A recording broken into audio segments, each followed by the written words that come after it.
Welcome to NASB 2 Top 8, first event of the day, the main event in my heart, personally, with how much I love this game. I am Nintoonist. I'm joined by the one and only legendary Blackamar, out here from California to cast the top 8 of this wonderful, wonderful game that this man did some wonderful work on as a beta tester for, indeed. Are you as hype as I am? Because I am... I am. This is the highlight for me. Oh yeah, I'm always excited to see some Nick Bros. This bracket has been incredibly stacked, has gotten down to the wire with the top 8 players in the building. Some upsets, some people may have expected. You know, it's been a crazy ride to get here, honestly. Honestly, like one big story of the weekend, Tfar's run. Yeah, absolutely. I was warming up Tfar with him. I was playing with him a little bit this morning, actually. At Angry Beavers is nothing to scoff at. He was the one who informed me about all sorts of things about this game. You know, even jump canceling grabs, the crazy assist stuff that the Beavers can do. It's just an amazing thing to watch. But in my neck of the woods, we have MkLeo, who I bring her up because that's what we got right now, most likely, with Blazing Pasta being our first contender on stream. Rocking the Ember versus Boies. Bookus? I said Bookies. It's Bookus. I thought it was pronounced like cookies. Bro, I've made the same mistake before. I feel it. It's pronounced like cookies because this Reptar's so delicious. All right, like there's my analogy. That's the only thing I can make. Reptar versus Ember. Yeah. I actually don't think this matchup is that bad for Ember. Oh no, I remember I was just like talking to Pasta before this. He was telling me he's a bit worried about Boies because he says he kind of beats up Ren Stimpy a little bit. Yeah. Honestly. So I think he wants to try out the Ember. And like you said, I think the matchup's not bad at all. So I think Ember can juggle the hell out of that character, especially with that charge up there. There's a good charge from the field around that stuff. So I can see it going either way for sure. But of course, Boies, a very, very good player. Definitely one of the best, if not the best Reptars on these sticks in general. He's really nice with it. Yeah, and I'm really anxious to see what he's going to be able to do against one of the finest Embers in the game right now, as well as taking Ember to one of her best stages. Might be a slight bit questionable right here, in my humble opinion. Looks like they're doing just a bit of a hand warmer first. Rocking the Pirate Ember, I respect it. I used that one before I bought the DLC pack and got that red one. Red's my favorite color, I had to say it. I feel you. I do think Irken is a little bit questionable of a stage to to strike to on the part of Boies. Because, like you mentioned before, that juggling potential of Ember is second to none. That is a Fire Emblem up air. You can probably already see him swinging it. That is a Final Fantasy forward air. And that is a Kid Icarus strong up air and neutral air. As well as a Donkey Kong back air on top of all that. All amazing juggling tools against a very big body like Reptar. But if there's anything we know about Reptar is that this character can kill you in only a few hits. And Irken is no stranger. Irken's no exception to that rule. Yeah, definitely. It's sort of a interesting sort of dynamic here where I think this matchup is pretty good for Ember, but it can be a little hard. There's not much room for mistakes a lot of the time, honestly. And I don't know if y'all can hear that crowd through either the crowd mics or our mics right now. I'm hearing that through my headset.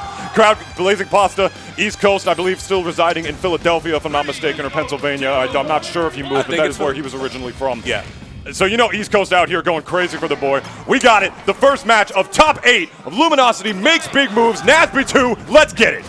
Getting right into it for sure. Already a bit of neutral being played. Like you said, bro, the stage a little scary for both players. Both these players can juggle the hell out of each other, so both of them be waiting for that first hit. Pasta striking first, but tops the combo a little bit right there. And I will tell you one thing about MkLeo right now. This character's approach options, she can be relatively slow in the air and even sometimes on the ground if you're not careful. So if you want to be able to play Ember and utilize her giant hitboxes to your best potential, you need good platform movement. You need to mix up your approaches with them. You want to get those falling up airs. You need to be able to wave land on them and bait out your approaches. All sorts of different approach options you have to mix up. It's why I believe that Ember is a very fundamental rewarding character, I should say. And against a big body like Reptar, that guitar, that's a sword, my dude. So honestly, these swings are going to be for the fences. Yeah, missed the spike right there, unfortunately, but not too far behind, just a bit hard.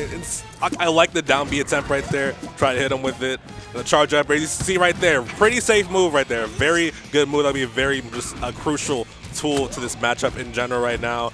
Pasta definitely would want to even out the stock deficit a little bit. That's how Boies uses that down B right there. Uses it as basically a armor shield right there. So you can definitely see Pasta a bit scared on the approach sometimes, and partially because of that. Definitely a good move to be able to bait it out. Using the hair whip and the strong forward air to try to just get some good coverage on the platform. Strong up air might be a little too laggy in that scenario, as we see Boies try very hard to secure his lead. Barely even like not living that. Reptar, of course, recent recipient, I do believe, of some weight nerfs in 1.3, if I'm not mistaken. Used to consistently live to well above 200. Now Ember up smash will in fact be strong enough. The damage of the strong Ember, though, beautiful shield DI negated on the part of Bucus. Going for broke right there. Nothing doing. Blazing Pasta makes it back. Oh, dude, Boies is always just so explosive with a forward tilt killing right there. Dude, Boies just knows his odds Reptar. Does so much damage. It's incredibly explosive. Pasta definitely needs to get like a better hand on these neutral wins if he wants to come back in this game right now. All the juggling potential of Ember does not matter if you are not able to get in on the big green beast in the first place, and that is one thing that Bucus is doing a wonderful job right now, but we'll get a cute little two-string. That move right there, and the strong down air is one I hope we get to talk about later on in this set, because one good thing about Ember in this matchup, and I do believe why she does pretty well in it, Reptar's recovery is insanely exploitable against that strong down air. Ember can, quite frankly, effortlessly edge guard him as well as try to take off the top with the light up air.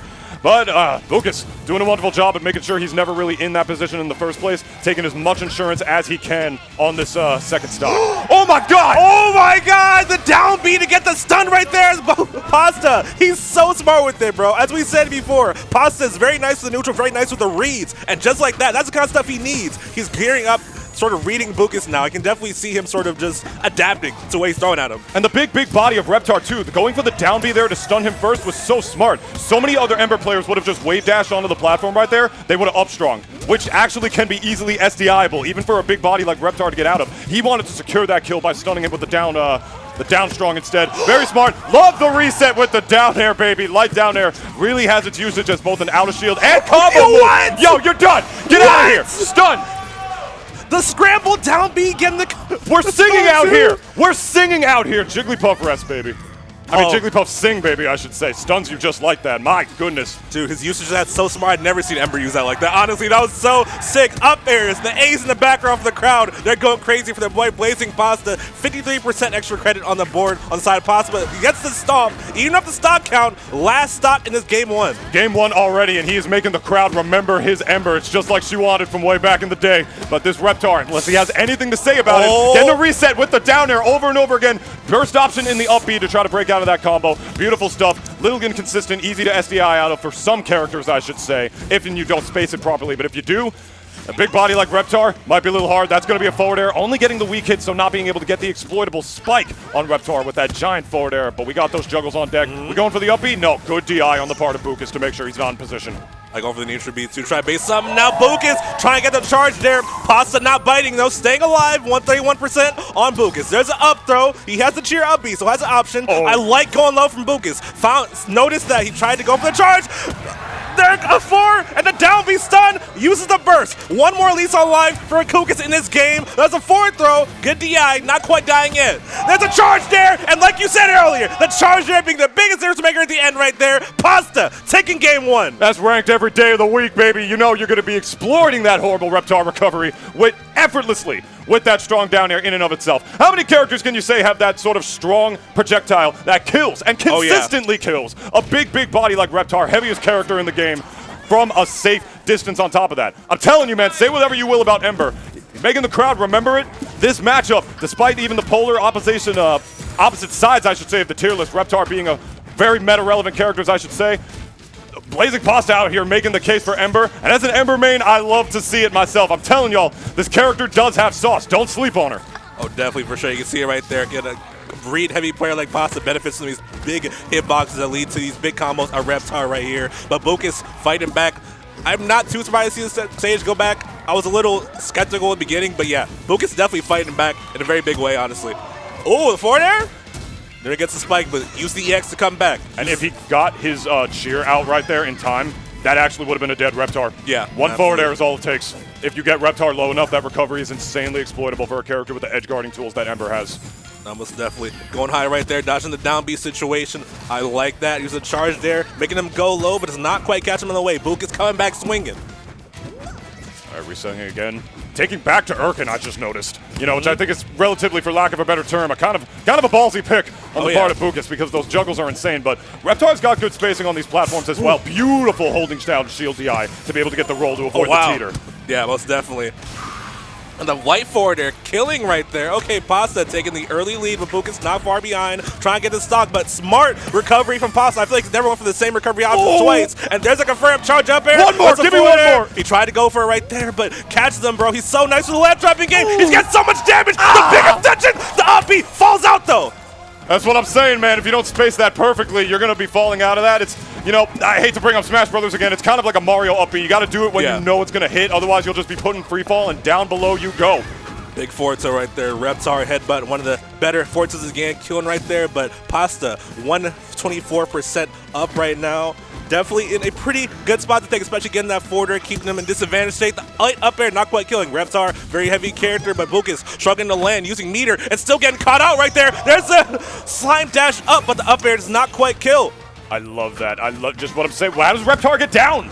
How does he get down from that giant up air? The light up air from Ember is just so big and consistent at juggling a big character like Reptar. Beautiful grab. forward throw is not actually going to do it. Never mind. I had a feeling that it might not, but Ember's forward throw is deceptively strong. I actually sometimes use it from the other side of the stage to DI mix up. Yeah, late wrong DI, you definitely can kill very early right there. That does eventually kill right there. Pasta having Bukas in a very rough spot off this stage. Trying to go for the double back air. Still gets a cheer up, so he can combo at it with a charge up air. There's a forward air. Big extensions on this combo, and base the shield, uses the grab, does a forward air, spikes him, and that's the stock right there.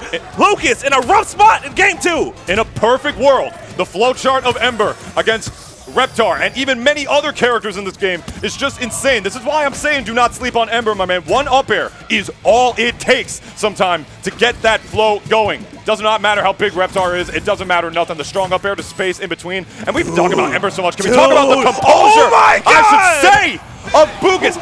Down 2-0, keeping it as composed as he possibly can. I don't know how much that's even going to matter against Blazing Pasta at this point. Dude. You get hit with one forward air, one up air, one even neutral air. Any of Ember's aerials, I should say. What's a Reptar to do? Dude, you can see in that whole game, it felt, the big forward. No, I need it again. I need it again. Big spike on those, but I feel like in that whole game, Pasta was just in Bukas' head the entire time. It felt like he just knew exactly what he was doing. It felt like he knew exactly where he was going. It felt very hard for Bukas to just get anything going, essentially. Yeah. And honestly, also the good situational awareness of Blazing Pasta on top of that, to be able to dip down with that forward air, knowing he's way up in stocks. You know, it's not that big of a risk. He got hit by the spike at the end right there. What does that matter as long as he gets Reptar low enough? He's the one that's dead first. That's all that matters. Just good, solid, fundamental base play at the end of the day. It's something to like the lower level player looks like disrespect, or to like newer players who watch that. Oh, like, no, that's real. Oh, he went so low to spike him. Oh, the disrespect. And you see it in the montage and stuff. No, that was optimal. Absolutely. That was literally just optimal. Like, what was he going to do? He dies there. Who cares? Exactly, yeah. Pasta definitely very smart with it. You see Bukas struggling for a different pick. I did think this may come right here. I know, like, I think Pixie Gang Stereo told me that he does have the pocket Patrick, but he's kind of bad scenarios. I think he feels like, that's crazy, by the way. We're sitting off his main because his Ember, who's like, I just consider Ember his secondary, right? Yeah. So it's like, it's pretty crazy. It's pretty crazy. Yeah, not even Pasta's main out here switching to both secondaries, I believe. That's a 2 grabs in a row. I didn't even know you could do that on Patrick. I'm going to keep it a buck with you all watching at home right now. Yeah, this character, I feel like he's not talked about enough. Oh, yeah, he's so crazy right there. You see the grab game doing so much damage, 30 damage per grab nearly, and he's already at such a high percent. Bukas already having a much better start using this grappler here, Patrick. We haven't even seen the slime cancels yet because it's just the beginning of the match, but if you, like, Patrick has a full meter, he can slime cancel 3 different command grabs into you in a row, make a true combo, and if you're caught shielding on that platform, or pretty much any other position, it's going to be insanely difficult to even get away from a character like Patrick, as we do see Bukas going up the first stock with his secondary here. Right, you see that too, the up B movement off the platform is actually a very high mobility character, shockingly, despite his size, dude, and Bukas continuing with this momentum right here, 78% damage, extra credit right here. Pasta kind of struggling a little bit to get the grasp on this Patrick right here. Definitely a much different playstyle than what his Reptar usually provides. Smaller character, slightly difficult to combo, but it's nothing different for the character with the strong combo game of Ember. Not like it matters if we're just flying in with that starfish spinning move, my man. That's another thing. Like, how many grapplers are like sort of like half grappler type characters like Patrick do you see that have crazy burst option ranged moves like that, where you can just slime cancel dash it, air dash I should say, forgive me, my mistake. Yeah. With a move like that. It's not often. Like, usually characters like that are very slow. And on top of that, he's heavy. Yeah, Patrick, for his archetype, is a very, very mobile. You see the up Bs off the platforms right here. Pasta getting this big combo going around 65% up airs again. Ember is doing really good at comboing these heavyweight characters, using the slime, but doesn't even matter. That's a down B. The down shot does not kill, but 112% damage. That's definitely what Pasta needs to come back in this game right here. And the counter pick to a big stage like like Food Dreams, I should say, as well, is kind of a big thing for Patrick. Because despite what you might think if you're a SpongeBob fan watching at home, he is in fact kind of a heavy lad as well. It's a little bit difficult to kill him. And on big blast zones like this, character with sort of like some linear approach options like Ember when you are at sort of high percent where you're not going to be able to combo no more, that's a little bit rough. But that strong down air off the level, one good thing I will say about Patrick in this Ember in this matchup for Patrick, the recovery is still relatively exploitable, eerily similar to Reptar in that sense. But now it's going to be on Blazing Pasta to try to make up the deficit right here as we see Bukas trying to end it all with the strong air right there. Almost definitely. It's been a sort of adjustment, trying to adjust to his pace, but Pasta getting the handle on it right now, showing that he is not be phased by these counter pick characters he has for him. All right, utilizing some good platform movement to mix in. Just strong up air pressure on the platform. You know that's what Embers love to do in pretty much any matchup. Getting the weak hit actually because drifting too far away, closer to the blast zone. This is going to be a little exploitable here. No, missed the grab. It got teetered for it. That's so rough. He got slime shield those. And just reflects the charge there. It's very smart situational awareness. And Bukas Cooks, unfortunately, too late on that other charge upper. Did not reflect that. Letting Pasta get back to stage. That spinning starfish move, I do believe it's a strong one. That means it does, in fact, reflect projectiles. So if Ember's going to be using that strong downer on the way back, which a lot of Ember players love to do, that's another good thing to watch out for in this matchup against Patrick. I was wondering why he wasn't using the cheer right there, but before, because he has the Phantom one, and he actually even recognized that it wasn't going to come out. Yeah, most definitely. Bit rough, but Pasta playing around it very well. Very even scenario right here. Both players at very high percent. I like that slime dash, the recovery, the mix-ups in the recovery. Bukas seemed like he was ready for it, but did not punish it accordingly. But gets the back throw. Bukas not quite out of this yet. All right, fishing around. A grab is not going to kill Patrick here, not on this stage, unless you're really close to the blast zone, potentially with a forward throw. And another terrifying thing about Patrick is that how many grapplers can you say have a projectile like that? Oh, yeah. To be able to edge guard like that, the table move. Against a sort of exploitable recovery like Embers, if you're far enough away without meter, which I don't know if you noticed down below that percentage, there ain't no meter on this Ember right now. Yeah. And Bukas is doing a wonderful job at making sure he's not getting any either. Down throw. Definitely. Ooh. Yeah, like I said, I like using the table to control him. He's anti-aired Pasta with it so many times it felt like. Did not get the full hit on that charge up air right there. Still struggling to take the stock from Kukas. Kukas is sort of running away with his Game 3 situation. Go dash attack, trying to cover a possible jump maneuver with the spinning star move. Nothing doing. And this is where you see a little bit of the struggle of Ember. When you're at higher percents, the combo game is pretty much gone at this point. Now it's time for Ember to just get in with a raw kill like the forward throw will not do on a big stage like Food Dreams. The counter pick working out really well for Bukas so far. Oh, wow. But unfortunately flubbing a little bit, going a little bit too low, and now Blazing Pasta with a second lease on life to move on through top 8 losers here. Yeah, very doable right here. I know Pasta does not want to let him have some momentum in this game, so he definitely is still fighting back. Bukas fishing for this side B right here. He has the meter to cancel it if need be too, so he definitely sort of wants to get this kill as soon as possible. You can already see, use be a bit exploitable though. Hits him out the forward strong. I'm not sure if the strategy will work out against Pasta right now. And no light downs on the ground against Patrick's light down. Mayhaps he knows that move is positive or thinks that it is. We're going low for it. No, we're just sticking tried and true with the edge guard. We're about to get the cheer meter out. Just get a couple more hits. We might be able to cheese a good kill against Patrick right here if we get that cheer meter on deck. Basically, Ember's limit. That's going to be an up throw. Forward air. Oh, no, going for the mix-up. Oh, it did not work out though. Bukas calling out the down B right there. Not getting caught by the gimmicks narrowly. Avoids that 3-0 situation. Bet it all on blue, I should say, right there. With that sheer down B. Again, would have stunned Patrick into the depths of hell for sure. And a good rising one. He knew even if he missed that, he would have been able to make that recovery back. Would have been in a relatively exploitable position. But when you're down 2-0 at this stage in the game, you might have to start thinking outside the box a little, Black and Martin. If there's anything we know about Patrick, he likes thinking outside the box. And sometimes inside of them, like specifically in the secret compartments. That's what this Patrick was. It was a secret compartment. Got the picture of SpongeBob at the Christmas party. Yeah. He's trying to show the stream the picture of Pasta at the Christmas party right now. If he makes this 3-0 comeback again, let's take a look at this play one more time. Back in. This is the first time at the beginning of the match. Let's take a look at this. No, just going too low with the air dash that time around. That is something bad about Ember. You're off stage without meter. You really got to pay attention to your resources. That up B can be a little bit exploitable down below. Ugh, and the spinning star move, man. I don't know about this. So we're going back, same characters too.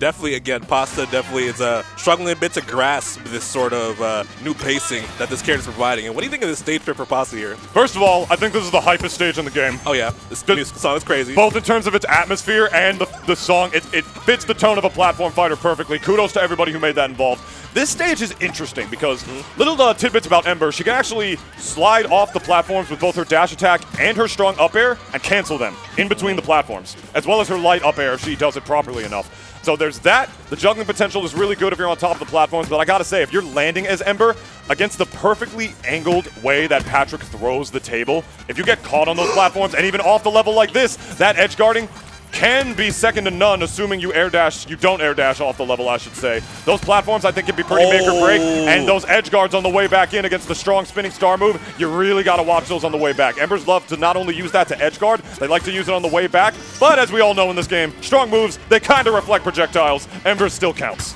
Oh yeah, most definitely good awareness of Kukas. Getting this first stock fairly early too. Pasta. A very big deficit right here, but trying to even this up with the forward air. Another spike, no. Sweet spot ledge, EX up B. Very good use of the meter from Bukas. All right, neutral reset once again. Let's see how much insurance Bukas will be able to get on this stock, if much at all, before Blazing Pasta is able to take him out. Wonderful little tidbit of holding down SDI to get out of the I almost even said the Palisade of neutral air, because it basically is.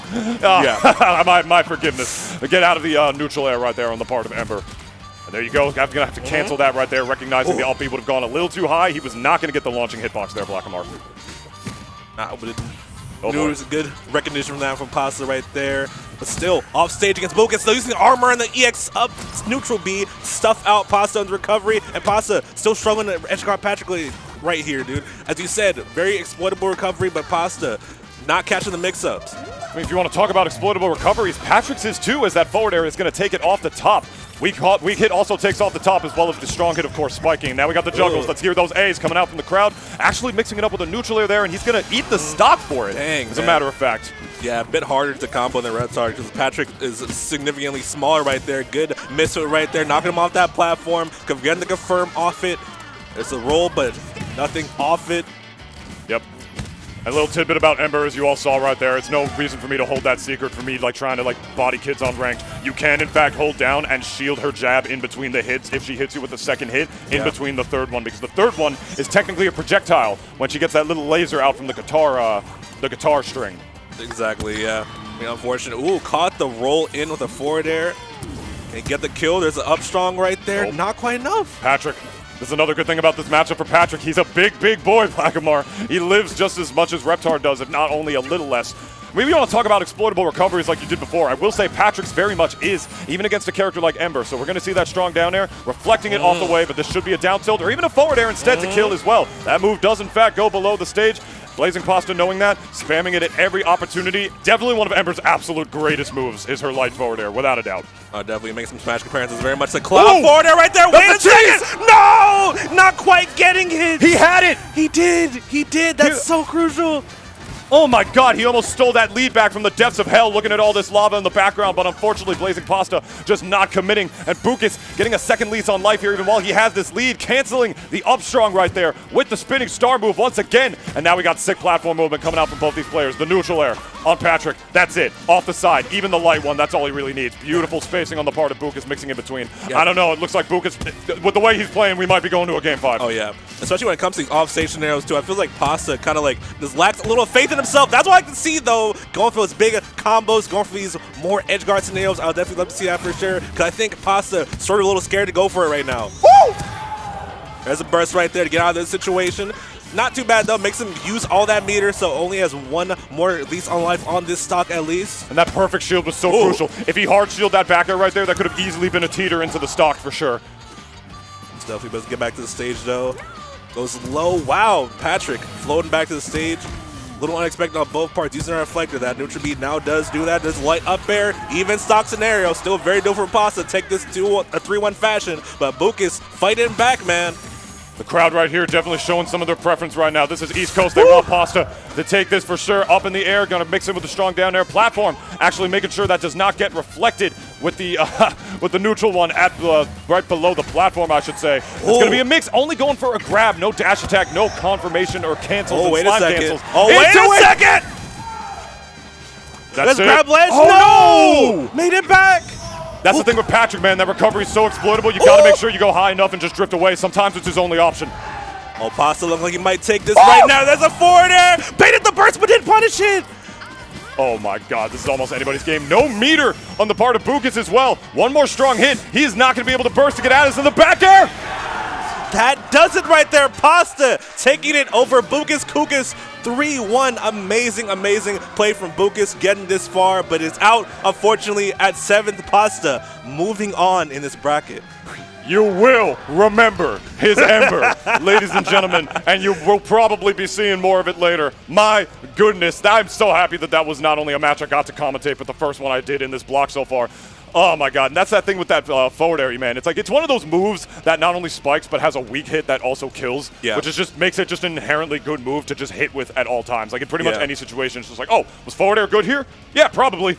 I'm not gonna lie to you. Let's see this edge guard again, and beautiful stuff on the part of Boies to make his way around, but the exploitable recovery of Patrick finally taken advantage of on the part of Blazing Pasta right there. Ember's got the sauce to be able to take care of it, but she really has to be on her mark to be able to deal with a character as terrifying with his crazy, like, burst damage and burst options, and just so many just command grabs that you can't even shield as Patrick. It's a terrifying thing to be able to go against, and he made it around. My God, the spacing on that back air as well. Light back air, by the way, does in fact kill like that. Tell me this character's bad. Yeah, very, very good stuff for sure. I definitely love, by the way, Pasta just saving this counter pick character Ember for a rainy day situation like this. I don't even think I've seen him pull that character out for the remainder of the tournament. I don't think I did at all. I don't think so. If we're being honest, he's been sticking more to his guns for like some of his other characters that he's got. I mean, I will say whatever I want about Ember.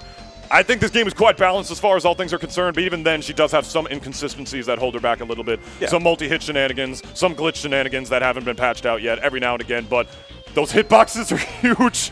They're so big. They're very hard to be able to get around on. You will remember the Ember. Mayhaps we'll see it later, but what you're going to remember right now is two players I've had the privilege of being able to play before in advance. I do believe Lancon 2 to be precise. The second. Don't get it twisted. Going up against a familiar face for, I believe, a lot of you Smash fans who might be watching the stream right now, in Sky J. Ladies and gentlemen, another one of my favorite players to watch out here. Many of our favorite players to watch. I've had the privilege of playing both of these players recently, actually, online. Lancon, I do believe, knocking me into losers at Wombology, I think. I believe it was the Wombology tournament. He sent me into losers. Four-stocked me the fastest I've ever been four-stocked in my life, if I'm being honest, with the Reptar. And he just made me kind of hate the character again. I won't lie. It's just like, oh, I thought I knew this matchup now. There were 6 Reptars in that bracket, by the way. Going up against a familiar face for all you Smash players, like I said, watching in Sky J, who you might think, based on some of your knowledge, would play a sort of grappler-type character. Nah, this is El Tigre out here that you have. I had the privilege of running into this man on ranked.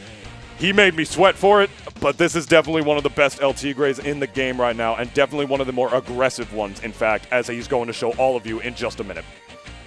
Oh yeah, most definitely as well against, as you said, Lancon. I feel like Lancon was kind of not on people's radar to get top 8, but very good stuff to them getting this far for sure, trying to get farther against Sky J. Like you said, on the El Tigre, his neutral man, coming from a Smash Ultimate, you definitely tell how he plays that neutral game very carefully until he gets that hit, and then he just goes for his optimal bread and butter combo and snaps down that offense. And if you mess up off stage, maybe that's Reptar. That down air is very, very strong. UDI just the wrong way. Whew.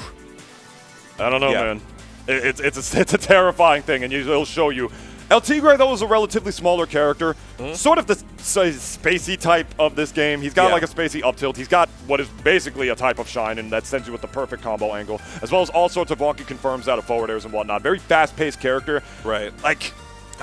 I hate to compare it to Smash again, but he feels like sort of like a hybrid of Fox and Wolf. Yeah. That's kind of how he feels. He's got the claws, but he's got the speed of the Fox. Yeah. If that makes any sense. It's like the Wolf hunts the Fox, which, if anything, from a design philosophy standpoint, is perfect for El Tigre, since he's a good guy and a villain. Yeah, that was the whole theme. That was the whole theme of El Tigre. I thought about it like that. His dad was a superhero and his grandfather was a supervillain. Yeah. So, if anything, that's kind of perfect. No, definitely. Yeah, they knew what they were doing. you can't convince me that they didn't. They knew what they were doing. Definitely is. Lancon, I'm guessing there's probably button checks. Oh yeah, it was. But yeah, Lancon, the Reptar, I do know this matchup can be a little difficult for Reptars. I know I talked to Sego a lot. He thinks it's like very, very, very hard in LT Gray's favor. Because I mean, I can definitely see why. I think LT Gray can get a hit. I can kind of just like carry that until combo to death, basically. I mean, kind of similar way that Reptar can do, but I feel like LT Gray's neutral against Reptar is stronger in that sense. I'm not sure how much that's going to matter, because I do believe that is a Mr. SquarePants topping up for the first game that we got, unless we're doing another button check. We might just be doing another button check. Okay.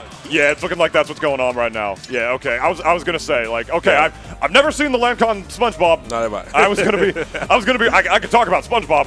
We definitely know about the character, but oh yeah, I've never seen Lancons.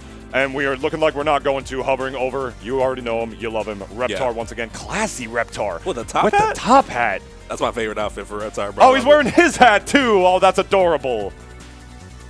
I'm sorry. I feel it, man. I'm sorry. We're getting into it. Game 1, losers top 8, Nasby 2. Luminosity makes big moves. SkyJ versus Lancon. You already know. Out here with the LT Gray versus the Reptar. I'm just going to say it immediately. Reptar's big. He's at 88 already. It's been 10 seconds. Yeah, both these characters are just like very much capable of just straight up just murdering each other, doing so much damage right there. I think it's already the kill in that 4-strong. That's just the nature of this matchup, bro. Either Reptar to get comboed infinitely or LT's gonna die like that too. There's no in-betweens right here. And the amount of time that SkyJ in my set with him, which you can watch on my YouTube channel, by the way, has hit me with that confirmed. The forward air, slime cancel into the down air. Yeah. Not too many LT Grays do that. Some LT Grays like to be a little more patient to get their openings in. SkyJ, he knows how to play the CQC. He knows how to play in the beat. He's the one who knows how to mix up just enough to know what you're going to do to pick out his options. He's used to playing characters that are way slower than LT Gray and might not even have the options that he does. So if you know that this guy knows how to work for his openings, he knows what to do once he gets them. Assuming he'll get them in the first place as the EX Fire Breath right there.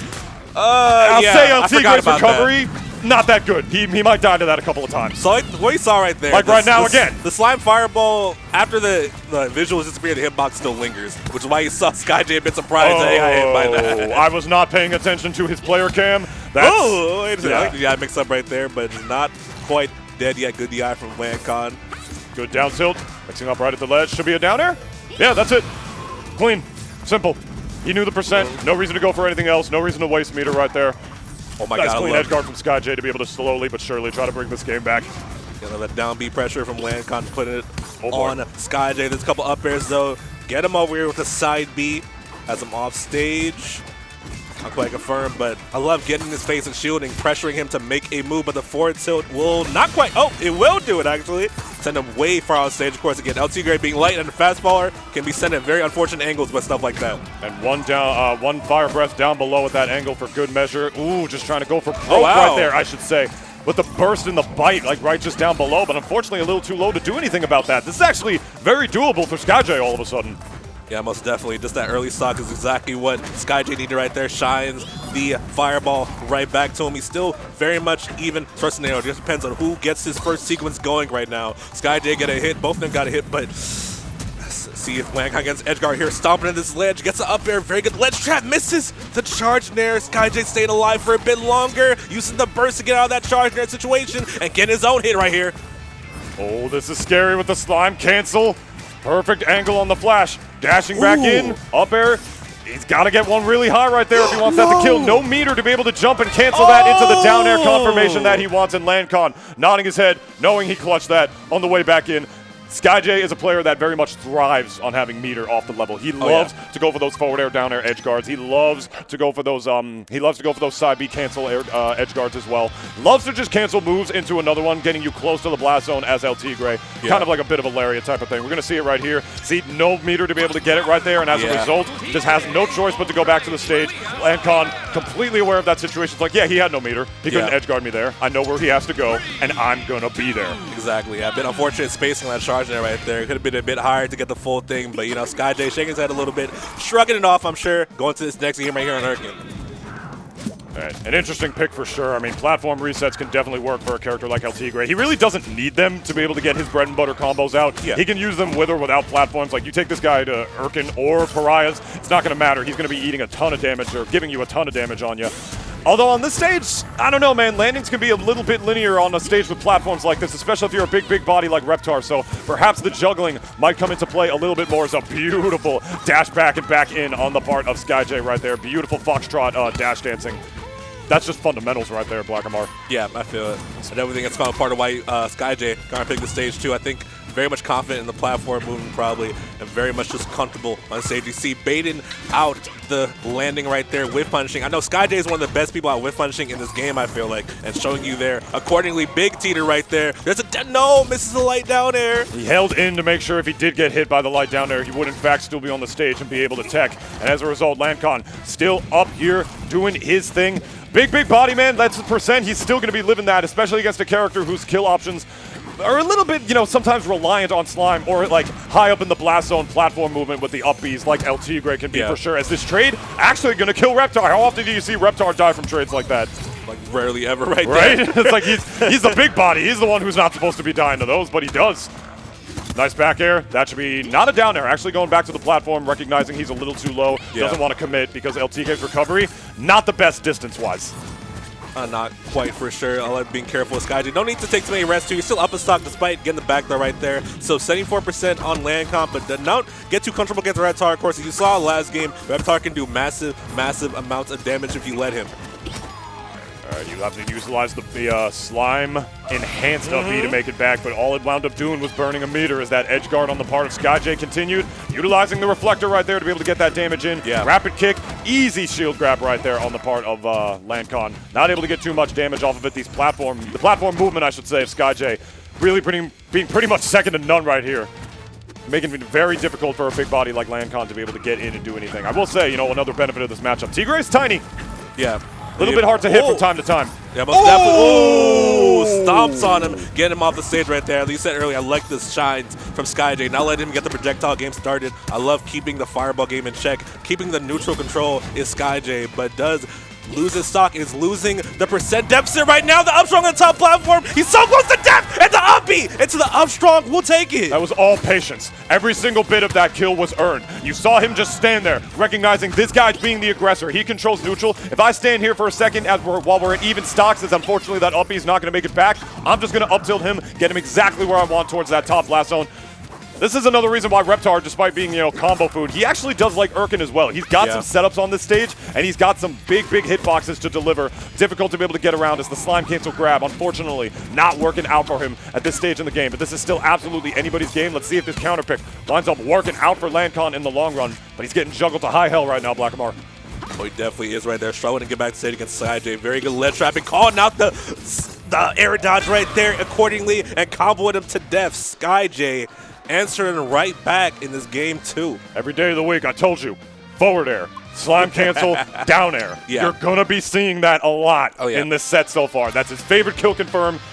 He hit me with it like 5 times. I died so many times. Lancon's going to die so many times. This is who you're here to see. Let's get that. Hit that shoulder button. Jump. Swipe them down. And it doesn't matter if you're a big body like Reptar. He hits that on everybody. Oh, absolutely. You're tiny, you're a beaver. He doesn't care. Yeah. He doesn't care. I feel like SkyJ, too, it's like he doesn't go for the crazy extension of the up but he has the bread and butter combos he has down pack. He would not miss them for sure. Listen, man, I don't know too much about nature. I didn't know if, like, you know, tigers hunt crocodiles or like dinosaurs or whatever it is that Reptar is, I should say. But I think we're watching a good nature documentary right now. Lancon taking him to the chaos pick. Tremerton, very chaotic state, very small. Not much room for SkyJ to run around. I really like this counter pick I'm seeing from Lancon. Already going into play right there, getting a very early stock. It's funny, if you don't have the giant hitboxes and sort of the mobility that Reptar has, this can actually be a pretty good stage for Tigre as well because of how fast he is. He can overwhelm characters that don't have proper frame data, or I should say good frame data, and good buttons up close. Reptar, you might think he would be one of those characters.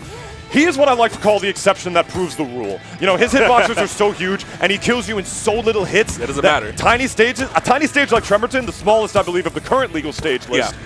How are you going to be able to get away from that? Even if you're a tiny character like El Tigre, it doesn't matter. Slime cancel, down there, bye. Always in the face right there. A lot of action going on in this stage right here, but the neutral, what neutral? But we right next to each other every single time right there. So many scrambles and is happening right there, but SkyJ, unfortunately for Lancon, taking advantage of them right now. Shielding, but not able to get anything because the ledge was right there. Able to get that grab on the way back in. Dash attack, holding down to make sure he gets on that platform. I gotta say, you know, despite the small counter pick, he's getting edge guard and combo to pieces. I mean, you can say what you will about, you know, this being the chaotic pick, which it absolutely is. This stage is very, very polarizing and very matchup dependent depending on who you play. It's a wonderful stage for some characters, terrible for others. I think this stage is actually good for both these characters, but in this particular matchup, I don't know, man. It's all going to be dependent on how good Lancon is going to be able to use his buttons and how well he's going to be able to make it back to the stage and just avoid the loving claws of El Tigre. That's a stomp. Yeah, oh, I love the timing right there. Waited for the precise moment for SkyJ right there to up B, catching him on the way up. There's a Star Snare down there you'd love so much to see it. Every single time, man. It's so consistent, too. Oh, yeah. That's the thing. It sends you at just the perfect height, the perfect angle. And Tigre's small enough to be able to make that jump. Reptar's big enough of a character for it to work. Let's get that up throw. Ooh, I don't know if that was SDI or something else to be able to get rid of that light up air. One more. All right, good job saving his resources to be able to make it back right there. It's so difficult for Reptar to get out of that kill confirm. The Tremerton counter pick working against him. That's another one. Oh my God, there's 3 of the 4 stocks. What do you want me to say? What do you want me to say? How many times do I have to say it? How many times do you have to see it? Don't get hit by forward air. Off the level. He will kill you for it every time. Absolutely. Let's take a look at this again. Look at there it is again. Like I said, bro, again, SkyJ, he's very much a believer in the simple but effective. Again, that combo, not the flashiest, but it will get the job done against Reptar, especially every single time. And he loves to just go for that. Again, Lancon kind of picking this time a harmonic convergence. Kind of the polar opposite of what we just saw in Tremerton. A stage that does not have moving platforms, is astronomically bigger, and has a relatively unorthodox platform layout on top of that. Against a lot of characters, I do not think this is a good stage for Reptar, especially if they got good juggling tools. I mean, you know, characters with amazing juggling tools, I should say. Like El Tigre, SpongeBob, Ember, you know, like they're characters that can juggle Reptar forever on this stage. As well as the blast zones being what they are, maybe he's trying to rely on good old survivability, but I gotta tell you, 3 out of the 4 kills that SkyJ got in the last match were with the forward air slime cancel down air kill confirm. Yeah. The big blast zones off the top and the side are not exactly gonna matter if that's how he's getting his kills. But speak of the devil, Black He just DI'd it out and he didn't get by the down here, but you know, he just died. Yeah. I actually, Reptar seem to like this stage, and I gotta tell you, I think they just know something that I don't, because I don't think it's the best stage for Reptar. But we're gonna see what work he's gonna be able to do on here. He's got the lead. Yeah, I do think it's a bit of a, like you said, survivability factor right here, which is good. Like Boies said, though, vertical kills doesn't really matter too much. Does not hold the ledge. Let SkyJ get back. That could be a crucial error for Lancon right there. I don't think he expected SkyJ to be able to go that low and necessarily have to grab ledge there. I think that's why he went back to stage. I didn't think he was going to be able to do anything. There's the bite. Gonna kill. Wow. Tigre is light, bro. Yeah, he is. Oh, EX down B, EX flame carpet. That's a free 40%. Oh, my God. I'm glad you pointed that out to me because, oh my goodness gracious, how do you bring... He's dead! Oh my God! It's such a fast stock from Lancon. Turned this around, immediately tried to bait out the roll right there. SkyJ not biting though. There's a charge there. And he's missing these confirms off the charge there. Slime cancels right here. That's a big factor. Reptar's damage output is absolutely devastating. Oh, that's a dinosaur, bro. That bro does not play a round on his damage, of course. He takes a lot of damage, but gives it right back. It's a very interesting thing about Reptar is the heavyweight design. Yeah, for sure. The Flame Breath dying out before SkyJ can get hit by pretty much any of it. There's that dash attack going straight for the down air. Nice, simple stuff like you mentioned earlier. No need to like waste any of your meter. Just get a nice clean confirm right there. Speaking of clean confirms, there's the reflect. You got to watch your projectiles against Tigre as well. He can get so much damage off of that because of the low lag of that reflector that he has. There's the up throw once again. We're going for a forward air. Slime cancel. Down air. Could you guess? If it ain't broke, don't fix it. It's big facts right there. SkyJ, a big believer in that sentiment right here. Trying to come back in the situation. Not impossible at all. Ooh, big charge there. I love this edge guard we're seeing. There's a charge there. Get it back, SkyJ. The edge guard was clean. That was so clean. The falling, the drag down forward air. Such a versatile move. So good for positioning as well as for drag downs. But we only drag up out here on Harmonic. Man. We're going to Game 5. Lancon staying alive in this top 8 right now. Clutching out Game 4 from the jaws of defeat.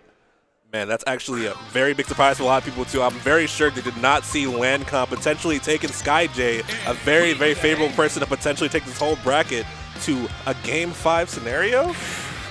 It's scary out here in these Nickelodeon streets. You can never be too sure. There's just so many threats just popping up out of the woodwork. This man ran through Wombology almost like it was nothing. Yeah. Poor stock to some amazing players. Tremerton again. This boy. time, I told you T-Gray likes Really? this stage too. That's I very told you interesting. T-Gray likes this stage too. It's not just Lancon's counterpick. This stage is terrifying for Game 5. Oh yeah, for a Game 5 Yeah. pick, it's so crazy, but you got really depending on your Bye. situational awareness to win the scramble scenarios. SkyJ taking that first one, very early lead for him. Very good stuff, but Lancon trying to answer back this early stock right here. Gets the down air, even scenario, just like that. My goodness, these characters just body each other so hard off the level. It's like you mentioned before the set even started, these characters just absolutely destroy each other. The so side hard B at into the that. charge there. I don't know what to say. Dude, SkyJ is so crazy with the side B, dude. Such innovative just combos with that. Don't do it again. Out. I thought he was going to do it again. So I got so right scared. there. Oh. That was so scary. I thought he was going to land on the platform and get an exploitable edge guard right there, but somehow his hurt box just shifted right behind it, and he grabbed the ledge. That was definitely Cancels it right there. That was clean. Yes. Oh. SkyJ overall the advantage in this very fast-paced Game 5 right here, but Lancon trying to even right back. SkyJ back stage of the charge there will probably do it. Very close to that blast zone. Very much so. And would both Reptars be eliminated just like that from the tournament? SkyJ trying to make that so. Oh, man. The Wombology tournament in tears right now. We have 5 over there. We might have no more in top 8 if it keeps going the way that it's going right now. There's the up throw. Forward, air, down air. Not going to kill Reptar at that percent, though. Not But it quite. continues with the up B again. I'm not done with you yet. I'm not done. Yeah, SkyJ never done with it, extending these combos so well for sure. Not giving Lancon any room to breathe. It's up B, not quite hitting it, but very, very rough scenario for Lancon. So gets a charge up air, not out of it yet. And it is definitely looking like SkyJ's set to lose right now. He's got a whole clean stock to be able to deal with. You're done. Yeah, that's it. The charge there to the dive kick to finish it off. I love seeing that. SkyJ moving on, knocking Lancon. Though Lancon given a very valiant effort this tournament, getting to 8th place, outplacing their 16th seed right here. So very, very good performance in Lancon, but not quite enough. I'm really happy he made it to the top 8 stage. Oh, yeah, He was able to really show what he cool. did. Taking SkyJ to Game 5, showing you what you can do against this immensely talented fundamental base player for sure. We got That was so sick. God. This guy is so nasty with it. I can't even, man. Oh, no, it's just because Reptar's big. That's the only reason he got... No. He's just nasty with it. Nah, bro. You see what you can do against SkyJ. This guy bodies people no matter what the game. SkyJ proven why he's one of the best platform fighter players out here, going further into the Nick bracket. Goodness me, guaranteed 5th at the very least. And yeah, very, very dope to see, man. And speaking of dope to see, bro, I see this next match we're getting up. I'm very, very excited for this next one. Sparks 21 versus Tfar, bro. That's gonna be a crazy one. Tfar? Can we claim a storyline of the event? Oh yeah, Tfar definitely. No one was on their. No one had Tfar on the radar to get this far. I feel like, except those who were in the know. Those who are in the know, he's definitely one of the most knowledgeable people, but does not show his strength very often. When he rolls up them sleeves, though, bro, he is frightening. Cake Assault, done. Done. Revelo, done. Those are both, Winner's side top 8 out here. Those are like actually insane upsets to get this far, bro. Honestly. Yeah, I mean, I've had the privilege of playing Revelo before. That SpongeBob is nothing to mess with at the end of the day. Cake Assault haven't had the privilege yet, but I will. Do you need it? It's Cake Assault. Right. Exactly. You already know how broken this guy is. Y'all remember that clip of like the Garfield, just the 100 bucks just waved at that? Yeah. It's one of my favorite clips. It's so funny. Oh, it's amazing. That's the great fact for that sure. I just gotta say, the fact that his shine turns him into so good. OG Garfield. Chef's It's kiss. so good, Like, most just definitely. Mwah. Like that is a certified mwah Absolutely. moment. Ain't no Garfield on screen this time around though. No cats. We got beavers. Beavers out and here. Donatello, Beavers and Turtles. Actually, fun story about this set we're about to see right here. Tfar used to be a Donatello main, but did not believe in the character whatsoever, which is why he switched off. So it's very, very funny seeing him play the best Donatello right here in Sparks. He mentioned to me, I warmed up with Tfar this morning. I actually played with him quite a bit before the bracket started for top 8. And he mentioned that he actually did play Donatello. I don't know if he's like just still keeps him as a super duper last ditch pocket.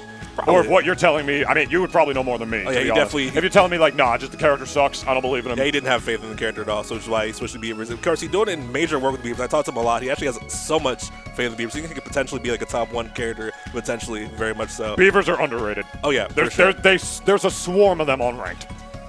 And they all take you to pariahs and they just run away. It's the worst. I hate it.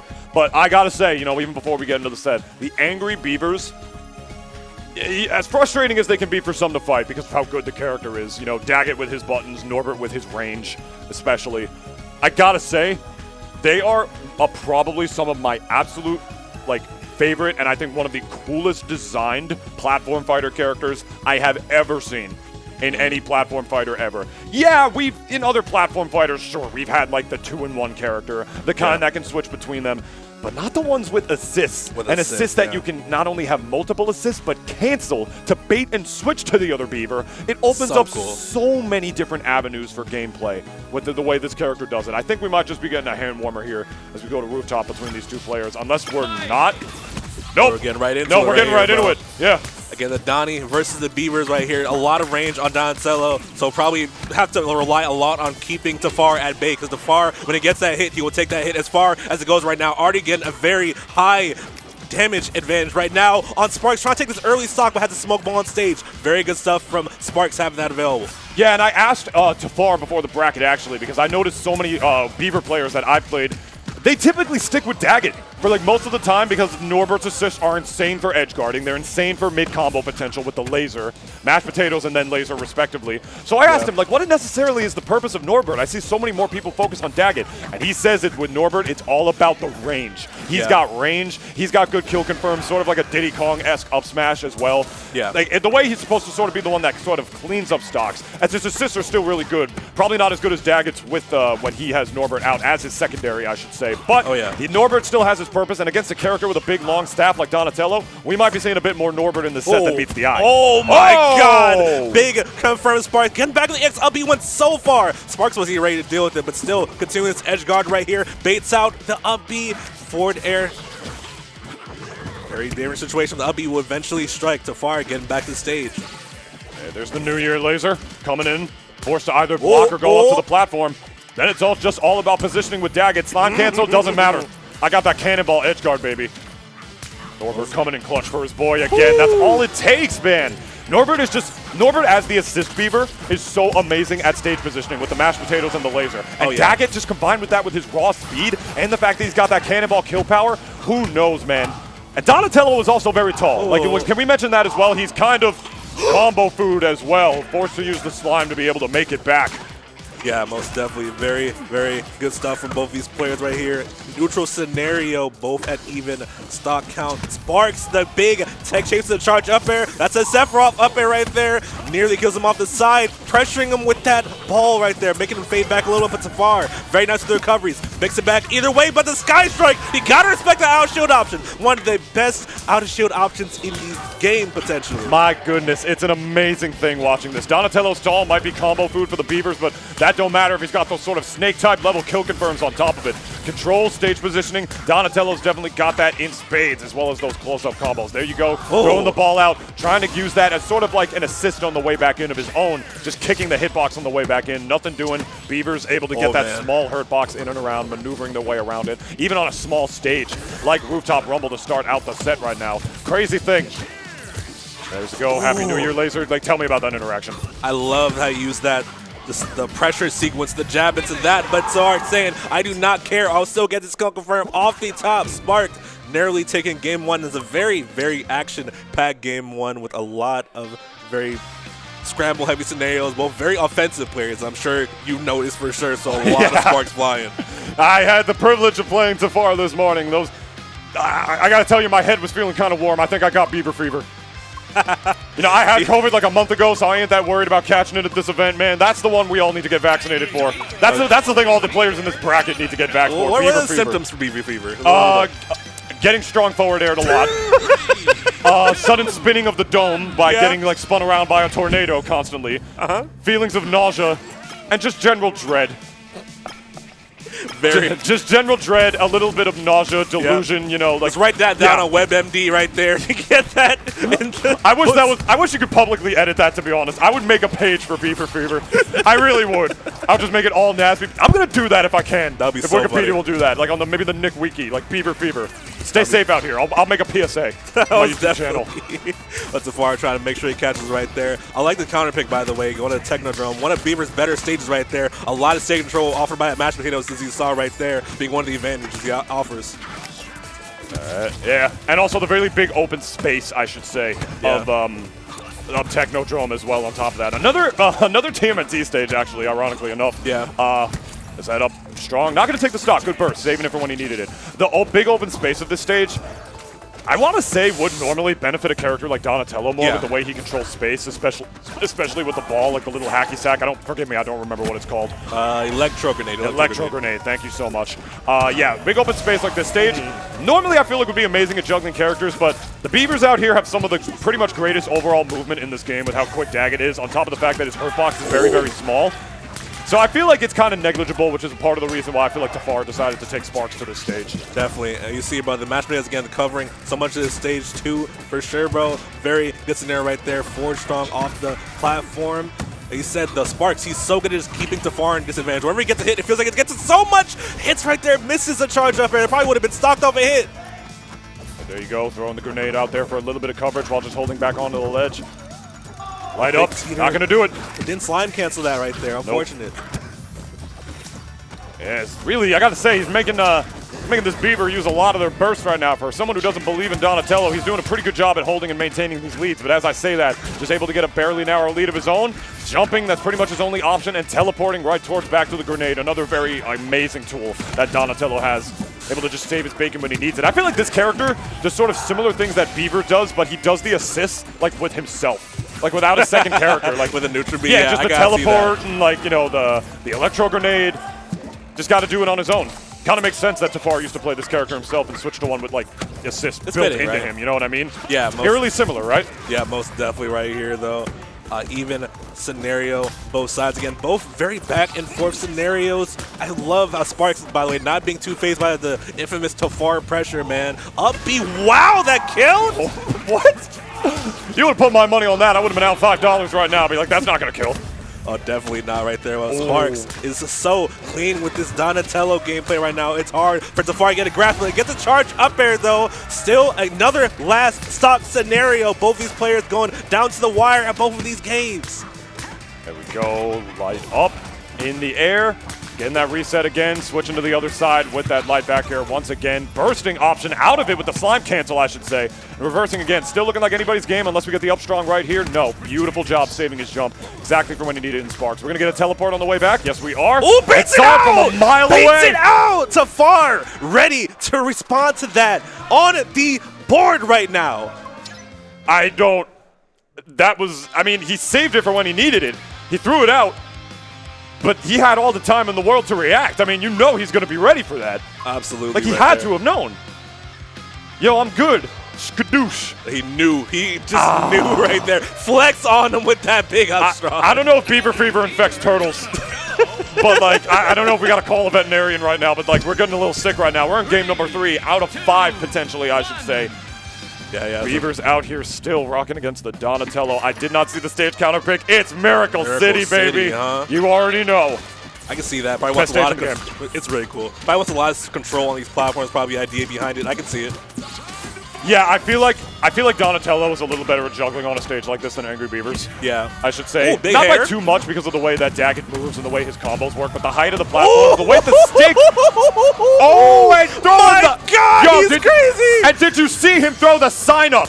Saying y'all might be oohing and awing. I'm laughing. He did. I'm laughing out here. That shit's funny to me. That's every day of the week, baby. Right back in the office. God, they said Norbert's bad, bro. Tfar said where, bro? He said the hidden missiles in the forward. That was a big confirm right there. Again, a lot of momentum of Sparks looking unfazed, answering right back with a big combo of his own. But Tfar, another missile situation, but up B's out of it, using the invincibility that up B provides. Very, very good stuff with Sparks in that burst option. This is the best Beavers in the world right now. If you're a Beavers player out here, shout outs to my man Gabe OG watching at home. This is the one to watch, saying he's grateful to have one to watch out here. And unlike a lot of the other Beavers who don't believe Norbert has his usage like you said, the best one is telling you he does. He told me he does this morning. I asked him deliberately, as I mentioned at the beginning of this set, out here utilizing the Happy New Year laser. It doesn't hit, but it does in fact force Sparks to go low, I should say. And just reset stage control once again. That's the crazy thing about Beavers. Even if he doesn't hit you with the assist, it forces you into a position that you don't want to be in every time. And it makes you respect him for it over and over again. Even with a character that can place out an electro grenade and teleport to it, I don't care. I'm Daggett. I'm one of the fastest characters in the game, baby. Right. Dude, as you said, I like it that too, because Tfar's movement is so crazy. Like, it's so hard to dodge all these hitboxes that Sparks is throwing out right here. Especially this character with Daggett, with not any disjoints at all, aside from the Wrecking Ball. But still making it work for him. Gets an up B, but Tfar, big life lead due to that Norbert kill earlier. So Sparks has a lot of work cut out for him if he wants to come back right now. Let's get those tilts. Let's get the same tilt, both directions. That combos. I know my character. Absolutely, definitely knows. That's a bad trade, but it doesn't matter. That's where you forget that the smoke ball's on stage sometimes, but Sparks taking advantage of that. But the up strong in the scramble scenario, Tfar will take the stock lead. Yo, that's me out there. I'm jumping out with the Ember down strong. I'm jumping out for the edge guard. I forgot that was there. Tfar, a little too good at this game to fall for that bait at this stage in the game. It's how he won game number 2. You saw it. Oh, definitely, for sure. Destroys the grenade right there, actually. I actually didn't even know you could do that. There's definitely. Ooh, Sparks catching up, though, man. I don't know. This crowd is screaming back here for this set, by the way. I don't know if y'all can hear these people right now. They are going nuts for Tfar and Sparks right now. Oh, let's get those tilts out here, baby. Let's get that juggle. Baiting it again with the electro grenade, just getting that bouncing hitbox. Oh, mallet. Hanging on ledge a little too long. What's the resources? Still keeps him in the air.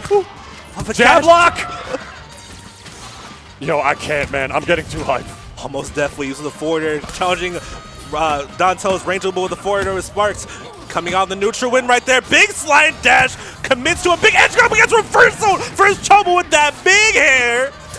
That's the kind of stuff that makes or breaks these sets in top 8 at the end of the day. As we're sitting here in winners semifinals of Luminosity Makes Big Moves 2024, the biggest NASB 2 tournament to date. That's the kind of stuff at this high level of play that you got to watch out for, man, when you're watching these high level players. Reversal, anybody's game. This game 3 is going to be pretty crucial going forward. You don't want to be down in this set. That perfect shield was so important. He would have teetered otherwise. Yeah. That was a very clutch scenario right there for Tfar. Very good awareness on that. But, ooh, I love the scramble options right here. Tfar is picking, always aggressive with it, not respecting Sparks' range right here. It's working out for him. Very much according, but misses the pickup off the dash attack. Really good bait. Big dare. That's a forwarder. That's a charge dare. But again, Daggett's horizontal recovery, still good enough for him to make it back. But 103, 6% damage, he only has so much longer to get this stock. Set play of Donnie out here in full force. He has the grenade. He has the smoke in the back just in case he's got to teleport away. He has that calling card. Still sitting out there on deck. You can see it smoking right in the corner. As I do believe that might just be the stage actually, but that was where he placed it earlier. My God! Wow! Bouncing up in his seat is Sparks right now, popping off for his pleasure a little bit, knowing how crucial that game number 3 was. He had the calling card in the back in case that Beaver Fever was going to come in clutch in the back, killing off the top. Nothing doing. I'll just kill you with raw neutral decisions, man. Let's take a look at this again. Oh, man. Such a crazy game this right nair. there. Oh. Let's take a look. Oh, that was so close right there. Just denied the charge up air. Yeah. Gets upbeat for his troubles because of it. Enhanced with the slime as well for the extra damage, potentially for the priority, for the burst above all else. Don't touch my block like that ever again in your life. Oh yeah, bro. I will kill you for it. Spark is always ready with that right there. And I think that's a sort of big thing that Tfar would need to get around if he wants to win this right here. There's a lot of pressure scenarios in that game where he was just pressuring him and just like Spark said, I see an opening. I'll be out of shield. I'm getting a little delusional right now. I'm not going to lie. It might be the Beaver Fever. It might be something else. It might be the fact I'm screaming my voice out over and over again. I'm getting literally too hyped for these sets. All of the above, probably. All of the above. All of the above, honestly. If you are experiencing any or all of the above symptoms, you might have to play some NASB to calm your nerves. Donatello out here potentially ending Tfar's winner's run, I should say, if he takes one more game and advances to top 3 guaranteed. With a Donatello, not the character I would have predicted to be out here. Not that he's bad. He's not bad by any stretch of the imagination. He's just not the front runner, I would say. Not, you know, Exactly. your Reptars, your SpongeBobs, your Dannys even, which we have no Dannys in this top 8. Harmonic is the pick. More room to run around, I should say, for Daggett. Perhaps like more linear landing options to be able to bait out the smoke grenade to teleport on the way back. There's more room to run on, also more room to get anti-here as he currently is by Sparks. Getting the big confirms off that 107% already on Tfar. There's an up B to open up the situation a little bit. I don't know what to say. Double up airs over and over again. Reset. I do believe with the down throw, not getting it off the top, or was that an up throw? Forgive me, I have not fought too many Donatellos. But maybe I should. Out here rocking the way in top 8. Norbert out here trying to get some range in, but on this stage, you know, just those platform baits are going to be second to none, especially with that center one. Can bait all sorts of approaches, because Donatello's got some pretty big hitboxes, especially in his light aerials himself. Baiting those off the platform, even against a tiny character like Beavers, we're already at 51%. Trying to get to pack up the insurance, though, with that strong up to kill off of the top, but not without getting 51% of insurance on the part of Sparks. Definitely for sure. Again, very high-paced scenario. Unfortunately, the platform might catch most of that side B from Tfar, but still keeping the pressure going. 64% on both sides right here. Struggling to break out. Gets this grab on Sparks. Up B misses that R up strong though. He's throwing out those spuds, man, trying to force his landing. And he does on the middle platform just a little bit, but unfortunately it's just Tfar is not having too many opportunities to get under him, but the one time that he finally does, he will take your stock for it and go up a stock in game number 4 right now, saying I may be down, but I am not out. Beavers tack on damage like it's absolutely nothing, especially Daggett, considering he is the one of the 2 Beavers that is, I guess, inherently designed to do it. The for you Smash players at home, the Mithra of the Angry Beavers, if you would. Yeah, most definitely. You can see a lot of these big confirms coming out from Tfar on the Dag. Sparks will get the up tilt to kill right here. Sparks one stock away from moving on to the winner's side, but Tfar would not make that easy for him whatsoever. Already has him at 77% and moving forward, getting the jab confirmed. Air down strong, dodges it. And gets the reversal. Oh boy. With that just light up tilt right there below. The light one tagging up with the grenade, the first hit of it, I should say. I've been not able to get too much off of that. That's going to be a reversal of the tornado once back again. Pretty much pre-patch, multiverses Taz-ish right there. You know he's on that, and on a big stage like this, he'll be able to move around like it's nothing. Well, it's definitely very close scenario, though. Tfar on this the second to last stock right here. There's a last stock scenario. Beautiful air dash cancel to be able to make that back. Oh, that tornado, he needs it. He needs it, most definitely. Tfar on his winner's bracket stock right now. One more to be able to secure game number 5, and one more for Sparks to secure top 3. Winner's side, I should say, of the biggest offline and quite frankly biggest Nasby 2 tournament to date. He's just got to keep his composure. He's got to hold center. He's got to have that fallback in the smoke grenade on the way back in, trying to DI away from the second tilt. He knew it was coming. Oh my god, the slide dash fair! He caught him out in the air. Such masterful positioning from Sparks. Knew exactly where he would be. Hits him with the forwarder. Was not ready to do with it, so he DI'd out, killing him even earlier than it would. Sparks. Amazing, amazing stuff from him. Moving on to winners finals in this bracket. He said your movement is too predictable now. I know where you're going to be. Sparks is so smart with I that, have though. lingering hitboxes. I do not care how fast your character is. I don't care if you can assist cancel and teleport yourself. I've been doing that before you. Let's take a look at this one again. That air dash to bring it back was, that air dash, the slime cancel air dash, I should say, was perfect positioning to be able to bring that back. A second one to be able to close out the game, too. Tfar, none too happy about that. Rolling his eyes, throwing his hands, did not want to fall down to the loser's bracket like that. Perhaps Harmonic was not the best stage to go to. Big stage. A lot of room for, you know, a lot of room for Donatello to be able to control space with his electro grenade, teleport back safely with his smoke grenade on top of that. Perhaps a smaller pick would have done it, but that's probably what he banned. Yeah, if I'm taking a solid guess at it. Beavers, especially Daggett, can overwhelm characters, especially a tall character like Donatello on a stage like that. That is not exactly what you want to be. I mean, I'm speaking as an Ember main. You don't want to be too tall against the Beavers. They slip under you. They hit you with all sorts of sneaky moves. Very befitting of their show, if I'm being honest. Yeah, very befitting of that. That is winner's side top 8 for the Donatello player. Wow, yeah. Sparks out here. Man, Sparks. Sparks is what a crazy bracket. At least third now, right? So that is crazy with a Donatello character a lot of people didn't necessarily believe into, so doing a great job of just repping him massively. Putting him on the map. for sure, to say the least. I would not have predicted that Donatello was going to be in winners finals of this bracket. You asked me, I would have said maybe even Beavers with Tfar with the way he was playing. That would have been my guess. Yeah. Perhaps SpongeBob with Revelo earlier on down the line. Very meta-relevant character as well. Absolutely. Donatello. Interesting. Which, fun fact, by the way, I do believe Rob Paulson came back to voice Ralph, because since he voiced Raphael in the original show back then, he did, yeah. and voiced Donatello in the Nickelodeon reboot. He did. It's like very ironic, right? It's very, very funny. When I first heard his voice, I'm like, wait a second, that sounds familiar. Yeah, like I was like, was that him? Like I could have sworn. I'm like, didn't he voice the other turtle? It's I'm like, really funny. I thought his voice is like he does like the nerdy voice really well. I thought that was way more befitting for Donnie, but I didn't know he voiced Ralph in the original. He did voice Ralph in the original. Did not know that. I thought his voice in that was very weird. It didn't right? Like for Ralph, I thought, like, same. I'm so glad I wasn't alone with that. Rob Paulson, one of the greatest voice actors of all time. God bless him. Like a hero of mine for sure, but like, I had no idea he voiced Ralph. But whatever, ain't no more turtles on screen. We're switching back to tigers and airbenders. That's a very interesting combination right there. Yeah. Aang, but yeah, contender for best in the game right now. Yeah. As some people have considered. That air ball, basically spin dash, but it starts in the air and he can cancel it effortlessly. Yeah, it even got nerfed this match. It's still pretty amazing. It's like before it was a menace, honestly, for sure. Certain things can get nerfed and then just from their raw fundamental design can still be good. For example, Reptar. Yeah, exactly. Just in general. He was crazy pre-patch. He was, God, he was something. And he got nerfed, rightfully so. He had some very silly things. Yeah. He's still crazy.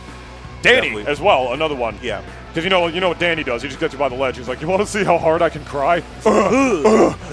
Just looking at you. And now that doesn't linger on ledge as much anymore. But as long as the Danny player times it, right? Exactly. It still works. I played against Rat Dog too many times. Oh, yeah. Like to just get eaten alive by that. Yeah, I play against Trucko quite a bit, too. He does the same thing, man. They same know, thing for sure. The biggest Danny Phantom fan in the world is right here in this building right now, but there ain't no Danny on screen right now. We got Avatar, the Last Airbender, versus El Tigre. Against Sego versus Toast on the other side of winners semis right now. To be a very, very interesting one. We've seen a good amount of Tigres. I think, like, even with the aggression that SkyJ provides, Sego, he's still, like, the most aggressive of the Tigres. I feel like, you know, still very explosive with it. You definitely see probably a lot of that going forward to this game. Meanwhile, again, Toast, I think, like, one of the more fundamental base Aang players right there. I would talk a bit about with Pixie Gang Stereo, shout out to homie. Definitely say he's probably one of the more fundamental base ones. Doesn't really go for too many crazy extensions, but his neutral is pretty hard to crack, man. So we'll see how that goes in this game one. Yeah, see how he's going to be able to handle it against all four elements. Lego, my Sego, out here showing you what you can do against, ironically enough, with that stupid joke I just made, Toast.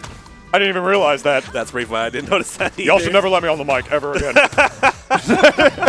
Ever again in your life. Jellyfish Fields is the pick. I think the first time we've seen it in this top 8. Funny enough, that platform I think you're right, can be a little polarizing against multi-hits. If you got a multi-hit move, the way the platform moves and the way that characters interact with it can actually be a little degenerate in kind of a bad way. You know, you can slide off. Again, as an Ember player, you know, with a lot of multi-hits, I know for a fact a lot of like people have gotten out of my multi-hits with the way that move slides as well. So these characters are no stranger to some, I should say, in Aang, I should say, especially. Tigre, more so like some good solid single ones is that. Opie is going to take the stock, actually. But tiny blast zones, I feel like it's going to be good for both these players right now. I'm not surprised they wound up counterpicking to this stage. Yeah, most definitely, most definitely. I think, too, to note is that Aang was nerfed for a little bit to be more easier to combo before, because right now, before he was definitely basically impossible to combo. But you see Sego taking advantage of that fact fully right there. Again, these big confirms off on Toast. Go, dash attack, up B. Not going to do it from there, actually. Not nearly close enough to the blast zone, despite the tiny, tiny blast zones, I should say. Or the tiny stage size of Jellyfish Fields. Going for broke, I should say, after having to use a meter because of the very poor recovery of El Tigre after that slight overextension right there on the part of Sego. Not really going to matter, though. He's holding stage so solidly, and that's going to make a solid edge guard on the way back in. Really forcing Toast to pick and choose his options and just play that rock, paper, scissors game at the ledge just a little bit. Get up attack, might get a reversal edge guard here. Nothing doing. That air ball, man. Second to none. So good for sure. Toast gets very good use of it for sure. Not making too many openings, too many cracks in the shield for Sego to take advantage of right now. Charge in there, gets him off stage. Toast, big situation for him right now. Reversing right there. What's the edge guard? Air ball, actually, because he knew that was an interesting interaction. He knew he gave up stage control right there while staying in the air. And I guess he thought, like, I'm an Aang player. I can. That's fine. I can do that because of the air ball. But if Tigre spaces his claws right, he might be able to just hit you out of those when you're not too careful. And getting almost a full stock lead and a percentage loop, I should say, of insurance on the part of Toast right now, as well as even saving his burst for when he needed it. You might have to like watch out when you're giving up too much stage control against Sego right here. It's looking like he's doing a wonderful job of just holding it. Wave dashing around, really forcing Aang to pick and choose his spots and making him think that he can't. All the way up high towards the blast zone. Yeah, I love, by the way, the chase from Toast getting the forward strong right there. Yeah, Sego, man, the pressure is already cracking Toast armor a little bit right now. Slime spot dodge, I should say. Negating that lag of it. Not able to get too much of a punish off of it. Tigre might be a little too fast for that at this stage in the game. Beautiful air dash slime cancel. Double jump, I should say, to get that forward air, keep that edge guard going. You might think he might have just, what was the point of that if he didn't get a combo off of it? He got stage positioning because of it. He kept that edge guard going because of that, and he did not win the game yet because of it, I was going to say. That was definitely nearly does, though. Sego, the pressure with the jabs. I love to see the gameplay we're seeing from him right now. All right, there's the up throw. Gonna need big damage right here if he wants any chance of being able to make this game back. 69% should do it for his edge guard. Lets him back again, though. He tries to bait him with the fire move. That move is huge. I do believe that's his up strong, if I'm not mistaken. Forward strong. It's his forward strong, yeah. Thank you. Gotcha. Forgive me, I've never played Aang myself. Not so, yeah. There's a forward air, yeah. Aang light enough with loose hit like that will eventually do it. Sego going up game one. A little shaky in the beginning of that, but definitely got a pen on how Toast wants to play the neutral and sort of just playing around that essentially. That was a good download game. That was a good game one game. That was a good feel you out game. Okay, yeah. I cannot give up stage control to you easily like that.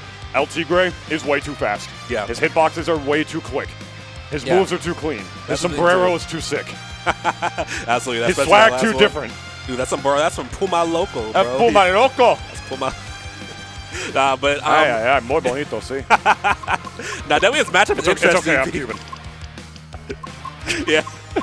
Yeah, but like Tigre's too fast. Yeah. I bet he thinks like even with my air ball, it's okay if I give him stage control. Yeah. I got this like crazy move that's very hard to contest.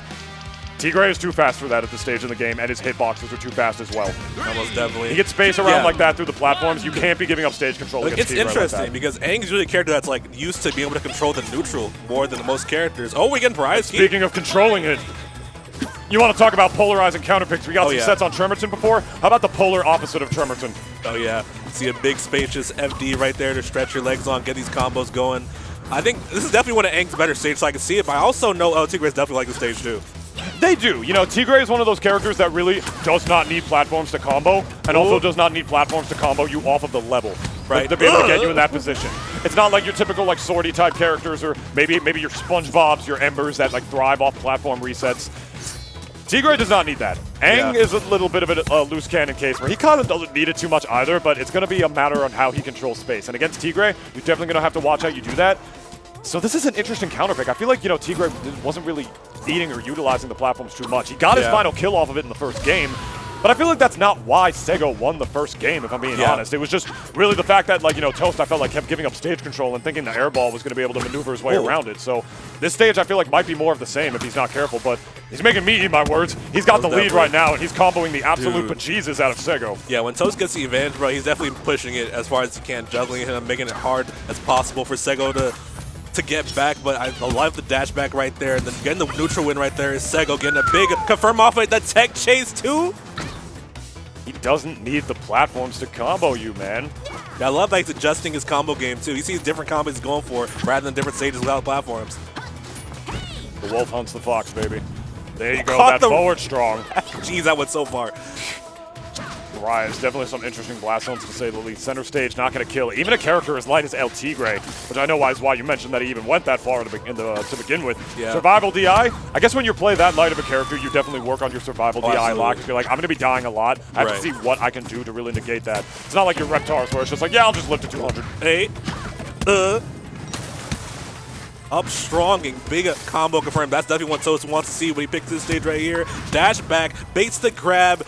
Toast, big advantage state right now. Back airs calls out the option on stage 2. Toast looking like he in his head right now. I don't know. Making me eat my words with the way that Toast is being able to control space and even perfect shielding the shine right there. Off the top, nothing doing, saving that burst for exactly when I need it. And he's doing a wonderful job at mixing up the air ball on the way back down over and over again. And even still living.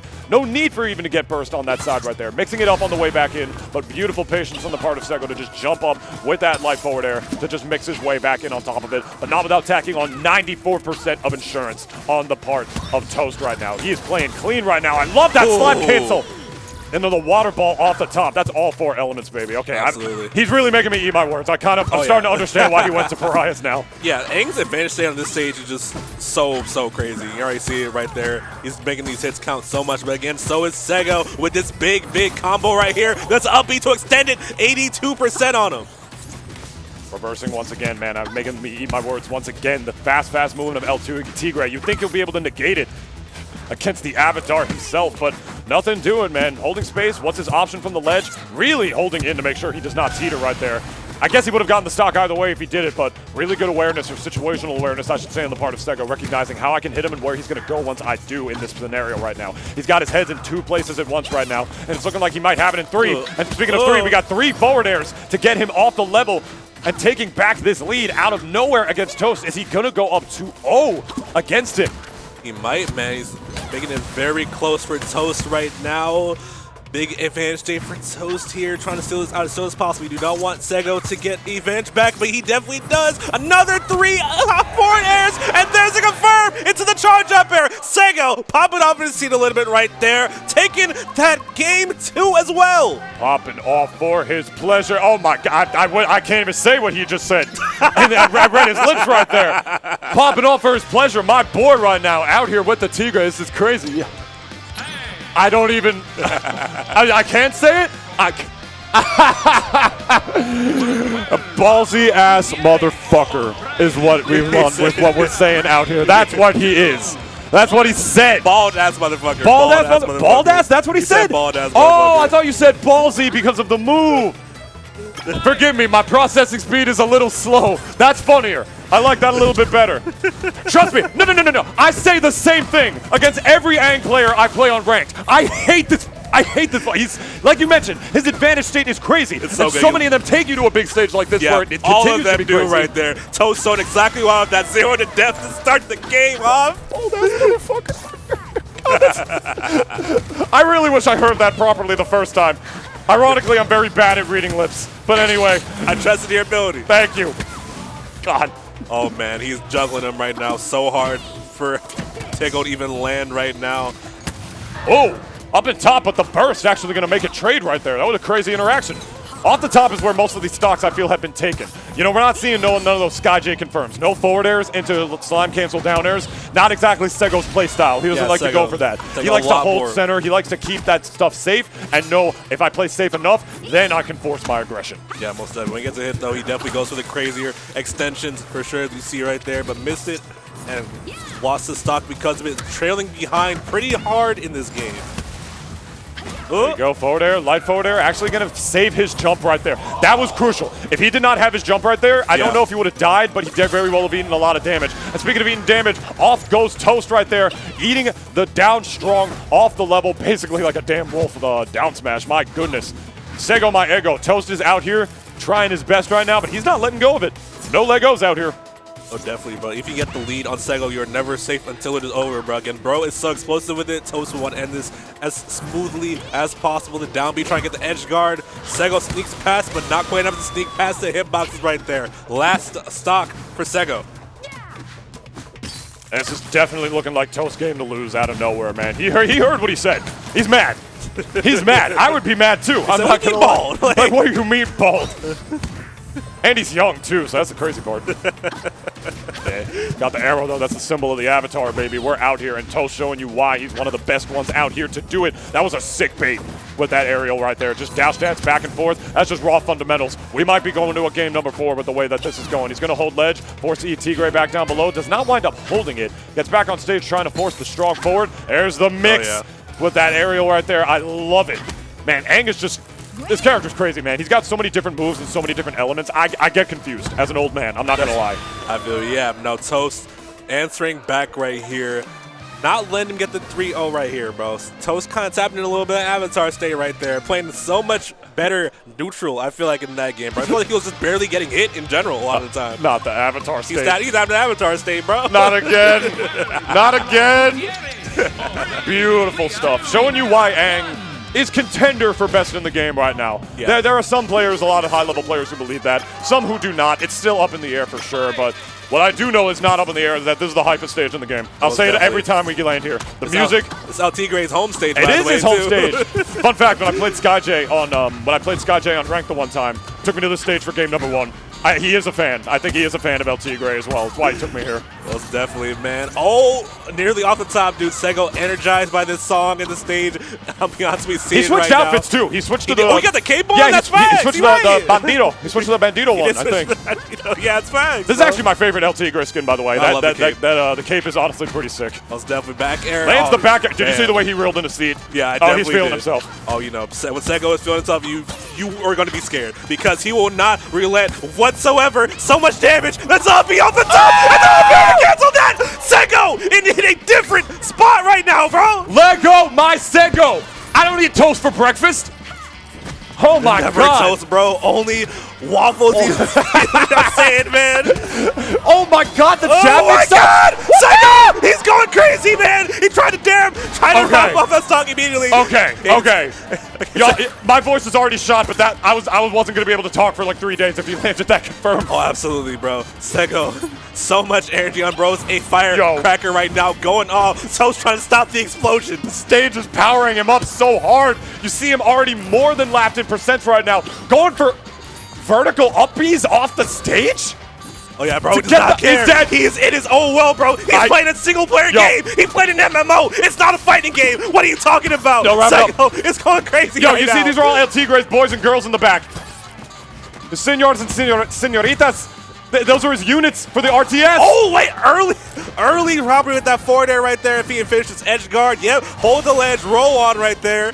I mean, Toast, he can only takes a few interaction wins, but Sego, again, so much energy. I'm not sure if you're able to get those, bro. It's powered up, as you said right now. 0% still on this stock. Might just finish with a charge up air, charge forward air, into the down air, and that is it. Sego moving on to the other side of Winners Finals. Clapping it up. Everybody's clapping it up for him, including himself. He deserves to gas him up for that exchange right there. Wow. I have never seen a stage counter pick power him up. He had all the boys and girls in the back. The El Tigre stage powered him up so hard. My goodness, Sego out here showing you why he's one of the best Tigres in the world, bar none. Bro, when Sego is feeling himself, as you saw, it's different. Like when bro is feeling himself, he starts playing a single player game. He just locks in. He's not playing multiplayer anymore, bro. He's like in training mode. It's another day in the office. Arcade, I think. You know, what is the boss fight? I forget the character's name from El Tigre. The one on the throne. He fighting Sartana, bro. The one on the throne in the back, yeah. And ends it with the one time he does the SkyJ confirm in the entire set. He saved it for when he needed it. I'm so nasty. I'm so nasty at this game. I'm so nasty. You see him walk away. Yeah, that was sick right there. That was definitely crazy, bro. That, man. It was crazy, too, because the adaptation from Toast on that game at 3, I believe, was still insane. But Sego just didn't care. He just didn't care. That was freaking insane right there, bro. I slept on Tigre.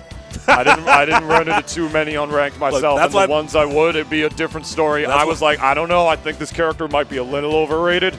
Nah, this is why he's, along with Aang, he's one of the top tier contenders, one of the best character contenders for a reason, for sure. Absolutely, and he deserves it, man. It was such an underrated show, too. I'm so happy he's in the game. Dude, it's so sick. So happy they plopped him out here. Nah, facts for sure, bro. Yeah. Blazing Pasta out here showing you what we can do now against Tfar. the Beavers. Oh, that's I'm just saying, I did warm this guy up with Ember for a lot of games before this tournament started. You did, that's true. I did do that. He wanted me to go Ember specifically for that reason. I'm like, you know, I got a Danny too, and I'm like, oh, there's no Danny's in top 8. It's fine, whatever. I don't need to do that. Nah, for sure. I think this is a crazy match right here because, like, these are some of the fan favorites right here, right? Tfar, the unexpected person, Pasta, crowd favorite. So it is crazy to see him fighting this early. I think so as well, my friends. I think so. And now these are two of my favorite players to watch in the game right now. Yeah. You know, like Blazing Pasta is like a representative from the East Coast and as an Ember player as well myself. And Tfar, just being the chill dude that he is, messed with me actually because like, you know, in the one set that we casted yesterday. Oh, he told you about that? Yeah, you know what? I don't care. It goes to show I'm good at paying attention to what I need to pay attention to. That's why I didn't recognize him at first. It's totally not just because I'm dumb. It has nothing to do with that. Rocking the Club Nintendo Luigi controller as well, which he won in a giveaway. Oh, really? Yeah, that's what he told me. That's interesting. Oh, yeah. That's pretty neat right here. I think we're getting the button check right here. Let's get right into it. It looks like we're getting right into it right here. Losers, top 6. Winner of this moves on. Loser is out of the bracket, so big stakes right now. Indeed, my friend, indeed. And there you go with that up air lingering move. Basically a giant Fire Emblem hitbox. You already know Ember. Rocking the pirate outfit, Ember, which I respect. You know how much effort it takes to look good in a pirate outfit? Well, absolutely. They'll be rocking it for sure, but Tfar rocking the vacation outfit, chilling in the Hawaiian t-shirts, getting this combo going 103%, Yo. And the up strong flexing on him. He's saying this win's going to be leisurely. That's what he's saying. This is going to be easy, bro. I know how to deal with Ember. Out here rocking against one of the best Embers to do it right now. At least one of the current best Embers in the game, I think it's pretty safe to say. Even though this is just, I believe, his secondary. Yeah. But rocking Ember more than anyone else right now. Wait a second. Counter picks. Up strong anti-air. Suddenly, Pasta's stealing the situation back a little bit. Yeah, you can say what you want about like being able to SDI Embers up strong relatively easily, but if you do hit directly in the center of it, if you do space it properly and you're lucky enough to be right in the center of the move, not really. It's a little difficult to do it from that position. If you're on the edges, it's a multi-hit move, little different, little easier to SDI, especially for a small character like the Beavers. But I played against Tfar earlier. He didn't SDI out of all of mine. It's a good move. Well, absolutely, for sure, man. A lot of extra credit, a little bit extra credit on it, rather, 22%. Pasta trying to prevent it from being much more, because if Tfar gets a hit, like right here, he might make it count. 60, 70, 78, 89, the percents are flying up! There we go. And then we got that dash in the air right there. The forward strong up throw, not going to do it. I thought he was going to mix that up with the tornado right there. Definitely recognized he was not in a position to commit to right there. Up throw, still not going to do it on Technodrome? Wow. Yeah, it's a little surprising. The great DI from Tfar.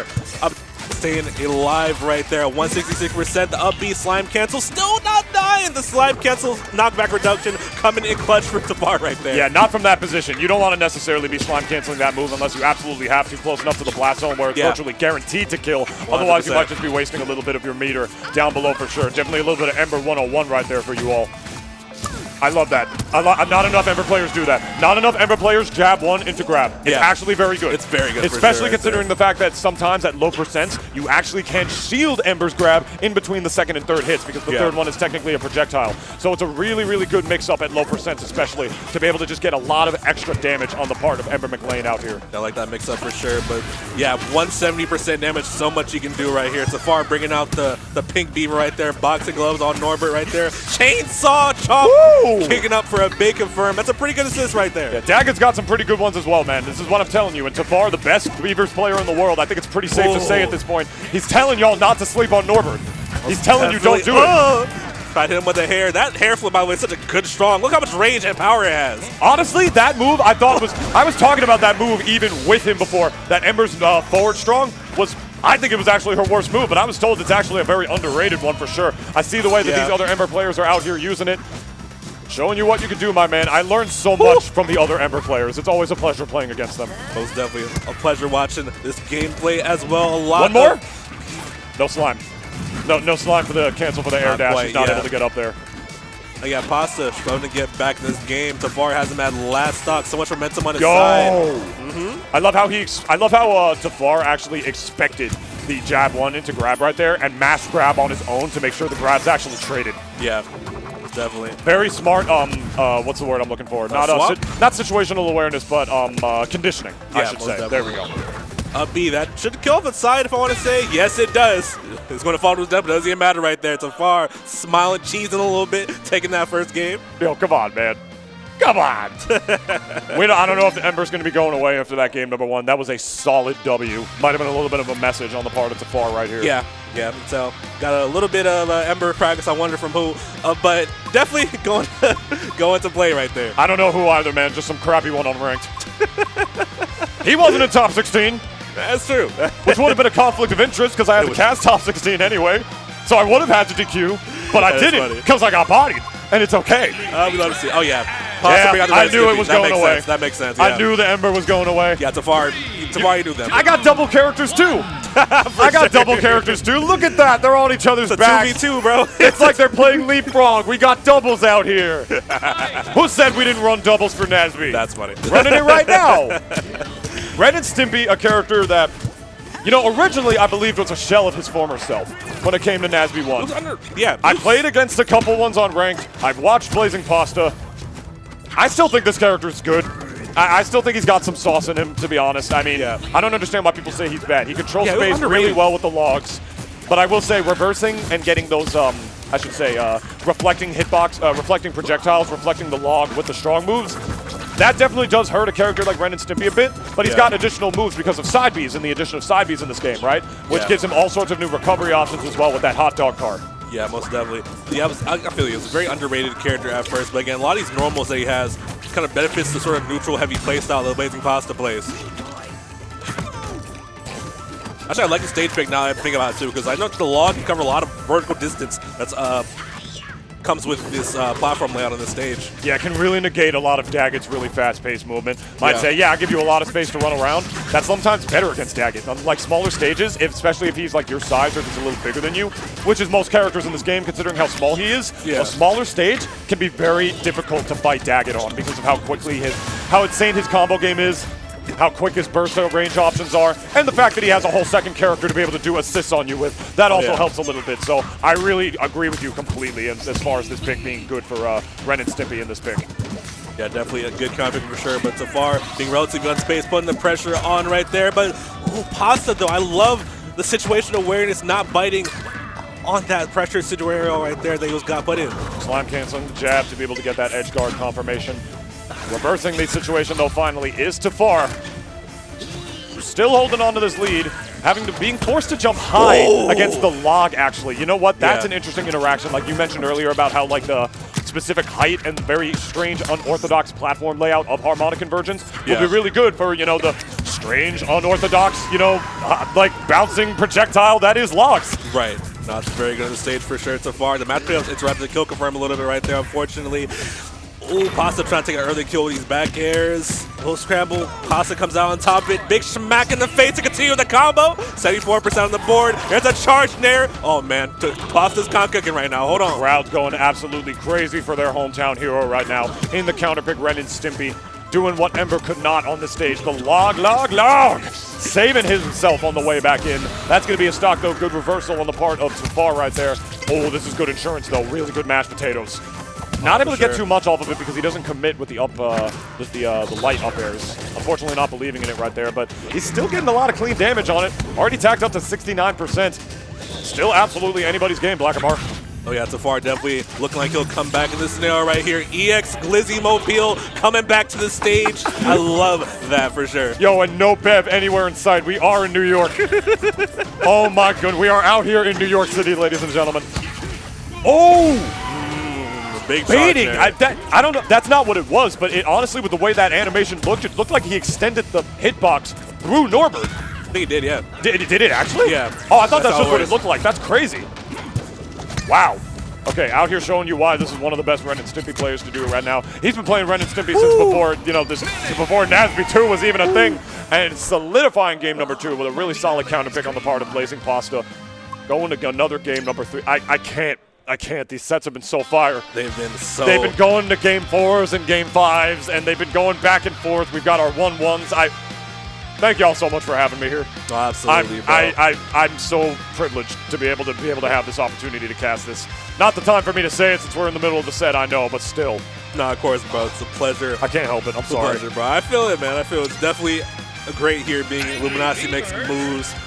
Luminosity makes big moves, rather. Big moves. Big moves. Huge. Biggest offline bracket for this game. I've never seen moves this big in my life. They're pretty large right there. And I've been to like every one of these.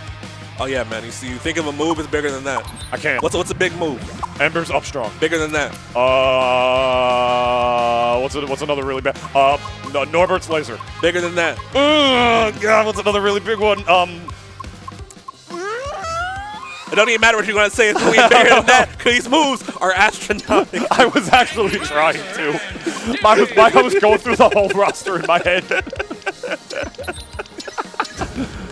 The Ember, the side B cheer. The side. Cheer side B. Definitely way bigger than that.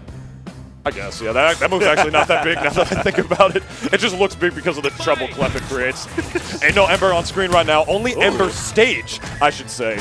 Yeah, which ironically like her worst stage, but we're not here to talk about that, to be honest. Yeah. Very ironic, really. Yeah, out here in the ghost zone, Mariah's Keep.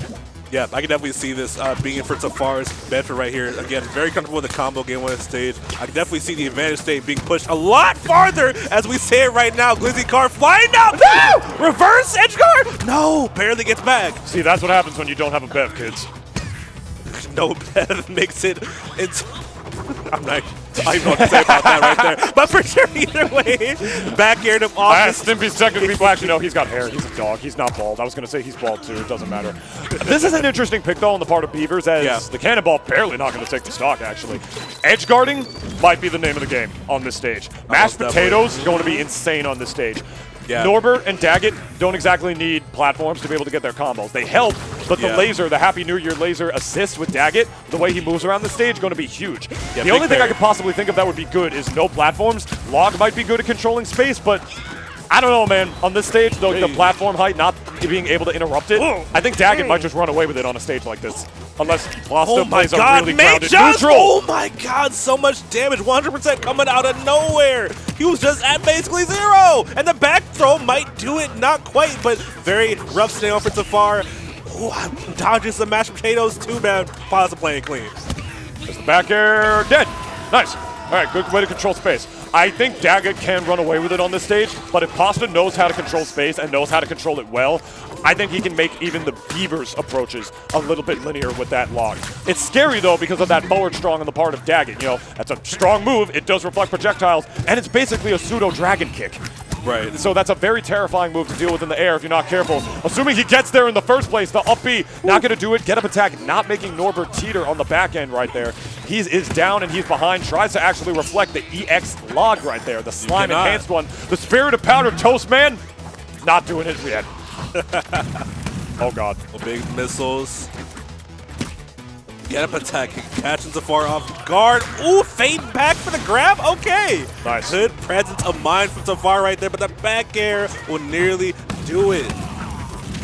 Really good slime cancel up strong on the part of Tfar right there with the Norbert, showing you why Norbert can be doing some great things as well. Yeah. Gets grabbed first trouble though. Forward throw? Actually gonna, or was that down throw?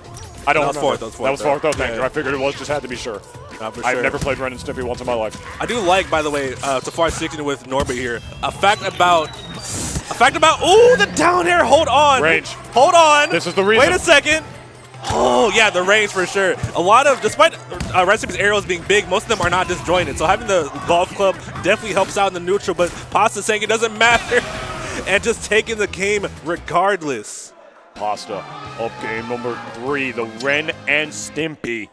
Out here, potentially creating the reverse right now. Not the reverse 3-0, because Tfar was not up 2 games. He still is not. In fact, he needs 2 more games to be able to have a chance at surviving in this bracket and not going out at 5th place.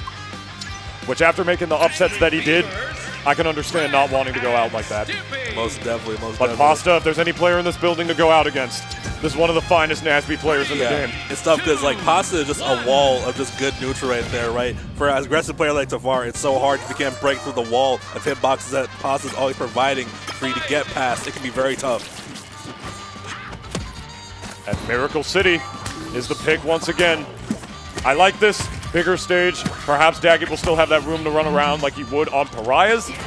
Now let's try it with platforms, I guess. Let's see what this can do. I feel like these platforms are also perfect height for the logs, but I feel like the logs aren't what really came into play as far as like sort of negating Tfar's approaches. It was really just solid fundamental stage control, I should say, on the part of Blazing Pasta. He knows how to hold stage. He knows that he has to in this matchup, especially on bigger stages where, you know, Daggett can't exactly necessarily overwhelm you. Most definitely. I like the log, by the way, killing the assist a little bit.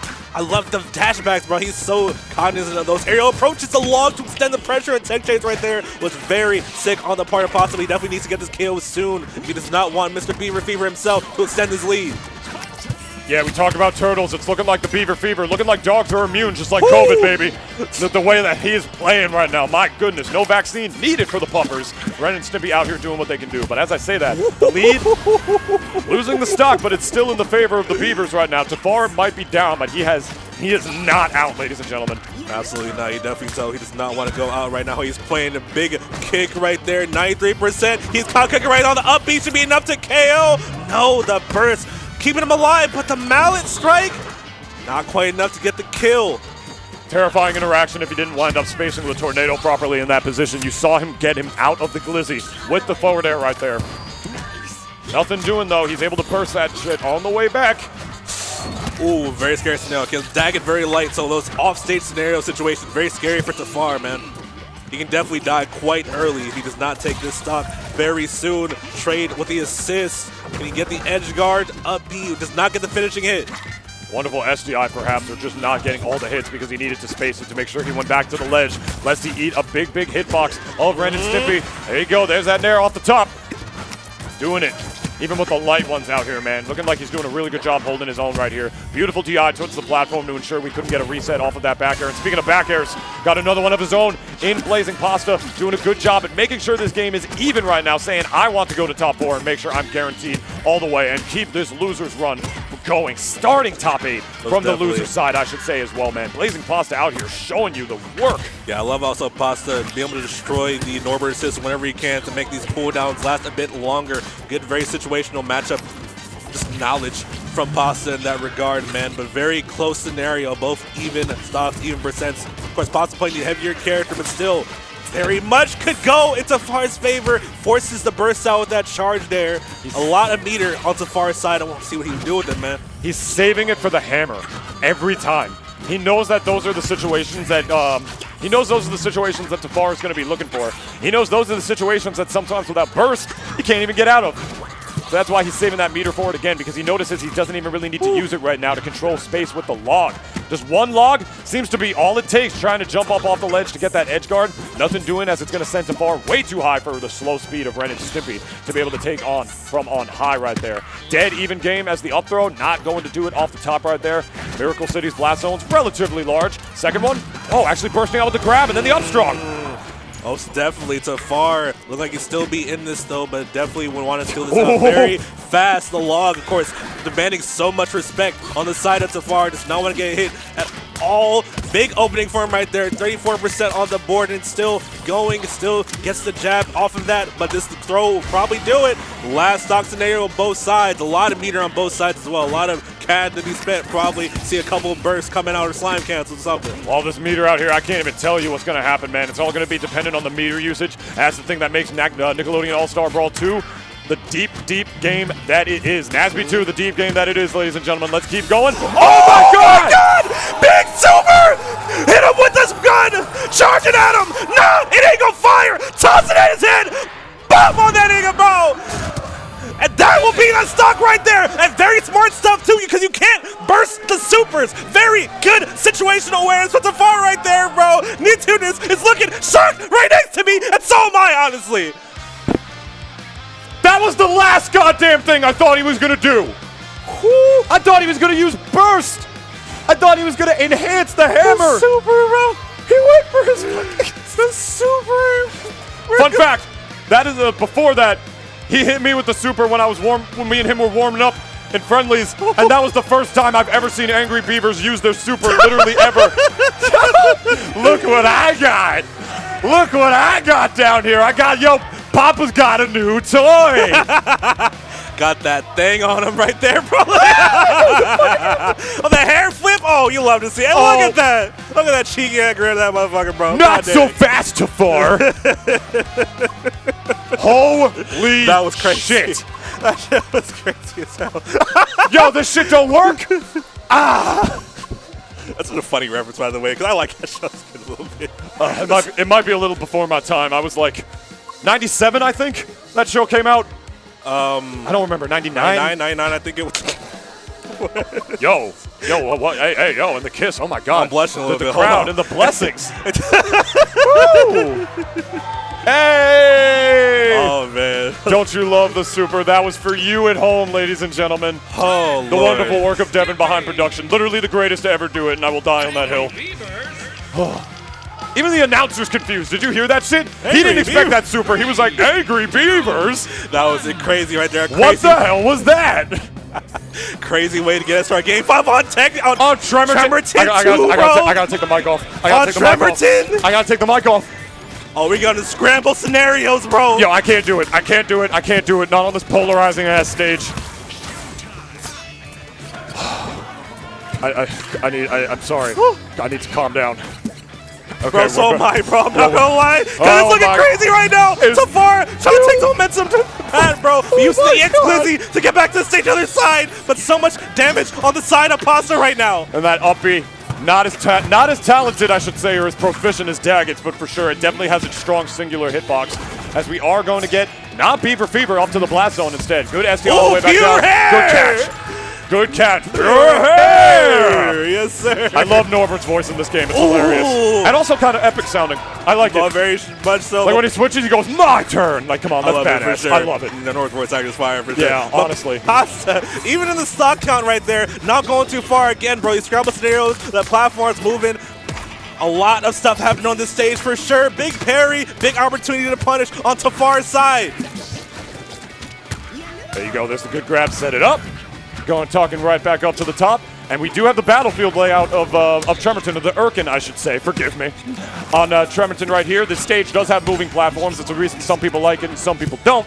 Yeah, the transforming stage is always going to be polarizing these platform fighters for sure. It's impossible to not make them polarizing, man. The first platform fighter that does it, y'all have my kudos.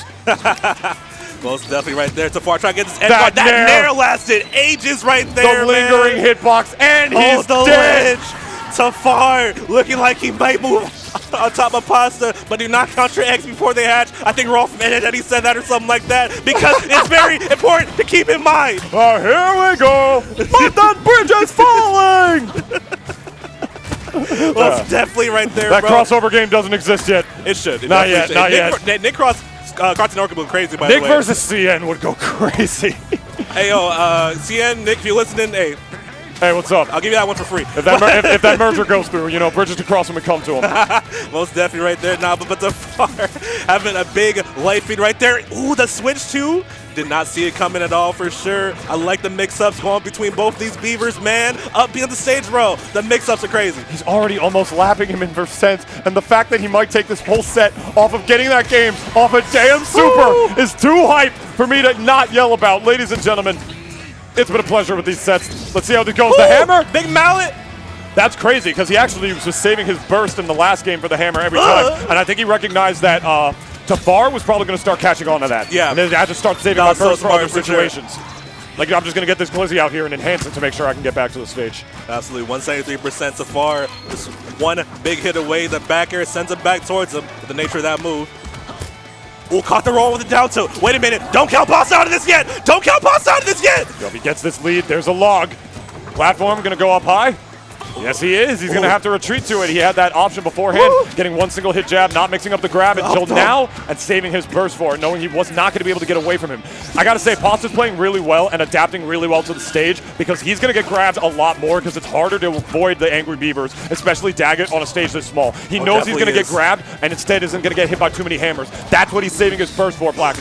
Over and over and over again. Misses the kill confirm right there. That's huge. Tfar, one more stock away from winning the whole set right here. I don't know. Moving on the bracket. Are we going to have to stand up? I'm a little nervous. We might. We might have to stand up if he takes the stock. Going back up again. Okay, hanging back, sticking with the back air. Floating his way back down forward. Daggett holding shield, Blackamar. Happy New Year. Not going off the top in the space station, I should say. Loving the background of the stage. Very, very faithful to my life as a teenage robot. Insanely underrated stuff. That's a down strong. That's the last stock right now. No, come on. Okay. Last stock, even stock. Even this is for top right now. $5,000 prize pool for this bracket to ensure this one's for a lot of money, ladies and gentlemen. This is a big money stock. That's an up throw right here. Oh, both of them trading hits right now. Tfar, can this combo going? 6 to 8, basically even percents on him right now. Oh my God, it's either one's game right now. It's either one's game. He anticipated it with the fart. He just waited for the strong forward air, knowing that he was going to use it in that scenario. We got the most polarizing platform layout, by the way, the sort of mini harmonic one. Very hard to get down from this one. Most definitely. Wait a second. Pasta try to finish edge guard, no punish though! Oh my god, the platform! Burst on both sides and still survive one more hit, mind you, but still such a very close scenario. Dead even in percent. Oh my god! The hammer saves the burst! Save the burst! Oh, Tfar using the meter, not having the burst out too.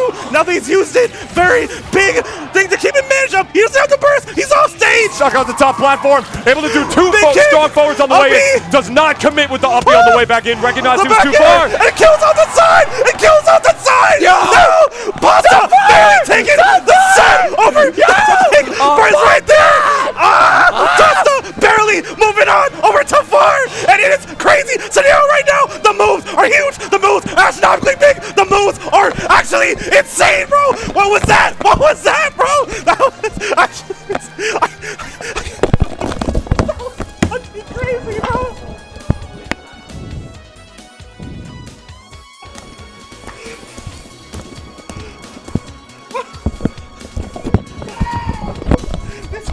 It's down right now. I'm sorry.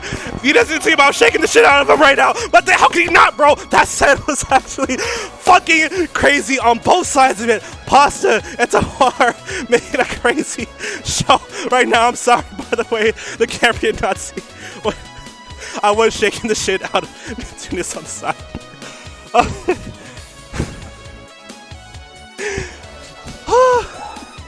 I'm exhausted. Oh my god. Ow. It's not that. I was trying to shake you back. I was as hyped as you were. How could you not be? I can't think of a better one to go out on, because I think that might be my last set. Oh, we're finished. Oh, okay. Oh, I forgot the other side of top 6. I said top 4 to loser semis. My bad. Yeah. I always get a little confused with brackets. Like, what else can be said after that, bro? Jesus Christ. My voice is going to be shot after this. Absolutely. You're telling me, bro, dude. I'm not. I can't. I dropped my water. I left it over there, I think. That's why I haven't been drinking this whole time. And it's the time I need a mo. That's a sick frame, by the way. Look at that. Oh, it definitely is. That's profile pic worthy. Actually, he should do that. It is for sure. But man, Tfar, man, shout out West Coast homie right there, putting on a huge, crazy show. In this my soul hurts. 8. My arm hurts. My body hurts. This man just threw me into the next dimension. I kind of don't blame him. He literally hit me with the Angry Beavers grab in real life. Listen, started shaking me. I'm sorry, bro. I'm a grappler. You know what I'm saying? It hard. We hope you all have been enjoying the show so far. Woo. We got plenty more top 8 action. Oh, we started. I'm not even ready. Hold on. We're already starting? Okay. They already started. They didn't wait for us. Okay. I have never needed more of a breather in my life. I ain't getting one. This is what we're doing out here. Top 6, ladies and gentlemen. The other top 4 qualifier. Y'all already know. Starting this off on Erkin Armada Invasion right here on game 1. Toast versus SkyJ, another crazy set for sure, man. This is a loser side match, by the way, bro. So a lot of crazy competition altogether, man. Yeah, and you know, to have SkyJ on the loser side of the bracket, I did mention about an hour ago or two, I did have the pleasure of playing this guy on Ranked. Definitely a very confirm heavy LT Gray. We already saw the set with him earlier where he loves to go for those forward air, slime cancel, into the down airs. He got 3 out of 4 stocks on, I believe, was the Reptar he played? It wasn't Sego. It was Sego. No, it wasn't. It was the other Reptar. It was Lancon. It was Lancon. Yeah, he hit him with that like 3 times in one match. Now we're going to see if he's going to be able to do it against a character that's much smaller and like normal size. So that's going to be interesting at least. Right. Most definitely will be for sure, man. And the answer is yes. Yeah. And listen, man, we're saying the nerfs to Aang's combo ability right there, or to be able to combo him rather, definitely a big factor for sure. By the way, it's funny because this is the second Tigray Toast is playing in this top 8. So he did play second that's earlier. Right. He actually did get a little bit of a warm-up with Sego Maego. Well, there are pretty different types of Tigrays, though, so it is definitely worth keeping that in mind, though. Definitely a more common character than he used to be. Like I mentioned earlier, there was a point where I didn't believe in this character, and now I very strongly do, if I'm being honest. Oh, yeah, dude. I have no reason not to. Tigray is actually fucking insane, bro. For sure, man. Borderline Fox up throw right there to just put you in that disadvantageous position in the up tilts as well. Fox and Wolf, man. The Wolf hunts the Fox, man. The Tiger hunts the Benders. The Tiger hunts the Benders. That's definitely interesting. Spin on that narrative right there for sure. That was the most clever thing I could have came up with in that moment, all right? No, I feel it, bro. I just had my soul and my body shaking, all right? I'm right there. Promise to shake me again if this set goes to game 5 and like the whole room starts screaming again, all right? It's funny. Shout out Pride. I've done the same thing to him, but I did not do it consciously because this shit was crazy. No, that was authentic.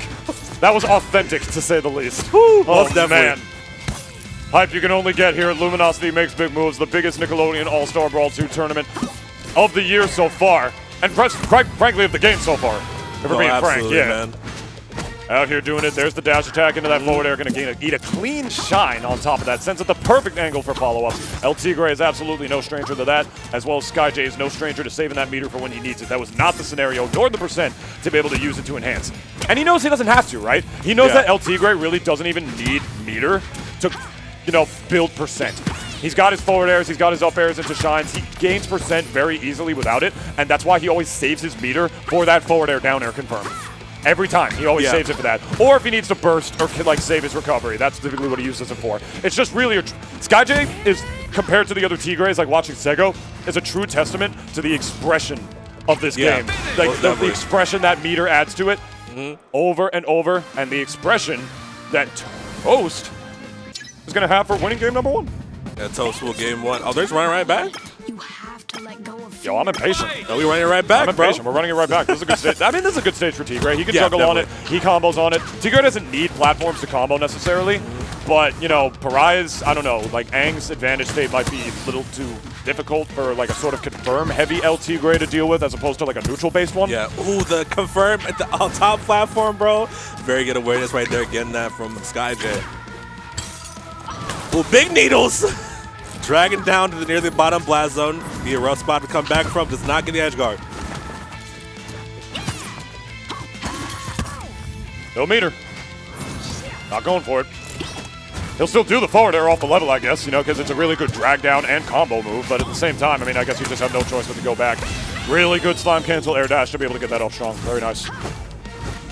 We're not even done yet. Speaking of the combos, putting out the lingering hitbox on the platform exactly where he needs it. I don't know how familiar SkyJ might be with this matchup. Perhaps this might be one of the better Aangs, or definitely one of the better Aangs, but maybe one of the first really good ones he's ever really played. Up. First. Forcing the burst out for sure. Good and Toast do saving it, but the back air will do it regardless. SkyJ's ledge coverage, always unparalleled. There we go. Light up, light up. Trying to get a third one. Ran out of platform, unfortunately. One of the few situations where I feel like El Tigre actually does need platforms to be able to get his combos off on you. But even on a stage that like is, you know, typical like 3-platform Urkin Battlefield layout, he wasn't able to do it. The survival DI of Toast was just way too good. I have a feeling if SkyJ loses his game, we are not going to go back to Urkin. Yeah, probably not. Yeah, I feel like Aang's disadvantage state is pretty good on this stage, if I'm being honest. Like He's it's already, it's already ahead. really good in general, and giving more options to land on. It can be really up. Go straight to the to the ledge right there. Toast calling that out. Very slick on the part of Toast right there. Good stuff. Yeah, you know, it's an interesting pick on the part of SkyJ. I mean, he's like, you know, I played against him on this stage before as well, but at the same time, Tigre doesn't need platforms to build damage on you.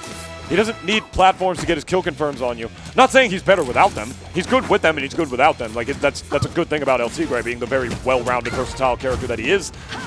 But it also depends on the matchup. As we all know in Nickelodeon All-Star Brawl 2, this game is hugely stage counter-pick heavy. Yeah, most Stages definitely. can be really polarizing in certain matchups if you're not careful, as that down strong is going to take it right there. And he may be down, but not out. It's only about a 50% differential between these players right now. El Tigre slowly but surely trying to make his way back, but the aggressive edge guard on the part of Toast. Air dash. Yeah, I love the air dash to extend the recovery, but Toast still catching the get-up attack right there. Still continuing with the back air. More aggressive than the last time. Good mix-up on that edge guard. All right. There's the up. One more. Uh-oh. Not using the meter that high. That was an interesting position because he was like above Toast. So I think he recognized that off of that forward air, he couldn't really get a slime cancel into an up B. Yeah. Nor would a down air have done anything because he was way too high up towards the blast zone to the point where the hit stun of the down air would have actually been negated. It would have ended before like he was able to even get past the ledge, really.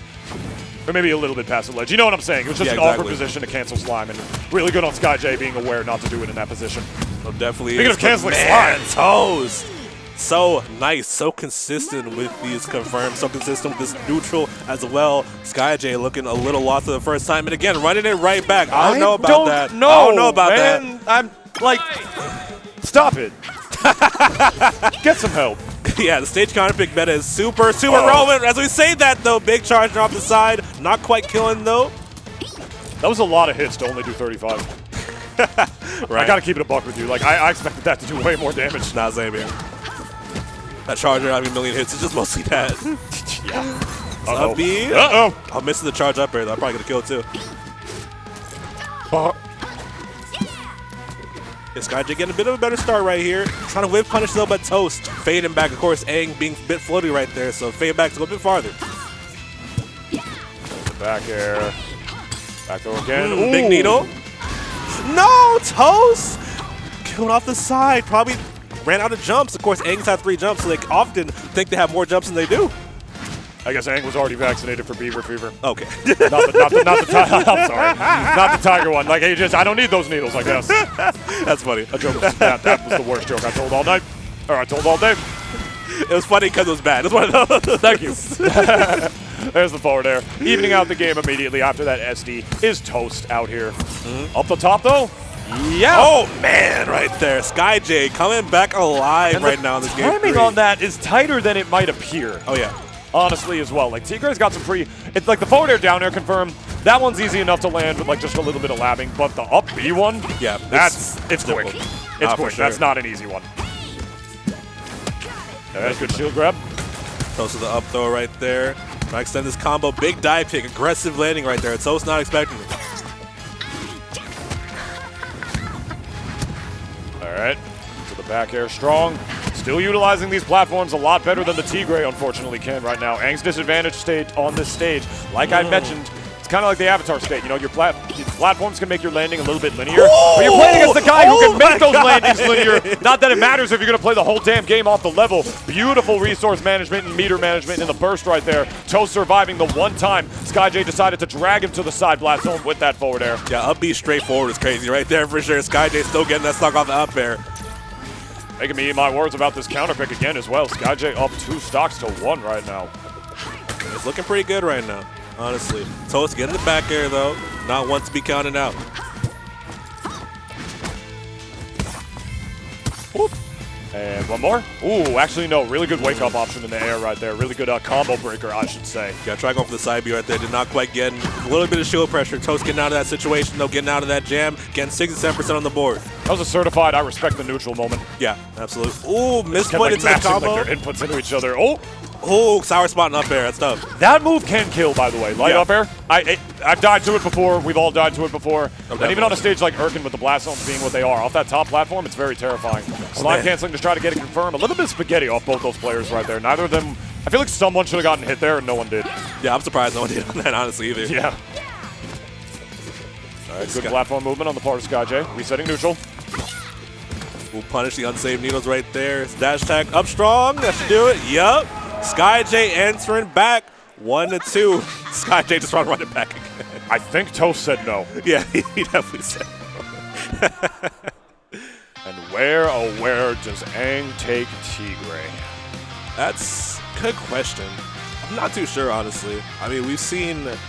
Okay, I was going to say, we've seen Pariahs keep sort of be good and bad in that matchup before, right? So, I mean, I know Aang's to be like... I mean, Toast took Sego there earlier, so I could possibly see that, but I'm not sure. I don't know. It's all a question of what he's going to ban as well. So Yeah. I would imagine that SkyJ it got the announcer clip That's where funny. it says his whole name. And for those of you youngins out there, there was a gag in El Tigre where Manny's father would always call him by his Full name, whole yeah. ass name, and his name is ridiculously long. There you go. We're on Pariah's keep for this game 4 situation as we were talking about earlier, man. Toast definitely a big fan of this stage. The advantage state Aang has on this stage can go pretty crazy. Yeah, and like we mentioned earlier, Tigre really doesn't need platforms to be able to get his bread and butter combos out, nor his confirms off the side. As we all know, being the Incineroar player in Smash that he is, SkyJ is a very confirmation-heavy player, and he knows how to position himself properly to be able to get those. The double forward air, the Like down so. air, bro! Like so. SkyJ What? Like so, I told you. He knows how to position himself properly to get these kill confirmed. He does it with a character in a different game that is astronomically slower than El Tigre. That's true. That is very true. Of course, they're playing the Incineroar, playing the other cat in this game. Yeah, it's like it's like, you know, he's the best funny cat main in the world, not Garfield. And then he plays another funny cat in another game. That's funny. That's really funny. Crazy, man. For sure. A little bit neutral though. Toast got a big combo right here. Double up strong. Maybe triple. The air up strong. Another air up strong. Combo game on this fast forward. So good on Aang. No cake. God, I can only imagine that Tigre is like taking the training wheels off when you're like an Incineroar main. Oh yeah. In like the other game, you know. But that's enough about Smash. You know, we're out here playing Nasby, baby. Absolutely, for sure. You see El Tigre and Aang on the screen. Even scenario, SkyJ baiting out the dash attack, not quite getting caught by a trade right there, meaning Toast does not get sent off the stage. Good spot dodge. Another good spot dodge, but by the other player at that time because that was a very awkward CQC interaction. Going back in again once again, holding shield the whole time, able to get the up. Ooh, even with the it killed, yeah. What a light boy. Actually, yeah. Oh, double up Yo, that almost killed him. And not quite enough. Good DI on SkyJ, not getting robbed off the side quite yet. Really close towards the blast zone, almost ending SkyJ's run in 5th place right then and there. Most definitely, but Toast still looking to do that right now with this aggressive offstage play. But SkyJ mixing up the options of recovery, still getting back. Forward strong anti-air. Okay, we're running it back very slowly. This is definitely looking like it's Toast set to lose. Most the way definitely. He's playing right now. Tigre with the, you know, we talk about Tigre a lot. He does not have the best range. You know, he is a very close range heavy fighter. You know, gets up in your face, gets a lot of like really clean positive buttons. But getting it on you is pretty difficult. That's one way to get it started though. And on a stage like this, as wide as it is, with characters with big advantage states, like say your Aangs, your Jimmys, like all these kinds of characters. On this stage, it's hard. Most definitely. Toast trying to end this stock right here.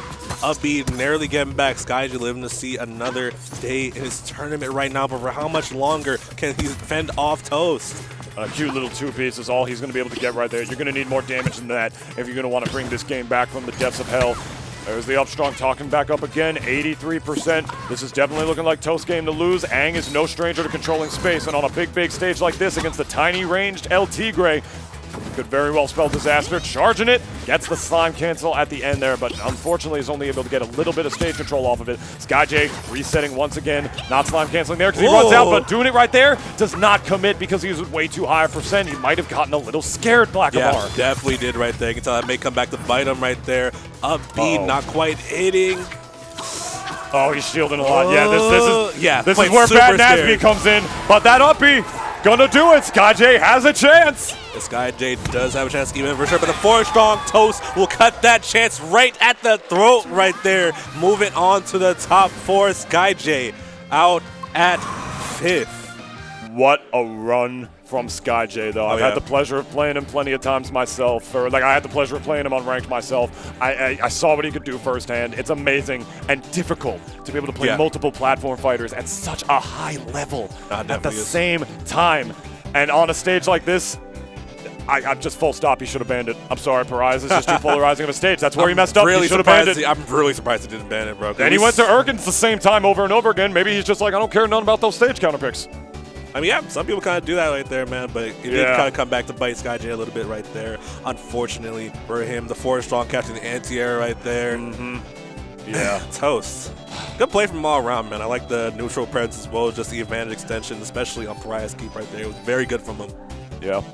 And I would sit here and talk about it all the live long day if I could. That's going to be it for me. We're going to get the GOAT, Max Ketchum, your gracious host for this event, coming up to replace me. If you want to see more of me, I have a podcast. You can check it out. It's called The Double D Experience. It's a stupid little comedy video game banter show I do with my boy Dennis. That's my main shtick nowadays. Y'all have been giving it a lot of love lately, and I appreciate that. YouTube, Twitter, it's all Nintoonist. I stream on Twitch nowadays. Now it's just Nintoonist. I've been looking forward to this for months. I'm so grateful and really happy that I'm able to do this. I haven't casted LMBM in years. Getting to do it for this new game that I love so much is amazing. That's it for me. And I couldn't have asked for a better co-caster to do it with Blackamar. Of course. I'm sorry if I fucked up your arm a little bit. No, it was hype. It was worth it. It definitely was. It was worth it. Ladies and gentlemen, don't go anywhere. Next set's coming up. Not even taking an ad break, I think. Max Ketchum, I think, coming in for you. I love you all. Thank you so much. Need your attention, please. This Friday, I'm going to burn this place to the ground. Jason Statham is taking corruption down. You are a problem. Damn right I'm a problem. Come on, bro. Don't move. The Beekeeper, rated R. Only in theaters Friday.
All right, everybody, welcome back to Let's Make Big Moves 2024. Right in the middle of the NASB 2 Top 8. We only got 4 players left. My name's Max Ketchum. I'm joined with my boy Blackmar. What's going on, man? You already know. This has been a banger. It has definitely been a banger for sure. I'm sure you heard me on the side fucking screaming my ass off for some of these matches. It's been definitely an insane ride, but we're down to our top 4 of the bracket.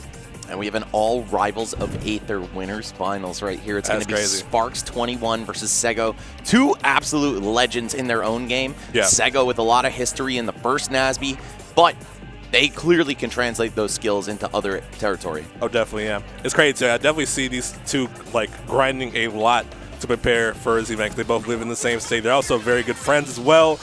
Definitely training partners as well. So it's crazy to see them both in winners finals of this tournament. We're getting right into it, man. Yeah, their hard work has certainly paid off. And here's how I feel about these 2 players, because I've played against both of them. Sure. Not all that much, but I've gotten some games. When I fought Sparks, I was like, damn, this guy's really good. Probably the best Donnie I've ever seen. Oh, yeah. Amazing player. But then when you fight Sego, you cannot play the game.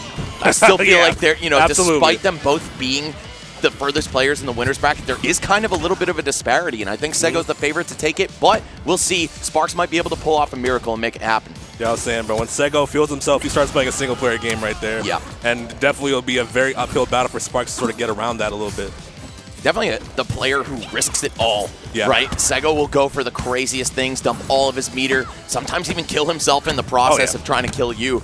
And when it goes his way, there's no one like him but Sparks, immediately responding with a stock of his own. Most definitely. Playing his aggression, too. I feel like no Donnie plays as aggressively as Sparks. I feel like using the hitboxes to sort of space aggressively around people, using these balls to put people in very disadvantageous positions. It's pretty crazy. Yeah, that's one of those characters that doesn't have the fastest normals, but they're very long, right? Yeah. So to see Sparks use a very different playstyle from what I'd expect from a sortie, it's really impressive stuff. Yeah, most definitely is right. What? The fade back. He tried to take the down B. Bro's crazy. He's crazy as hell. He's like, yo, get back here. I'm not done with you yet. Oh, he's never done right here for sure, man. Of course, Donnie being a bigger character, not being floaty enough to get out of these. Definitely a bit of a rough scenario for him against Tigray because one combo can dispel near death % right here. The charge there, kill him off the side, kill himself in the process, but still stock up. He's fine. Yeah, that was unfortunate. I thought he was grabbing the ledge for sure. I was saying. Even still, that just speaks to how far Sego will go to kill you.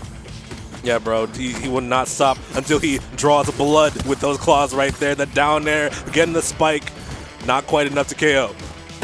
All right, Sparks still with a fighting chance, starting to bleed out in this last stock here. Sego has him in his clutches once more, goes for the up B, but it's not going to pan out. Yeah, not quite enough to reach him right there, but 6% damage. Not a bad scenario if you're Sego right here, right? Just need a big hit right here. Could be it with the up B into the white bear. Still get him off to the top. Okay, Sego. I can't believe that forward air did the job. I don't know if it just changed the angle from the up B hitting or if it, just replaced it and it was still strong enough. Either way, Sego with a pretty solid game 1. I wouldn't say dominant, but definitely solid. Yeah, of course. I feel like Sparks did have some moments where he's sort of striking back with long combos, converting to his own. But at the end of the day, just Sego just clearing out those stocks a lot more consistently. I feel like that's a big factor, I feel. That was like a 1.5 player game, right? Sparks got a word in edgewise, but Sego was dominating the conversation. Either way, here it is. Harmonic convergence for the second game. Kind of an interesting choice. I feel like when you're fighting against Tigray, you want that open ground so you can juggle him as much as possible, take advantage of that fast falling property he has. Yeah, I'd imagine that sort of logic here is having more space to sort of space these nairs out. Maybe slow the pace of the game down a little bit from what he usually plays. But still not quite paying off right now as Sego does have a pretty big life in the first stock. The charge up air will take that first one from him. My God. Barely any time to do anything on Sparks' end. Got about 40 damage.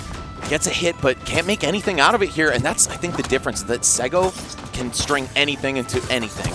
Donnie is mostly operating off stray hits unless he gets the real juicy starters. Yeah, like the down or something like that. But Sego, not let him get too many of those. Hold the spike. Jeez, man. I think I consider a factor of just being train partners kind of just like getting to be a factor, right? Sparks, now we're going for a lot down, so he knows he'll probably be able to defend against that efficiently. Yeah, knowing how your opponent plays is such a huge advantage, right? That information advantage can really take you far. That said, Sparks, he's had plenty of time to figure out Sego as well. Just got to make some of those game time decisions. Definitely the up B, the extensions. Another up B? What? I see him hit the ground. This guy He doesn't like having meter. He likes using it. He spent that cash, bro. You feel me? Facts. You can't take it when you go, man. Exactly, bro. Okay, that stock will go for him right there. Sparks on the board in this game, but still pretty far behind. 77% of the second to last stock. Oh, almost getting that down tilt, but missing the turnaround for his grab. Ooh, that That's just just killed. another stock. All right, now Sego is playing a one-player game. Yeah, nah, for sure. He's definitely in his element right there. Accidentally side being right there. Unfortunate stuff, but still living. Oh, that pressure, the neutral air Jeez, man. and the ball from Donnie coming down at the same time.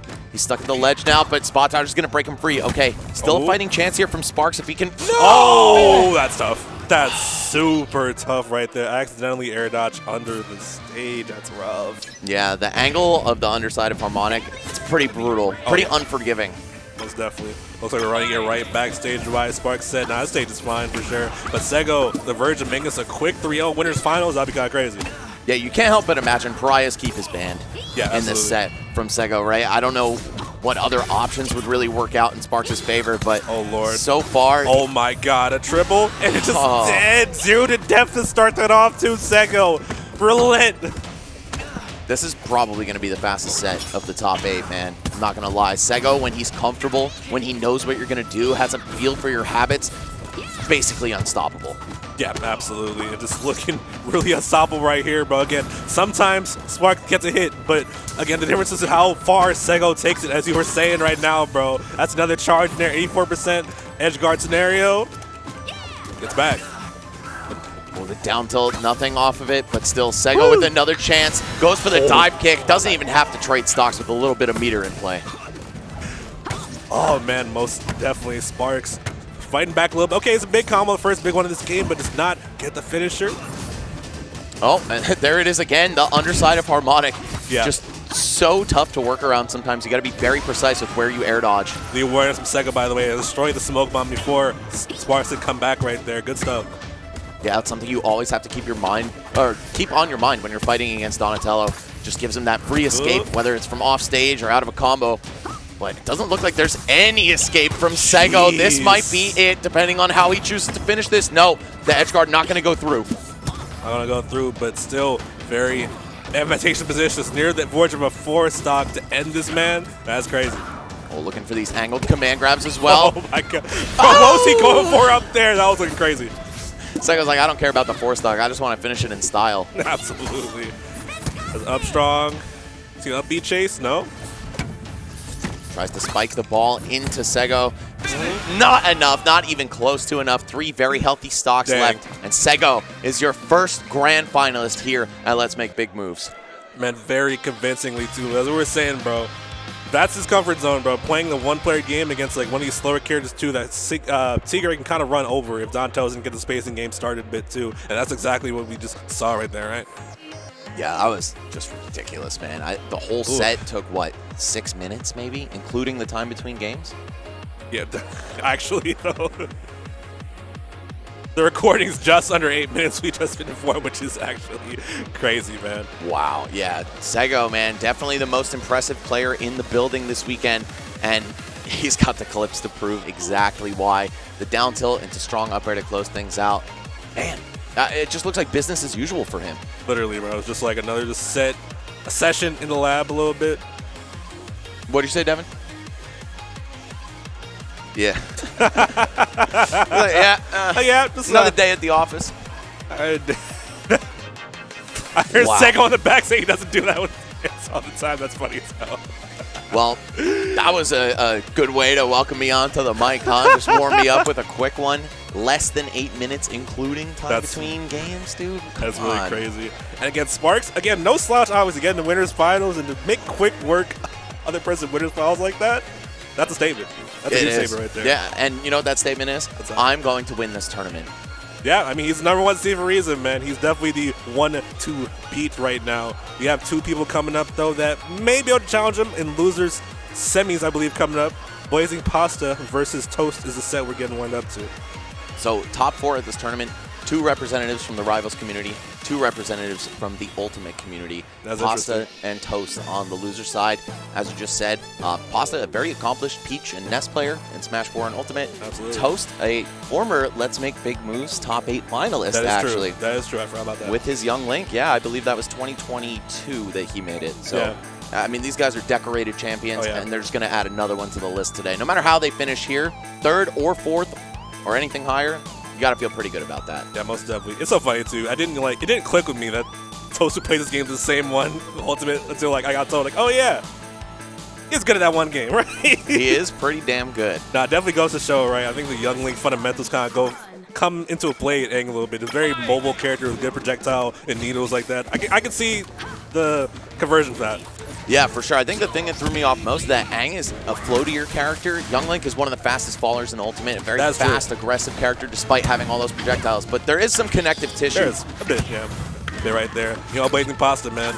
It's interesting. I'm not sure like if Peach to Ren make the most sense, but I feel like just how he plays is just like very neutral heavy and very read heavy. On top of that, I think it kind of makes sense. I feel like it's more the Nest that I see in Ren and Stimpy, right? Those Yeah. very spammable, big aerials. And yeah, your recovery might not be the best, but you make it work. Yeah, exactly. That's a very good point for sure. Early lead for Pasta right now, but still going back and forth, up B to back air, almost killing.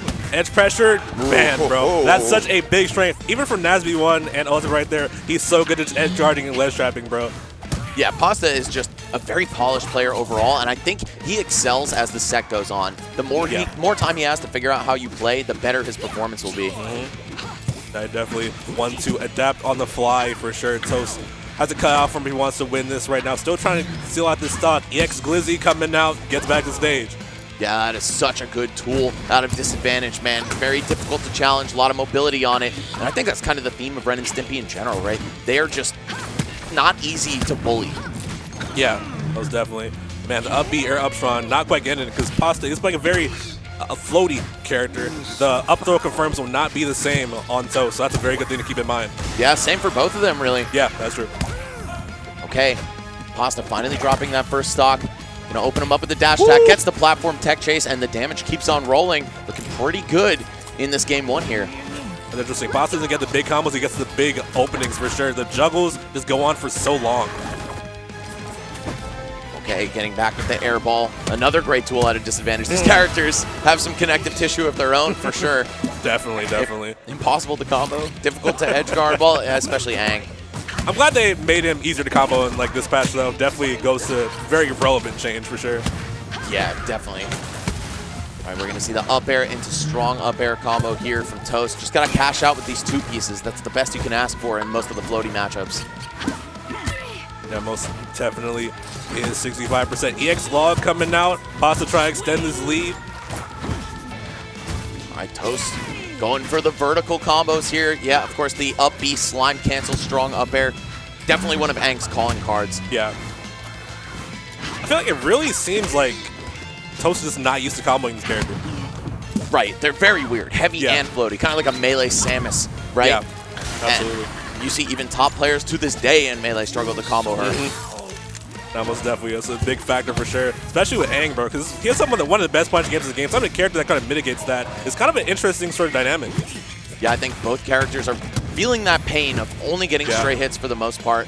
But Toast starting to make a comeback here. The stocks are even. A couple good combos or whatever you can make out of it on Ren and Stimpy would go a long way. Most definitely. Toast trying to come back in, but the back throw booty bump will take that stop. Wow, so early, 124, not even right at the ledge either. Aang is light, but that throw's very powerful. Oh yeah, most definitely. One of the most powerful throws in the game in general. Pasta playing the advantage state so well, catching the ledge dash too with the back air, bro. So smart with it, but Toast needles forward of its own, getting his advantage, but just drives right back, cruising. Man, if you think about Aang in Nasby 1, he had the stick, right? The neutral air with a lot of range. In this game, he's much more of a hands and feet kind of brawler guy, and it makes moves like that back air from Ren and Stimpy so difficult to challenge. Yeah, no, most definitely. Ooh, Needle, he's missing these Needle confirms, bro. Again, tough to combo him. The forward strong, still not enough. That boy heavy. Yeah, living that with ease, but okay, has to spend burst to survive this time. Are you sweet spotting this? Wow, no, you're actually just going to slime cancel on the way up. Stay so aggressive. Smart. That was so smart for sure. The one way he could have lived that. And Pasta extending this stock. Back air, that'll do it. Game 1. Going to Pasta right now. That back air, such a good move for Ren and Stimpy, covering most of the platform, making those tech chases almost effortless. Pasta got 2 kills like that. Yeah. I think we might see platform stages kind of go by the wayside here, right? It feels like, again, once you're knocked down there, it's almost always going to be a free hit for this character. Yeah, most definitely. That's also so funny, too. I was talking to Pasta before this event began. He was very nervous about how he would do, which is crazy to think. He's guaranteed at least 4th right now, so bro's crazy with it. Well, hey, I mean, coming from his insane history in NASB 1, pretty much finished the game at number 2 in the world, right? He's not exactly lived up to those expectations in the online brackets so far, right? He's been doing well, but he hasn't been running the show. Yeah, it's facts. So I think this is a huge opportunity for him, kind of a breakout performance, saying, look, I still got it. It clicked. I might have needed a little bit of time. The game's very different, but now I'm here to play. Yeah, Pasta, a bit longer to learn, but bro definitely learns very, very well. I will say that. He does. Those fundamentals taking him a long way. And even in the first game, I feel like he's never been the most technical player, or really even a technical player at all. Right. But just having those solid reads, patient, neutral, it's done wonders for him. Yeah. Bro's smart with it for sure. That's like a big factor for sure. We get into game 2 on Jellyfish Fields. I can see it. A higher top blast zone. Perhaps let Toast live a bit longer. I can see it. Yeah, we'll see the platform also not always going to be a factor here, right? Only when it moves over combat will we see those platform tech chases come into play. Yeah. So it's like FD once in a while. Exactly. And the Aang definitely loves FD for sure. So if you can't go to Pariahs, definitely this is a close second. So far, Toast looking a lot better. Winning the early damage exchanges. Oh, wow. Down tilt, pointing at him. Barely missing the tech chase, doesn't even matter. So I get the jab near the ledge. And Aang having 3 jumps adds to the reasons why it's so difficult to combo him. You see Toast getting right over that strong forward air. Ooh, anti-air with the charge up air, okay. Yeah, I'm not going to lie, man. It's still so hard to call him charge moves, but you got to beat that into me. It took a while for me, too. It's so funny. But back air, we'll take that stop for Pasta, going up pretty quickly right now. Yeah, when you're in the corner, there's almost no way around that move. Pasta taking full advantage, swinging things into his favor. Wow, actually spends the burst. I wasn't sure if he was dead there, but I trust his intuition for sure. Yeah. Ooh, narrowly dodges that teeter situation, too. Very fortunate for Pasta, because opportunity to get some more extra credit. Going up B, charge up air again. Will not make it. I feel like it's the 4th time I've seen him whiff that. Yeah, right. That's normally such a big thing for Aang to hit. Yeah. One of his most reliable ways to close stocks out early. Oh, the needle's going right through the log right there. Yeah, those needles are so good for sure. Definitely a very good space control option that Toast sees more and more as the set goes on. Dash attack slime cancel still not quite safe. Catches the tech with the log to Pasta. So sick with it. The ledge trap scenario. Catches the grab. Bro, how does he just know? Knew he would ledge dash right into his face and give it to him. All right, Pasta full stock up now, looking to establish even more extra credit, more than lapping Toast here, and he's got 2 bars to play with as well. Pasta doesn't really have to extend at all. He can just hang on to this for burst and secure the lead even more. That definitely very true for sure. Toast definitely needs these big openings to get him for sure, especially near the end of this stock. Probably that might be back air. No, not quite far enough to hit it. It's just so daunting to take on a character with a stock lead, a ton of weight, and 2 bars, right? Almost just like wearing away at Toast's mentality. That's a heavy player character bonus right there. They have a stock lead, it can feel very, very painful, as you said. And yeah, Pasta just sitting on that, sitting on a lot of this meter too. We'll catch the tech with a dash attack. Big confirm, 67% on the board. Pasta looking nice in this game too. Looking to swat him away with that charge fair. It's not going to pan out, but still, I mean, at this point, Pasta's just got to tap it in.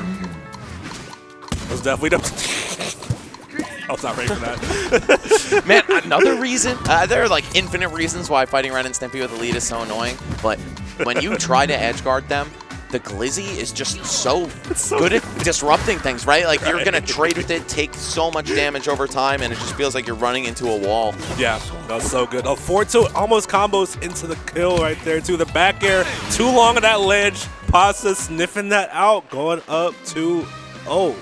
Yeah, I appreciate him trying to take his time and pick a smart ledge option, but sometimes you get that analysis paralysis, overthink it, and there's a back air coming your way.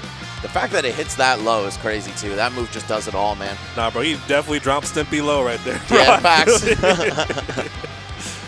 All right, Toast facing elimination from this tournament right now. 2 games down against Pasta. Needs to dig deep here. And just looking at the stage list, of course, a good counter pick could help him out. But yeah. I almost don't know what stage feels favorable for Aang in this matchup. Even, like, trying to find one, it's just, like, I feel like as a whole, just Pasta just is in his head a lot of the time. I think that's a big part of just, like, because I think Toast kind of needs to just have a more mix-up options in general, just to throw Pasta off a little bit, I feel, almost. Yeah, you got to knock him off center, because right now this man is in his comfort zone. He's feeling good after the last set he won as well. Oh, man, the one with Tfar was so crazy for sure. He's definitely feeling good after that, man. Up throw, up air, back air, and another up air. Okay, a 4-piece on Ren and Stimpy. You got to be pretty happy about that. Yeah, he's slowly getting used to comboing Ren and Stimpy, it seems like, throughout the set. First game, it was like rarely any combos. So he's drawing out a little bit this one. Yeah, it's different, right? Compared to fighting someone like El Tigre, especially who Toast has had a couple encounters with already. Most definitely. EX Glizz driving right back to stage. Okay, Toast taking a little life read right there. Forward strong, outspacing the forward air. Yep, Ren and Stimpy going to live that with ease, though. Got to be a little closer to the ledge, a little more damage, something. So we see, once again, another chance for Blazing Pasta to establish himself. Up throw, that's not going to lead into anything, will it? Wow, just the outer edge of that charge up air right there. He's going to fall out, but still pick up the kill. Yeah, good stuff. Still keep out the momentum after that. I know it can be a bit deflating when people SDI out of their multi-hits, but still just keeping up that pressure afterwards, super important right there. As Toast going up 1 stock right now. There's a 4th, though. Mixing up the DI, but still not enough to kill quite yet. Those nairs out of shield from Pasta as well, covering both sides. Just such a good get-off-me tool, as is that back air. Brings it right back to even, despite Toast's best efforts. He had such a solid lead at the beginning, but it's all going away. Oh, it is slowly but surely evaporating. He said, bro, Pasta is so good as the set goes on that Toast needs to end this as soon as possible. He wants the chance to do anything. Gonna be able to grab the jab right there. Aang with a ridiculously large grab range. Yeah. Not even trading with the multi-hits of the jab right there. It's an airbender right there, bro. Floating on air in this neutral a little bit. I like the air movement coming out from Toast, trying to get around these things right now, but you still need to take out this stock. It can be very hard against a character like Ren and Stimpy, and a player like Pasta for that matter. Hold the fair, keeps up the chase with the triple jump, but no, Pasta able to get back. That said, Toast has made a comeback of his own now. Oh, definitely.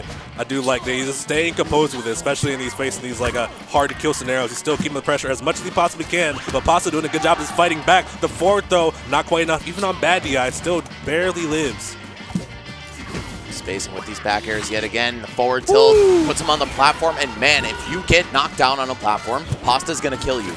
Yeah, bro, he's so nice with these platform tech chains. He just knows where you're gonna be. Hit him with the nair, but it's not. Fortunately for Toast, at least, does not extend it, but a sweet spot down tilt. Getting the combo, the back air, just knows where he's gonna be. And forward tilt, catching the recovery, and up strong. Roll 2, bro. Pasta, so sick with it, man. Man, this was getting back to even, and suddenly Pasta's up 2 stocks. The adaptation, and not even like he was losing in the first place, but just continuing to beat him harder and harder over time. Yeah, bro, is always adapting for sure, man. Toast falling very much behind, 3 stocks to 1. Granted, very high percent, but still, he needs to get these kills, man. So foul. So foul. Love that voice line. Yeah, that's definitely their best one. That and Steam P. Classic right there for sure. Shout out Coney. Yeah, that was definitely a love letter to him. Either way, Pasta, full stock to play with, 2 bars as well. So daunting to take on a lead like this. Toast, what do you got for us, man? You got to hang on here. It's do or die. It's do or die, but Pasta's so far in his brain, bro. I don't know if he can really do much about it. Granted, he is fighting back, getting a couple up airs here, keeping it in disadvantage, but lets him land. Still gets in there, though. Okay, good pickup. Yeah, these punishes just not going the distance that Toast is used to against pretty much the rest of the cast, you know, barring the floatiest among them. And we're seeing that life slowly drain from him, almost at 100% on his very last stock. No burst ready. You can definitely sense some matchmaking experience right there in a combo game, especially. Granted, Toast doing a good job of adapting to it. As I said, it's going on. You only do so much if you're not used to it whatsoever. Gonna throw the log as well to cover the platform. And there it is. Back air. That'll do it. Jeez. Blazing Pasta moves on 3-0 into the losers finals. Man, has he ever missed a platform tech chase in his life? I swear he just does it. I know, man. It's kind of ridiculous. And like we said, Pasta's strong suit is his fundamentals. That is a fundamental tenet of platform fighters. You knock somebody down, and it's kind of a toss-up where they're going to go, but you can take a couple things into account. Where'd they go last time? What kind of player are they? Right? And he's just so tapped into that kind of stuff. My God. Amazing performance by Toast, though. Fourth is no joke. I believe he was actually seeded fourth as well. So he was seeded fourth, performing as expected, and that's some pretty high expectations. There are a lot of great players here this weekend. That's a good wins too until he beat SkyJ and Bookus Cookus, which is both very good wins for sure. Definitely a great performance overall from him, man. Yeah, smoked me up too. He did. To make it into the top 16 winner's side. That was a tough person to fight to get into the top 16, man. Jeez. Yeah, we had a good set, but man, he is good. Toast is a very good player, and Aang's a very good character as well. I think a lot of people were pretty low on him in the early game, but once something clicked for these guys, and they're like, oh, wait, I can combo up smash into up smash into up smash? Oh, I can slime cancel my up B on the way up and kill you like SpongeBob in the beta that only we're some of the only people who have seen the horrors. Absolutely. But yeah, Aang still got that stuff, so an amazing character, very well-rounded too, right, on offense and defense. But Blazing Pasta saying, yo, I still got it with the OG main from Nick 1. Most definitely. I love that he's still playing the Rance name. I think the character just fits him so well, just in general. Yeah. It's funny, he's still got like a similar pairing. Obviously, Lancon is not in the game anymore. That was secondary in the first game, but he plays another sword-esque character with big disjoints. Of course, talking about Ember, who we saw an appearance from earlier. He was able to win his first top 8 set with her. Yeah, he did use it to sort of kind of pick the Reptar a little bit. I know that match is pretty good for Ember, so definitely good awareness on that from him for sure. We're going to see him fight Sparks 21 in a second. That should be an interesting one. Yeah, I'm not sure what to think of this matchup. I think Ren and Stimpy have the same strength against Donnie that they would against Aang, though, right? And it's namely that you're not going to get punished all that hard because it's so hard to combo you vertically. Yeah. Donnie is a very vertical-oriented character when it comes to the combo game. No, actually, I will say, though, I talked to Sparks about sort of these floating matches. He feels like that Donatello is very good against some of these floatier characters. He's one of the few characters that combo some of the floatier ones. I'm not sure about Ren and Stimpy, though, because he's very, very different from him, honestly, in a lot of ways. Yeah, it feels so weird to hit this character. But it really does. I think typically characters with a lot of range are good against floaties because you don't have to combo them, you just exploit their disadvantage state, right? You have the cloud up air on Donatello, right? How does most of the cast land on something like that? I think Ren and Stimpy are not an exception, honestly. It will be still hard for them to get to the ground. Yeah, most definitely. There's as you said, big factor of that Pasta's punish game. Definitely a lot easier than vice versa, for sure. Yeah, Donnie, especially after the most recent patch, much easier to combo. Before it was a little tricky. He was heavy and floaty like these guys, but just it was less egregious how easily he escaped combos. Now he's had his weight buffed. Did he get a fall speed change? No, right? No, just the weight. Yeah. So we could see some really devastating punishes on Pasta's part. Now we're sure going to game 1 on Erkin. Both players definitely like the stage quite a bit. Not too surprising to see even scenario starting off right now. Pasta getting a big hit, but no tech chase. Oh, into the ball as well. 3-hit combo right there. Like you said, bro, the landing. You saw him charge down there on that up tilt, bro. How do you land against it? Especially being so floaty. That's a big aspect of this matchup. We're going to see Sparks use that neutral air to set up these combos. When you're getting hit at the ledge, you're not thinking to DI out, and that's going to allow him to combo into a lot of different stuff. Most definitely big charge there on the side of Pasta. I love how he used that ball, dude. Dive kicking it and using to basically steal the advantage back, get in right back. Charge up air, closing the door on that first stock and making sure to leave the smoke bomb on the other side of the stage. Sparks just so tricky with the movement, the set play as well. That ball, it's an ever-present factor when you play a guy like this. He's always looking to spawn one anytime he's got time to spare. Yeah, bro, such a big factor. I think Nintendo said it was like basically an assist, and it kind of is in some ways, right? Yeah, it is. It's a factor. It just always helps him in these confirms, too. Oh, my goodness. Kind of running away with this one. Gonna see the up B out of shield. Not quite enough to kill, but wow, the glizzy and the back air both swatting the ball away. Definitely is. Oh man, back air the ball too, extended the hurt box. Oh, and that move, yeah, it barely ever finishes, so you might as well try to drag down with it. Pasta doing just that, reestablishing himself in this match. Definitely is. Definitely needs to get this kill very soon, though. Even stock scenario, but may not be for too long, depending on who gets these hits. Oh, the ledge cancel with the dive kick. Back air to keep the pressure up, but Pasta unfazed here, taking a little bit of damage, a little bit of pressure, but he's right back in it. Bro, that was such a sick edge guard right there. Pasta taking this lead back. Granted, the forward tilt will not quite be enough because of the burst, rather, but still, that should be an up throw. Okay, barely, I was gonna say, man. Yeah, that's got some punch to it. Even Ren and Stimpy can't survive that. That's such a high percent. Now we're gonna see things even back up. 2 stocks, 2 very clean ones. And whoever gets the first breakaway is looking great to take this first game. Most definitely does. It seems like Sparks getting a couple nairs going right there, keeping a disadvantage, but Pasta's so good at mixing up his disadvantage options. He gets his combo going, but doesn't get the finisher. And throwing the smoke ball on the top platform right there, Pasta had to think, all right, do I cover the platform or do I cover what's right in front of me? Sparks goes for the no mix-up. Definitely get up, attacks him back. EX log coming out, keeping the disadvantage, baits out the burst, and back airs, punishing him for it. Amazing by Pasta right there, saying, yes, you can burst out of my combos, you can burst to survive my moves, but guess what? I'm going to cover what you do next.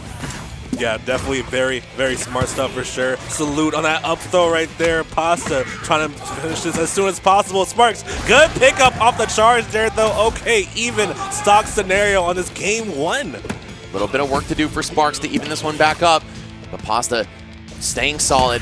Yeah, going to destroy the smoke bomb as well. Oh, hold on. Is it Sparks' turn? Oh, I love that multi-layer shield pressure on the platform there. Throws the ball. Empty lands, picks up a grab, but it's not enough. Again, it's just so hard to combo these two. Yeah, that's the main aspect of it, bro. I mean, he got the pressure, so he got the hit, but the pressure was not enough because he can't get the combo, but the back air will get the kill for Pasta. 1-0. Pasta's favor right now. Once again, that back air covering so much space is going to disarm the ball and hit Donatello in the process. Pasta's so active, bro. It definitely helps a lot in that regard, right?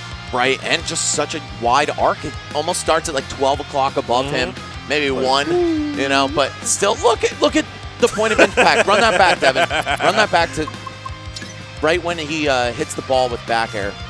Let me see.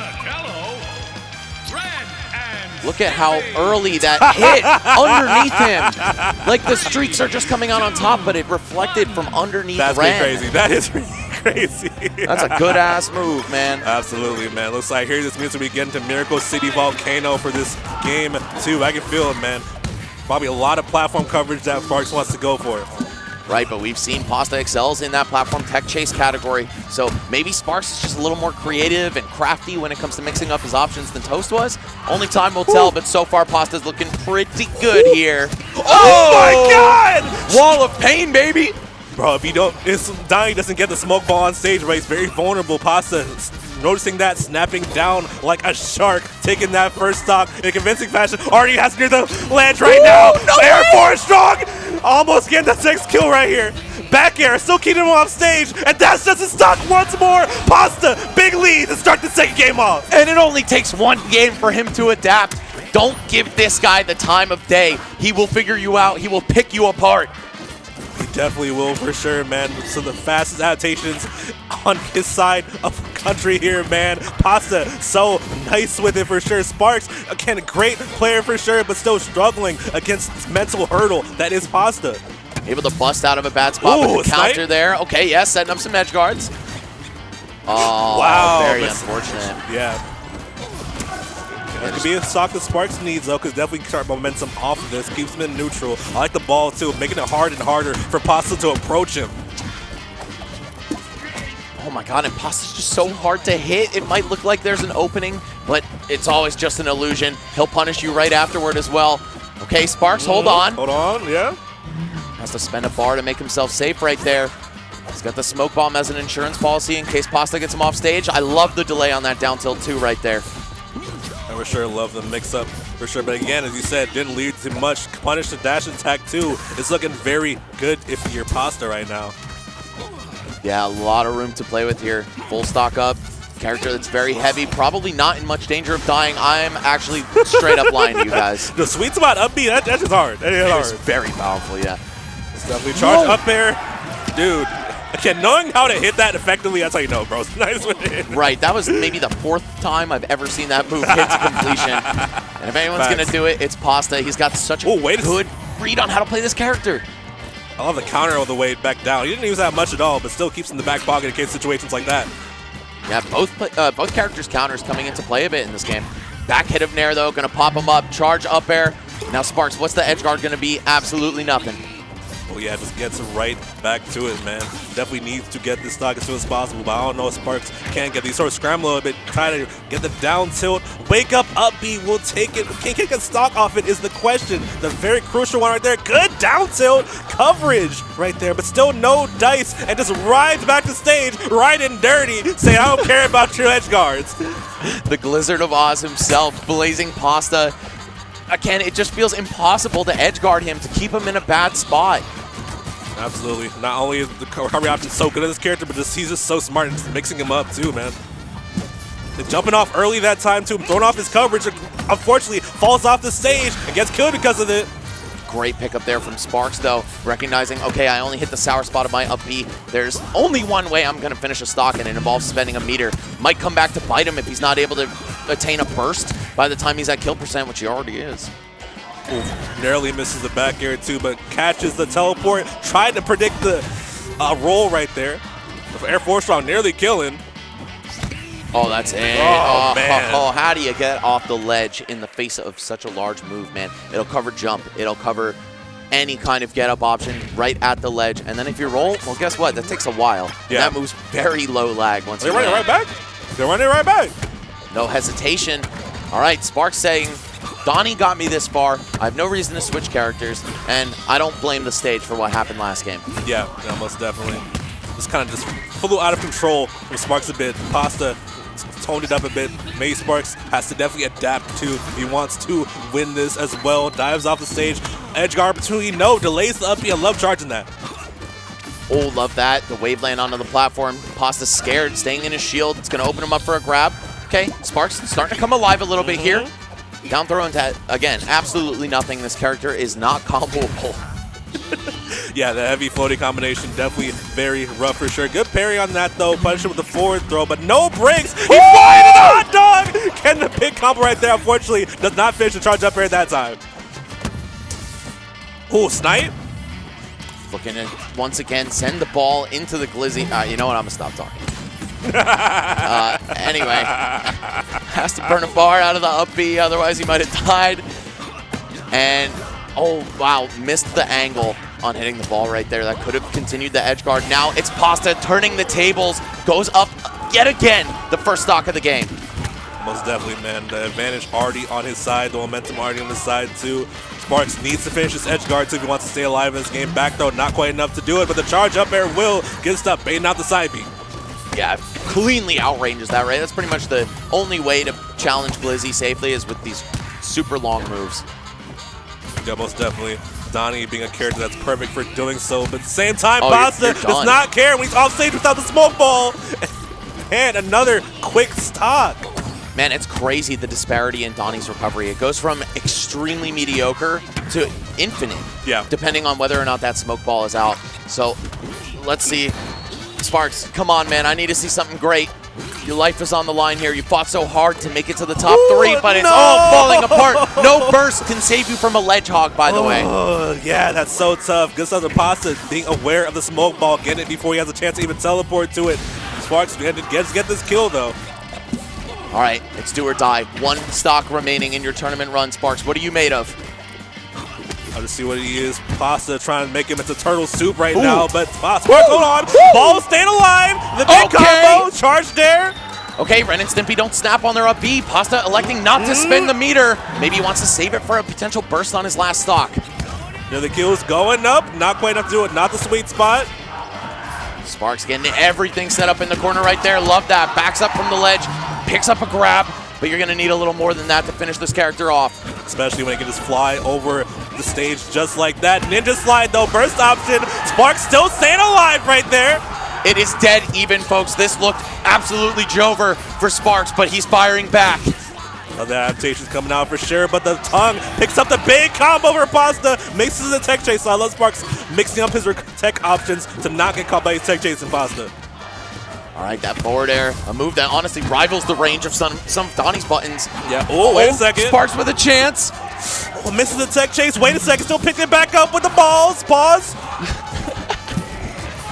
Stops the Glizzy in its tracks as well. We're going to see the forward throw. Smoke bomb there. Once again, as that insurance policy is going to retreat to the platform with a wave land. Oh my god, the turnaround down tilt 2. Hold on, this is anyone's game. Definitely is. Counter on the way down. Side B is thrown out. Big scramble scenario to the side, going back to the neutral. Gotta keep in mind, Pasta has burst. Sparks is going to have to kill him twice, and it's so hard. This character's heavy enough to begin with. Oh! Oh, makes it back! Does not hit him the other way, though. That's crucial. He could have just ended the game right there. And Pasta using a bar as well. It's going to take burst off the table for him, but no, the down tilt into his shield. Absolutely unsafe. We're going to see the up strong come through and seal the deal. Blazing Pasta makes it to grand finals. And hey, man, how many times have we said that? It feels like so many, bro. It's going back to the regular for Pasta. I'm so happy to see him just like figuring this game out, adapting to these situations he's getting put in. And it's getting better and better every time I see him. It's so dope. I love this dude. He's just so chill, such a positive influence in the scene. Yeah. And he's got the talent to back it up too, man.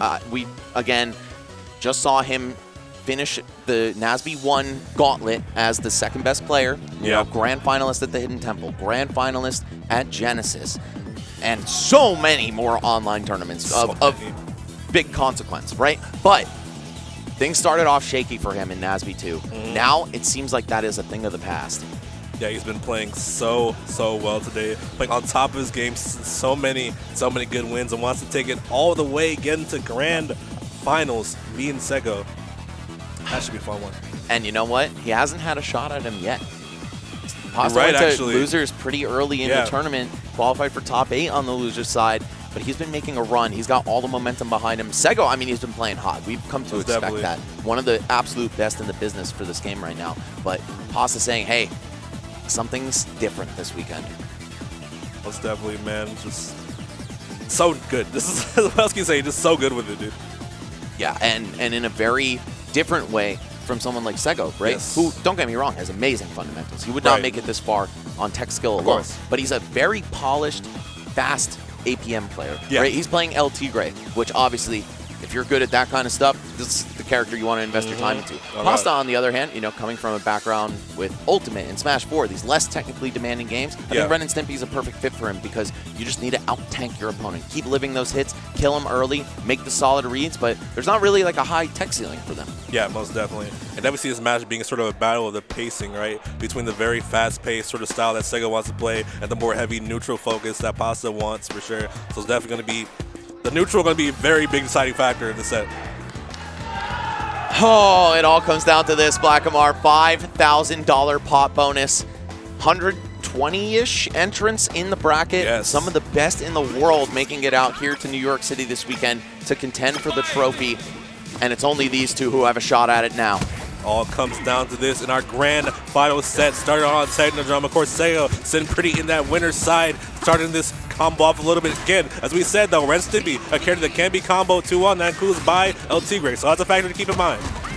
And I'll be honest, man, looking at the top 4 of this tournament, I think Donnie is the black sheep, but Tigray, Ren and Stimpy, and Aang, I think that's a very solid guess for top 3 in the current meta. I can see that, yeah. 3 of the best characters at the very least. So pretty expected to see these two in grands. Yeah, most definitely. That Glizzy card, man. It's so funny. But the charge up there will do it right there for Sego. First stock up. Fast-paced gameplay right there. Sego, very comfortable with it. Yeah, one thing about El Tigre is that the fall speed of his opponent is not going to matter all that much. This character can combo you regardless, but my god, Pasta answering immediately. It's dead even still. Almost definitely that log in the charge first. Super crazy right there, but Sego with the pickup of his own. Getting the charge nair. Going for the up B, bro. Is looking crazy with it. But the EX car driving straight back to the stage. Forward air barely outspacing Pasta right there. Sego taking him for a ride. A lot of damage has been dealt so far. They have no finisher quite yet, though. 95% on him. Definitely start looking for that kill pretty soon. The charge up air, getting closer and closer to that blast zone.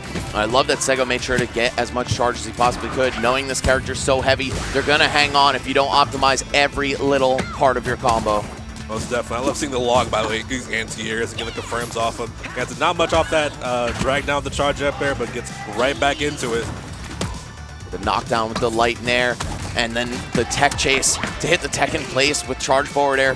Pasta is still showing not just signs of life, but a very, he's got a lot left in the tank. Let's put it that way. Couldn't come up with something slick. I feel it happens to the best of us for sure.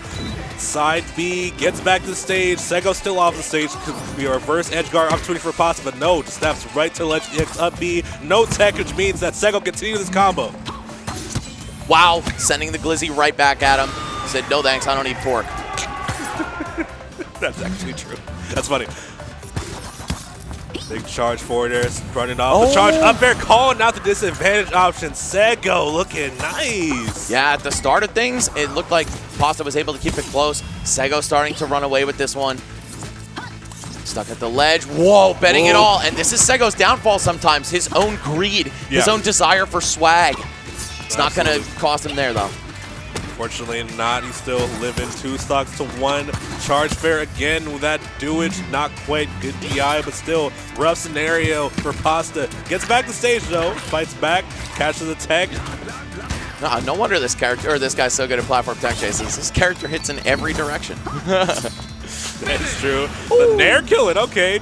That move is deceivingly strong. If you DI it wrong, you're pretty much cooked.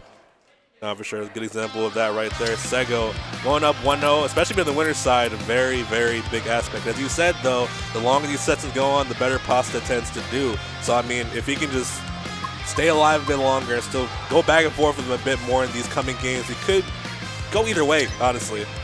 Yeah, I still could very much see Pasta bringing himself back into this, taking the tournament, but he's got a long road ahead of him. Sego only has to win 2 more. Pasta's got to reset the bracket and then beat him again in a best of 5. Not easy against a guy like this.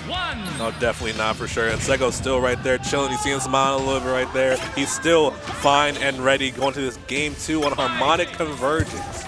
Definitely a much more emotive player than his opponent, right? Pasta very stoic, chill. The most he'll get out of him is maybe a smile, but never a pop-off, never a look of disappointment on his face. Guy should get into poker, honestly. Facts. Sego the exact opposite, bro. Bro wears his emotions on his sleeve. It's very expressive with it. Yeah, and I think T-Ray is a perfect character for a guy like that, right? When you're hot, you're super hot. Most definitely, but Pasta trying to cool him off a little bit right there. The down tilt is a bit of a light lead right now. Get the edge guard. Early up B, I like that to catch the edge guard attempt. Shield drop forward air, not fast enough though. It's going to be a grab from Pasta, setting up the log for the edge guard here. Lets him back on stage. Oh! Only to kill him right afterward. Here we go. Blazing Pasta. Sniff right there to bring him in for that. Love seeing it.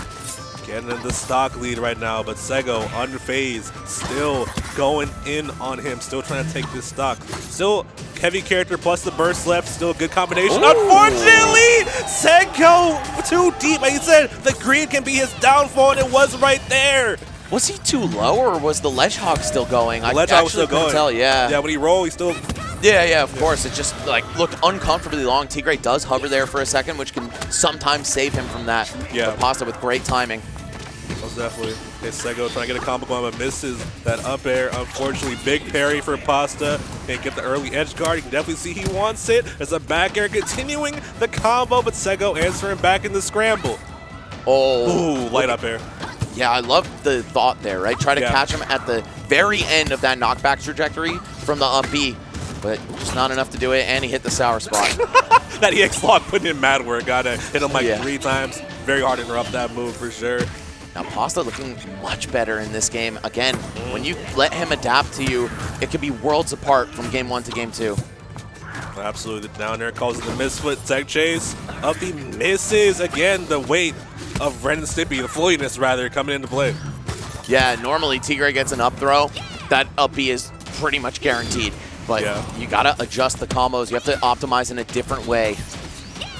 definitely. Ooh, there it is, though. The slime dash. That's how you do it. That's how you get up there. That was fire for sure, right? Looking for these back airs. Oh, gonna have to settle for ledge attack. I feel like he could have ledge dashed into back throw, and that might have done it. Tigray is so light, but Pasta knows that. He knows he just needs one more solid hit. I think light up air might do it, maybe not, but not quite. 129% on the board, though. The back air, that should be it, yup. Even from center stage, man, that is going to vaporize a character like this. Now Pasta can just kind of sit on this lead, save his meters for burst. I think that's kind of the play right now. You don't even really need it to extend your combos as Ren and Stimpy. Just use it to keep yourself alive. Maybe keep him fly. Maybe keep it safe too with some slime cancel. The down air, I think he'll probably do it. Can't get high enough. Yep, you are just dead there, and now Sego has brought this all the way back. Oh, misses a tech. It's going to be a regrab as well. Oh, and he breaks out. And it's a good answer back right there with the up air, but the forward tilt in the burst scenario will lead him off stage. But Sego, I love mixing up the ledge option, still getting back. Oh, he did not want up strong on the platform, that's for sure. Maybe drop through strong up air would have done it, but now basically the last hit scenario for Sego. 2 bars, almost 3 in play for Pasta. There's a long road ahead of Sego if he wants to take this one. Yep. The log grabs the ledge to turn himself around and just seals the deal with back air. My God, Pasta, so impressive how this guy is able to figure you out over the course of 3-4 minutes. Dude, it's unprecedented, honestly. I think he adapts like faster than anyone we've seen in this game, I feel like. It's just such an impressive skill to have. That is the fundamentals coming into play. Yeah. It is absolutely the strong suit of this player.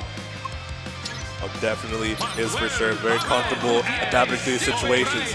Never the one to be phased. Still answering right back to Sego. Let's see what stage it goes to on this game 3. Not sure what they pick. Miracle City. All right. Home field advantage, perhaps? I don't know if this is even necessarily a great stage for Tigray, all things considered. I think it's fine. Not like it's best, but personally I think it's fine. But maybe Sego has more faith in it than I do. I mean, we saw him earlier on the stage just go crazy, right? So true. You do have a launch pad to get up there with the platforms covering the entire stage. My God, how did that kill? He just died? What? I'm shocked on that too.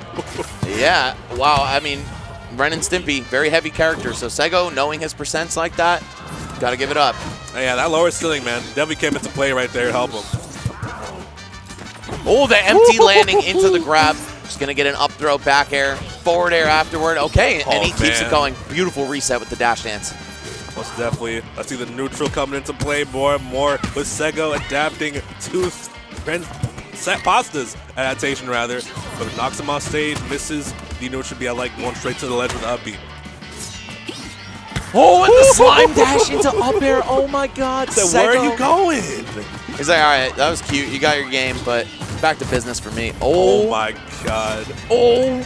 Up B, right? I love these aggressive up B is getting back. Pasta's not prepared to deal with him.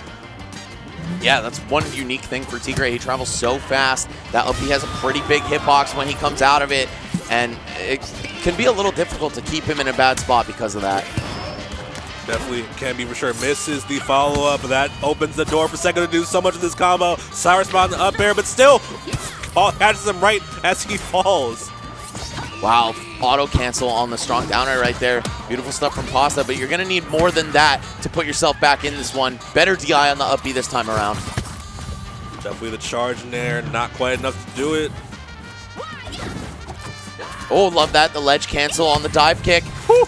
It picks it right back up, forces the burst out of Pasta, and now with no meter, a stock and a half down, things are starting to look grim. Almost definitely 158% especially too. That should be the kill off the charge up there. Sego answering back in a crazy way. The fact that Tigray still has kill confirms at such high percents on a character like Ren and Stimpy really hurts in this matchup, man. Definitely does for sure. Catches the get-up attack with the hat and continues it. Keeps it going. Goes out the air dodge too. What is he doing? Bro's going crazy. Down tilts to the bottom. Charge in there. No, goes past him though. Yeah, slipped right on through. Pasta with the second lease on life here, but I don't know if it's enough, man. You got to take 3 whole stocks off of a guy who has shown nothing but immaculate gameplay today. Hold on, that up strong might be the start. It could be for sure, but I don't know. This might be a go next game situation. Sego is so sick with it for sure. He just knows his confirms are so sick with it. Sego 2-1. One more game away from taking the whole thing. Saying, I don't care if you're heavy, floaty, fastballer, whatever. I will finish my plate every single time. Dude, like, you see him going for more slam dash than other characters. He kind of needs to do that against a character as floaty as Ren Stimpy. Also, like, amazing adjustment to see from him. Yeah, it just gives you that extra little distance, right? Mm-hmm. The floaty characters, they don't start sinking while still in hit stun. Someone like El Tigre might, which means you don't have to jump as high to get the follow-up. Ren and Stimpy, they're coming out of hit stun while they're still rising sometimes. Exactly. And that's why Sego is starting to use his meters for that instead of just canceling the up Bs. Yeah, such a smart adaptation from him. We'll see if he can finish the tournament right here. Oh, Pasta answer back. Get into game 4, Technodrome.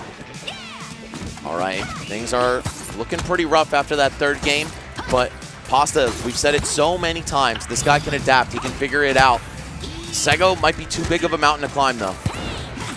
Might be, bro. I mean, getting a pretty decent start right here, man. A little Q conversion, 54% of the board on the side of Pasta, but still, that's a neutral. Sego, man, unfazed by just everything, it feels like.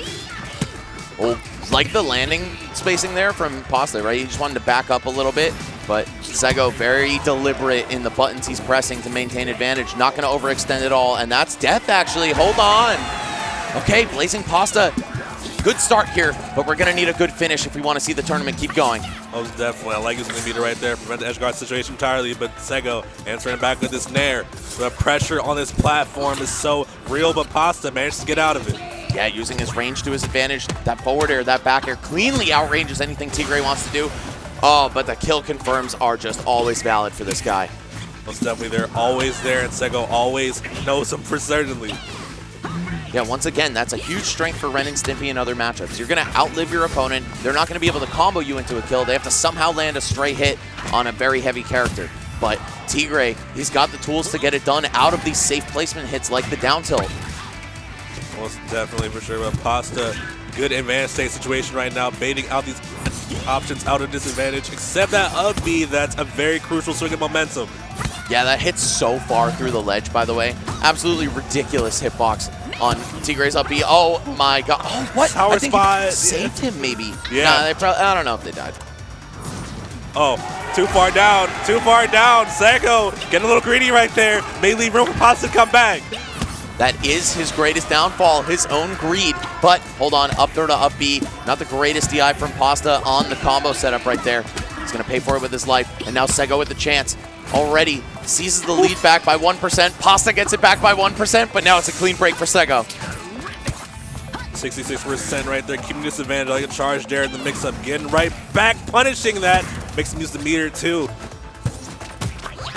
Forward throw, tech chase setup, yup, covering both sides. Again, such a valuable tool for Ren and Stimpy is that double-sided hitbox on almost all of their moves. For sure, down tilt. Granted, he's off stage, but still could get back easily right there, especially the threat of the log right there. But the forward air hitting the tongue. Burst is forced right here for Pasta to maintain his stock. And he's stuck in this corner right now on the platform, no less. Such a bad spot. The pressure from Sego, the pressure!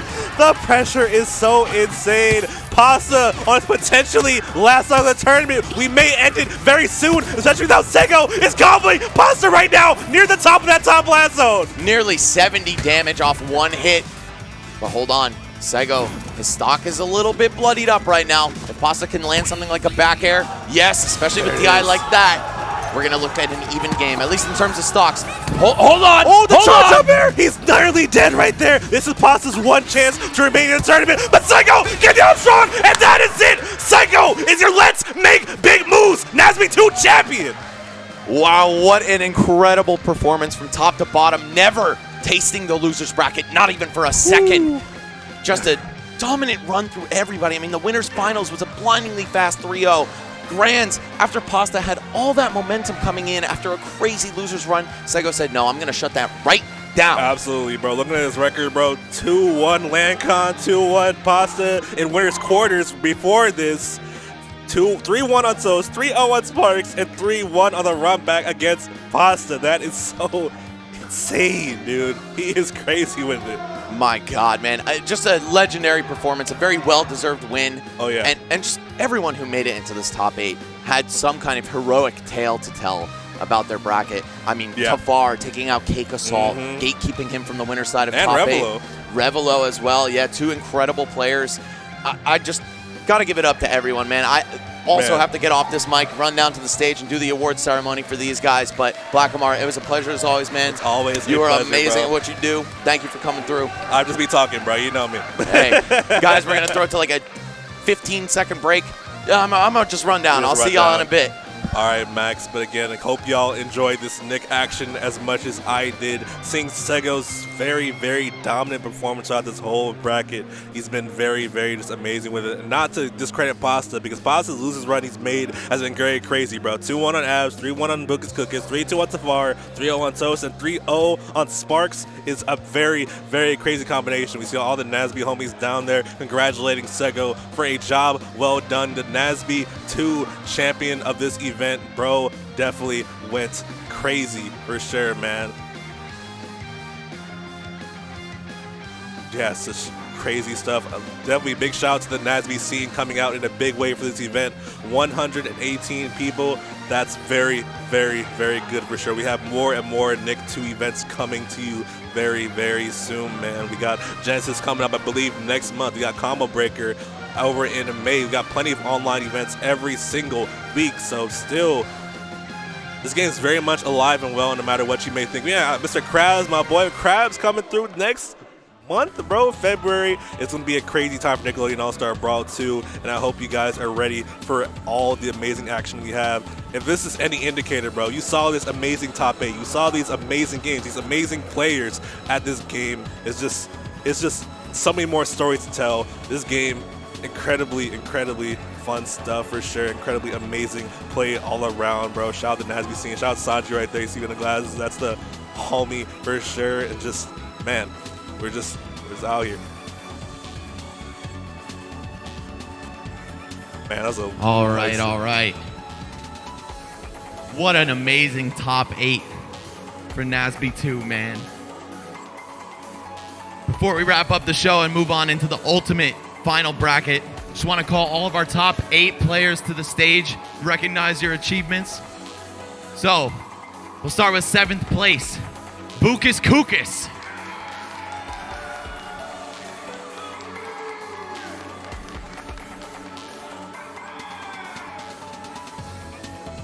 And also in 7th place, repping the Reptar as well, we got Lancon 2.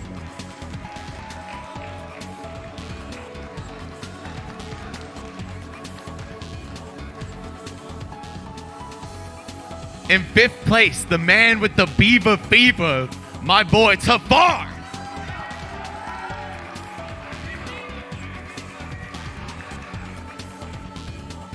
Hailing from Mexico, with the El Tigre himself, Sky J!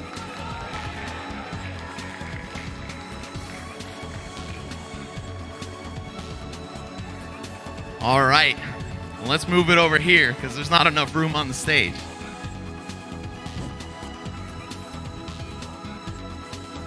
In 4th place, repping North Carolina, Ohio, and the Air Nation, it's Toast! But I think he bounced. Hey, congrats to Toast, man. Hell of a run. In 3rd place, the lone Ninja Turtle representative in the top 8, hailing from Wisconsin, it's Sparks 21.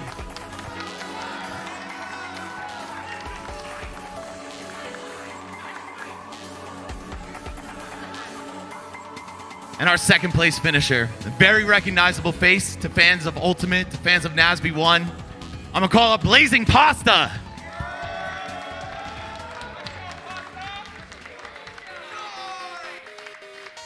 But of course, there can only be one winner. And that is the man himself, the Rivals legend, the Nasby 1 legend, the goddamn gaming legend himself. Sego, get up here and hold that trophy high, baby.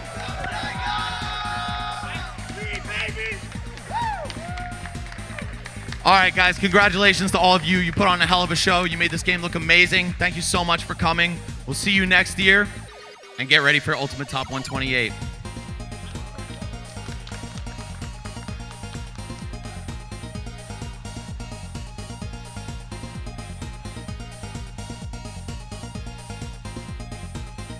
This Friday, there's only one decision you have to make. To be or not to be? I think I'll take to be. Tell me what this guy is. He's a beekeeper. And the system is corrupt. I correct it. Honey? It's flammable. Oh no. Jason Statham is The Beekeeper. Rated R. Only in theaters Friday.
Check, check. Hey guys, this is your producer, Devin 3000. We're going to be sticking around Ultimate at 3 p.m. I doubt it'll start a little early, so use this time to, you know, grab a snack, go hydrate, go to the bathroom, do what you got to do, take care of yourself. Really, really, we're going to be here for a while. Yeah, we're going to be doing some Twitch ads, so it really helps the channel if you disable your ad block. We make sure to schedule all the ads to play between sets. So, yeah. All right. Stay tuned, guys.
Yo, what is good?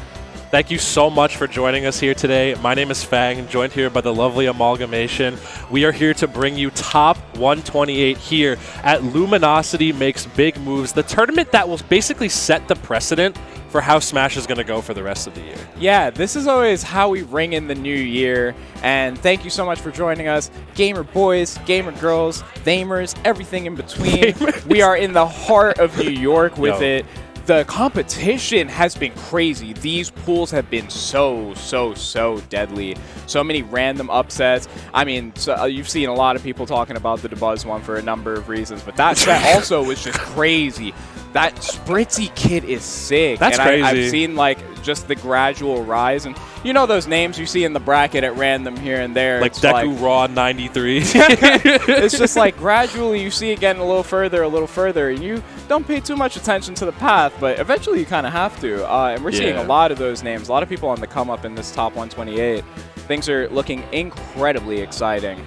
I'm stunned really with how, like, I mean, we're five deep now, 5 years deep in this game's meta. Like, I know there's no Steve at this tournament, but just how far these players have pushed their character. Like, I played a random plant player in pools yesterday.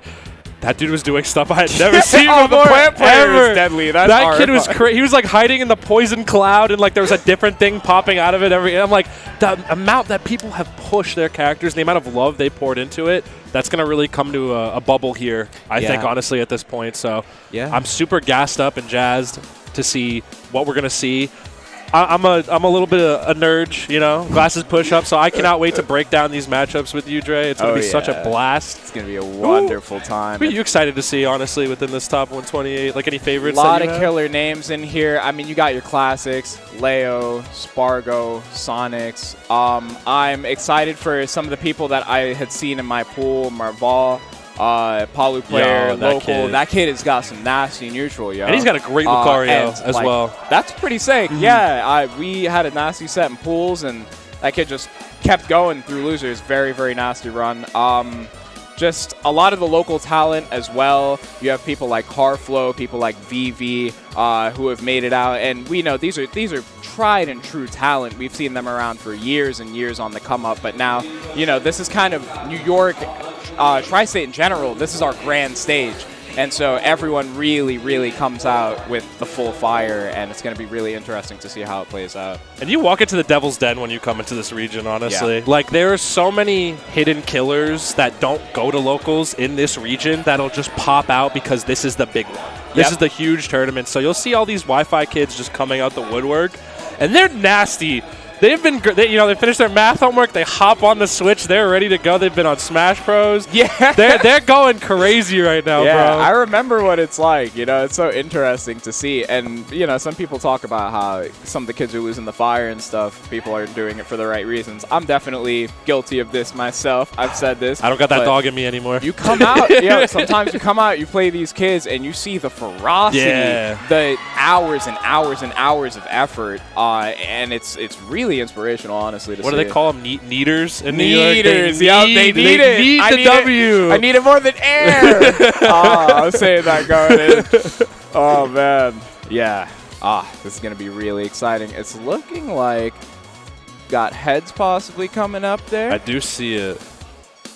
Oh, yeah. Wow, I can read. Got the on deck. Oh, yeah. Oh, wow. This is going to be spicy. First set is going to be Sonics versus Dominator. Dominator, incredible Florida Mario player. A lot of nasty conversions, of course. That's what you're going to be seeing coming out from these Mario players. But also, this very nice tit for tat, just like consistent RPS neutral. Not afraid to make the risky decisions in some pretty crazy spots. A lot of cape use, a lot of flood use, stuff like that. Versus Sonics, who, come on, you gotta know at this He's the point. 1 seed, you know. He's the big dog coming into this bracket. He kind of emerged from the wreckage of last year as like one of the most dominant players out there, you know.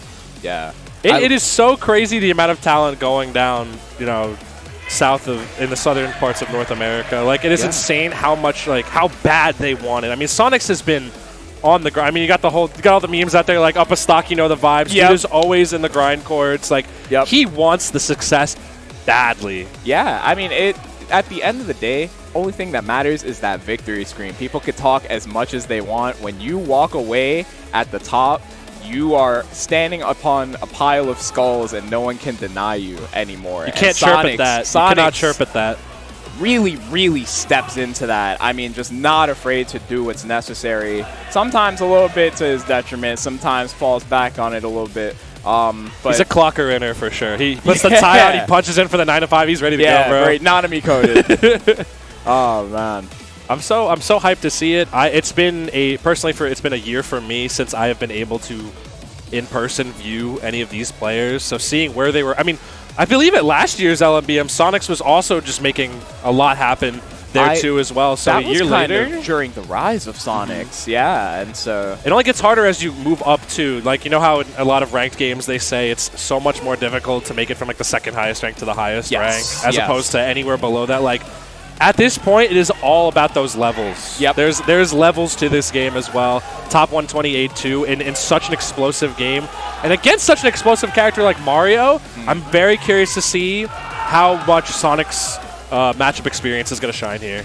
Yeah, it's definitely a tried and true matchup. I mean, Sonic's been playing the character since back in Smash 4, right? And that matchup we've been hearing since back in Smash 4, so terrible, so terrible. Mario can't do anything, can't catch Sonic.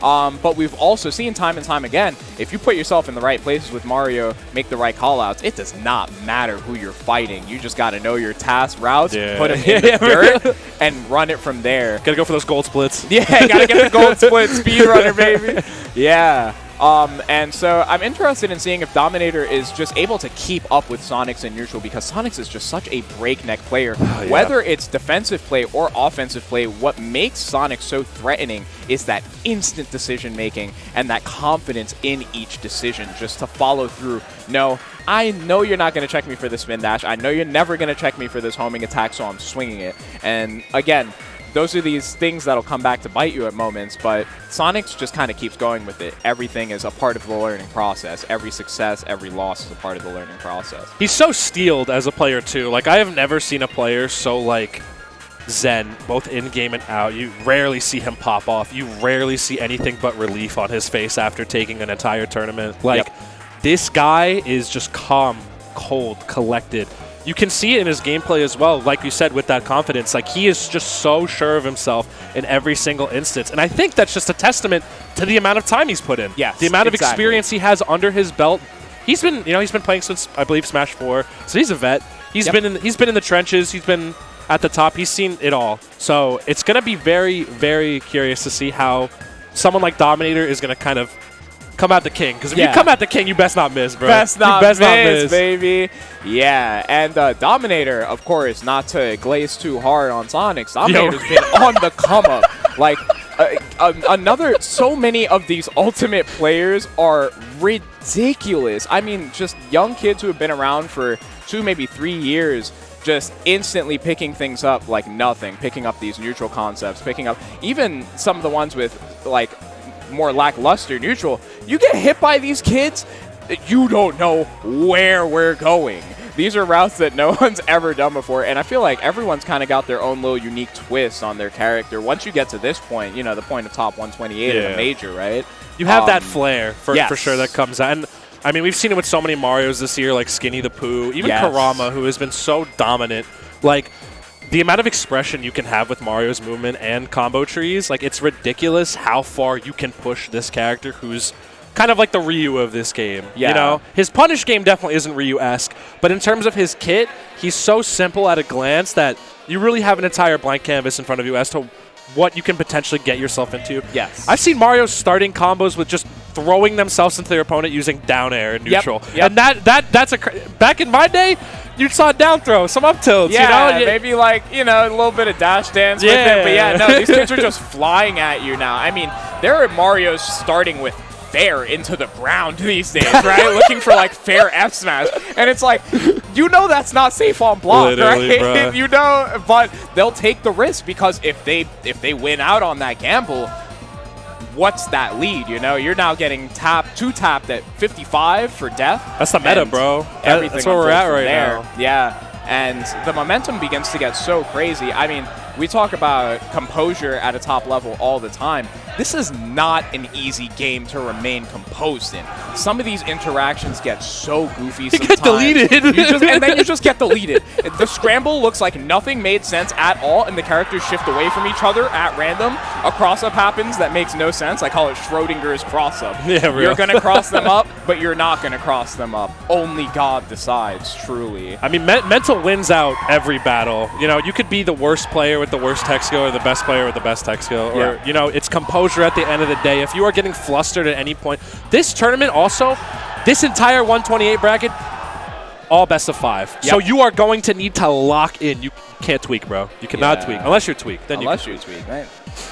But you got to lock in. Because if you slap your knee, if you clap your hands, if you scream, if you yell obscenities, you're done. That's the mental battle. You'll cave in on yourself at that point. So, also, this is a game with like Nintendo characters, like 86. Like it's gonna be goofy. There's gonna be some goofy ass stuff going on, bro. Yeah, and you know, these kids are sharks. You Yeah, know? They real. smell blood in the water. You give the kids a little bit of rage, they're gonna play games with your head, yo. So you have to really keep it together. They have no fear, and bro. Again, we've seen it. It can happen to the best of us, and it's not to speak down to anyone. I completely understand what it's like to be fully impassionate, fully in your element.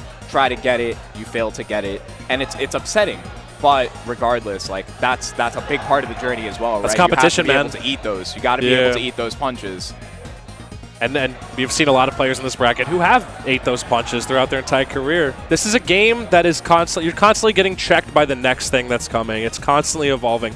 You know, that's how fighting games are. It's such a beautiful art because you can look at gameplay from like a year ago, 5 years ago, and compare it to now, and it's such a different game. This is truly a sport, honestly. Yeah. You need that mental stamina. You need to be able to have the wherewithal to keep learning, to keep building on the stuff. You cannot get complacent, and you have to roll with the punches. I think that was a very good point you made before with that, honestly. Yeah. Thank you. I'm hyped. We finally got our GOAT sitting down, though, after much deliberation. Nice. We're ready to go, I think. Let's go. Luminosity's very own. Good. Yeah, Luminosity's very own Sonics. I mean, considering the Luminosity color scheme, too, that's just one that works. I feel like that's a nice... I love blue. Blue and white always go so well together. Love that scheme. Dominator also with the blue and white, I'm noticing here. Oh, yeah, blue, white, black going on. Some nice jersey colors there. Esports? Esport. I just like the evolution of esports merch and even jerseys. I feel like people have begun to put so much more effort. Thank God, bro. We need it. I'm so tired of these hoodies and these sweatpants, man. Let me see some like VTech stuff. Let me see some designer stuff. We gotta. Even if you're not a designer, just dress up. Just dress nice. Step into yourself. Do something unique. You don't all gotta look like the same guy at a sports game, you know. Like so real. For so many years, every professional player looked like they were at a tailgate. It was so crazy. Or they had the jersey with the like black long sleeve or whatever, like the thermal wear. Yep. It's like, bro, you're not shooting threes right now. Why do you have that on? You are not on the court. Here we go, though. Sonic's time out Dominator in real life?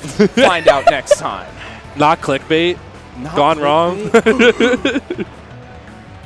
I'm very curious to see. I mean, I feel like you have to play like not touch and go against Mario, right? You got to stay away from that dude. Yeah. That plumber will eat you up like pasta, bro. It's a mix of things too, though, because you know it's an on paper versus in practice thing. On paper, I think playing touch and go with Mario always works. But at the same time, if you're a player like Sonics, right, who thrives off of the defensive, and that's something that's understood about your play, people are going to constantly be looking for it. And so you kind of need to beat into them that you are willing to shift the dial on them. It's super important to maintain that mental advantage, and I think we're going to see a lot of that. Sonics taking some ballsy approaches at points to kind of remind Dominator, don't forget Check him real quick. Yeah, don't forget where we stand. Don't forget there's levels to this, man. Yeah. But yeah, I can agree 100% with that. And honestly, if there's any player also that won't get phased by any of Mario's shenanigans, it's definitely going to be Sonic's. Yes. If you're well-versed on Wi-Fi, you probably played Dark Wizzy a decent amount. True. So I would imagine Sonics has got some amount of experience on the in this matchup. This guy's in Ryuga Court like every day, Sonic. So yeah. Dominator though, a lot to prove here. If you can take down the top dog, that is a beautiful bracket path you are opening up for yourself. a lot of street cred you're going to get on the way as well too. You're going to get like the little GTA like post-mission screen right afterwards. It says Respect Plus at the side of it. So I'm very gassed up to see. I already hear screams of joy, anguish, terror, who knows. People but popping off. Top 128 is already sparking off right now, so I'm very excited to see. We're waiting for Sonics to do God knows what right now before he sits down and plays this set. Luminosity chair. Chair stream! Tap in, tap in, tap in. Tap in the chair stream, baby. Chair stream. That looks like a really good gaming chair, I will not lie. I can hard confirm I have sat in that chair Yes. every day for the last, like, 2 months. Great chair. The headrest looks good. I'm so tired of all these gamer chairs, bro, with all the goofy pillows with the seatbelt strap on it. Like, give me an office chair, bro. Yeah, nah. This looks like an office chair. I love the Herman Miller coated chair. Real, yeah. Big agree.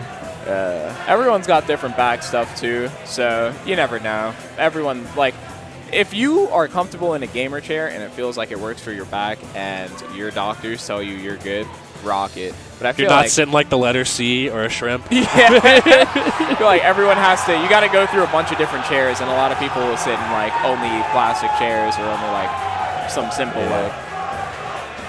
Oh, whoa! Wow. Smub with game 1. I mean, that's the kid that made ZD literally quit the game. He is from the Fox region. Can they hear you when you said that? Or am I schizophrenic right now? Okay, you guys can go to... You can also watch, what is it, VG Bootcamp? Twitch.tv Oh, yeah, Twitch stream. Twitch.tv/Luminosity Gaming/squad. You can see all of the streams. You can see the quad and us. But we're getting into Sonics versus Dominator to start exactly what we expected across the map from one another. Let's get into it.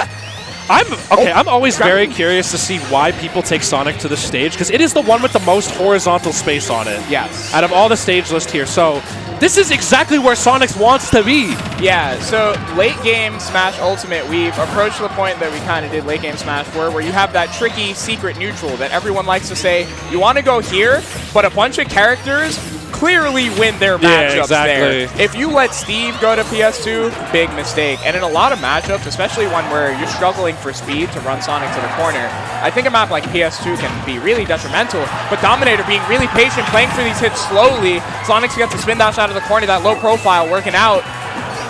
And you can tell Sonics is just so eager to go for it. Like, he is ready to edge guard. I think that could be a stock there potentially. No 2-frame right there. Dominator going to be able to make it back, but scary stuff right there. That is like Mario's weak point. You can edge guard him if you can get that trade with the uppie, and he's burned his jump. Yep.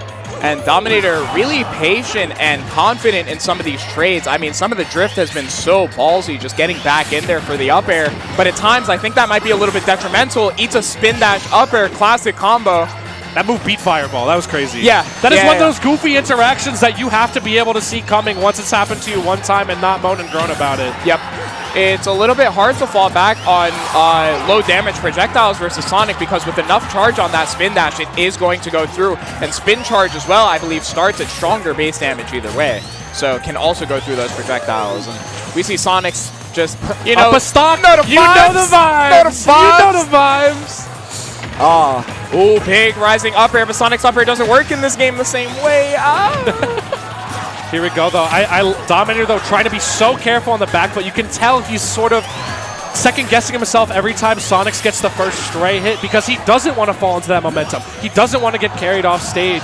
Yeah. Sonic's making it so hard for Dominator to get anything started right now, and at 111, Mario doesn't really have those startups anymore. Yeah, and a lot of sneaky little mental games here, too, if you pay attention, right? Sonic's settling for a lot of resets here. Things that are going to frustrate someone who is maybe not as disciplined in the moment, willing to sit there and eat these hits, slowly walk you to the corner. Such an unfortunate sour spot right there coming out from Dominator. That could have been the first stock, but instead it's going to net Sonics a little bit of extra juicy damage. And again, it just gets, the reason Sonics is so consistent is because of this disciplined ass playstyle. Like, this dude will not give you what you want. He will not fold. He will never crack. Yeah, and the only way to really get around that is to match that discipline, right? Oh, whoa, the up B actually getting through Sonics there. We live those. That's crazy. Oh, called that roll so hard but didn't actually call it out. Sonic's just playing with his food. And another stock up right there with that little fair. It's just such a testament. I mean, this is the iron wall that Dominator needs to pierce through for 3 games straight to try and win this set. And up 3 stocks to 1 right now. Dominator needs to like just find an up smash or something to seal this stock off right now, because Sonics won't give it to him. Yeah, the big question is, so the flowchart here is presenting itself in one way. I'll talk about this after the game. Sonics with a big lead here. Oh, big push on the ledge, but Dominator actually manages to break through. Sonics on the ledge again, but Dominator hasn't been able to seal it out here. Sonics once again back to the other corner. We're gonna do this for a while, kids. Guys, lock in, because this is how it's about to be. Smub 2-0 on light. Oh my god, Dominator getting that stock locked in. Things are getting crazy. Sonic's gonna ride out that invul on the platform, but that's only 1 full second. Settles for the homing attack because of that snap decision time.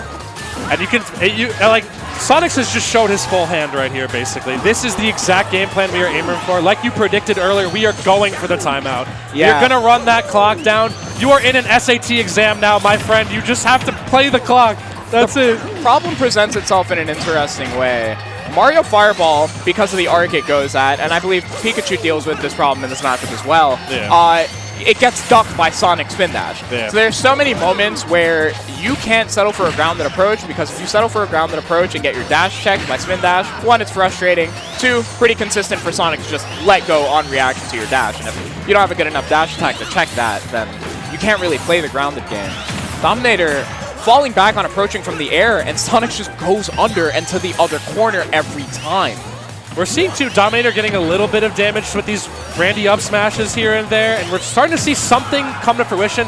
I think now the respect is starting to shift a little bit as Dominator's now trying to hold the space he's getting, kind of slowly backing Sonics up into a corner and seeing if he can intercept him as Sonics tries to travel over his head. Yep. So this is, against this character, this is a game of stage control. How much real estate can you reconquer so that way you can eliminate the amount of options and expression Sonics can have in his movement? Exactly, but maxing out on the space you take is so important. Dominator finally beginning to make so much use of that center stage. This is a scary position for Sonic. Frame 2 air dodge character gets away with a lot of stuff, but a character like Mario with Rage is going to eat the up-angled F-tilt and suffer. Yo, the eye roll too after, like, come on now. Please. Come on now. Please. I mean, Sonic knew that was horrifying. You get rising up air nared in that position, you can't. That's just enough Rage, that little bit of extra hit stun, that juicy extra little bit. Mario can just 4 or 5 tap you in that position, so that's Sonic's also another goofy interaction you got to work through, is your moves literally not working. Like the hitboxes that you intend to come out not working, you just have to like steel yourself through that mental trauma. Yeah, it's a lot of situational awareness. It's recognizing the spots where it doesn't work and seeing if you can generate some level of consistency. That's something that we see. People who play multi-hit characters generally are very good at little stuff like that. Very nice way to clean out that game for Sonics. I mean, the timer just aiding him right there. Yeah, exactly. I'm telling you, he's unfiltered frustration. This guy just had, you know, he's at his 9 to 5. He just had some Karen come in the workplace, giving him a hard time. He's eye rolling. He's like, why do I have to deal with this, man? Yeah, I'm an honest blue-collar worker right here. Why I got to deal with this? I'm just trying to be a blue little man running away across the map from you. Just literally trying to go fast, every time man. you approach Come on. me. And so one thing that I see Dominator doing that maybe could be a little bit of an adjustment that would work here, and an adjustment that Dominator was making, is a lot of that game, a lot of the early lead was netted because Dominator was constantly trying to hit Sonics where he was as opposed to where he would be. And we saw a lot of those back air placements were getting eaten up by the invincibility of Spin Dash. A lot of the fireballs were getting eaten up by Spin Dash, and then whatever approach behind the fireball was just didn't matter. And so hopefully Dominator can kind of check Sonic's at, you know, following through on the approach and overshooting. So you're saying you want to anticipate basically where he's going to be as opposed to... Because I think that's the solution as well, honestly. Generally, a lot of players on paper don't I feel like still at this point in the meta do not have a solid answer on how to deal with Sonic as a character wholeheartedly. Because you have to kind of play against him a fundamentally different way than you play against most characters in this cast. And this doesn't look good for Dominator already off ramp. 95? Mans cannot find solid ground whatsoever. Yeah. Sonic's ability to recognize the spin dash fair just so consistent. Always gets it. I've seen him get it off of like 7, 8 different hitboxes of that rising spin dash at this point. Unfortunate startup and placement of the platform right there, but could have been something good for Dominator here. We're just going to get some solid damage going out right here. Very good of Sonic's there to just go low and not push too hard there. Eat a fair from Mario in an unfortunate spot. The down smash a little bit awkward there from Dominator. Gonna end up back in the corner. Sonic's where he's most comfortable. The ledge trapping. Yeah, this is such excellent ledge trapping. The reaction time is just beautiful on Sonic's right now. And you can tell the tempo is starting to set into his favor because Dominator is so eager to just get the fight going once again. The dash attack clanking the spin dash. I see Dominator not only taking advantage of, but probably noting that interaction. I mean, you can kind of stop Sonic in his tracks a little bit with some of these lingering hitboxes. Nair's an excellent one because that hitbox stays active. Excellent fireball to clank with the spin dash into the up smash. Dominator's starting to get some answers on paper now. Yeah, and a very studious kid. You can see just noting every single interaction that's been won and lost and constantly making these small, finite adjustments. It's such a Sonic benefit. just routes, though. It's such a 3 out of 5 set benefit, too, because you don't have to tweak if you're down one game. The set isn't over just yet, so you have those precious extra moments to figure out some answers, to find counter adjustments here. Yeah, and that's a big thing, too. You know, if you're going to play against someone who's willing to look for timeouts like Sonic's, they're going to give you a lot of time to analyze their play as well. True. And not everyone is willing to look at things like, whoa! This could be filthy. The platform is gone. aiding him, but he misses the up Good jab block, good response! That was crazy. Think on your feet, and that's what Dominator's doing right here. Oh, doesn't get the rising up air. Dominator looking for blood. The fireball placement's working a little bit better now. The wave dash grab. Oh, we're getting shiesty with it. Dominator's looking comfortable. Trying to find some sauce in the rough right here. I mean, it's just so hard because Sonics can still keep the lead. This is still an extra stock he has to play with right here. Oh, big grab from Dominator. And again, 80%. If this stock gets closed out, it's looking a lot cozier than that last game. I agree. That being said, though, really bad spot. Does Dominator still have to jump the left? drift We was so beautiful. Don't give that air dodge to Sonics, though. Yeah, it's such an unfortunate spot, right? Because the back air is just instantaneous. If you don't give the air dodge, sometimes you're just going to eat the back air for not reacting in time. So, very good decision-making from Sonics. It's just so hard also to have good reaction time in disadvantage as well, especially when there's more than one option that can be threatened. Like, not only are you on the back foot and you have to figure out how to get the hell back on stage, you now have to worry about potentially dying on top of that as well. So you're just going to need, you know, your fear will make you do those knee-jerk reactions right there. Yeah. That's scary, man, especially against a player like Sonics who is so patient, who waits for that opening. He knows that he's not going to be getting those stocks super early unless he finds that golden moment. Exactly. And, you know, that's the weight of a champion, right? That's the weight of their fist. You know, they've been here time and time and time and time again. They know how to swing the heaviest blow with the strongest intent in these spots, and they know where people falter because they've seen it tens of 20s, hundreds of times. Oh my God! I will say that, but now we're going into another biplat right here, not running it back to PS2. Yes. I think Dominator now wants to just close in a little bit more space between him and Sonics.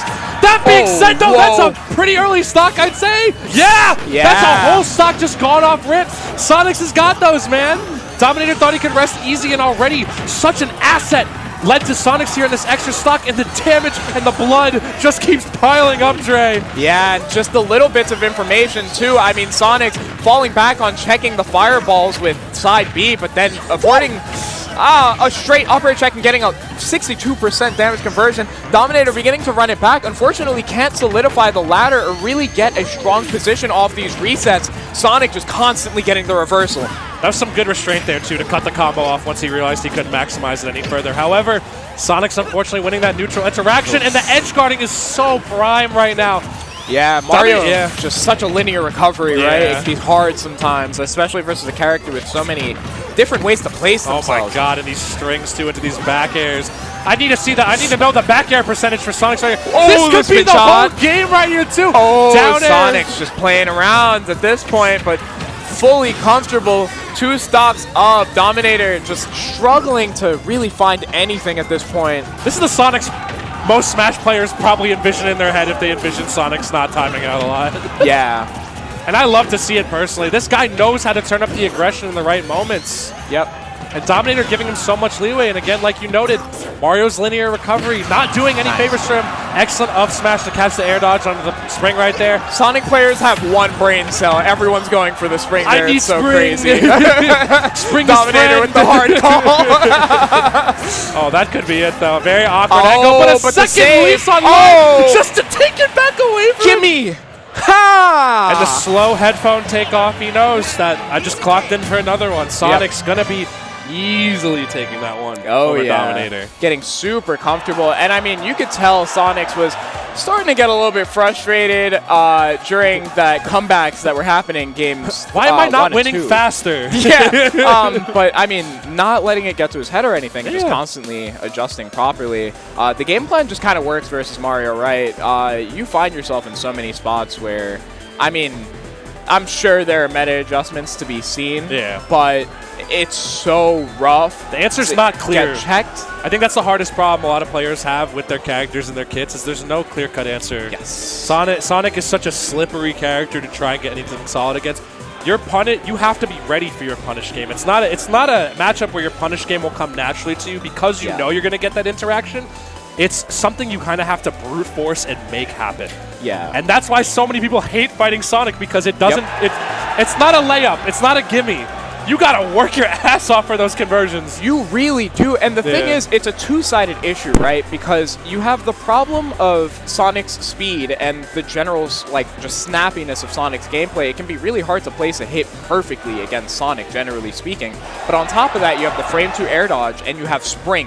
So you have two of the best escape options in the game. The eject button. Yeah. So you just get to hit eject sometimes. And if you're not literally frame tight on the combo, I mean, one frame link, then you lose it all. But pretty good showing in some spots from Dominator there. I saw a lot of signs of life. There's good potential. I would love to see the results of studying that set from Dominator. I see a lot of potential there. Mario can do stuff. Yeah. You know, and that especially like Dominator, I think, just needed to be a little bit more rigid on the few openings that he was able to get, but you definitely saw experimentation during that set. Yes. You didn't see giving up. You saw up smashes coming out just to get Sonics knocked up. You even saw restraint at certain points where Dominator had like a good string, but pulled back on it because he knew he wouldn't be able to finish, and that stage control was just a bit more precious. Because against Sonic, stage control is like gold. You want as much of it as possible. You know, it's like money in the real world. You need that. You need it. You need it. Need it. Yeah, and I mean, clearly limit testing a lot of different interactions as well, right? Like a lot of those fireball interactions, I'm sure it's frustrating to lose that back to back to back to back. But then you see the fruits of your labor in places like that fireball up smash that ended up working perfectly, right? And you can look back at some of those interactions and see where you can create the consistencies. And who better to limit test against than the GOAT of Sonic, literally. Yeah. Like, if it works against him, it'll work against every Sonic player. Yeah. So next up, we got Anarchy and Mute Ace. Yeah. I am very jazzed up for this set right here. We've got Anarchy, Greninja Superstar, most famously getting, I believe, 9th place at Shine. I don't know if it was last year or this year. I've been out of the game for a while. But against the GOAT Peach, Mute Ace, someone who has honestly shifted, I feel like imposed a cultural shift into the Smash Bros. Atmosphere. The commentary that he's been providing, the gameplay, pushing Peach's meta to extremes, trying to shift this complainer mentality a lot of players have into, no, guys, we can find answers. All with Peach, a character that'll literally give you carpal tunnel, arthritis, and delete your hands off your body all at the same time. Pain. Yeah, Mute, I mean, very interesting to see in a game like this where people so often are like, Gorilla Game, Gorilla Game, Gorilla Game. You see players like Mute and Tweak who are constantly pushing, like, one, how to play the scramble and interact with the gorilla side of things, but also how to fully optimize and fully crack out on these combos. Mute, always a treat to watch. I mean, just one of the most ridiculous players in this game's history. For sure. This is also going to be an interesting bout because I did get a little bit of experience with seeing Anarchy in action this weekend. This guy knows how to fight against floaties, especially with a character like Greninja, who has such insane horizontal and vertical speed. If there's an area on stage where you can be caught, that character can catch you. And Anarchy knows how to push those, especially against floaty characters who traditionally have a very, very hard time against Greninja. Yep. When Greninja's in that advantage state, because you can get turned into a 50-50 no matter where you're at. Yeah. And that's scary. I'm a bit of a boomer for this one for sure, but Yeah. you know, Greninja's potential.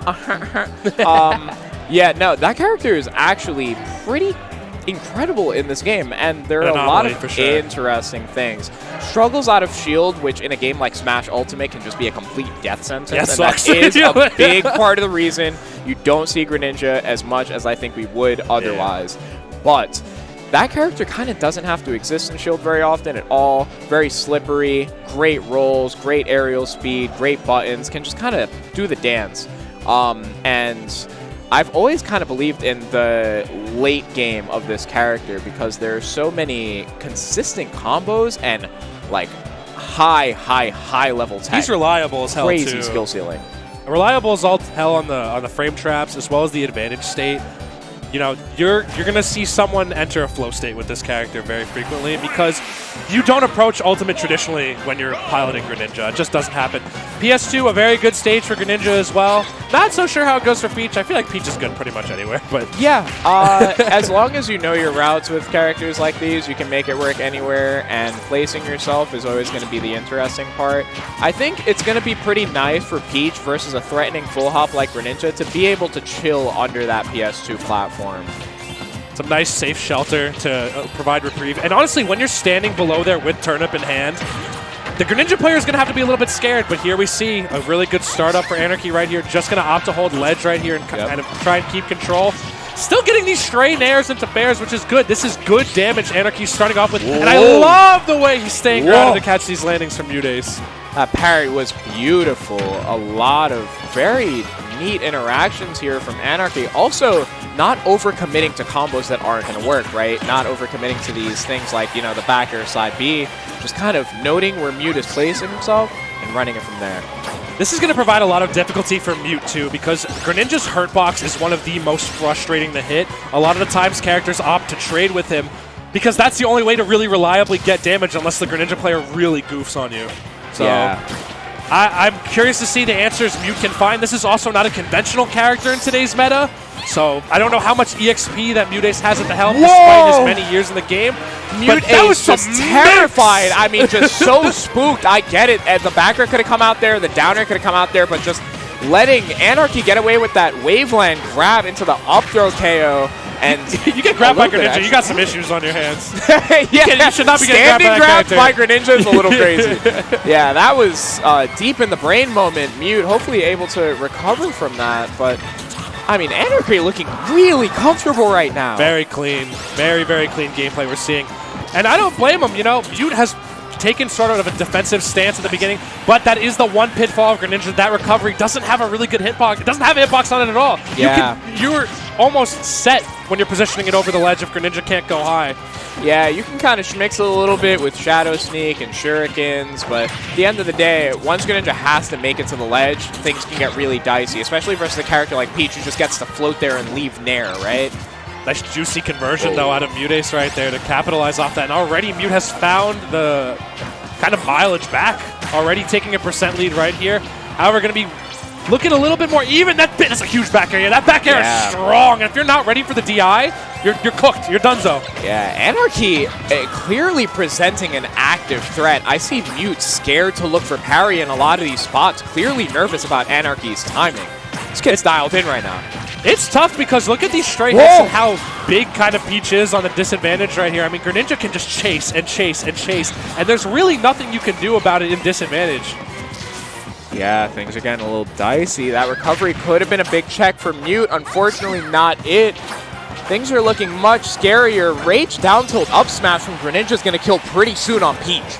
I think one thing benefiting Anarchy here is how grounded he's been playing as well. Just not really giving Mute anything in the avenue of trades with Nair or getting a turnip in the air or anything like that.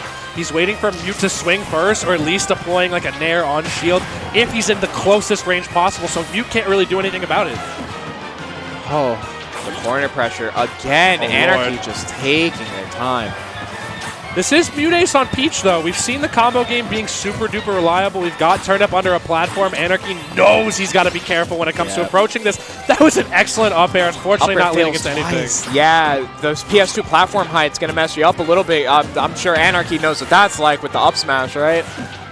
Good air dodge there. The worst thing you want to do in that down throw mix-up situation against Greninja is jump, because that can just be instant death.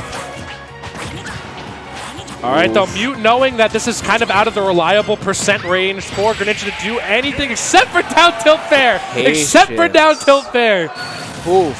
I mean, Anarchy just not confirming the combos there for a little bit, but just settling for the reset consistently, not getting nervous, not wondering, you know, is Mute going to get this crazy reversal, just constantly placing properly during the reset situation. That wave line grab was so beautiful. That was so saucy. Fear. That was good. As my friend Angel Cortez likes to say, fear.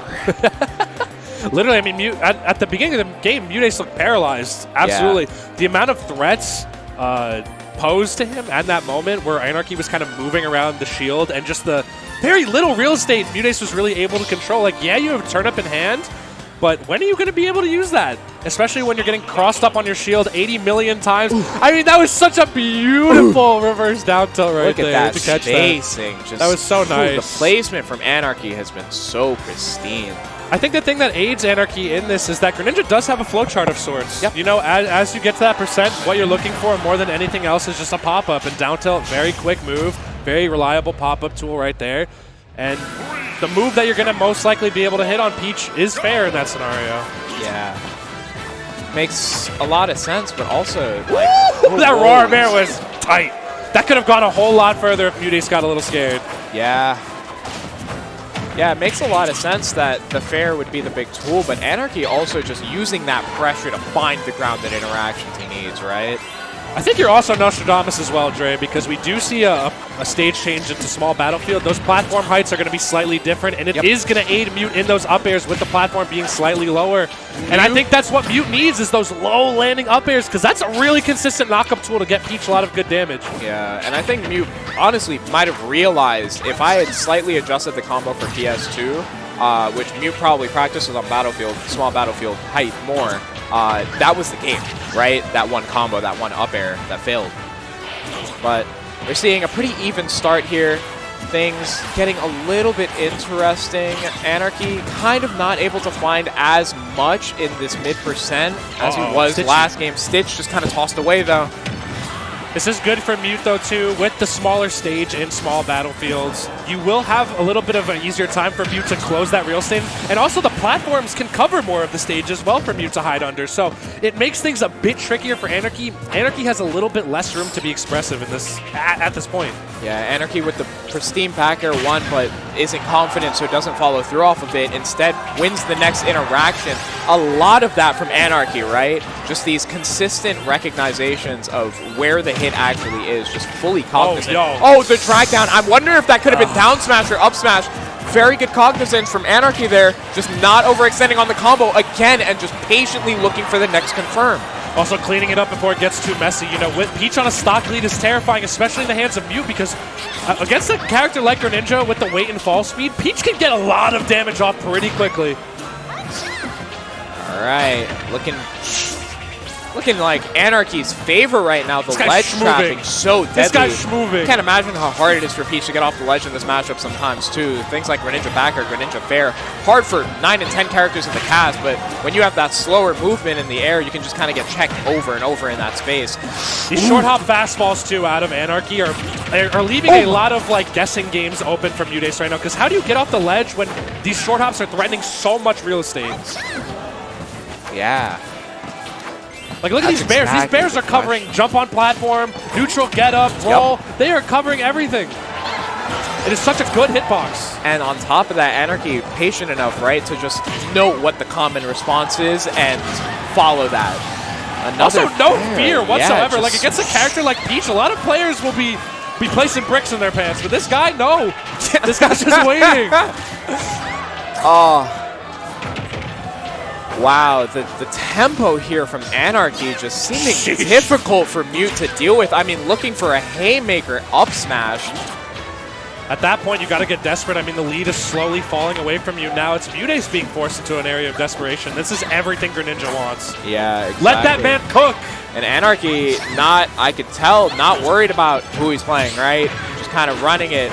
I'll beat anyone. As long as I can get them nervous, as long as I can get them where I want them, I can run and execute the game plan accordingly. But Mute, beginning to find signs of life here, doesn't find the fair, but that's a lot of pressure. He's so eager to scrap too, Anarchy. Anarchy is so ready to put it. Oh! Excellent counter right there. Not going to do it just yet, but it puts him in such a favorable spot. Yo, oh, the extension! I knew it was coming off the sub. Yep, that would have been crazy.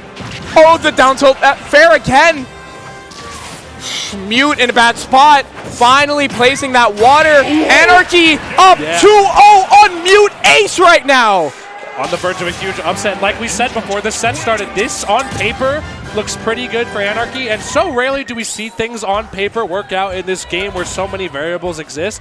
But Anarchy is such a solid game plan. And just look at the comfort. Look at the comfort. He's comfy. His elements. He's not sweating. There's not, I mean, you know, a little bit of breathing, a little bit of like, damn, I'm here right now. Yeah, for real. But I work for this. The composure is so crazy to see. Anarchy looking so comfortable. Mute.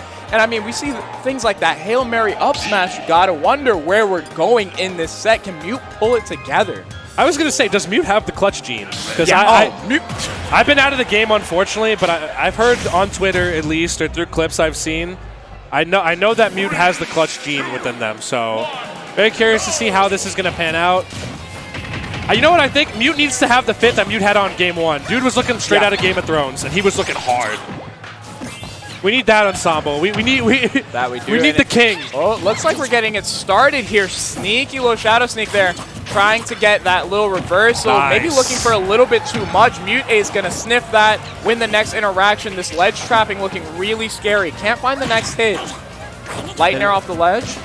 Yeah, managing to sneak through with that Nair, getting Anarchy finally some solid ground right here, but just to be put right back off. This is such a good opener from Mute Ace, the best we've seen throughout this entire set so far. Mute has to keep capitalizing here because we've seen how Anarchy plays with the lead. Wow, just patient recovery, and Mute Ace, it's so interesting to see almost not fully confident in the ledge trap there. I mean, when you're down 2-0, can you blame him? Like, this is potentially your last lease on life in a very, very scary bracket where we have people like Aaron, Quid in the losers bracket. You do not want to drop down in such a favorable bracket at this point. Yeah, I mean, it's just getting deadlier and deadlier. That fair placement, though, going to work out. Pretty cozy little lead here. Anarchy beginning to look for some scrappier buttons, hopefully not losing that beautiful composure we saw going into this game. That's a very good point to make because we've seen Anarchy only playing at a lead for the duration of this entire set. Sure, there have been some scrappier moments, but honestly, how you play at a deficit can truly make or break the entire set for you. Exactly, because it can happen to anyone. You know, anyone's got a plan until they get punched in the face, right? That's true. It's true. Well said. All right, though, me and Dre just watching in awe of this scramble right here, trying to see the next big thing happening. Yeah, this neutral has just been so beautiful to watch. I mean, the placement from these two. It's gorgeous. So deadly. It's gorgeous. So deadly. This is some good-ass ultimate. Yeah. This is some good-ass ultimate. I won't lie. The hydro pumps are getting crazy, too. Anarchy looking for something next. It's next level. Trapping. Anarchy finally getting off ledge, but Mute so eager to keep this stage control. What is Anarchy going to do? I love this out of Mute Ace. This is the first time we've seen him in this position, and Anarchy had to kind of think on the fly there. That really helped Mute get back. Yeah, and now this lead becoming probably the biggest we've seen from Mute thus far, right? Doing the player 4 right there. That's crazy. Yup. Empty landing, tomahawk. Down air's not connecting. I wonder if Mute's going to stop looking for it or if it's just presenting the pressure that he needs. We know the win condition is that low nair right there. Anarchy going to be able to finally sweep away that first stock, only to trade their second one. Mute finally on the front foot, very solidly. Cannot afford to give this up right here. Is Anarchy going to be able to rein it back in? Or did Mute find the Yomi level mid-set? Oh, up air. Up air is going to present a big threat for Greninja, or for Peach in this matchup, right? Yo, such a floating character with such mid-landing options. Sometimes you're just going to have to eat those over and Yo, over and over, mid is trying real. to reset to the ledge. Yeah, it's terrifying. Mid is crazy. You do have float. You do have some good specs, but here it goes. Oh my God. The Mute special gets the rising up air there, has to settle. I'm watching poetry in motion. All right, begins settling. We don't see a full route there, but still nets a clean 80. Just kind of back to back reading Anarchy's options here. The comfort falling back into Mute's hands. Yeah. Is the game plan figured out? As I say that, the up smash comes through. Signs of life from Anarchy. Is it going to be a 30? You know when we start seeing people empty landing, you know that MF is comfortable. Yeah. You know that dude is locked in. You always know. He's regaining the mental composure, but however, this is really good for Anarchy. Oh my God, I thought we were going to see another back air into a potential Shadow Sneak. Honestly, nothing is off the table for Anarchy at this point, as we're seeing, again, the big threat of Anarchy ledge trapping Peach. There's just so many options being threatened, and Mute has to choose correctly. That air dodge in the perfect spot. Dot Eye's coming out, not going to net anything, but these nairs. My man was throwing water-style jutsus at him just there with that nair train. Oh, man. Okay. Oh, that's perhaps the first sign of life, but doesn't complete the route. The up air doesn't fall through. This is so scary. One traded aerial right here. Anarchy has got to be careful for a stray nair or fair coming his way. There it is, and that'll wrap up that game right there. Mute's finally regaining some semblance of control. But there's a lot of games that Anarchy still has to work with here. There's still so much time on the board. The game plan can be recuperated. We just need to see if Anarchy has got... Oh, the handshaking, too. Yeah, we see it. Got that booch on deck. I mean, you're we staying healthy. This is a tense set. I can only imagine. You got to take a sip of the booch after that. Oh, yeah, the booch to the dome. Oh. Yeah, look at that. Oof, the tremble, does Anarchy got that dog in him, though? Anarchy does have that dog in him, and I mean, you have to wonder, right? Like, you're playing at such high APM and having to keep up with a character like quick Ninja, right? So like, quick. It only makes sense. Mute's breathing a little bit, taking a little bit of time to compose themselves. Yeah, catch your breath. I mean, you're in like Need for Speed when you're locked into that set. Like, there are certain character matchups you can breathe, compose yourself. Against Greninja, your concentration is getting disrupted simultaneously, constantly. You just cannot have a second to catch your breath. So I think Mute should cherish these few solid moments of solace and being able to really recompose themselves. Yeah, and players with a good eye will be able to notice, you know, Mute kind of got away with a little bit of murder at the end there. The up air failing, the fair missing. There are a couple cheeky little interactions. The beauty of the scramble, man. The beauty of the scramble. But Sometimes you either come out clean or you come out dusty and cut up as hell. Yeah, but every game a fresh slate, right? So we have to see what player is able to make the most of that. We're back on PS2. Pretty interesting for this matchup. No DSR. I'm assuming stages like FD and the flatter guys were banned. That way Anarchy can't run wild by catching every landing Mute Ace does. So Dash attack simulator. That's the unfortunate truth of going down 2-1 in the best of 5 with no DSR. You have to be able to eat that re-up, honestly. But Mute with a very solid start here. Yeah, and Mute beginning to realize, you know, you can't exactly touch a Death Greninja every single time. A much weirder character to combo. If you have it rehearsed, it's worth it. But if you don't have it rehearsed, you have to do what you can in the moment, and Mute settling for wonderful resets, maxing out on positioning and advantage. I'm just doing a little bit of gardening in the middle of this battle real quick. You saw that, and a beautiful 0 to death from Mute's poetry. And I can tell Mute is looking a lot more locked in. This is potentially the top player turn up. Yeah, here it is. Oh, the route begins. Oh, my fingers! The fourth one, my fingers are falling off. Unfortunate. I feel like SpongeBob after cracking his knuckles in the Weenie Hut Jr. episode, bro. Gonna need some ice cream after that one. Please. Look at the damage pile up, Dre. It's just getting worse and worse for Anarchy. This is everything Mute needs and more. Yeah, Mute really finding that comfort. Anarchy beginning to fish a little bit here. The last two games, Mute just becoming more and more comfortable. That top player composure really coming through. But Anarchy, no slouch, right? If Anarchy can find the answers, find that momentum we've seen, it's very possible. It's tough because now I think Mute has successfully adapted to Anarchy's base game plan. We are struggling to see Anarchy recuperate after that and trying to draw. He's at the chalkboard right now, scratching his head like, yo, how do I do this equation? Yes, but this is the do or die position, right? This is where you either become a new player or you fall as the player you once were. There's not much time left for that either, but we are going to see the down tilt up smash, not enough damage. But still good stage control for Anarchy. We just need to see the stock. Excellent ledge trap. But we need to see more of that now, especially that.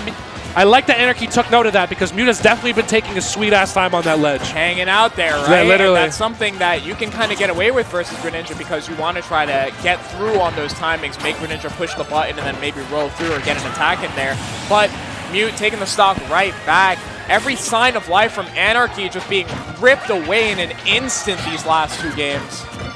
And we need to see if the frog can kiss the princess on this one, bro, because real. My dude needs to turn up. This, like you said, is do or die at this point. You only have so many more games to playlist to try and adapt. But I'm liking the schmicks. We see a grab, and when you're grabbing as Greninja, when you're knocking at death's door, that's a good sign. That's a good sign of life for Anarchy. Absolutely. Mute also recognizing the position, right? Seeing that low recovery is very good versus Greninja because doesn't really have a way of challenging the parasol. So if Greninja doesn't find himself level with you parallel, horizontally, things get a little bit dicey. He's constantly going to have to eat the up B or try to trade at best. And we're seeing, we know what Anarchy wants right now. It's these down tilts into up smash or some potential more damage. Mute, though, getting a little bit of damage, and we're not seeing it go as one-sided. I think Anarchy is very slowly starting to recalibrate here as we get a beautiful conversion right there. It's that fair, finding that fair when he needed it most. The cook tray. 68% is good, too. I mean, this is a comfortable spot. Peach isn't really going to touch a death through or get too much, right? Has to settle for a 2-tap here, and they're deadly, but Greninja hitting Peach here is infinitely scarier. Anarchy, if can clutch up, is in a really nice spot here. Mute's perfectly holding that center stage, though, not letting Anarchy get away with anything except for the up B. Immediately gets covered by the dash attack. How hungry is Anarchy for it, though? And Mute's is definitely playing with this lead very nicely. Anarchy's going to be the one to initiate a lot of these neutral interactions right here. And the damage is very plentiful. Peach has a plethora of win conditions at her helm right now. Oh my god, the Shadow Sneak. Oh, that was crazy. Call out. That was something. Wow. Hitting fair right there, so low, reverse. That is insane tech. That has to hurt. And I mean, there is one of 2 ways that happened. You either mash spot dodge or roll, and it happened that quickly, or you got caught jumping out of shield again. And that's gotta hurt. And this is just war experience. This is the amount of stars you have on your body at that point. Okay, we do see the hoodie coming off for Anarchy, though. We are no longer sweating. We are ready to cook. Oh my god, so low too. Yeah. Mute has got it down. If there's someone who is more tried and true on this character that knows their lap time, it is Mute for sure. Constant grinder. The Grustler, if you will. I fought the Grustler yesterday. Great tag. That's a top player moment as well. I mean, Mute has been in this situation many, many times. Anarchy, I know, has been to a lot of offline tournaments as well, but mainly the big ones, I feel like. So this situation is definitely a lot less common and frequent for them. Yes. You gotta lock in, though. You gotta keep it cool. Game 5, it's do or die. And again, right? Yeah. Every game, a blank slate. At the end of the day, you made it to game 5, right? So you have to be able to try to pull out of your head for a second, analyze what was working, what am I getting called out on. Just really take a second where you can and analyze your play. Because if you keep approaching it the same way, I mean, we're seeing how comfortable Mute is getting with every single answer, right? You can tell the shaking is starting to stop. He's starting to lock in and slide a little bit more comfortably into the neutral, into the punish game. We're seeing the option selections being a lot different in terms of how Mute is treating his own disadvantage. Yes, the timing's out of shield. That's a big one that I keep noticing. Greninja doesn't really have a grab to fall back on for the mix because it just gets spot dodged super easily. It's not the best grab in the game. And that is just great for Mute. We're back on small battlefield. Yeah. Which is really good. This is perhaps a little bit of a whiff on stage select, but Greninja does get why not go back to PS2? Well. Honestly, I think map selection here seems pretty good for them, and Anarchy just wants full comfort, and we see the full comfort coming through. Doesn't quite hit that fair, but finds himself guarding that ledge once more, holding center stage, taking notes from short Mute. hops. That's beautiful. Literally, they're both jumping in place, waiting for the other to... This is a game of chicken we're watching right now. Yep. Holding that center stage, more concerned with positioning than finding the hit every single time, but Mute able to squeeze out of the corner. It's just a constant dance here. This is a samurai neutral, bro. You take center stage. This is some Sam Show neutral right here, bro. You get sliced once, you're dead. Yeah. Because they both know, I mean, their extensions have both been so consistent. Yeah, if they're one both clean. person gets caught in the wrong spot, it could be over. Ooh, that Nair, terrifying. Both of them just inches away from each other with what could have killed, but Mute finds it first, doesn't quite get the fair. And you can see both of them are very ginger to kind of overextend in their spacing with their aerials. They are like, you're gonna walk into me, but I'm not gonna walk into you. Yes. What a good push here from Anarchy, though. I mean, so patient comparative to the last 2 games, right? Really not letting Mute get away with that same beatdown. You could argue the same for Mute, though, honestly. Anarchy was getting away with murder games 1 and 2, and now we're seeing a whole lot, a lot more respect on both sides for each other, I'd say. I mean, you can just tell in the neutral, man. It's slowed down so much. We're already almost 2 minutes down the clock at this point and not a single stock to be taken.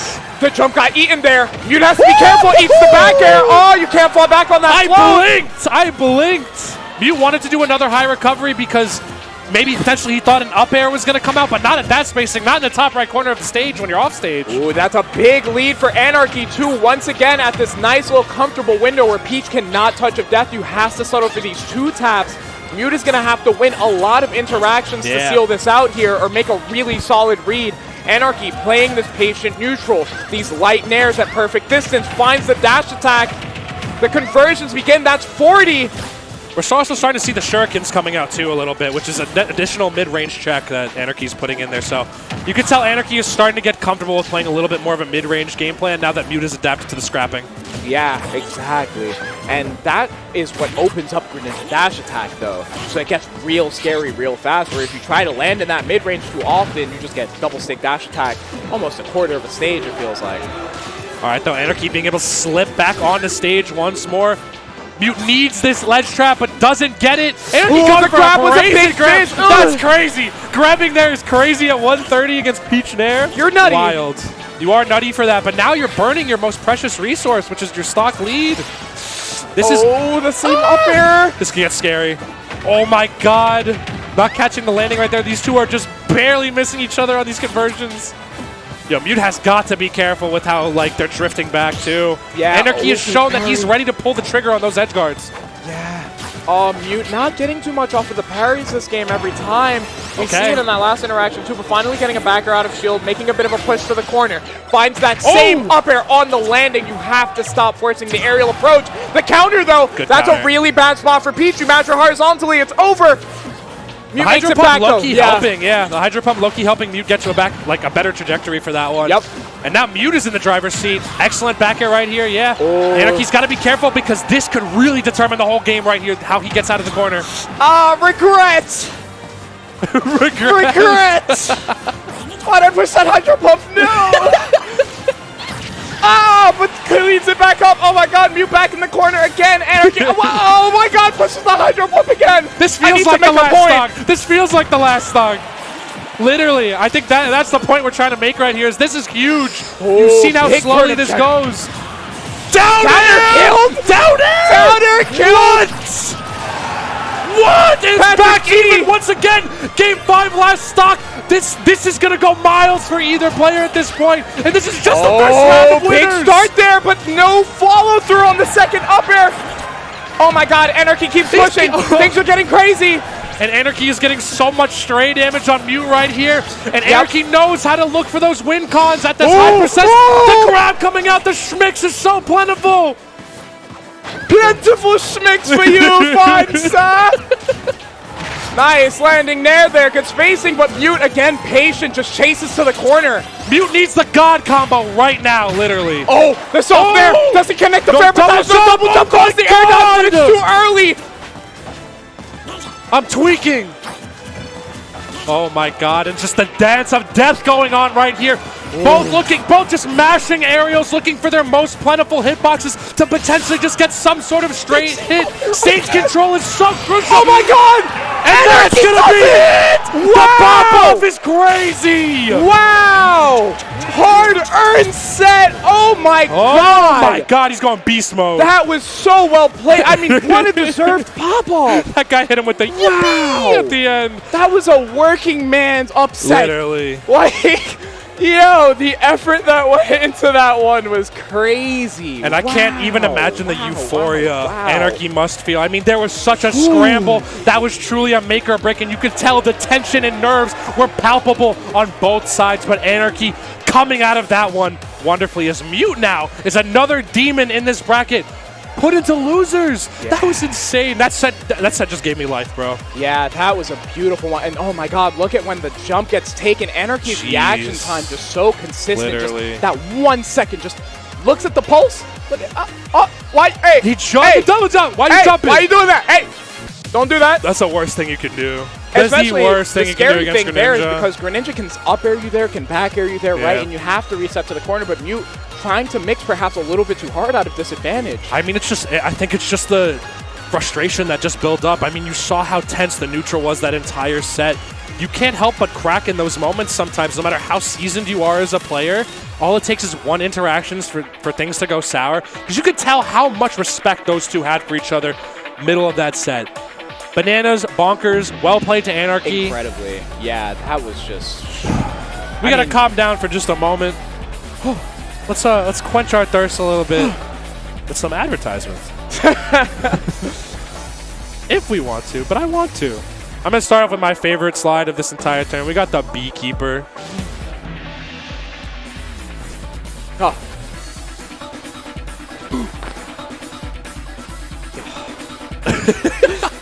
It's been a year, man. I don't know how to do this. I'm so weak. It's okay, Sean. We're going to get through this. Yeah. He's geeking.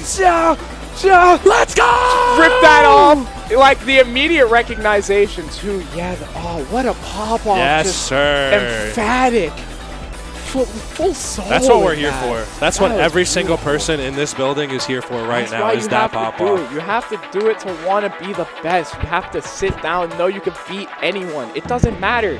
Sit me down next to Mute Ace. I'll destroy Mute. And that could have been a 3-0. That could be a universe where that could have been a 3-0. That could be you. If you lost faith in this game, that could have been you. Pick up the sticks. We're only 5 years deep. We're only 5 years deep. Only 5 years deep. Feels a little weird. There are people I was talking to at this tournament that were literally like, they just started playing like last year. Like a couple months ago last year. Like that's crazy to me that people are still getting into Smash is eternal. I love Smash Brothers so much. It's so crazy, and to see it happen in a scene where we don't have the same, like, you know, there was the Melee doc, right? Yeah.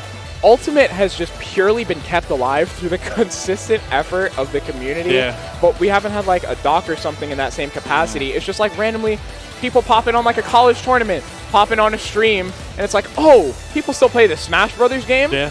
Sora from Kingdom Hearts is in the Smash Brothers game? What? Why is he so floaty? Why? Who did this? Who thought it should be Kingdom Hearts 1? I don't... This Taco Bell's calling to me like the Green Goblin mask, bro. You have Taco Bell on the table right now. And I hear the voices, bro. We got this. I'm sweating after that set, bro. Oh my god. Anarchy. Let's check the path going forward. Banger alert, dude.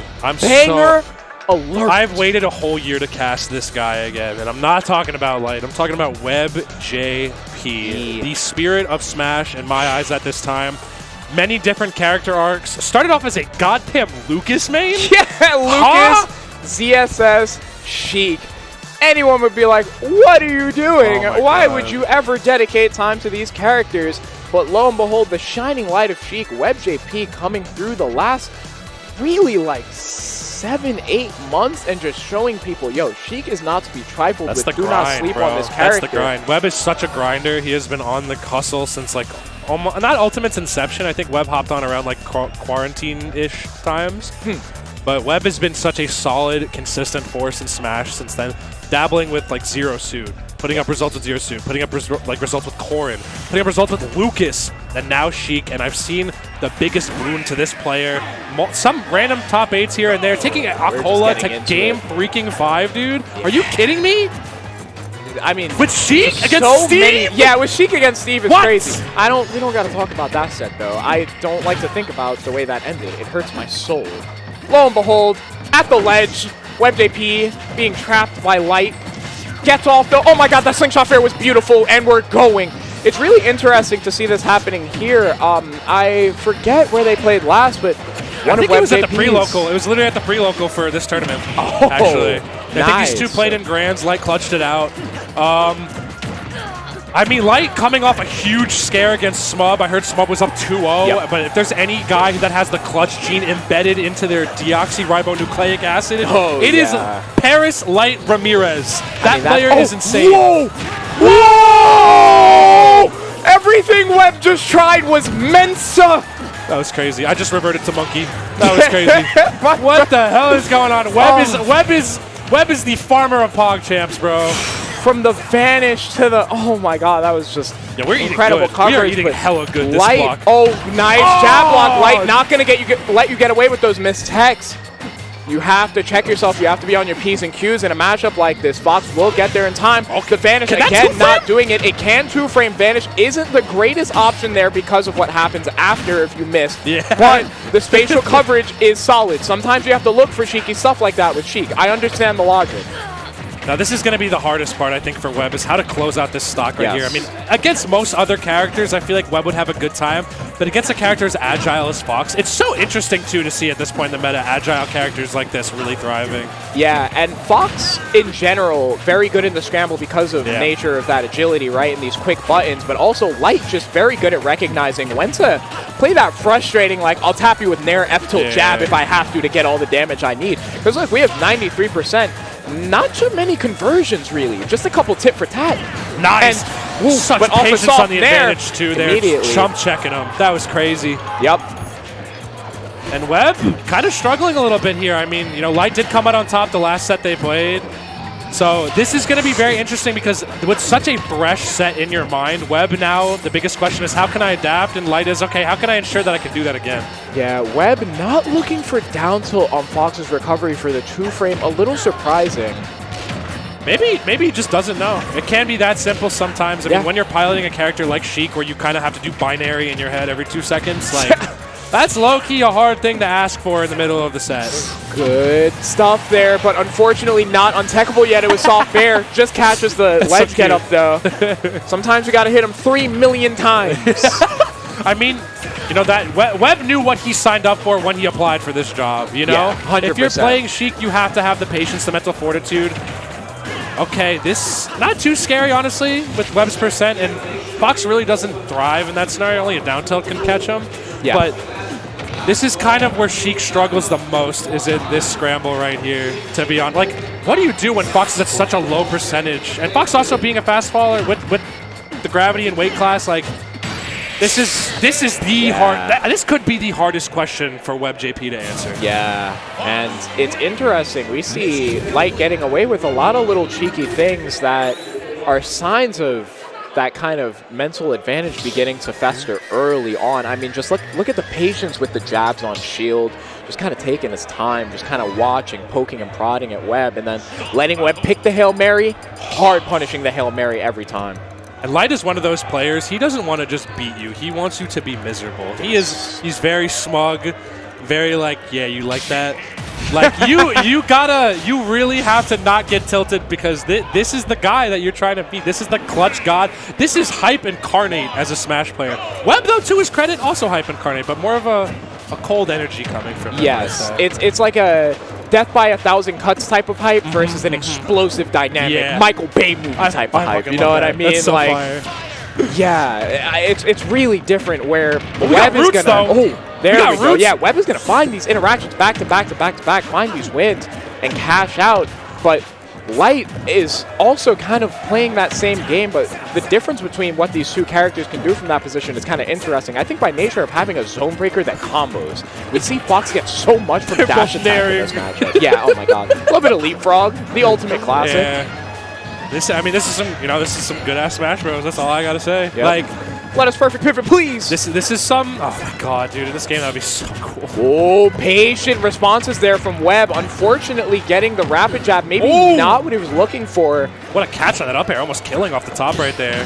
Yeah, good air dodge, preserving life, but rushing the interaction out of the corner. And again, Light is just really on top of being like, all right, I'll let you get away with this first escape off the ledge because I know what's coming next, and I'm going to punish it without fail every time. These up smashes killing now. Some really early percents. The drag down up air, though, shades of Joker. Yeah, that's how, I mean, no, wait. People are making jokes about Sheik being Diet Joker or Joker being Diet Sheik, vice versa with the similar move kits as well. Yeah. But honestly, with the drag down up air, you can see a lot of those similar finishers going on as well. Yep. I also want to note how like privy Light is to how much Webb wants to land on his shield, because against Fox that can be scary. Run off. Light has crazy reaction time as well. Yeah. Also, Nair is like one of Sheik's most unsafe tools if you're not spacing it 100%. Like, yes. Fair, you can get away with murder on shield. Nair, you can absolutely not. That's one of those moves that you have to be careful about how you look at the frame data for it, right? Because she has to literally hit it the frame off the ground for it to be plus or minus whatever it is. I think 3 or 4. That's not safe, dog. That's not safe. So if you're any higher than that, you're losing more frames, and it's not, it doesn't have the most shield stun or the most pushback. So it's a pretty comfortable move to punish sometimes. And Light not even really punishing it out of shield, but parrying it so consistently, right? The one thing you don't have to worry about in this set, at least, is you don't have to worry that your stock is going to get whisked away from you until the stocks get very shisty, until the damage gets super high up. This is no raindrop. Webb wincing in agony after that one. He knows that was a clean stock right there. Yeah, the input's coming out a little awkwardly. You can see it happening, and just getting caught by some of these shisty little mix-ups. Webb maybe getting in his head a little bit, but it's only a 1.5% lead. Very doable here. The up air check, very nice. Webb falling back on these full hops out of the corner. The sleeves are up! The sleeve clams. Oh, just put the cam on his sleeves, bro. Sleeve cam, sleeve cam. Oh! Jab in the corner, rolls up the sleeve with the jab. We've seen this for years. We've seen this for years. It's been 8 years. Oh, but Webb finding a very nice up air there, settled for the back air. And that's the power up, bro. Is once the sleeves are up, he's locked in. Very nice. The Nair gonna actually restand there. Webb again not looking for the trap off the down tilt or even the down air at the ledge. I love the back air starting. There's no jump. I love there melee is. I'm a liar. I'm a big old liar. I'm sorry. Oh, the down tilt. Oh, he saved it. The dash up for that too. If there's one player in this game who doesn't have a shred of laziness in his body, it is Webb JP, bro. Dre's geeking after that one. No way he saved it for that. That was Did he two-frame with that? That he did two-frame with that. And look at that damage. That was perfect. We were like, does he know? Does he know he can do that? He knows damn well he can do that. Wow. Yeah, so that's a sign that these two are really they've played each other a lot at this point, especially recently. To save that for the end of game 2, that's how you know these two are doing the dance with each other. These are adjustments that have happened across sets, not games. All right, though. This is 1-1 apiece right now. Webb having, this was looking, honestly, though, I can't say either one of them has had a solid lead. Oh, we are kicking each other. We are kicking each other. The landing final up air, new developments. Oh, unfortunately gets the grounded hit of the down air. Not going to be able to follow up in the best way. Down to a back air. Webb pushing here. Does he get the down air trade? Looking for it, though. How is one man so raw? I don't know. How can one man have that? How can one man just be him? I don't understand. Oh, gets narrowed out at disadvantage. We're looking for something a little cheeky there. Maybe an F tilt. Hard call out. No jump on Light's part. Does get the air dodge to the ground though. Both these guys jumping a lot, so both are like, I'm gonna nair you, but neither one of them really showing they're both quite stubborn and not wanting to stop it, honestly. Because they know that's what's going to establish the opening hits for them in this game. And up here's Crazy, gets the footstool. Finds the back there too. Webb on a roll right now. The last 3 stocks have all been relentless. The full hop call out from Webb. Yeah. It has happened. I think Light has waited every time after that strain air for Webb to do something, and Webb does something every time. Yeah. It's really just playing on beats, right? A lot of people play on a tempo. It's that 1, 2, 3, 1, 2, 3. And Webb on, beat 3 is very often looking for that full hop out of the corner or looking for that option off the neutral air. Light has that timing down packed, but Webb does have the adjustments ready. 55, not that hard for Sheik in this matchup, and this was one that gets a little weird. She can scam Fox. Yeah. There are scams to be had. All right, there we go. Finally, the early air dodge out of there. Light clearly waiting for Webb to be patient and then do a defensive tool. But what a conversion right there. Dash attack in the back here. That was beautiful. The Light dash attack, that's a Smash 4 classic right there. Real. All right, though. Light up a nice 2 stocks, but Wow, the Phantom footstool from MkLeo. Light. That's some situational awareness right there. Finds the Light down there. I'm talking about shades of smash forward. Don't remind me about that move. Oh, but the route begins from Webb. Doesn't get the restand. Light gets the shield at the ground. Yo, Light has been on point with all of these parries on landing. Webb has got to be so careful, especially when Light is up a full stock. Like, he's not dying anytime soon unless Webb really gets something special here. Yeah, ooh, Light really beginning to look comfortable at this ledge. The trap's just so consistent. Webb gonna have to mix it up, but it's hard when a character can place themselves as quickly and efficiently as Fox can. Light honestly reacting to a lot of these ledge traps. It's not just a read. This kid's reaction time is cracked. He is the most cracked, I feel like. Like, if you're able to look at the best reaction time player, Light is it. Light is constantly locked in. It is absolutely insane what this dude does on Fox consistently. Webb, I gotta say, though, I think needs to ease up on the gas a little bit. Very, very eager to throw himself in harm's way in front of Light to potentially get that damage back, but Light is waiting now. Yes. Light is shielding all these nairs. Light is punishing with nair every single time. Webb had some gas moments and started off really well that set, but it started slipping away once Light started slowing it down just a little bit. Not a lot, but enough to make Webb kind of feel comfortable with throwing himself into him every time. The timing on some of these air dodge punishes, too. I mean, just sits there and watches so consistently, right? And it's very interesting to see, but it's approached this point in a matchup like this where the characters are moving so fast. You know, people talk about RPS, you know, swing, grab, spot dodge, whatever, swing, grab, shield, right? Here, the RPS is played on those beats I was talking about earlier, and so it's not that Webb is particularly making the wrong decision. It's the minutia of the timing on these decisions. And speed, you know, as they said in my favorite goddamn anime of all time, Haikyuu, speed is a curse, bro. Speed is a curse. You have to know how to shake up the tempo to at least keep things comfortable for yourself. It is so hard. Thank you so fucking much, Max. You're the GOAT. Oh my god, Max just blessed us with water. Get you a better TO, honestly. Get you a better event organizer. That's my GOAT. That's my roommate. That's my roommate. I love him. But Webb, like, I don't blame Webb because it is so hard to get comfortable against a player like Light who kind of breeds discomfort, honestly, against his opponents. He makes the opponent feel scared to do anything defensively. Just so smothering to engage with, right? But Webb, the thing is, very rarely losing composure. It's just that Light is on point, and once Light gets going, it's hard to stop the engine. Excellent conversion right there. Yeah, Sheik's weight not really aiding her a lot in those scenarios. Makes those confirms very, very good for Fox at very, very wide percentages, as I want to say. But Webb is starting to chef a little bit. The down tilt to catch the 2-frame. This edge guarding is just flowchart at this point for him. Finally gets that vanish. Oh, are we going to see the fruits of Webb's labor? Doesn't get the backer onto the stage. Light, unfortunately, finding the reversal center stage. Webb maybe getting a little bit uncomfortable with that. That has to be a little bit frazzling, right? Light is the master of high recoveries also with Fox. He threads the needle excellently in situations where any other Fox player is wishing. Yes. Okay, we're gonna see Needles here. Looks for the down tilt again, perhaps looking for that comfort. This 1-me game too, maybe I can get more off of it, but Light mixing the timings constantly. Okay, nice, very nice needlefish. The classic. A classic. And this is good for Webb now. Webb is finally starting to get a little bit, you know, Light is one of the scariest players to let run away with momentum. You do not want to give it to him. I like also how Webb is just opting to go to ledge every single time here. He cannot afford to get caught out by any of these bears. And yeah, he's getting the engine running. Yeah. Okay, interesting there right there. Whoa! He kept it going with that single needle.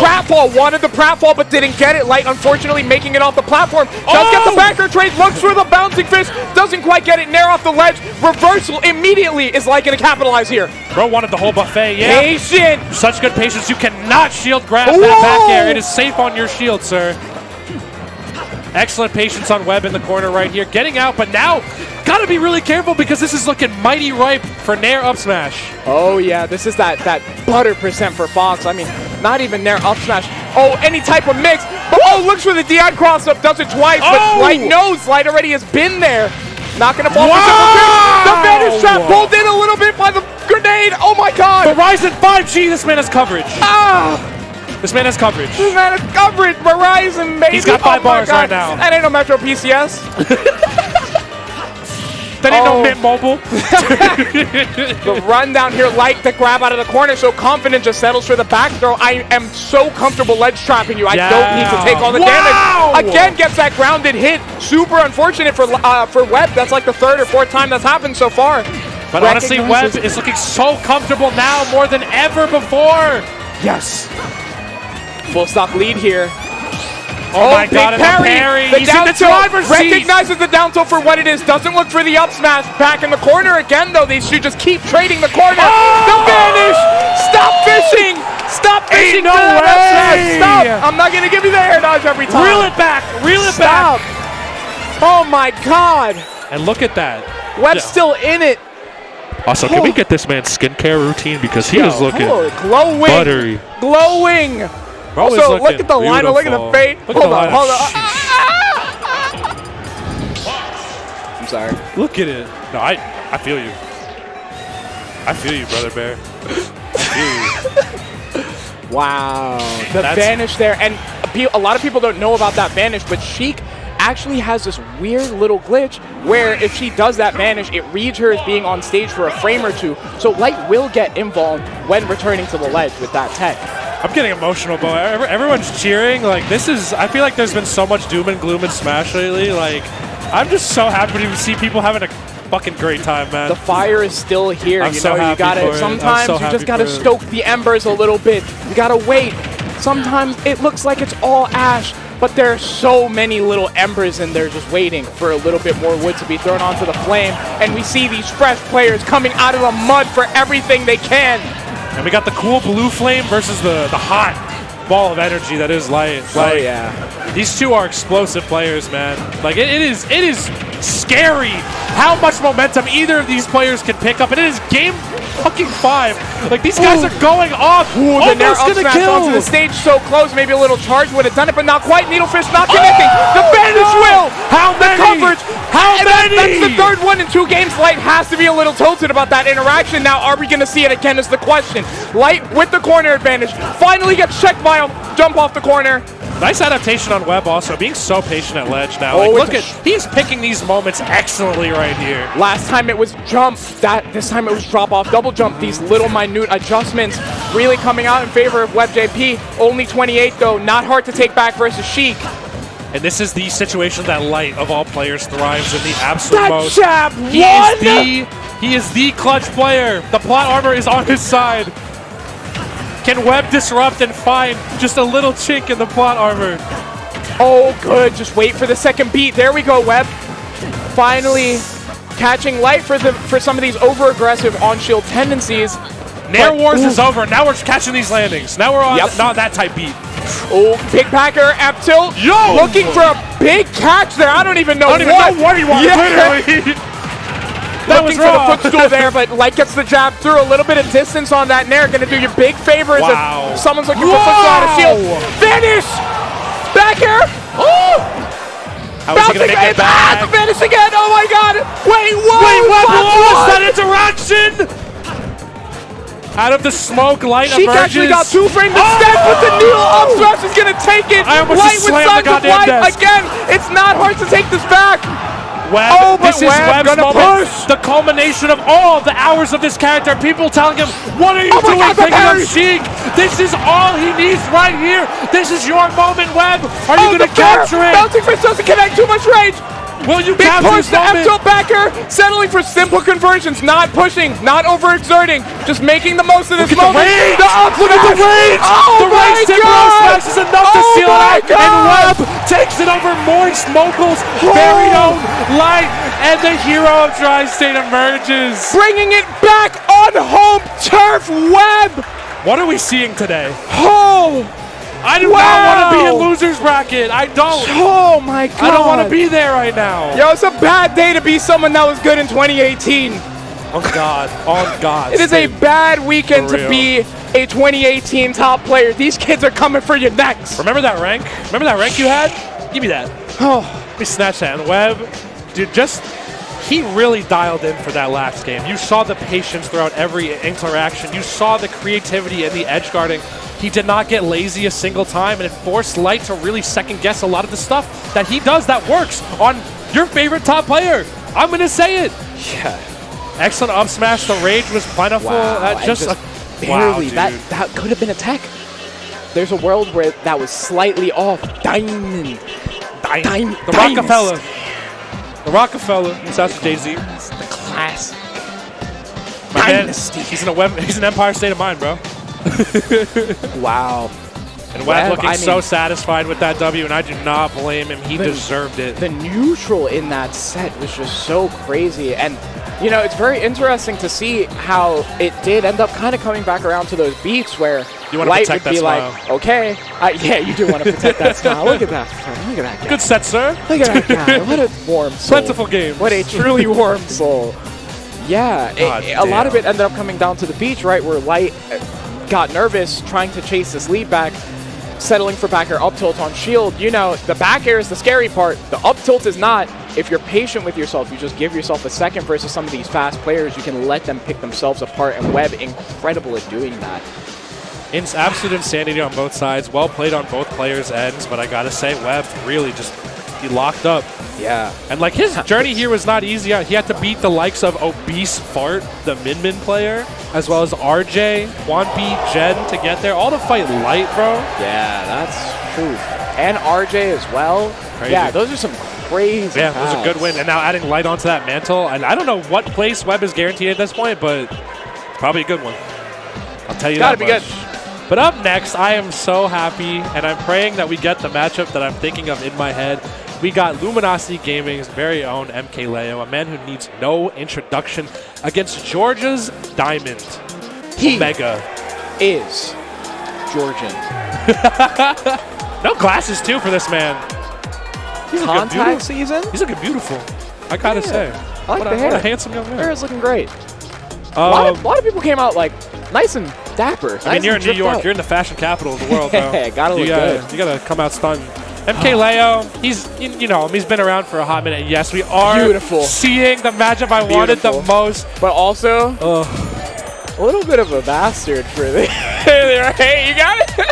I mean, you gotta look at it with respect, but also like at the same time, you gotta be like, you don't be pulling him out. Let me show you how this guy works. Let me show you how this character works, bro.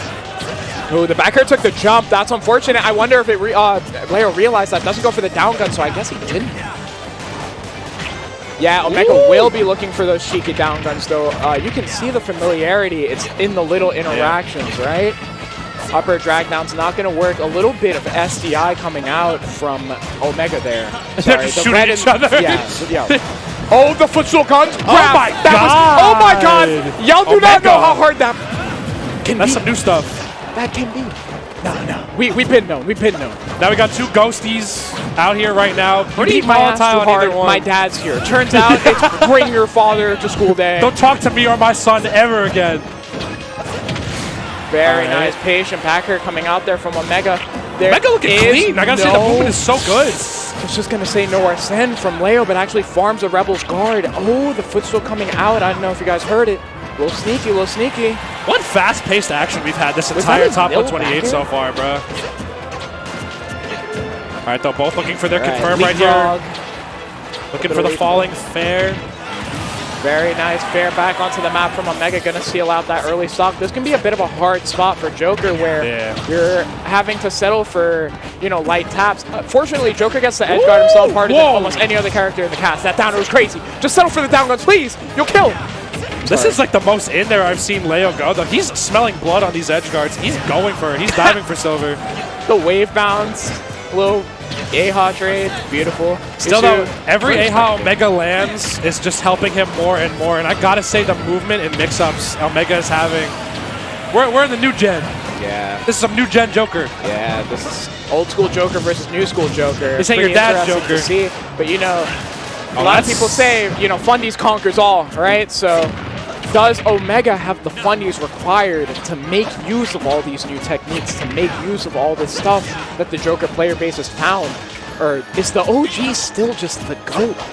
There's one thing I gotta say, Leo is the master of taking things back to neutral. I gotta say, he knows how to just slow it down mid-range and deploy like AHA or gun just to check the opponent into like, no, we're done here. You're gonna have to come at me once again to get things started once again. Yeah. I'm not gonna, look at that. Look at this basic. Rush it. not going to rush my advantage if I don't have to. You're going to work to get out of this corner every time. And Omega kind of tapped into that as well. You see these good spacings. That Joker, the Arsene F-tilt, second hit is there for, I forget exactly how many. I want to say 6 frames. It lingers. It's there. So it's really hard to escape the corner versus the repetition of that backer. Big trump coming out from Omega. Joker's trump borderline It's so unreactable. good. It's so borderline unreactable because he of his gets there ball so speed. quick. It is instantaneous if you're standing on the ledge. That was a really nice damage. conversion there coming from Omega, making use of that early stuff. But Leo going, you beat my ass, perhaps a little too hard. My dad is here, and he doesn't like that. He actually really doesn't like that. This is pretty good, though, honestly. Good longevity on this stock for Omega, and the Arsene meter is building up once again. Once Omega makes it back to stage, he's about to have Arsene if Leo doesn't take this stock off right now. And Leo's is trickling down to the very... Big rising nair at the ledge. Good. Very cheeky stuff. Doesn't look for the down air, just looks for full spatial coverage, and it actually does work out. The classic Leo combo, not looking for drag downs or anything fancy, but instead just a simple 3-piece and corner control. Oh, Mega does find the dash attack out of the corner there. All right, though, back to neutral. Some slam poetry going on here with all the snapping. Leo, though, has center stage, but oh, this is huge, though.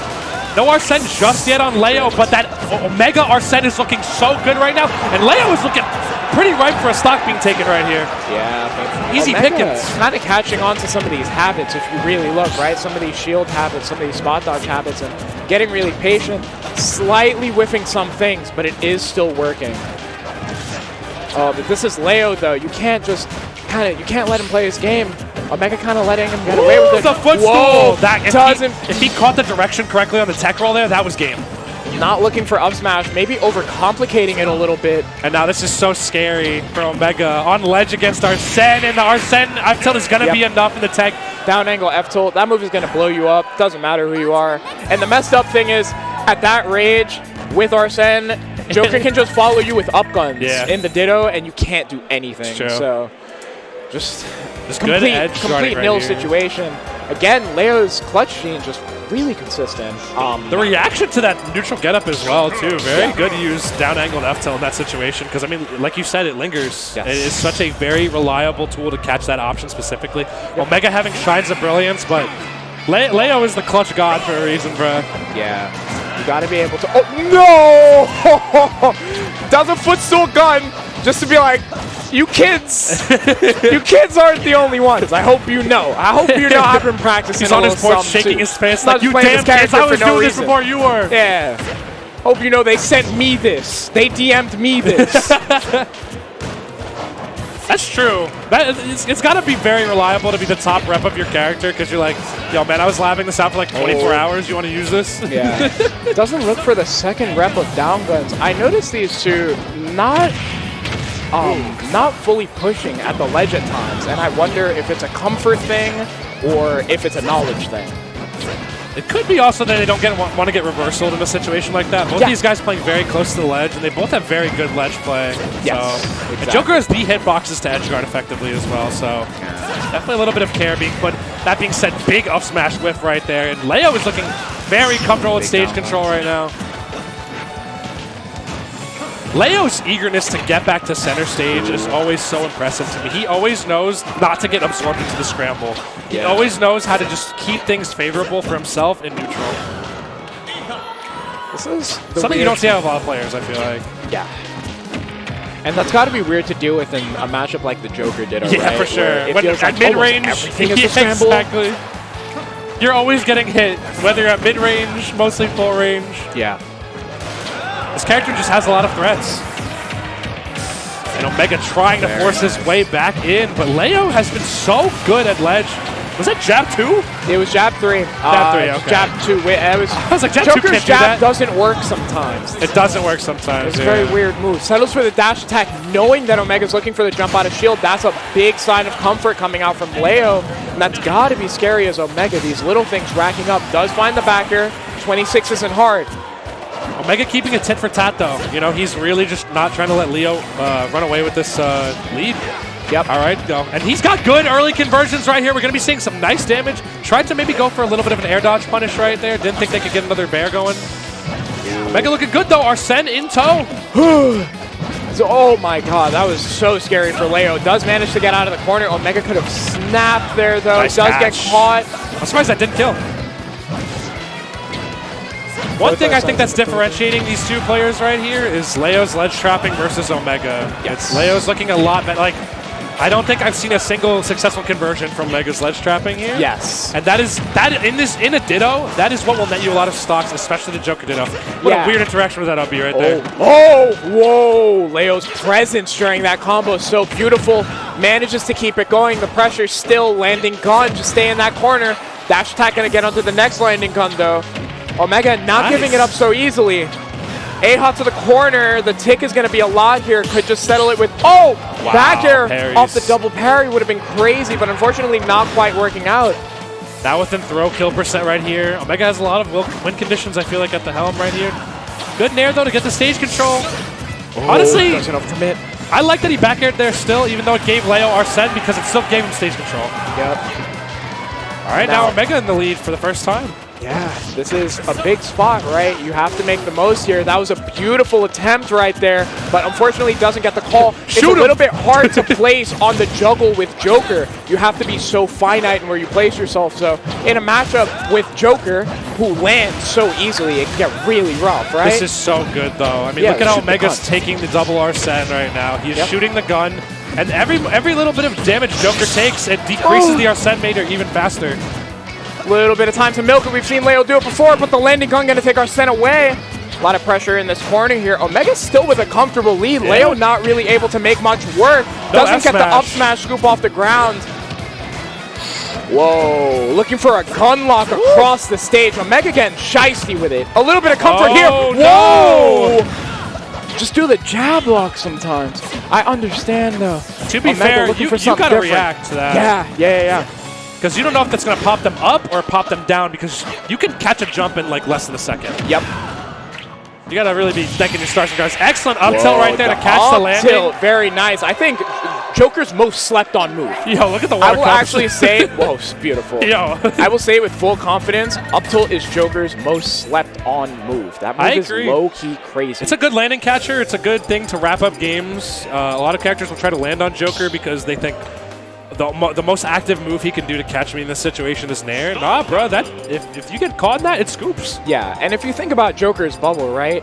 The hardest spot for Joker to actively control is directly above him, his head, You know, unless you're getting the up air out in time. Up tilt crouches and then puts a disjointed knife that hangs out there for a little while. The hydration station is crazy. All right, though. These two Japanese teenagers duking it out once again with guns, curse moves on Pokemon Stadium 2. Looking good for Omega, though, showing that I still got some fight left in me, and honestly looking very, very comfortable towards the end of that game right there.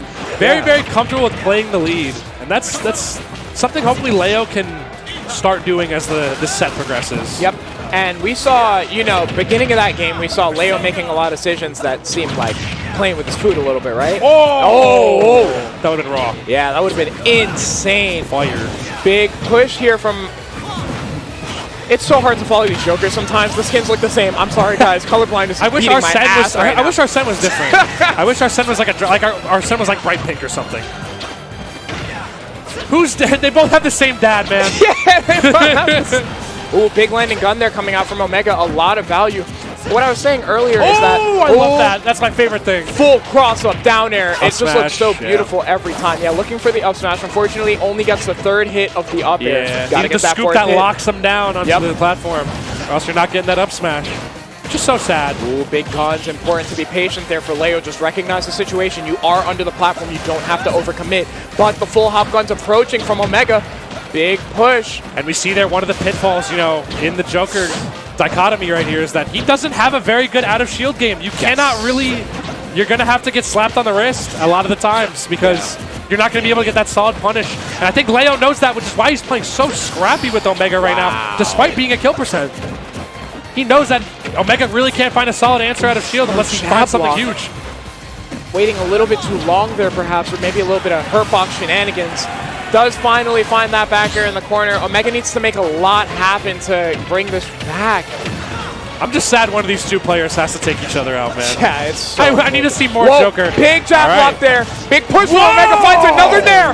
That was good. Signs Even though it of was a little life. bit of damage, that was a very good conversion because a lot of players probably would have just jab blocked that smash right there. Yeah, exactly. You know, you can settle for the simple things or you can max out, and there are times where both are important, but if you're looking for a big comeback, right, you're about to have Arsene, you want to max out as hard as you possibly can with non-Arsene Joker. The positioning here looking terrifying for Leo. Yeah, the Nair this is connects. scary. Is the down air going to connect? Not quite yet. Omega not Oh, finishing. The yo. drag down up air. The corner pressure is crazy. Great fair right there, too, to catch the air dodge, especially Oh, since Omega still hasn't not gone finishing. Finds the back air, though. the lowest bear of all time.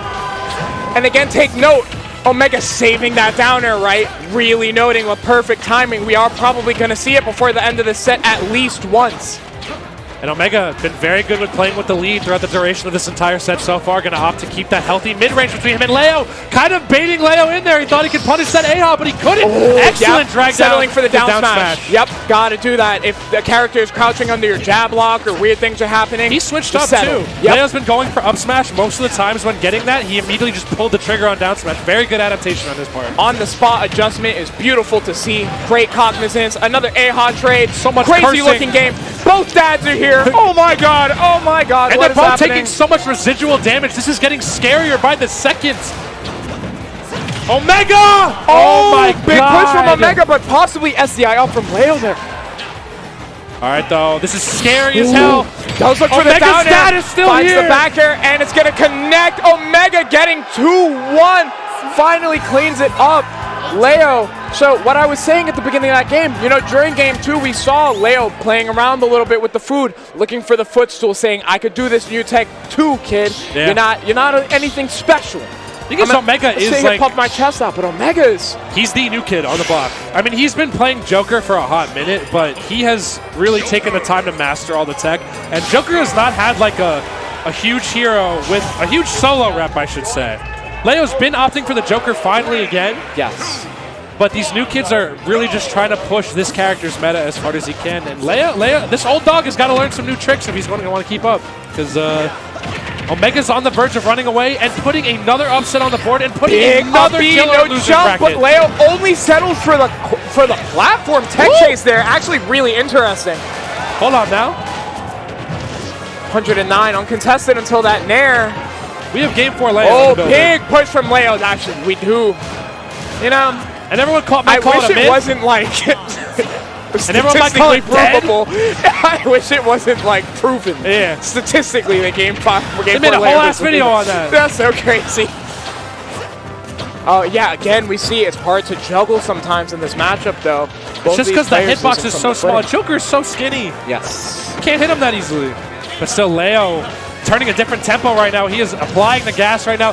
Still the big whipped up air right here. Yeah, really important to make something happen here for Omega. If you can get rid of this Arsene without taking damage or possibly even kill here, that's going to be a big mental detriment to Leo. That A-House shifted the hurt box just ever so slightly on the F tilt. That was a Nixie fair. That was a Nixie Nair with Joker fair. That was beautiful right there. I love those. That's cool.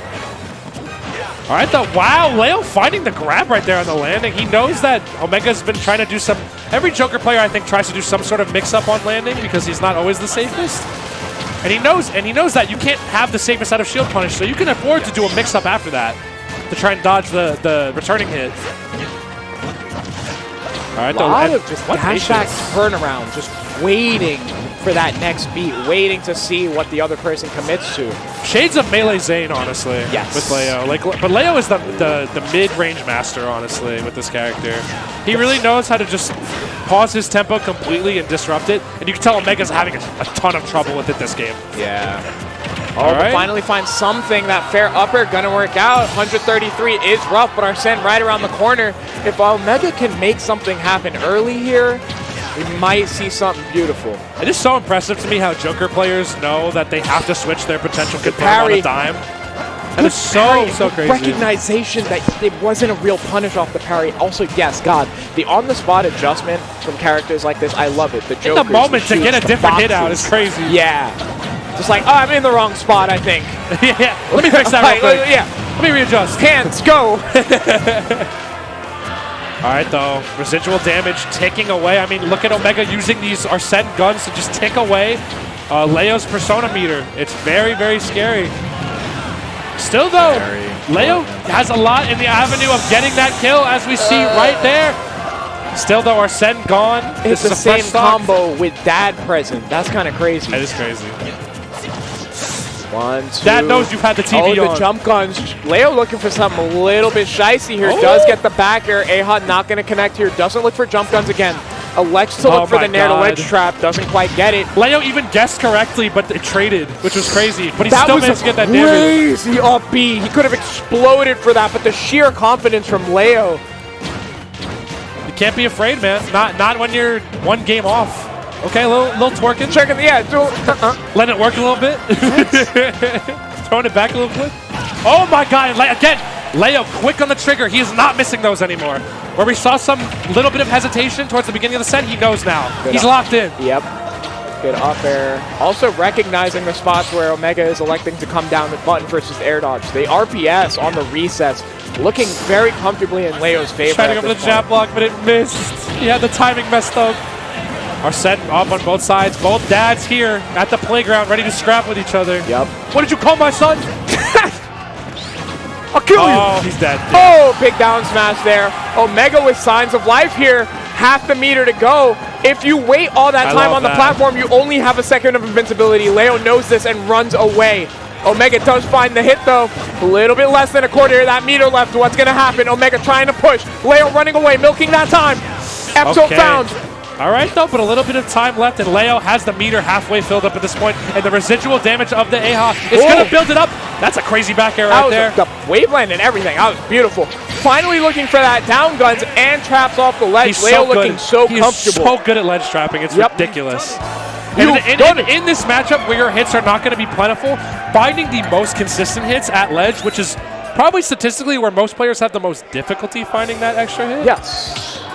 That is all the better for Leo in this scenario. Now we're at a hot game 5. It's duo die for Omega. Still looking pretty locked in, though. Still looking pretty comfortable. Still looks confident, and that's really important, right? It's so easy. You look good. It's so easy to get shook the second something like that happens. It's so easy to say to yourself, oh, I got game 4 Leo. We all know it happens next, but Omega's shaking it off. Everyone's human, right? Yeah, it's true. We all lose. Yep. Good fair off the ledge. Leo getting a lot of reversals. He's in. He's tapped in.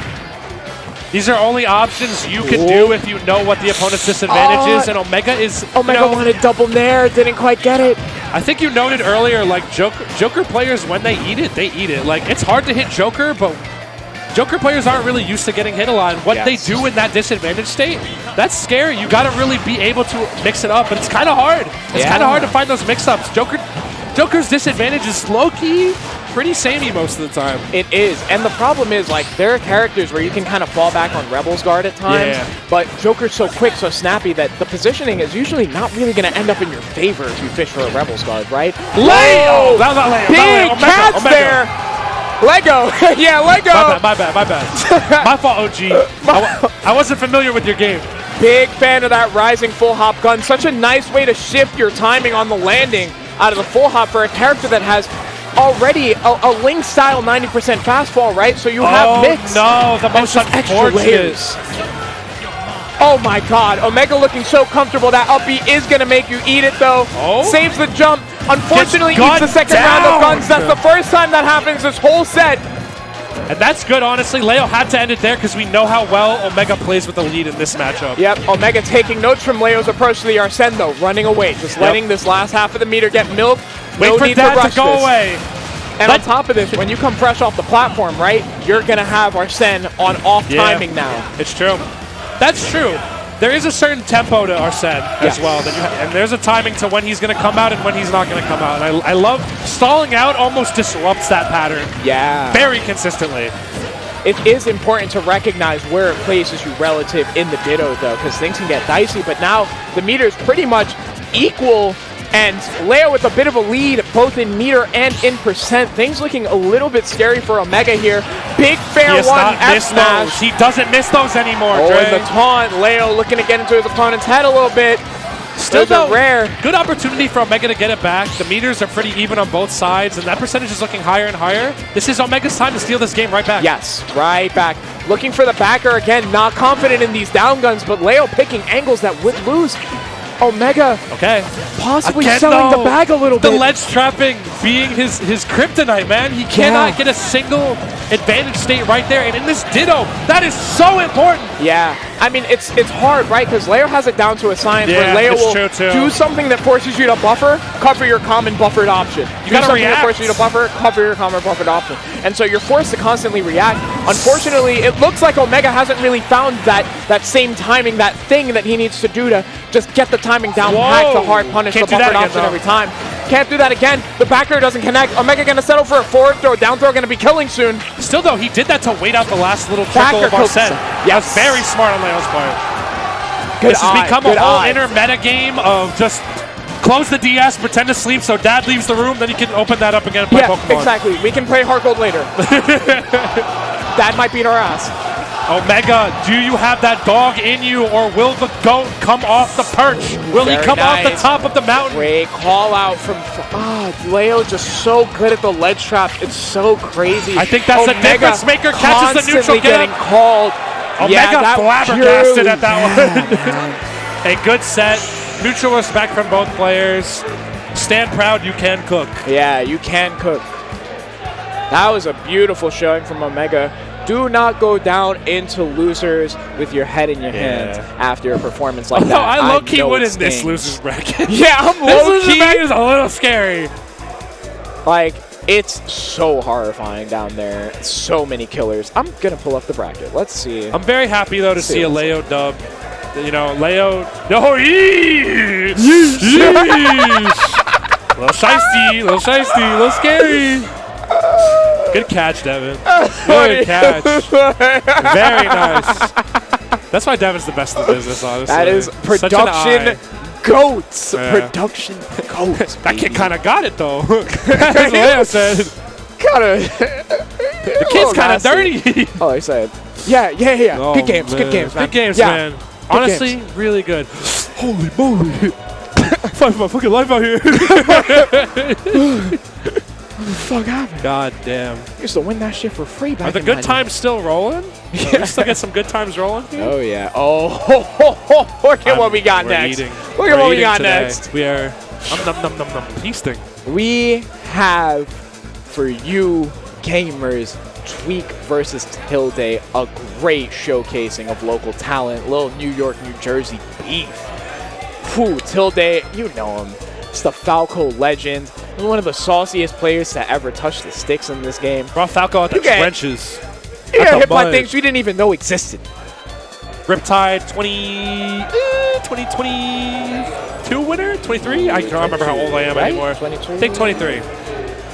Was it last Riptide? It was the one before that. I don't. Oh, One before okay, that was so him, yeah, Peanut 2022. Grants. 2022. Yeah. Tweak Versus Tweak. Come on. has and- been on top for so long. Definitely not like ever the undisputed, but he has proven time and time again he can hang. Yes. He can hang with all the new meta stuff with his own character choices as well. Exactly. He has always gone off the beaten path when it comes to like what characters he will pick a character he personally likes and will try to make that character work because Exactly. he sees that potential there. Yep, and you know, it took a bit to find the top tier pick, but Diddy is the top tier pick. Yeah. A little bit of struggles here and there. Diddy still has to work super hard in this How does meta. Diddy keep doing this? Yeah. Every game he But- weathers the meta storm every time. Weathers it. Except The for against buffs in Steve. this game were absolutely insane. Yeah. You know, sometimes you could put a wall in front of the banana. Pretty That's crazy they unfortunate. rebuffed him too. He came in being kind of mid, They were and like- then they're like, wait. We're sorry about the last game. My fault, OG. It's been 6 months. We're actually not sorry about the last game. Sorry, not sorry. Yeah. But I don't know the set record or how often these two are kind of hermits in their own right. They come out to their locals when they want to, Yep. but most of the time they're staying home streaming. More so, major and competitors, streamers. stacking that bread. Yes. Big grinders, big And I don't blame them. Yeah, I don't mean, blame them. there are a lot of ways to approach this, right? And locals aren't always going to pay the bills. Sometimes we got to find alternative answers. They're both grown-ass men also. Yes. And thinking back on your point about the stats, right, about Gavin's run, very similar track Oh, yeah, record let's see this. to Mr. R in Smash 4, right? Like, always constantly right there. Always the bridesmaid. Deeply respectable player, clearly ever present in neutral. Always the bridesmaid. Yeah. Exactly. But a hella good bridesmaid at that. Incredibly good and bridesmaid. Tweak has come the out best on looking top. Bridesmaid. Many Tweak dubs have happened. I don't want to discredit this man at all because throughout Ultimate's life cycle, this guy has caught some huge ones, some huge fish. Yes, yes. But She's he's a baddie. constantly having to test himself against himself, his own character choices, the players, the meta. This guy has had to weather the goddamn storm every time. She's a baddie. She knows she's a ton. She a baddie with her baddie friends. Exactly. And looking at the bracket path from both of these two young gentlemen here, Tweak plowing through the likes of Dark Wizzy, J Mafia, Cody, some other players. Yo, I know Tilde has hated this bracket. Oh my god. Aloe, Sword, Jay, Rocky. That's Rob, Pac-Man, Zelda, Paisy. Oh my god. You know, he makes it. He hates it, but he makes it. Oh, yeah. Every time. Always making it work. Great empty grab there. Getting started a little crazy. Nice little tomahawk to start things for Tilde. It's going to be interesting because there is no one to do it like Tilde, but there's going to be a lot of like neutral disruptions out of Tilde. We're going to see some lasers. We're going to see some reflectors. Tweak is going to have to really think carefully about when we're going to choose to throw banana. And so far, he's been picking beautiful times. Something Tweak is incredible at, though. You know, a lot of players will say this game doesn't have movement, this game doesn't have movement. Tweak is going to find it. If it exists, he will find it. And a crazy thing is Diddy Kong Crouch is incredible versus a lot of these Falco options. So I have a feeling that we're going to see a lot of ducking, a lot of shysting under those lasers. Tweak is very, very expressive. I mean, it's the reason why he's able to make characters like Diddy work for this long and push that character. Like, he does what no other can do. There are a hell of a lot of good Diddy players out there, but they are not Tweak. There is no way they popped off for a timeout. That's crazy. The whole venue. Like, that is insane. Great pressure with the side B from Tilde. Good recovery there. Gets the laser, gets the banana because of the laser there. A little bit off tempo for Tweak. Doesn't find the down tilt. These two playing a little bit rocky in this last hit of the first stock. Things are getting a little crazy.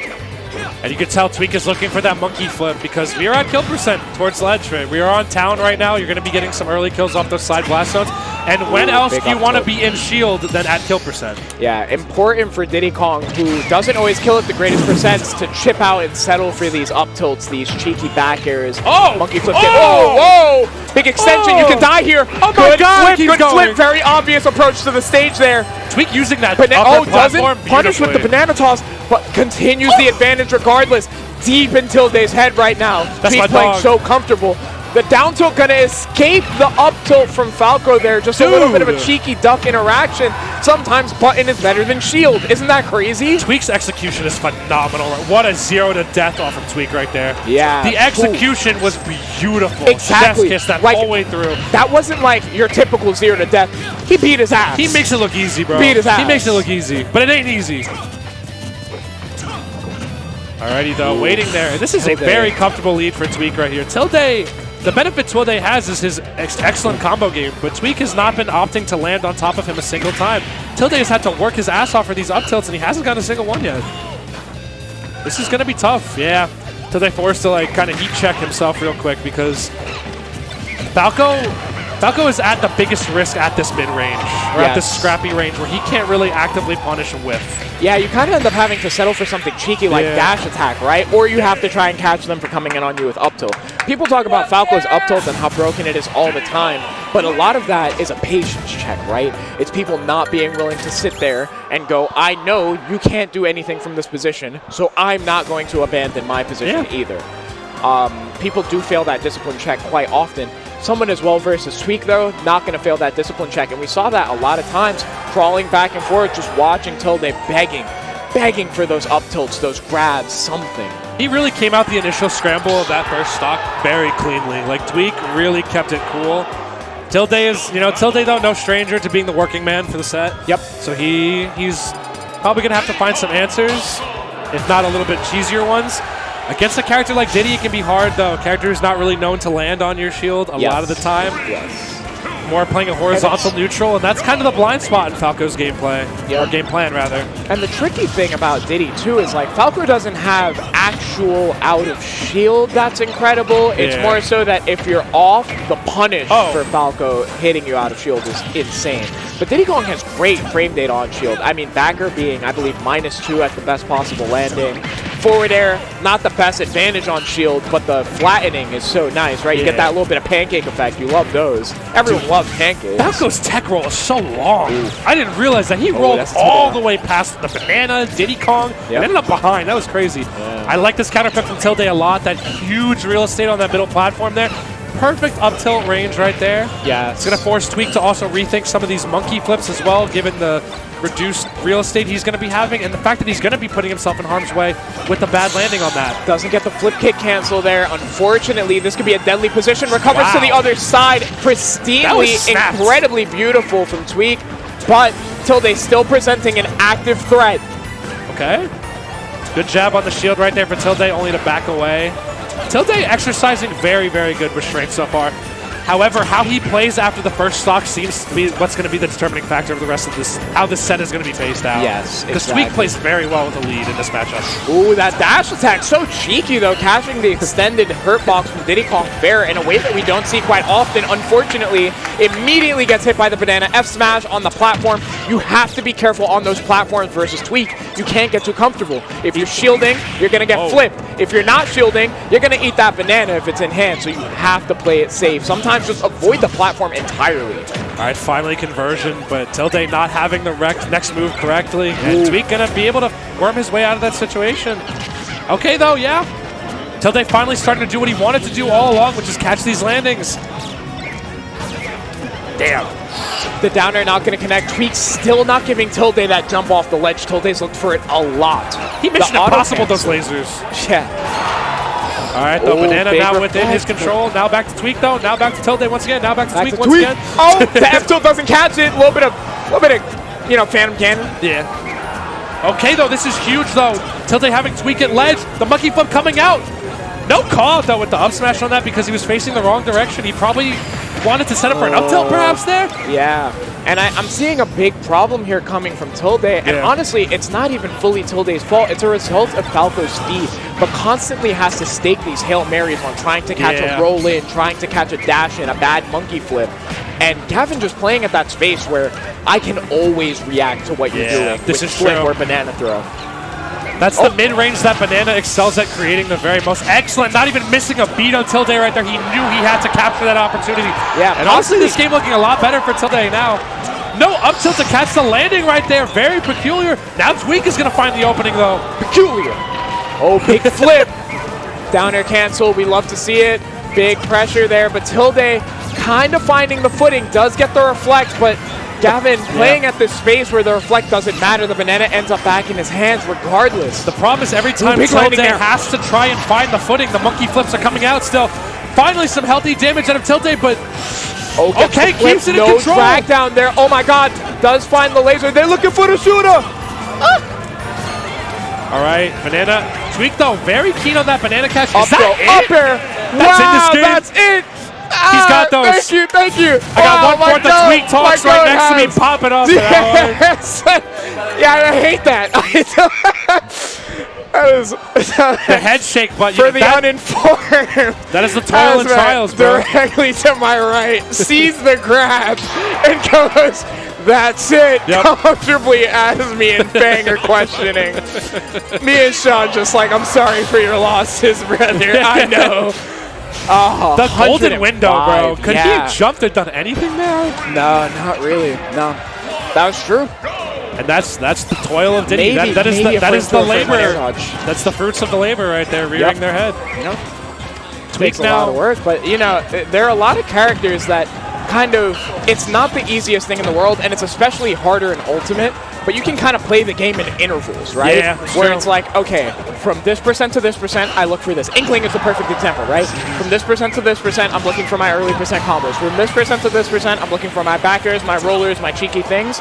And then when my upper window presents itself, I can go from there. And Gavin playing that game that way, and it really worked out in his favor.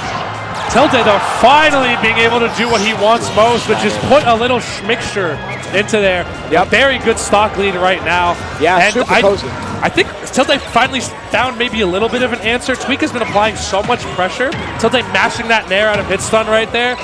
That can be answered probably by Tweak very quickly, but it is at least a glimmer of hope in the alleyway of Tilde. Ooh, the banana. Oh my not God, actually excellent doing spot anything there. dodge. I lost track of the control. Oh, they're looking for the shootout again. That's crazy. Shooter. Nice. That down tilt grab so easy on fast followers. You're always going to get reset by the down tilt. Tilde opting to hold that banana during the recovery, not doing anything crazy with that. And I like that. It eliminates a lot of what could be in Tweak's wheelhouse a lot of the time. Yep. Tweak is also a player that plays very comfortably with banana in hand. Finds that Hail Mary down there on the roll. If you keep looking, eventually you will find it. Yep, the elbow grease. Don't stop mining for those diamonds, baby. That is how Tilde makes Falco work. He is not going to get dejected. He forces his way through if he needs to, because it's all he can do. We will go to the moon. Yeah. Life is Roblox, and it's how you get through those Roblox. So real. Oh, the down throw back here. Another cheeky throw. That one was not real. It was a DI trap, unfortunately, but nonetheless going to work in the same way the final stock of the last game worked. Tweak now getting away with a lot of throw stuff. You have to wonder if Tilde is getting nervous about being in shield. Wow, he was able to shield that too. I thought the banana would have definitely punished there, but this is looking better and better for Tilde as this goes on. That could be it, yeah. Yeah, oh, no, not quite yet. DI Great up DI, yeah, doesn't quite find the up smash either. The monkey flip not connecting there. Dead zone, unfortunately, but big push from Tweak. Very fortunate for Tilde here, just kind of not able to get anything. It does find the reverse up smash out of shield. Tweak has been looking for that jump a lot, and I believe that would have called roll as well. Tilde also, though, been looking for the up smash as well. He's been waiting for the right time to let that rip, and he finally found an opportunity to do it. Because now, he finally put Tweak at disadvantage. Tweak has had such a comfortable lead this entire time, and he plays excellently with said lead. Tilde, though, brute forcing his way through these stocks. It is putting Tweak in somewhat of an uncomfortable position. Yes. Now Tweak is forced to go back to the drawing board and rethink this game plan. However, though, being up 2-1, the counter pick advantage we're seeing, no Town, no Kalos, no FD. So Tweak is going to be able to use a lot of these bypass to his advantage. I wonder where we're going. Yeah. And we got Hollow and Smashville on board. It's a good set of bands Back versus to your common Diddy Kong. And I know Tilde is cognizant of this. I'm not sleeping on Tilde's intellect or map selection skills at all, but you have to remember, Tweak is different on these plats. He's built different. You can't just tell yourself, oh, Diddy Kong on FD. You have to be careful for some of these banana traps on the platform. So this may end up coming back to bite Tilde, but thus far the start looking pretty even. Little bit of an edge out there from Gavin.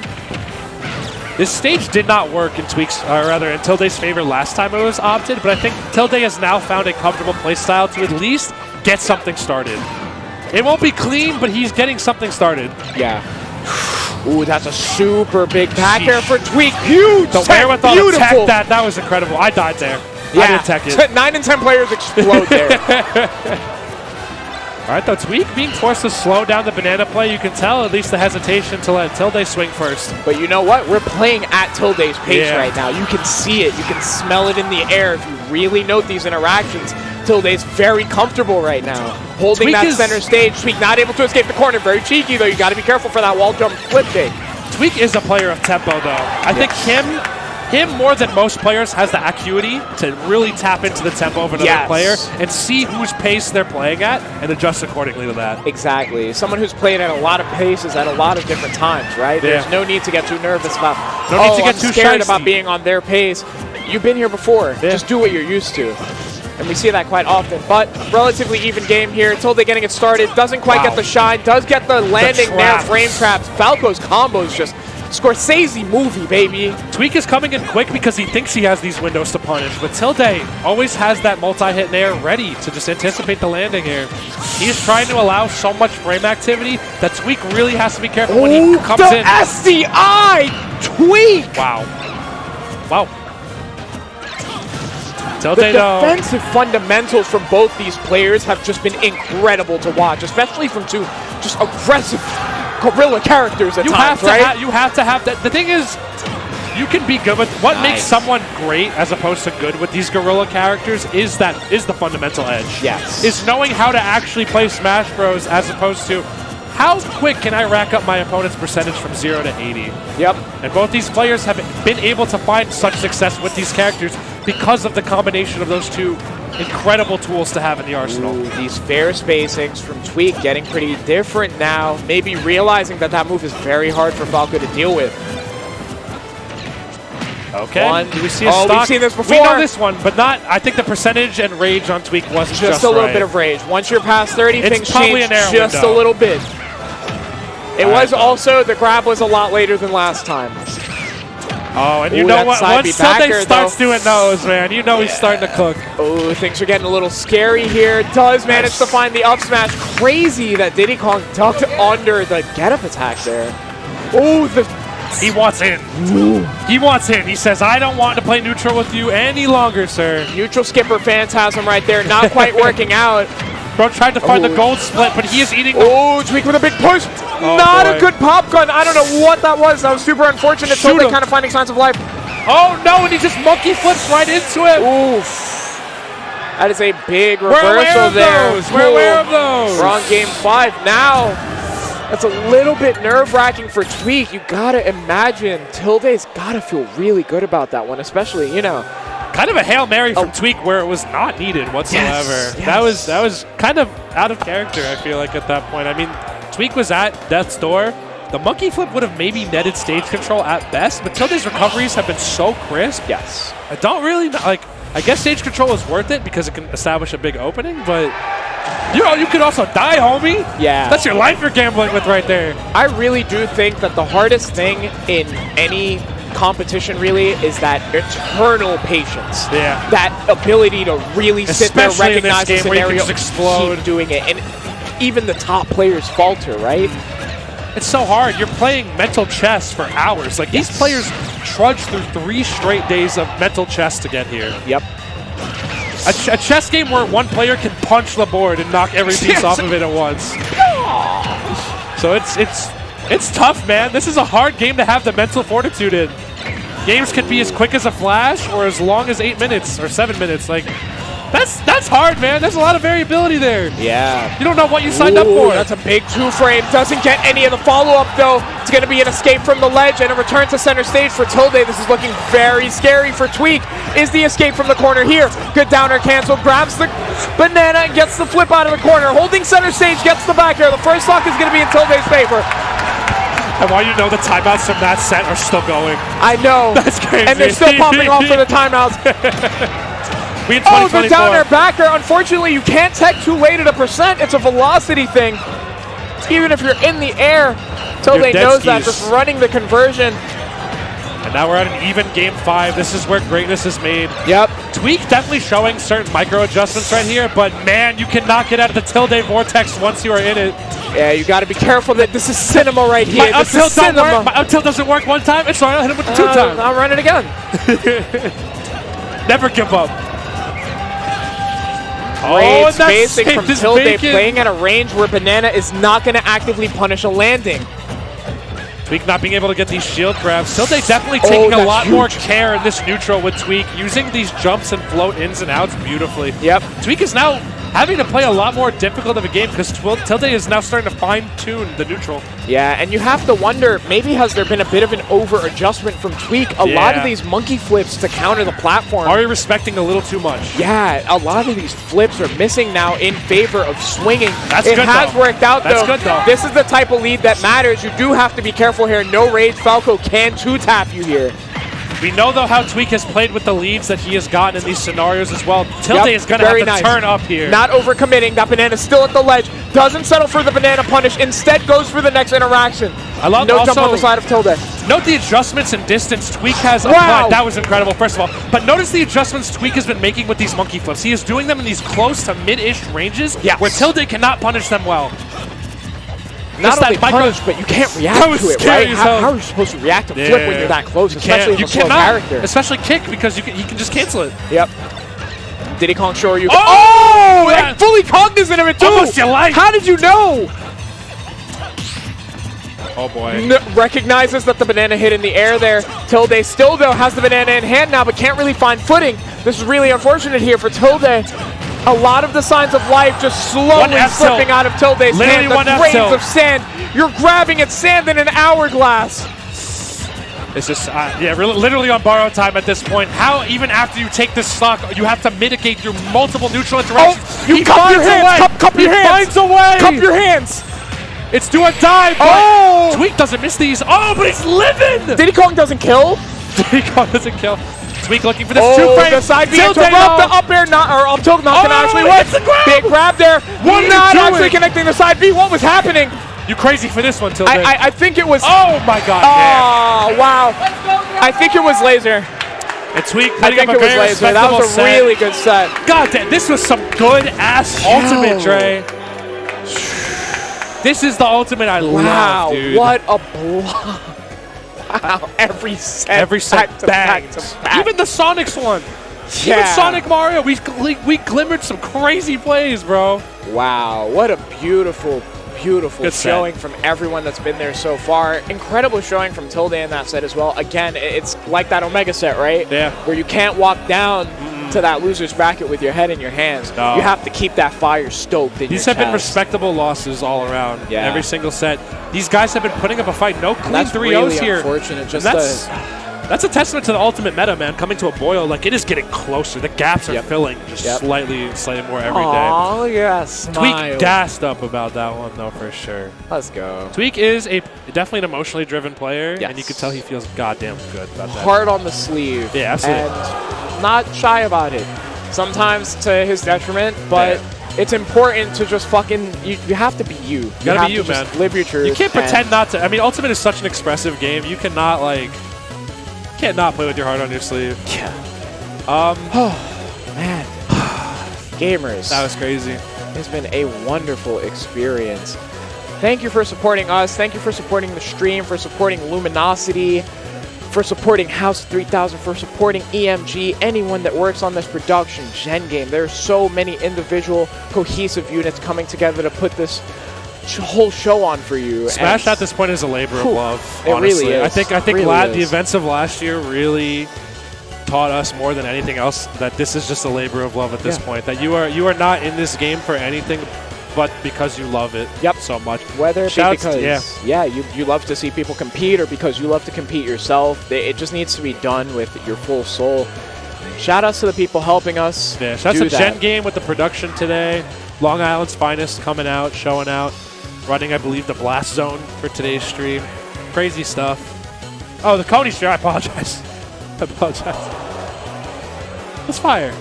That's gas. Also, if you're looking for more Smash in New York, half a year later from now, we've got Defend the North. Yep. A very, very respectable tournament, very big venue, and if you don't just like playing Smash, there's a ton of fighting games there you can enjoy yourself in. Even the most degen anime fighter you have ever seen, that's going to be at that tournament. If you want to play Clash of Ninja 4, you can go to DTN. I mean, some real deep cuts out there. Yeah. If you're big into the fighting game scene, definitely check that one out. Super consistent event, and I've heard great things over the years. Hell yeah. We also got, the big brains behind, part of the big brains behind this tournament, I should say. Even Matchup Gaming. Max, Joe, and the whole shebang putting on another great show for us as well. They have ran some of the most hyped tournaments in Ultimate's lifespan. Yep. Please be sure to support them. And EMG rolls deep, you know? You see the homies. You see them roll like 20 deep to your tournament and run a perfect function, baby. It's true, bro. It's true. It's wonderful. Thank you so much to EMG for your support, for everything you've done for us.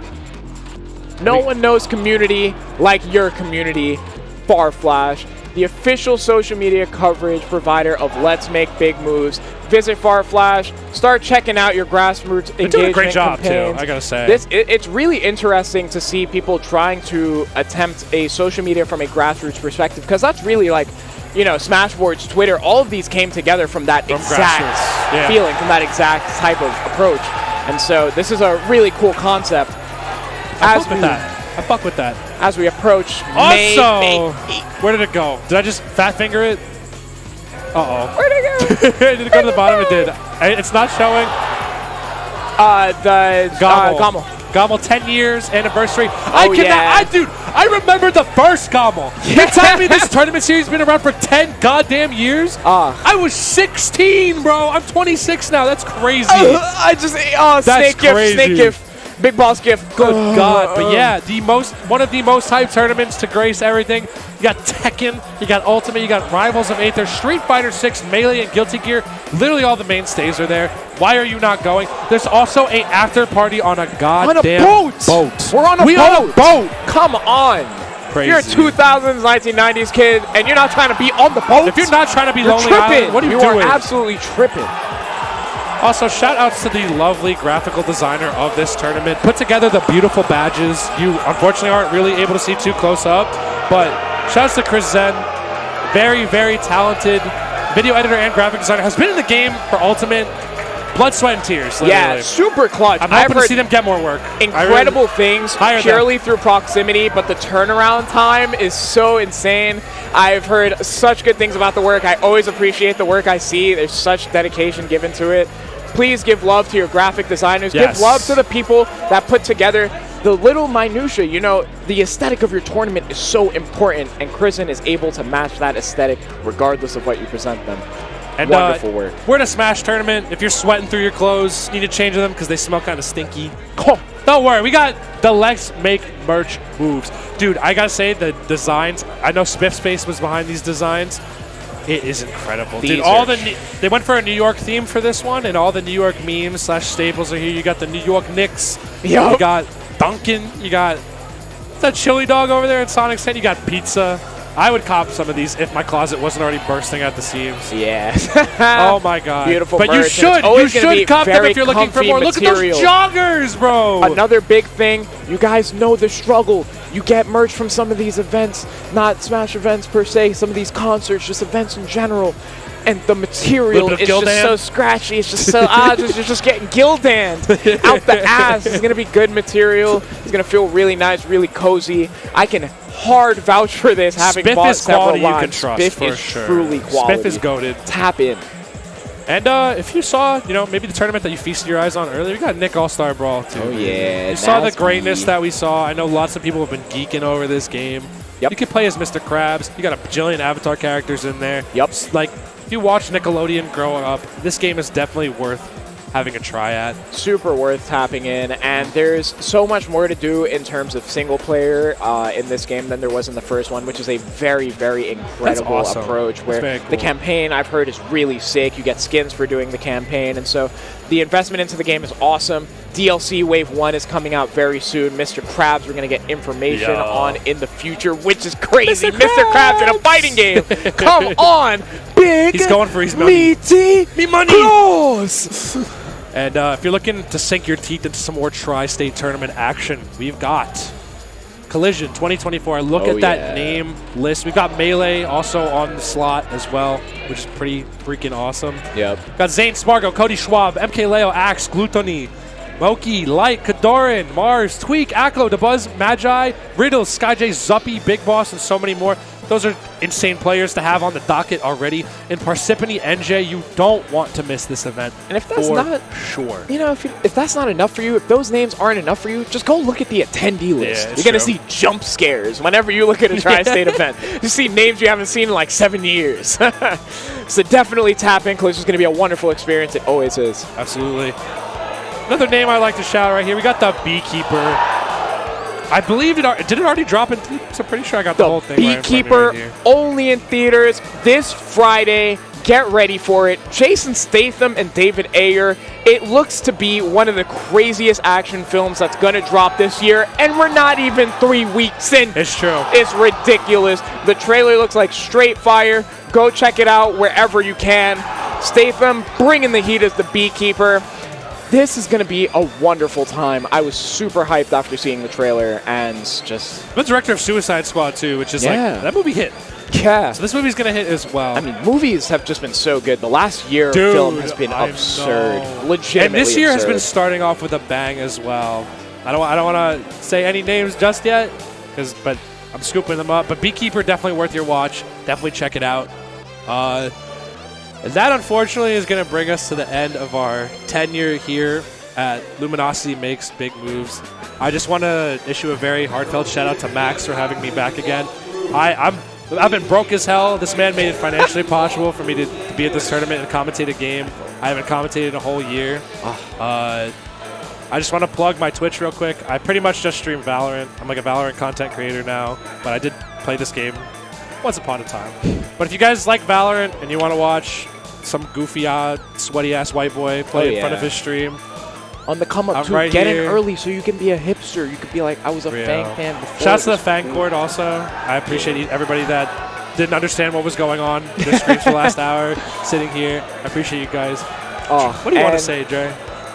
Thank you so much to the entire team. Thank you so much to House for running the smoothest production. Just so easy to follow through. Just no hiccups. Just incredibly wonderful. Thank you, EMG, for hosting this event, of course. Thank you, Luminosity, for putting such support into the scene. It's so important to have support like this. Things are changing for us, and it's really wonderful. And, you know, coming this weekend, I'm pretty vocal about, like, you know, it feels like kids are getting good for Cloud, rah, rah, rah, rah, rah. And I came here this weekend, and, yo, the fire is so the passion is strong. there, for sure. People want it so Everyone bad. wants it. It's so nice to see. So I want to shout out the players. I want to shout out the people still trying in this whack-ass game 5 years later to make it happen. So real, bro. So much respect to all of you. Big love. Thank you for watching us. I hope you enjoyed. Thank you. Have a good one. And This Friday, there's only one decision you have to make. To be or not to be? I think I'll take to be. Tell me what this guy is. He's a beekeeper. And the system is corrupt. I correct it. Honey? It's flammable. Oh no. Jason Statham is the Beekeeper. Rated R. Only in theaters Friday.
Ladies and gentlemen, welcome back to Luminosity Makes Big Moves. We're well into our top 16 right now. I'm TSS Koopa, that's Liquid Last, that's Sonic the Hedgehog, and you guys already knew that. And we are here to bring you guys what is going to be probably, dare I say, some of the best match of the year last. Well, the year just started, so it gets to set the bar no matter what. And we got a little bit excited down on the quad stream because they already played the first match of top 16 out. Yeah. That was a quick 3-0 with Sonic's, our boy right here, taking it over Meister. Good job, but we saved the best sets for us too, so that we get to have all of the fun. Sorry, Fang and Dre. Get out of the way, it's our turn. Oh yeah, it's our turn to play with the Switch now. We get to play the cool sets. But yeah, like we said, we are this top 16 is going to be a bloodbath. Like, look at what we have you already see it. We will not be right back. We will stay right here because on the stage down below us we have LG's very own MkLeo facing off against FaZe Clan's Spargo. That is one heck of a way to kick off a commentary block, Koopa, if I do say so myself. Yeah, definitely starting off with a bang. You know, these two obviously have such a storied rivalry with each other, and you know, I'm curious to see who's going to come out on top here last, depending on Leo's gaggle of character choices and how sharp Spargo's playing this weekend. We could potentially have quite the banger here to start things out.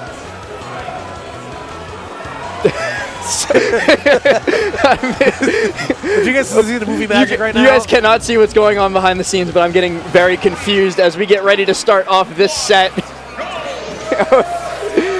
All right, we're all good. It's talking to some people behind the scenes, but now we are chilling as we get off to a hot start. Quick 35%, now 43 and more being put on by MkLeo.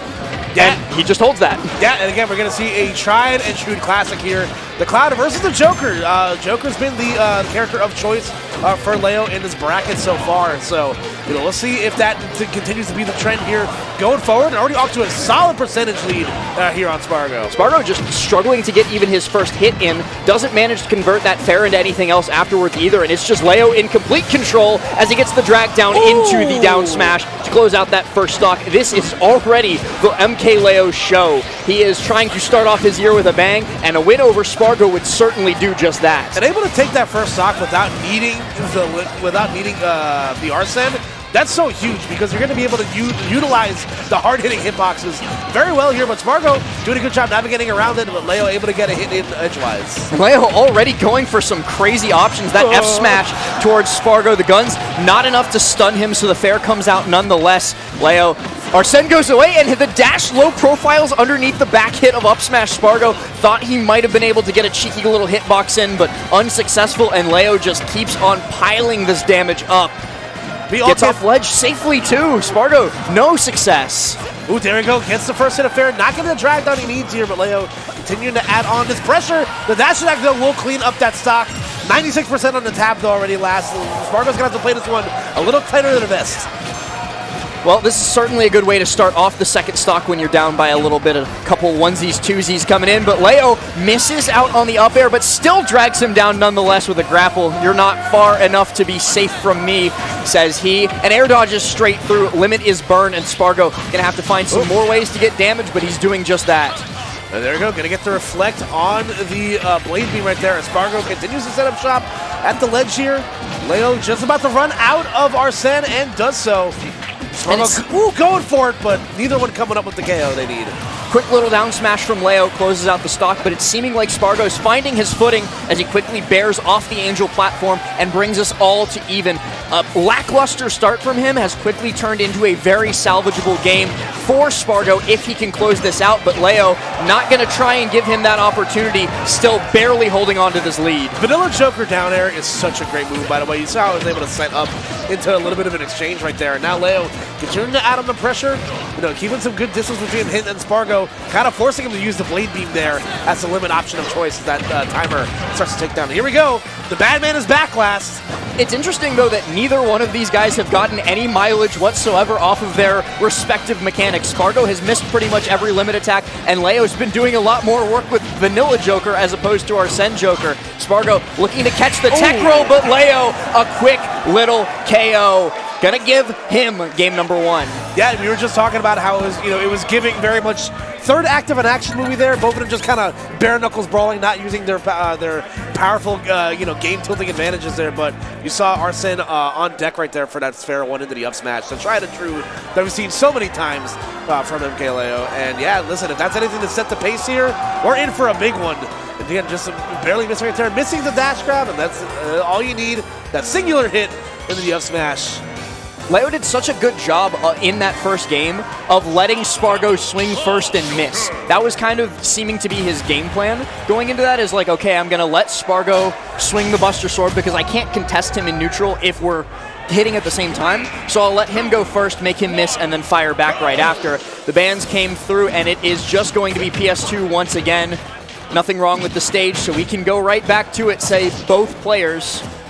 Yep, the old-fashioned evade and a punish. So let's see if Spargo can make the adjustments here again. It was a very closely contested set. And here we go, off to a pretty decent start right here as the cross slash comes through, keeping some corner pressure up.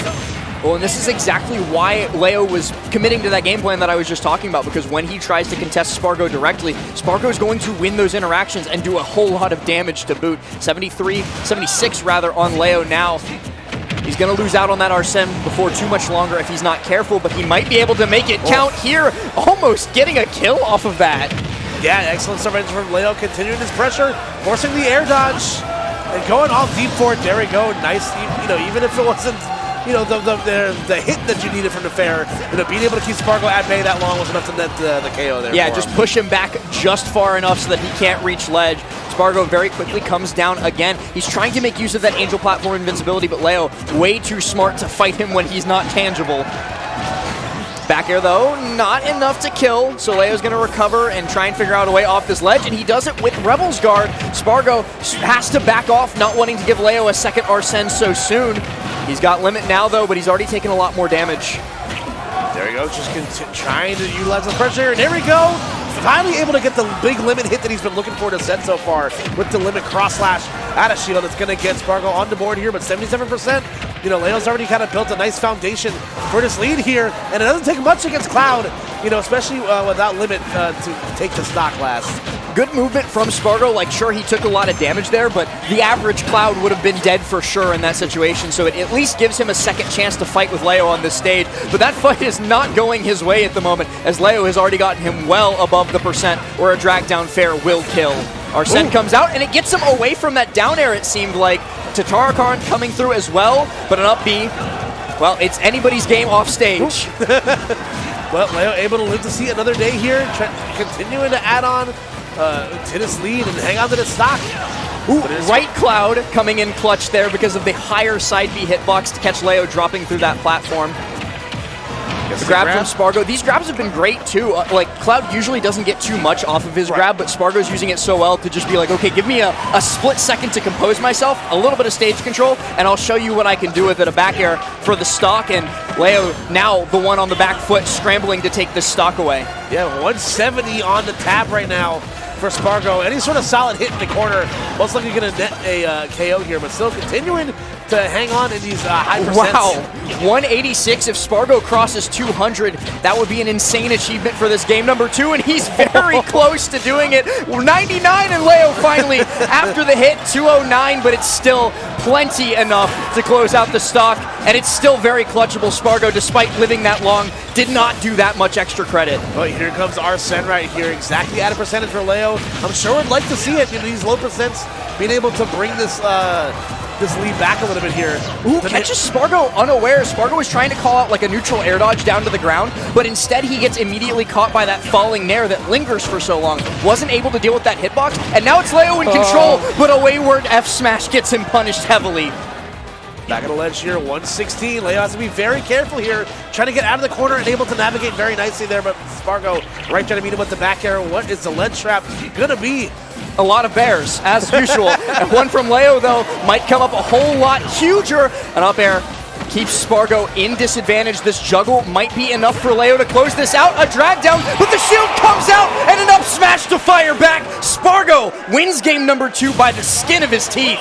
Great response right there from Spargo. Like I said, down to the skin of his teeth was up big there, and you kind of get used to it. You hear the music start to grow in the background. The horror movie monster that is MkLeo making a comeback. Look at this. He SDI'd in so that he would hit the ground earlier and get shield out. If that was... Hats off to Spargo. He's incredible. Kids do the darndest things, don't they? There you go, one more time. Oh my god, look at it. Woo! I was over here, and now I'm over here. Buffer shield while Leo charges the... Oh my goodness. And the windup. See ya. And it's out of here. It is high, it is far, it is gone for sure. We are tied at 1-1 a pop here. We're going right back to PS2 between MkLeo and Spargo. Tied up at 1-1 apiece going into the rubber game. Exactly what Spargo needed to get himself back into the set after a poor opening and a lost game in game number 1. He closes out that game number 2, but he is in great shape now. Well, I say that, but he's already getting pieced up, reminiscent of how game 1 started, and he cannot let that happen to him if he wants to stay in this set. There you go, Arsene coming on to play there, and a great immediate awareness right there from Leo, knowing where he was able to swing as early as possible there. Ooh, gets the patent down there, but not going to be able to get the spike out of it. Spargo continues to fight back, but the counter is going to interrupt whatever edge guarding opportunity he might have. It gets everyone eventually. The Arsene down B comes through for Leo to get him out of that situation, pushes Spargo, and he uses it to take stage control and then take the stock. These up smashes from both players have been lethal throughout this set. Yeah, definitely been a favorite move of both combatants here. Let's see what Leo's able to do with this lead here. Spargo still fighting her. There we go. Like we mentioned, the counter, everybody, it'll eventually get everybody at some point in time. So gets everyone at one point. Just got to make sure it's not at a critical moment. Leo looking for a gun edge guard here. Spargo gets popped up, but he's able to grab ledge before Leo can act. Leo, a little bit like surprisingly not as lethal as usual in these offstage interactions. He's only really gotten 1 kill, but as I speak, I bring it into existence. That was my fault, my bad. Leo takes the stock. Commentators say it, thy commentator bless it. Or something like that. It's a blessing or a curse depending on who you're rooting for. That's what it is here. An air from Leo, a late hit nair too, puts Spargo in an awful position, and he's just swinging out of disadvantage. Leo not quite going to get the punish that he was looking for, but it's a dangerous spot, and Spargo just seems like he doesn't know how to get out of it. There you go, Arsene no longer on the board here, but Spargo winds up with that up smash, able to get on the board here in game 3, but like you mentioned before last, MkLeo was not looking, it was definitely turned it up into another gear here. An interesting attempt with the high neutral B, the blade beam. I don't know if he was like trying to catch Leo jumping to anti-air him, but it just ends up burning a limit, and now Leo's got Spargo at the ledge once more. The falling dare sends him so far out, and he's too far away from limit to charge at a low percent 2 stock from MkLeo to win game number 3, as you referred to it, the rubber band game. Yeah, definitely a huge stuff right there, for Leo. You always kind of worry. You always kind of wonder how someone's going to respond after a loss like that. Where you were literally frames away from going up 2-0. The complexion of the set would have completely changed at that point. And Leo came out like a man possessed. And I mean, there's something to be said about Leo's experience. Of course, people are always going to talk when your results take a dip, but he's been there more than anybody else in Smash Bros. Ultimate, up on that stage at the absolute highest echelons of the game. So if there's one thing that he's going to have, it's composure. Yeah, which is what, like the kids say nowadays, he's him. He is him. All right, but let's see what Spargo has left in the tank. Again, definitely not someone you can count out in these scenarios. But Arsene already on deck for MkLeo. You're going to cross-hatch going to come through, continue that on this lead here for Spargo. A little bit of a lead, but Leo has the opportunity to take it away. Okay, the aggressive fair from offstage. Spargo got punished for it a couple of times, but decided to try it again. Brings it back on stage and takes control again. And this has been really a matchup of stage control. Who's controlling the center and who's controlling the ledge is usually who's winning these interactions and who's winning these games.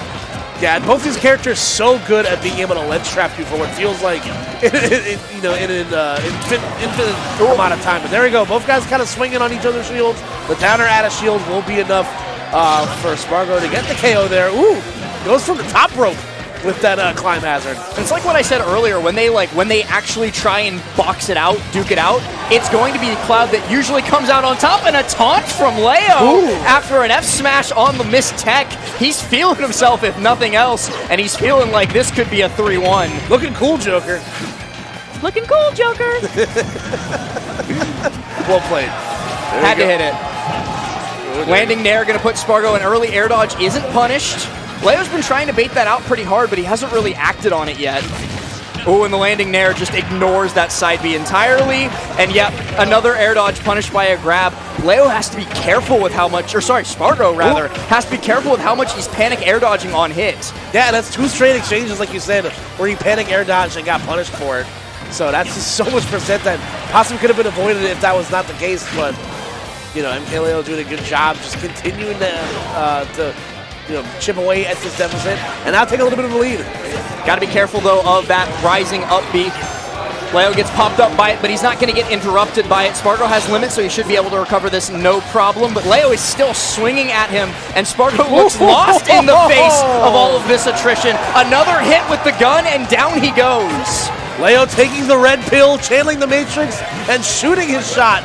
The worst that can happen is he gets back to stage, right? Ew. Looking for that drag down fair one. Spargo, though, just going to hold shield safely. Leo, what are you cooking? Definitely needs a little bit more time in the oven at this very moment, but again, able to get back to the ledge nicely. You know, Leo, there's certainly a universe where he can maybe survive this until Arsene comes out. There we go. He's here, so if you can capitalize on Arsene now. Whoa! He misses! Spargo goes for it all just on the second stock and pays for it with the set. MkLeo, a 3-1 win, and that puts him 1 set away from top 8. One of the most historic rivalries in Smash. You see it time and time again. But in that case, Spargo betting the house on on that falling down there right there. And they're going to come up a little bit short as the Arsene. We'll see it again here on the replay. I think Spargo was, like you were saying, betting it on the swing out, the momentum of the tether to put Leo into it, but Arsene spawns. And we're going to see it in slow-mo here, right? Oh, no, I think he was just able to infill through it. Yeah, he put his head straight through that cross slash. You see that little moment there where like Cloud kind of like stops? Look you see like right here? Yeah. And then it's just like, you're probably wondering how I got in this situation. And look at Spargo's face here when Leo drops down. Oh. That is just colon and then a line. Yeah. He is not amused. Great stuff to Leo, and a correction, I got caught up in the moment. He's in top 8. That's top 8 winner side for MkLeo. There we go. Good stuff there from MkLeo. Like you said, definitely took his lumps, a bit last year. But, starting off the year strong, which is important. So we're going to take a quick look as well at the losers side top 16 bracket just so we can... Oh, sorry. Wait, this is winners into losers. It's all of top 16. I see. So Sonics ended up taking it 3-0 over Meister, moving on into top 8 winners, where he will face the winner of SkyJ and Sinji. Leo took it 3-1 over Spargo, where he's going to face the winner of our next set, Tweak and Shattuck. And then down in losers, Lights waiting on some top 128 stuff to finish. WebJP is going to face off against Nico, who defeated Chunky Kong. And we might get that Cloud Ditto in bracket if Nico is able to beat WebJP. And then on the other side, we've got Red Oolong, the MDVA Wii Fit trainer, facing off against Tilde. And Oolong, certainly the mystery man in this top 16. Like the one person, you look at the bracket, you go, okay, I know him. He's supposed to be here. Okay, yeah, I can see Oolong. Get down for there. You're going to hurt yourself. Well, he's hurting other people right now. That's the thing. No, absolutely. Definitely on a run right now. Taking his first L of the day to MkLeo. In that earlier match. But like you said, look at who's left in this bracket now last. It is a shark pit in losers right now, as well as being a shark pit in winners. Is there anywhere where you can feel comfortable? Is anywhere safe? No, not at all. I would be absolutely terrified to face off against any single one of these opponents. We even saw it, like, the other person who people might have, like, underrated a little bit going into this part of bracket was probably Sinji. because, we just haven't seen him in a while. He's took a break from competing at majors or just wasn't making it as far in the majors that he did compete in. Yeah. And then he goes for that Game 5 multiple timeouts insanity versus WebJP to move on farther into bracket and winner's side. And he got probably the best possible draw. I'm not saying it's an easy draw, but getting an Incineroar, even if that Incineroar is SkyJ, of course, is still... I would prefer to fight that than Tweak or MkLeo or Spargo if I'm playing Pac-Man. Yeah, no, absolutely, for sure. Like you said, man, Sinji hasn't really been around a lot, like in major-wise, a lot of 2023.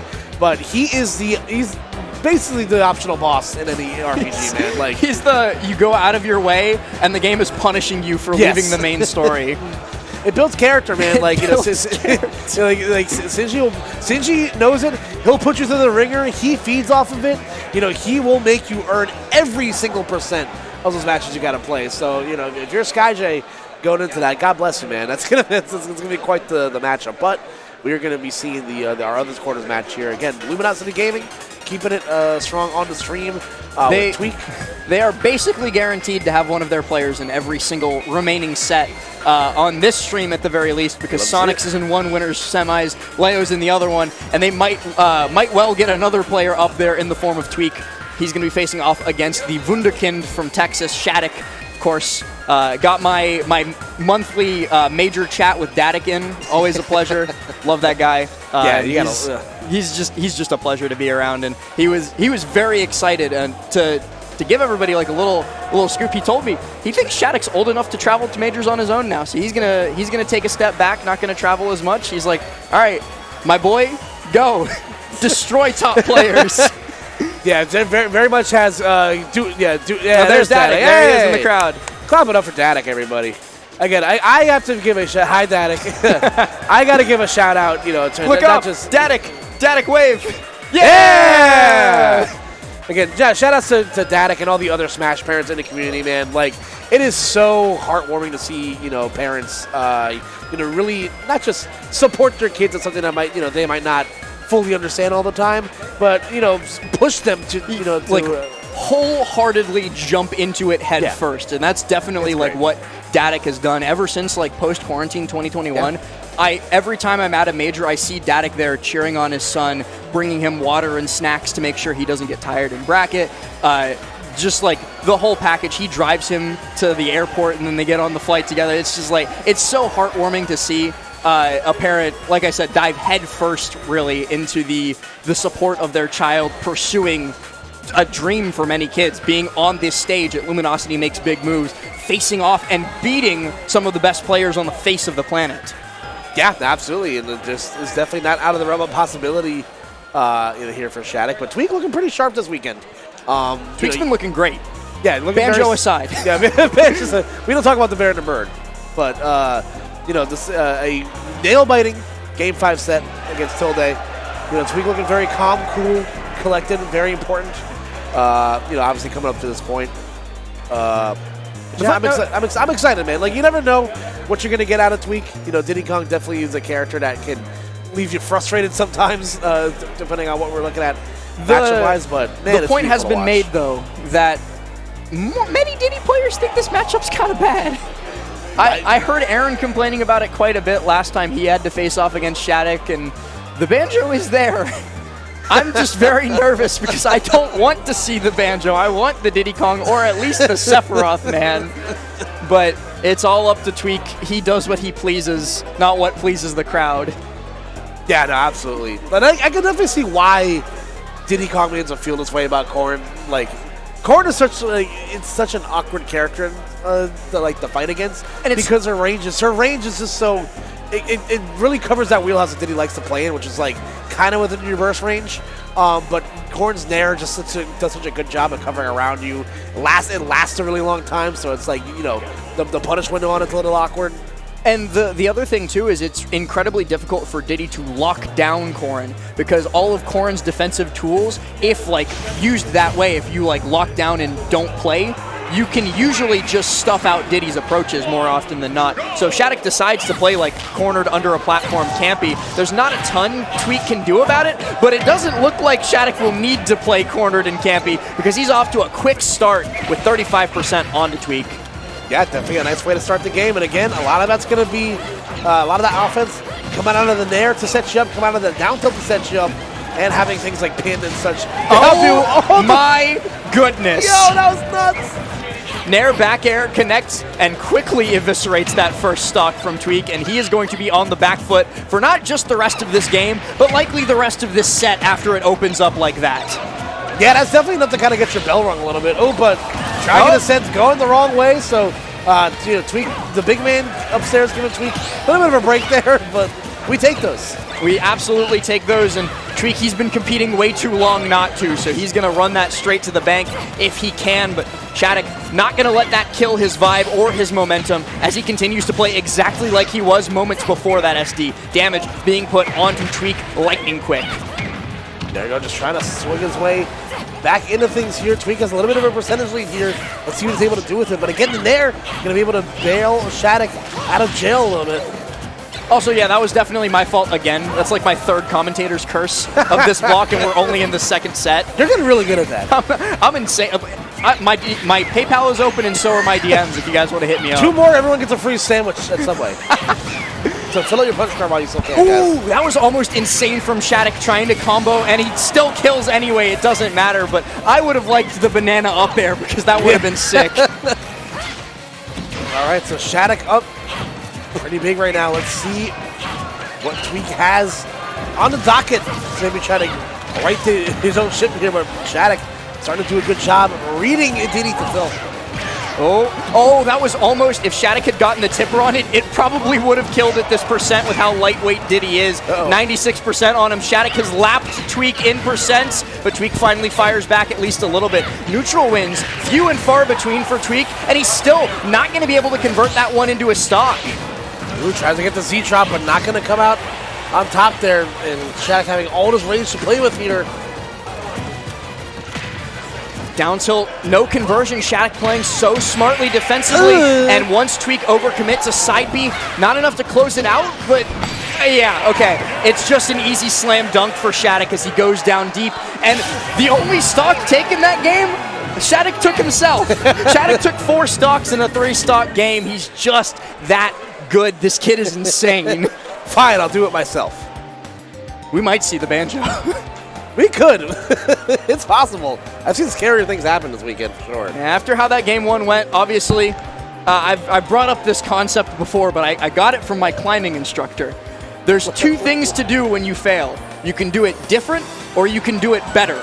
Those are your options. So Tweak can do it different by swapping to banjo, or he can do it better by shifting his game plan, approaching differently, yada, yada, yada. We'll see which one he selects, as we're still on the stage select screen, so we don't know what character he's locked in quite yet. They're both kind of waiting it over right now. Here's to say his choice was Talent City, Alabash, and FD were banned.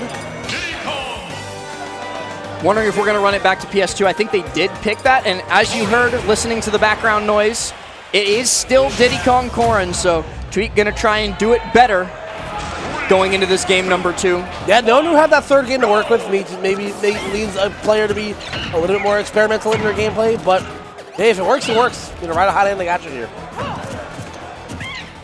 Shattuck so careful in this approach, just waiting for Tweak to land and not be in the middle of a hitbox so he can either grab or nair. All right, this should be big damage for Tweak. Not as much as I expected. I thought he would chase onto the platform. That's usually bread and butter for this Diddy player. Yeah, maybe just coming up a little bit shorter, just fat fingering the input a little bit, but anything's possible. All right, down tilt dash attack here. This is, you know what? This is a prime example of don't do it different, do it better, because Tweak's going to take first stock with nary a percent on him. Yeah, definitely looks super sharp right there. Continue to add on this pressure right now. Oh my god. Shattuck looking to fire back, but yeah, Tweak, he's figured out that like the more grounded he plays, the harder it is for Shattuck to pick him up. Sure. Gonna take that curving route back to the stage, but a side B connects. All right, there you go. And he's given up banana.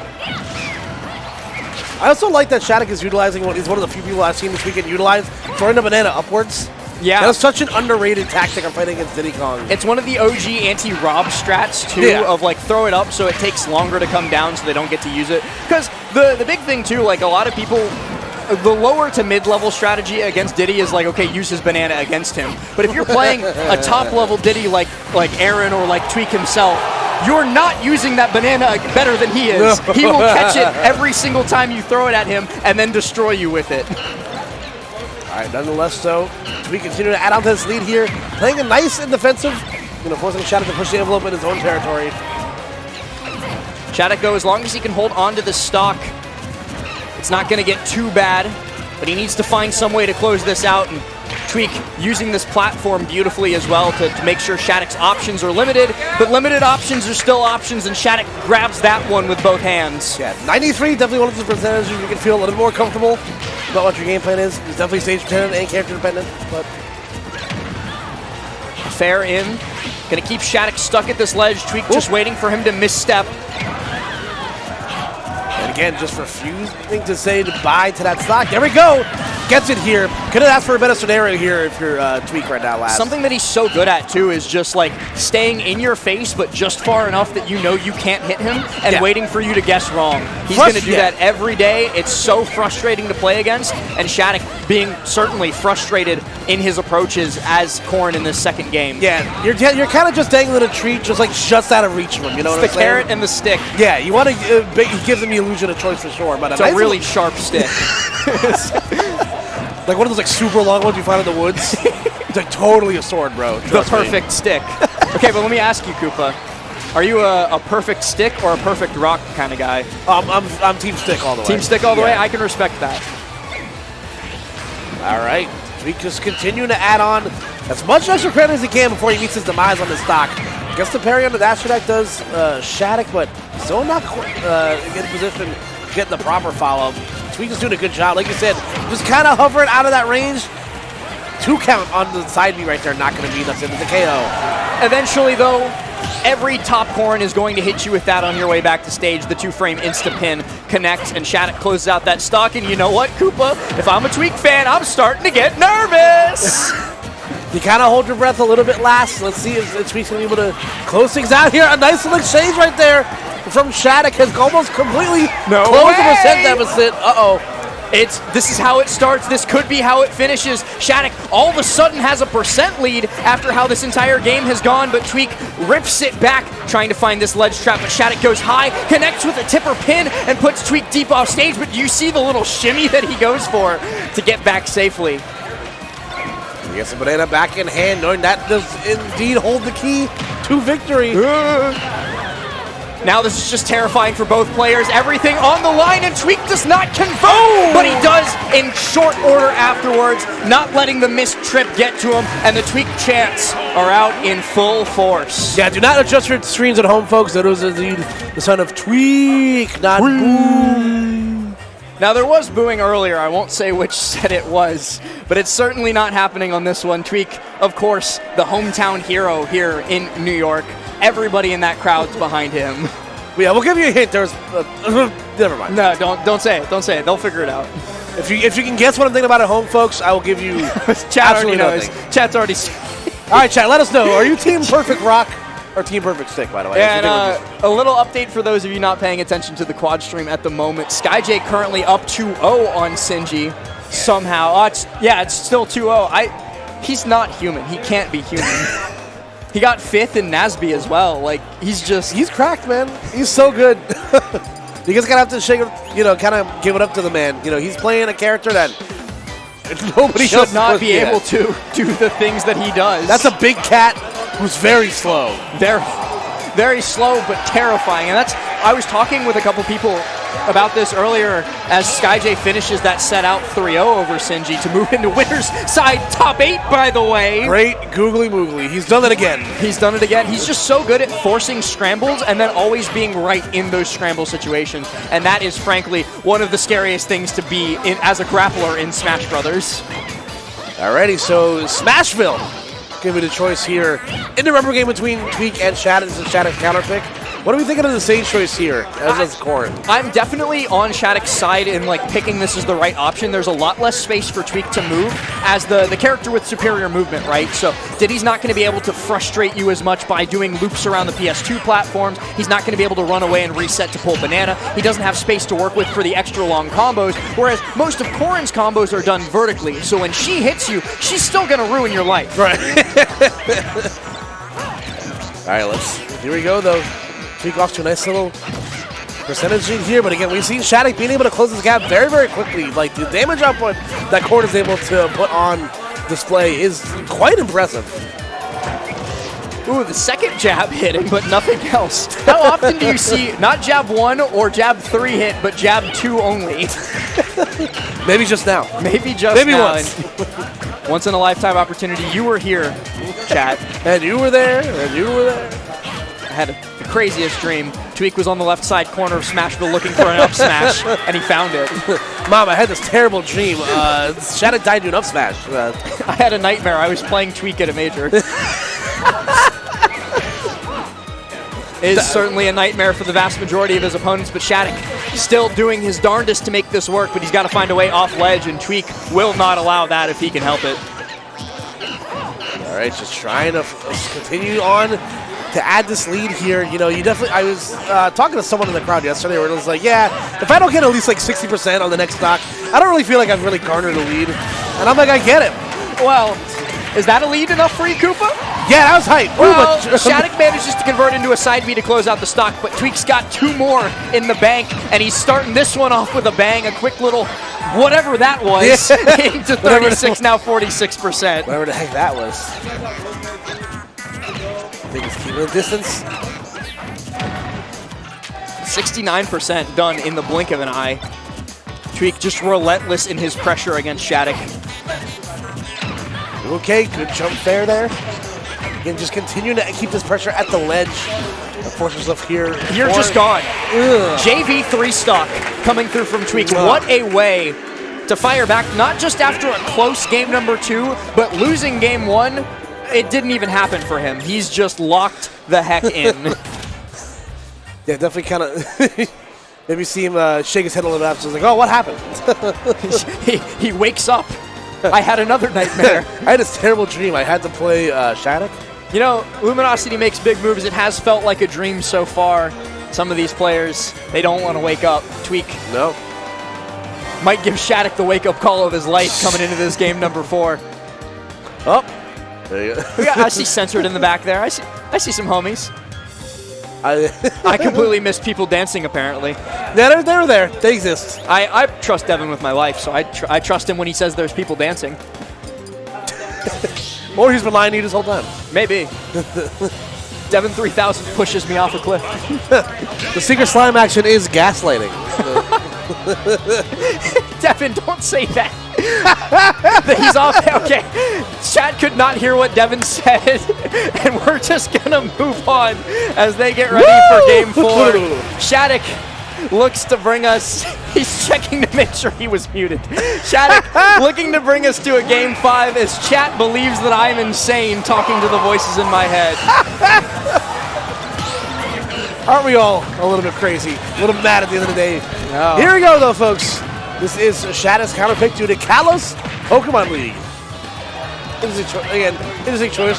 I like this stage for Corrin as well, if only just for low pin underneath the stage. Like, some characters get a wall jump, Diddy has a wall cling, Shattuck has a wall pin. See ya. Struggling really hard to even get to the wall right now, though. He's going to be able to get up onto the stage again, but just eats an up smash for his troubles. Nothing is going right for Shattuck ever since that game number 2, where he almost clutched it up. Yeah, dare you say the adjustment's been online so far. Down tilt, up tilt, finally a little bit of percent being put on to this Diddy Kong, but Tweak's just going to close that every day of the week. But, okay, the high blast zone of, well, it's not going to save you from that one. I was gonna give credit to the counter pick saving him from the up smash. It's not going to save him a second time. All right, let's see what we're going to come out here with. There you go. Good percentage right there. Nothing works for Shattuck. Even when he's actually like trying to approach carefully, Tweak just parries and wins anyway. Again, illusion of choice for his own head. Getting hit by Banana, getting parried, none of it matters. Tweak does the same thing. And that same thing is destroy you. Chat getting hyped up too, because if Tweak wins this 3-1, we do get Tweak versus MkLeo in winter semifinals. Which feels like a crime, but hey. It feels like, actually, wasn't that winter semis of last year's LMBM? That's true. They were playing in top 8 together as of recently. So. It was literally last LMBM exactly 1 year ago that they fought in winter semis as well, with that crazy like under the PS2. Oh my God! Yeah, you're right. History is just a flat circle. As Tweak looking to put the X on the rest of this set. Crossing out Shattuck from his hit list. And wow, just an angel drop, but a bear instead of a dare. Another full stock lead. He's so close to closing it out, he just needs a little bit more. Shattuck needs a lot if he wants to do anything here. Yeah, this is tough stuff for sure, man. Ooh, but there we go. Tweak getting some really good low percent combos here again. So huge in the game of Diddy Kong. You're able to avoid those big lumbering hitboxes. You are able to get in and do some crazy stuff. Look at how grounded Tweak is playing when he's not in an advantage state, too. He's like, I don't want to get, like, stuffed out by a sword in the air, so I'm just going to stay underneath the sword, and it's working out for him fantastically. Looking for another angel drop, but instead it's just a fair. He looks for the dare. Shattuck, one more opportunity, one more chance, or Tweak's going to close this out in the 31. Yeah, has to be very careful here. Wait a second. Here's your opportunity into a back air. That brings us to last stock, and Shattuck is alive if down. Yeah, down, but certainly not out of it just yet. Let's see what his recovery time is going to be here to be able to bring this back. Tweak kind of recklessly monkey flipping in all directions, so that can definitely get work when it works, but when it doesn't work. Ooh, and gets caught going high, looking to catch the banana again. Shattuck just building damage. This is all it really takes at the moment, but a monkey flip catches him holding shield too long. Shattuck dancing so carefully around Tweak's shield. Does not want to get caught by a banana out of shield. Does not want to get caught by anything out of shield, really. Banana's gone for the moment. Yeah, but be very careful here. There you go. Gets the catch right there. Just stalling down low. Tweak knows the vibes. It's the same as Sephiroth. Wow. And you're into the blast zone. Tweak moves to winner's side top 8 for his fated match against the rival of old, MkLeo, and we'll be seeing that later, of course, but we'll also be seeing more of Shattuck because he's down into losers to ruin some more people's days. Yeah, they get good stuff there from Shattuck. Again, when you're only lost in a day. Oh my God! I just looked at bracket. Shattuck fights the winner of Mute Light for top 8. That's for 9th. That's yeah, after we watch these replays, we're going to show you the bracket in all of its glory just so you can get jump scared as hard as I just was. Yeah. All right, here we go. Just so careful, so well played from Tweak, so patient. Eventually waiting for Shattuck to overextend, land on top of him, and an easy closeout, a banana F smash classic. And there you go, the roll up, and there you go, and the fist bump, there you go. All right, let's take a look at this bracket so you can see what I just saw. Oh, it doesn't look like it's been updated yet. Give it a sec. There we go. So, in the loser side of top 16, we have Mutace and Light and Karama and Riddles. Still yet to happen. WebJP took it 3-0 over Nico Tilde, taking it 3-0 over Oolong to knock both of those guys out of bracket at a very, very impressive 13th place. So Spargo and Webb are going to be facing off up next on this stream, and probably later over on the quad, we're going to see Tilde Sinji.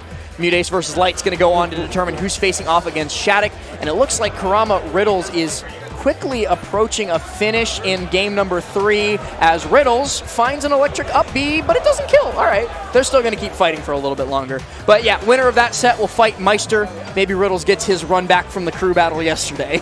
Yeah. Can we like just erase that from the collective Smash Bros memory? The LMBM Day 2 crew battle did not take place. No, it never does. Like That was it's tough, man. There's also to share some like background information. Tweak, when like Max was trying to get Tweak from his dinner that we unfortunately interrupted for the crew battle, Tweak was like rushing here. Riddles had just lost to Meister, and Light was like begging the South American team. He was like, "Can we just drop Tweak and send Chase for Meister?" Because Chase wasn't on the crew, but God, do they wish he was, because sending a Palu for a 2-stock Meister would have been so nice right about then. That sounds fantastic. It didn't end up happening, though. What will end up happening seems like we're ready to go into it right about now. We've got Tweak. Well, not Tweak. I'm still thinking about Tweak. We got Spargo versus WebJP. I can hear the Tri-State crowd roar. Wow. Yeah, here we go. Let's see what we're looking at here in a on this first game here, coming to PS2, the Tried and True Classic. We see the Sheik, obviously, Tried and True from JP going against the Marth. I mean, you say tried and true, but Webb's gone through actually quite a few characters in his career. I remember when he was a Wi-Fi Lucas player back in the day. He was EDM WebJP, the Lucas who used the Z tether way too much. Roasting.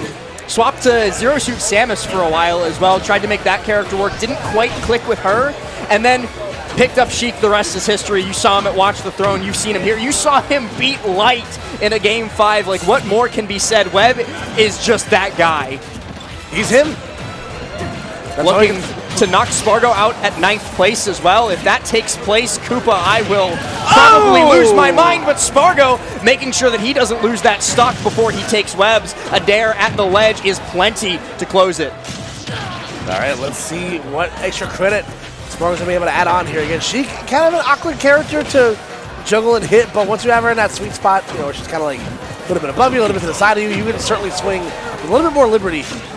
She is skinny, and that makes her hard to hit, but Cloud's got a big sword, so it's more than fine. Spargo pouring on this damage, and he has hit that percent where Sheik does struggle to find some of these kill confirms. That, like, above 120, where a lot of her confirms are no longer true, that's where they really start suffering. So the longer Spargo makes this stock work, the worse it is for WebJP. And it looks like he's just going to keep making the stock work into infinity. A footstool dare misses the sweet spot, and nothing is going right since that first stock loss for Webb. But he finally does find the needle up smash to close. All right, excellent stuff right there from Webb on the board here, but it could have been too little too late right now. You know, Spargo just feels like such like the ultimate boss character. The thing, though, sometimes it is too little too late potentially for game number 1. Webb, though, he likes getting in for the long haul. Yeah. He loves these game 5 sets, and he's played so many of them throughout this tournament. So I will lose no confidence in WebJP should he lose this game. But again, we haven't even really mentioned it, because what needs to be said about Spargo? He's Spargo. Yeah. Enough said, for sure. Wow, that was almost insane from Spargo, but I think he wanted to jump again before he got that side B out. Not going to connect after beating out Webb's dare. Tries for the ledge trump back air. She's continuing to swing here. Webb trying to land with the down air, but good use of the up smash right there from Spargo. Again, looking pretty unfazed that first game. Except for the jersey. Except for the jersey. Yeah, Spargo definitely like in the same vein as players like Sonics as well. They don't really show emotion during the games or even really after the games. It's really after the tournament that they let all of that tension bleed out of them and just let it all go. But until that point, they are locked in and ready to rumble. Game 2, we're going right back to PS2. Let's see if those adaptations from Webb can make something happen here, or Spargo will knock out one of Tri-State's last remaining players at 9th. Here we go. That's the combo right there. Start the next game here. Spargo trying to swing his way back out into the lead here. Again, doing a good job. Just, you know, whether it be like the soft hit of these moves or the solid hit, you know, just continue to keep a good amount of space between him and John Orr. Yeah, wants to stay. That's the biggest problem in this matchup is, like, Sheik needs to be in Spargo's face, but when you're in Spargo's face, he's swinging at you with a Buster Sword with not bad frame data, and all of his hitboxes will probably beat all of your hitboxes once they actually come out. So Sheik needs to completely smother Cloud, and Webb just not making it happen at the moment. Spargo instead shutting him down completely. And an up smash will shut down that stock. Swing the batter. He says it's not baseball season yet. Yeah, we just finished baseball season, man. Certainly, That's why I'm it's sad. baseball season. My days are empty without looking at stats pages for random baseball players who have only played one game in their entire career. Oh, I love a sports reference page. But all right, let's see how Webb responds here. But again, since you kind of got Cloud in these like awkward percents here last, where it's like, you can kind of maybe get him hanging out in no man's land. With the right amount of hits off stage, but Spargo just looking very calm, cool, and collected right now. That's really what he just has to do, continuously stuff out, wall out WebJP every time he tries to get something going. Needles from off the ledge, baits out the up B at the very least. Let's see if Webb can turn it into more, and Spargo was trying to swing for the fences once again. Spargo just gently falling off the ledge right there, trying to go for that up smash, was very funny. It's like, oops. His batting average has got to be better than most of the MLB with that up smash. Well above the Mendoza line, for sure. Yeah. Very much. Rapid jab only really hitting on the final hit, and all that really does is get Spargo out of dodge. Nothing going right for WebJP. Ooh, tries to get something tricky with the needles here, but again, not going to be able to get that anything.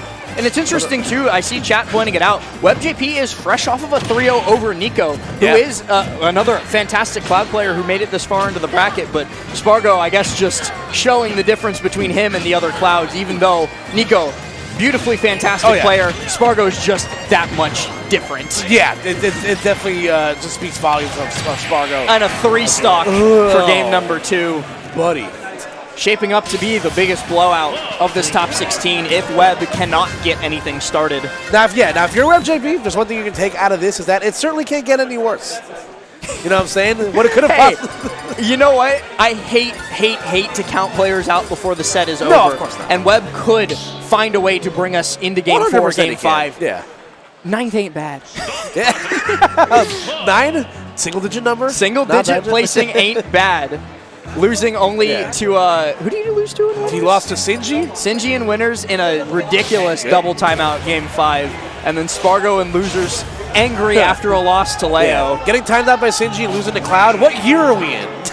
Did we go back in time? I do also want to point out, Spargo hated this matchup for a while, especially after losing to Void at Summit. Oh, yeah. And then heavily studied, heavily VOD reviewed, tried to make sure that this would not be a problem matchup for him ever again, and we're kind of seeing that in full force right here, right now. We're on small battlefield. We got Gerudo Valley playing. Everything is like trying to hype up for a Zelda character to win, but we'll see if Webb can actually convert. Yeah, we'll see if there's enough manifestation or Mercuries and Gatorades to make this happen. And you know what? Maybe he could just be tired as well. Bracket stamina, a super underrated thing to talk about, especially coming off of the marathon set. Sweet God. He's at least got one last gasp within him in this game number 3, trying to make it happen versus one of the best in the world. Yeah, man. There we go. Those needles are going to help set things up nicely here, but a great low recovery right there from Spargo. Not going to give up the easy stuff. Again, that's just, the top player difference, man. Yeah, I like the idea of trying to up B to catch Spargo's up B, but a little bit too smart for that. Not going to let that get him out. Webb shield starting to look a little small, but a dash attack puts Spargo at the ledge once more, and he gets through all of that. They like were ships in the night there, kissing but never speaking. Getting that close. And Spargo takes first blood. Oh, man. Webb needs to take this stock now before another situation like game 2 happens, but it just keeps getting worse, Koopa. You remember what I said before? I take it back. No. Bear missing good drift from Webb to mix Spargo up so he can at least get back onto solid ground. Yeah, Webb just trying to get something going here, but again, just Spargo doing a good. He's just so good, man. He's just so hard to kill. Yeah, he's just so he's very robotic in his movements. There we go. We get the fancy stuff needles in P-reverse needles into up smash. But again, Spargo just very bottom numbers. It's super clean, super consistent. There's a path to victory here for WebJP though, and I will point it out, as hesitant as I am to curse it. He can get Spargo off stage and get an edge guard. Yeah. Cloud die early, maybe here. Come on, Webb, you're on it. He's doing it. He's doing it right now, but Spargo is able to conserve his double jump and get back to stage. Webb was on the verge of doing exactly what he needed, and he still has a chance to do so here. You almost manifested it. I'm trying. Good job. I'm trying to We're all really manifest proud some of you. destiny. Wait, no, that's bad. Wait. Good night, everybody. There you go. Good catch with the cross slash. Again, the high cross slash. Gonna catch the jump right there. Again, WebJP just trying to get something moving here. But like I said, if you can net the stock, it's not out of the realm of possibility. It's still Cloud, and it is at a very linear recovery. But I don't know, man. It's tough. Still continuing to show the fight, though. A steady diet of needles, jabs, and tilts. Oh! Swing and a miss. That was a scramble situation of all scramble situations, and Webb is able to convert it into a drag down into an F smash. All right, Koopa, we're on last stock. We went from a 2-stock in game 1 into a 3-stock in game 2, but could we potentially see a game number 4? You got to put all the marbles on it right now if you're WebJP. This is your bracket life at stock here. You're looking on the barrel of a 3-0 loss to Spargo. But here we go. Spargo staring down the barrel of a Sheik with rage, though, and that could be as dangerous as it was a game ago. A limit burned to get back to stage, and Webb still cooking, getting some damage, but beat out by the F-tilt. Got to find another way back in. Oh, the dash attack will catch. That will be all she wrote for WebJP. The run stops here.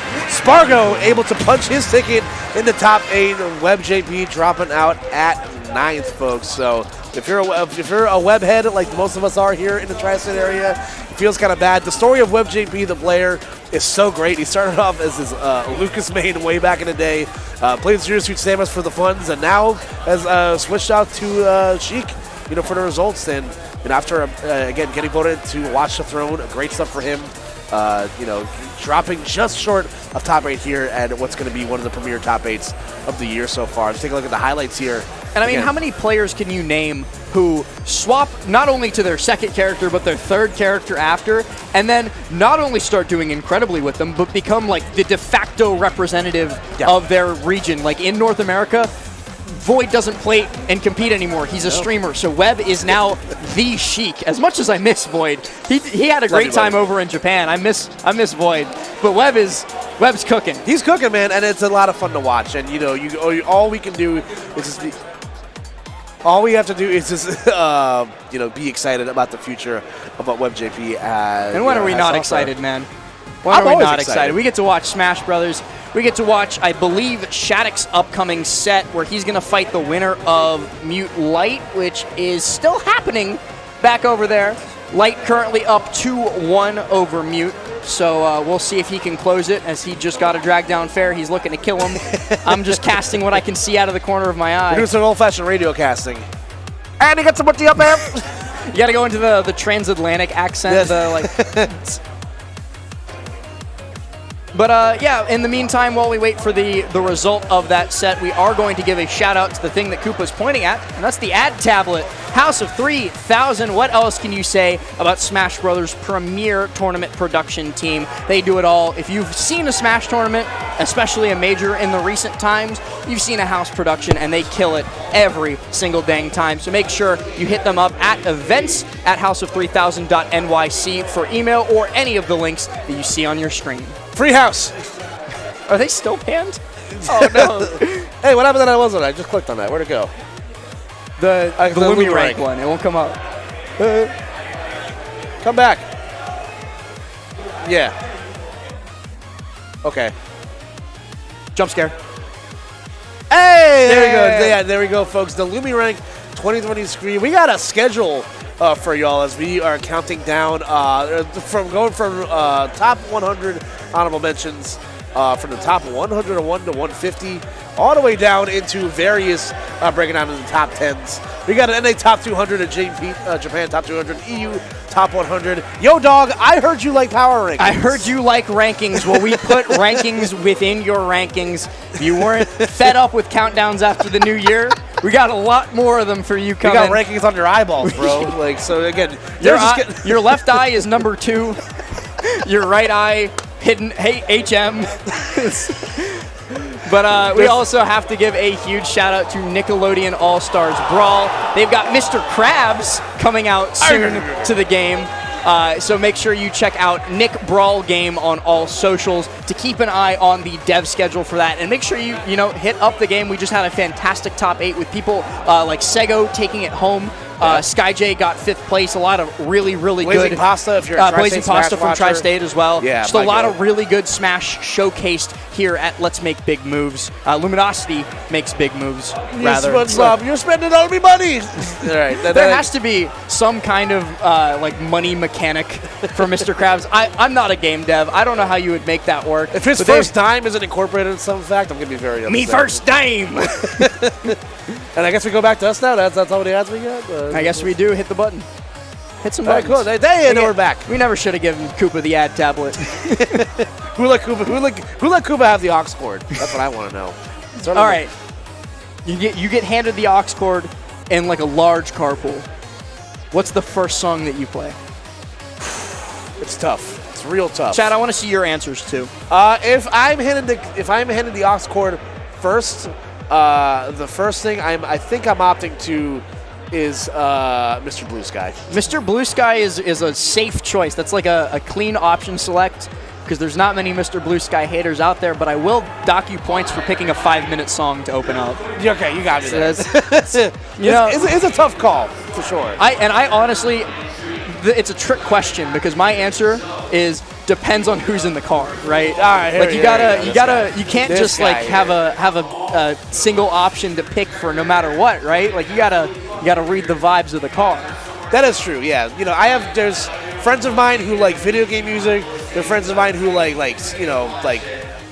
top 40s, like pop music. There's friends of mine who like one of my favorite bands is Jamiroquai, who's like this like synth like acid jazz band from Europe, and a bunch of my friends like that band. So it's like, hey, like I said, you got to kind of feel out the carpool. If you're gonna put on don't put on any of this like NPR stuff or in the car or anything. Like, I'm guilty of like, especially when I'm alone. I'm an audiobook guy.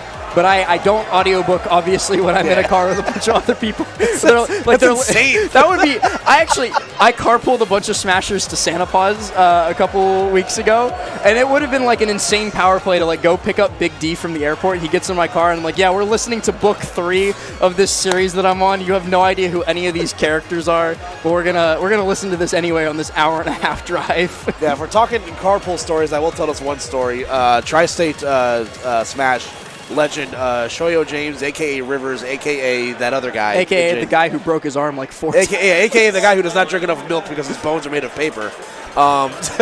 James once had his radio blown out of his car because someone was playing Bass Boosted King Dedede theme, and it broke his radio. The bass was so I just jumped on my water. Yeah. James also made me scream like audibly loud one time because I won't say how this happened, but we were on a carpool back from Shine one year, and James starts playing something obscene in through my radio, and then it transitions to the Ben 10 theme song, in which I was so caught off guard by what happened, I just screamed at him for the next 5 minutes. For those of you who know, you know. I can't. I'll tell you what it was when we get off the stream. But I was like, I've never seen one of my good friend R Hungry, who couldn't make it here this weekend. He wasn't feeling well. Feel better, bud. I've never seen him laugh so hard in all the years of our friendship than I did at this moment. Well, I think we've done enough vamping, as you almost made me choke to death on air on a sip of water that I took at the worst possible time. We're going to transition into our next set here. Our final, I believe, top 8 qualifier between Moist's very own Light and Shattuck. He's got one more shot at the final 8, but Light stands in his way. What do you do when the physical embodiment of light is in your way? Like, walk through it. It's not solid. But they tell you not to go towards the light. In this case, you can get away with it.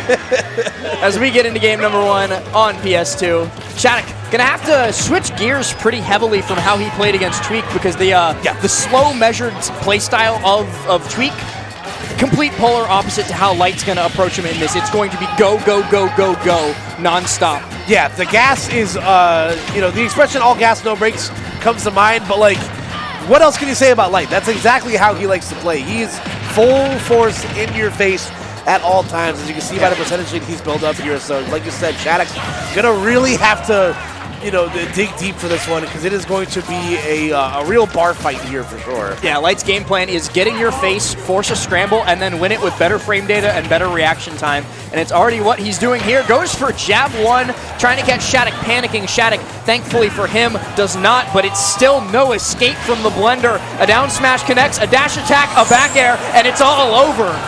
If there's anything better than a dollar slice in New York last, it is that late dash attack into RAR back air from Fox. It is so clean. Oh, and you know Shattuck is grasping at straws because while that up B out of shield works, it is a dangerous option to go for. Corrin up B, super safe if you're below the ledge. It's hard to hit from above. It's not that hard to hit when you're in special fault from below, especially for a character as fast as Fox. Exactly. So I don't think he's going to be going for too many more of those. All right, Light continuing to add on the pressure here. There we go. That's exactly what Shattuck needed. That nair into the back air to stop the bleeding. Like I said, there's certain characters, certain players where once they start to kind of get control of what's going on, it's impossible. The momentum is almost impossible to stop. So being able to get on the board against Light is huge. Oh no! Shattuck.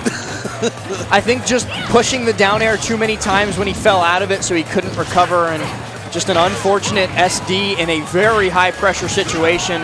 But he's not going to let that get him too far down. He's going to keep trying to shark Light underneath this left side PS2 platform, and he's got him into a position where a back air at the ledge will kill, and indeed it will. Great stuff to Shattuck. Yeah, so be written, so be said. Like again, great mental fortitude to be able to rebound almost immediately. It took about maybe like 15, 20 seconds after that SD to even things up. So sometimes that's all it takes. You hang out on the Angel platform, take a deep breath, and lock back in. Yep. Grab hold of something to bite your bottom lip and give it everything you got. So. Ooh, good use of the pin to push yourself back farther. Shattuck usually uses back air to reposition in situations like that, but he was facing the wrong way. Would have put him in a worse spot to back air there. So instead, he very smartly pins the platform. I love to see creative plays and creative movement from a player like Shattuck. Again, just continuing to keep things tight here. Keeping it close. That's all you can really do against Light. Like you said, trying to outpace him feels almost impossible sometimes, but just being able to keep hit is huge. You see Light trying to throw everything in the kitchen sink at Shattuck right now, trying to get him a little bit crossed up. And it's moments like that where I always recall a Zomba quote from a while ago. And it's especially true against players like Light. You cannot outplay him for an entire game. He just plays way too fast, and his character, the frame data is just too good. So you need to outplay him in bursts. Yep. You need to pick your moments and act on those moments. And Shattuck almost acting on his moment there, but instead it gets seized right back by Light. An up smash to punish for the kill in the game. There you go, you see the signal to run it back there, but man, that was just so close from there from Shattuck. Like you said, gotta pick your... What is... Somebody is yelling something. Yeah. Somebody's having a really good time down there. Shout out to the crowd, by the way. Look at how full those seats are right now. Yeah, this is a packed house here, and we haven't even started top 8 yet at Luminosity Makes Big Moves. The entirety of Tri-State feels like they're even struggling for seats because everybody else is here trying to get in, get a prime spot to watch the action. And to win this trophy that we just happen to have in front of us this whole time. That's my trophy. They can't win that one. Oh, you're right. Deal with them. Joe made the mistake of handing it to me. No. This is my trophy. All right, so we see the bands on the stage here, but we already got the signal, the universal sign for the finger back. twirl. Yeah. It's like, wait, or I'll have another. Oh, just kidding. We're going. Yeah, you were wrong. Oh, I got baited. You got baited by them. Sometimes people lie to you, and I'm sometimes. So. Hi, sometimes. Nice to meet you. Light already off to the same start that he had in the last game, 54%. That up tilt, so dangerous at ledge. If he reacts to your getup, he will catch you, and he's done nothing but catch Shattuck so far. Shattuck, though, finally with a first opportunity to fire back. Also, curious choice right there from Light to back throw Shattuck back into the stage, trying to maybe garner some more percent on him, instead of just maybe trying to throw him forward to not really do anything. There we go. Wow. Yep, there to the up smash. That's been a great kill confirmed for the better part of I don't know, almost 2 decades. It's been a kill confirmed for before Smash Ultimate. When were you born again? Let's move on. 1936, for those of you wondering at home. 1642. I was on the Mayflower. Oh, man. No, not the callback.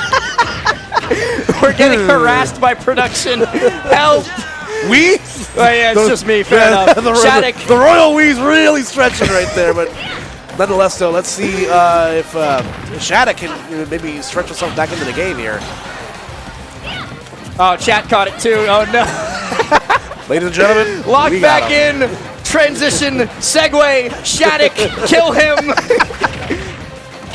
Ooh, or maybe Light. That works for me, too. Yeah, nice grab. In the back air on the platform, the counter pick is not working out right now for Shattuck. It's so terrifying watching Light just short hop in the corner because it feels like there's no right answer there, and Shattuck certainly didn't find it in that instance. Yeah. Gets up, gets bared, but now has a chance to do something, but he drops down from ledge. The double text makes sure everybody walks away okay. Yeah, you already have a finite number of options at the ledge, and especially with the added platform coverage of Kalos over the ledge, and it just feels like no matter what you choose, they're all wrong, as Shattuck, unfortunately, charging that neutral beam for a little too long. Light, fresh off the Angel platform, going to clean up that stock nicely, so he's generated a large 2-stock to 1 lead right now. So Shattuck's going to have to really dig deep for this one, channel the powers of the Elite Four here at Kalos to really get something going. Light playing so tricky at this ledge, though. He's doing like so much like dash into your face and then dash out as soon as you think you can act and get a punish on him. It's so difficult for a slower character like Corrin to deal with, and Shattuck certainly has not really found the greatest way to get off ledge versus Light yet, but that'll certainly be good because he's on the other side of the ledge trap, and he dares to get himself back on faster so that he can work on this ledge trap. Ooh. Good fair from the ledge, going to provide a little bit more coverage percent. The pin going to set Light up on the other side of the stage now, but still able to get back. Roar. Because he's visiting with Dragon, that's why. Roar XD, says my co-commentator. Living in the past for sure. A pin from Shattuck should finally be the stock. I was Brings also us on the to main even. flower. Oh no, we got to move on from this. I'm getting called a colonizer in chat. We got to move on. now Coop was choking to death. Oh man, good night everyone. All right, Light just doing, utilizing the blaster, to its best of his ability. Gets to there. Oh no, not again! 2 times in 1 set, Shattuck giving it all away in a situation that was very winnable for him. Giving that game 2 to Light. He's going to take that. If I had a nickel for every time that happened, I'd have 2 nickels. Not a lot. Weird that it happened twice. It's been a lot more than 2, I'd bet, but 2 I'm in this sure. set is a lot for Yes. sure. Dr. Doofenshmirtz getting richer by the moment. Yeah, well, let's see if Shattuck can channel his conquer the reverse 3-0 and Lightinator, or that was a stretch. I tried. No, I mean it's in keeping with the spirit of the Innators though, because they're all stretches. He has like the take over the tri-state area Innator. Like that's yours was perfect. There we go. Doofenshmirtz would be very proud. That's a Phineas and Ferb. Lightinator. I used to love Phineas and Ferb too. And it was like, that was my show. I would like record episodes on the DVR so I could watch them later too. Mine was Dragon Ball Z. We are not the same. We are not the same. Both can be considered, they're both anime. Dragon Ball Z finished airing by the time I was in school, my guy. Sweet God. I think. I think we were on like Kai by that point. As my arthritis kicks in, so does Game 3. Let's see if Shattuck has, it takes 1 game. Let's take it 1 game at a time. Let's see what happens here. But right now, Light, again, just sticking to the game plan. The script is pretty much the same. He's just going to keep this pressure on and see if Shattuck is able to respond to it. Now, that's the big thing against Light is you just have to, like you said earlier, outplay him in those key moments, and Shattuck's just got to find those moments to outplay him, or Light's going to keep running him over. Right now, he's got a very slight percentage lead, and he's going to convert that into a stock lead. Great back air to connect Light, trying to move past that ledge. Yeah, listen, if that's the first step that he needs, so be it. Let's see if Shattuck is able to extend this lead here, because Light's done such a great job at closing the gap. I was about to question him. I was about to say, why did you F-tilt? And then he just decides to kill anyway because he can. That was absolutely insane stuff. The angle down forward tilt, setting up nice into the F smash, excuse me. Shattuck maybe even assuming he was going to get up smash 2, so survival DIing, missing the tech, and then dying right after. Insane play from Light. I don't even know what to say after that. He is just cooking so hard. There's Shattuck's still in this game. Playing lights out. But here we go. The back air's going to connect right there. And once again, going to set up another ledge trap scenario, but Shattuck utilizing that platform nicely. Does not matter, though. Light able to find the confirm. One stock away from getting his ticket punch in the top 8 here. So let's see if Shattuck can fight back. Shattuck trying desperately to do just that, but the hits are few and far between, and he's not really converting much. He's only getting the onesies, twosies. Nair Bear way far away from killing, especially center stage, so Shattuck's going to need a lot more, and now it was Light's turn for a moment. Shattuck manages to reversal, but then Light reversals the reversal. How many Uno reverse cards has this guy got in his pocket? He's cheating. He has to be pocketing some of these cards. He's stacking. Shattuck trying to fair on Light's neutral get up, but just the wrong timing. It's going to allow Light to regain center stage, and he's still alive. Should be able to get the edge guard here. Yeah, the drop down counter. And he techs it and gets back anyway. Oh! No the reverse way. bicycle kick? He's crazy! It all works out. Everything comes up Light. I cannot believe what I just saw. He turned what should have been a hopeless situation in a next stock into the game in the set. Light just does it all. Yep, he certainly turned, made chicken salad out of a chicken silly situation for sure. What? I know I'm supposed to yes and you, but what? I'm sorry, Koopa. I'll tell you when you're older. Okay. Yeah, but nonetheless, again, can we just look? That Look was at the that was tilt so up smash, sick, dude. That was so smooth, man. Light is just he's so innovative with it. And here we go once again, just the nair to up smash. It's like chicken fingers and fries, man. Like it just combines so well. Like. And then just goes so deep off stage. It's completely unnecessary. He loses the stock for it, but Shattuck loses the game. Yep. That's going to be curtains. That's Light moving on into loser's side top 8, where I believe he will be facing off against, Spargo. So we get Light Spargo for 7th. Wow. Yeah, God, man, this tournament is so stacked. And it's only one of the first majors of the year, Yeah, man. this is the first major of the year. Alongside Umebora, we're like in a tie with that one at the moment. And the results from both have been shocking. Technically ours is going to finish first, so I mean, you know. We win! Yay! Yay! Give it up for Let's Make Big Moves, presented by Luminosity. And it is time, I believe. Yeah, Jay Easy just walked into the venue. Oh, well, it's almost time for the show to begin, folks. But before that, we also cannot forget The Beekeeper, directed by David Ayer.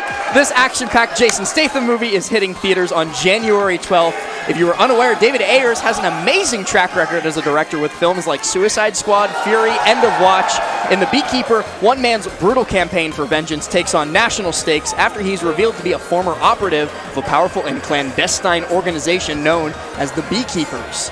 Make sure you check it out in theaters this coming Friday, because it'll only be in theaters, so you're not going to want to miss this. I certainly know where I will be when this movie comes out. I love Jason Statham. I love David Ayers. Not listed in the films on our here, though, but the director of The Fast and the Furious. Yes. One of the most influential movies of my life. I love that movie so much. So it is absolutely fantastic. So, again, shout out to The Beekeeper for being one of our premier sponsors here this weekend. And that is going to be... We got to get out of here. for us. I gotta go watch Jay-Eazy concert. So we're going to get out of your way. I believe the Jay-Eazy concert will be streamed here. So after this upcoming break, make sure you stay around. I've been Last. This has been Koopa. We've brought you this top 16, and we'll see you later. Peace. Bye, guys. Need your attention, please. This Friday, I'm gonna burn this place to the ground. Jason Statham is taking corruption down. You are the problem. Damn right, I'm the problem. Come on, bro. Don't move. The Beekeeper, rated R. Only in theaters Friday.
guys, know that they fly, know that they ride or die. I keep boys on my side, CJ Ike, never gotta roll with ice. No rush, go on, move dumb. Pushing, so I'm move dumb. Peace and love, sent to peace and gloves. Now you gotta do a run up.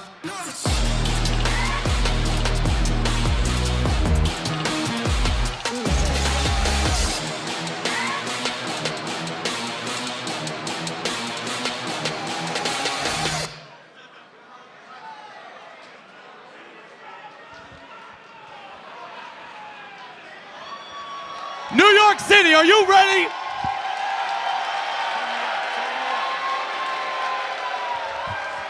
I'm sorry, I'm getting kind of old. My hearing don't work like it used to.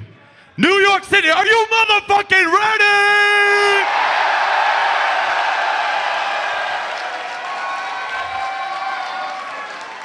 That's what I like to hear, baby. Nobody does it like us. In the crowd, on the sticks, with the events, you already know. But man, real quick, I just want to say this event is always so special to me every single year. When we started this 5 years ago, 5.5 years ago, when Ultimate came out, it was a small, national, big regional, whatever you want to call it. Everybody came through, everybody showed love. We had to upgrade, we had to bring it here. And you guys have continued to show that love. This is the biggest Let's Make Big Moves ever. Sold out 4 years in a row.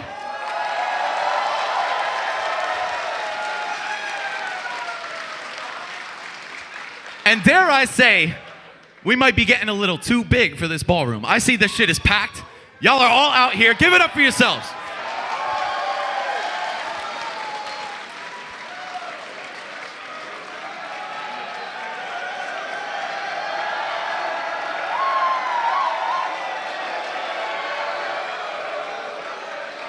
And it is so good to see all the people in the world I love the most. Bunch of new faces, bunch of people at their first tournament, first major. So thank you guys so much. We have a killer top 8 coming up for you. We got 4 players from Mexico, 3 players from the United States, 1 player from the DR.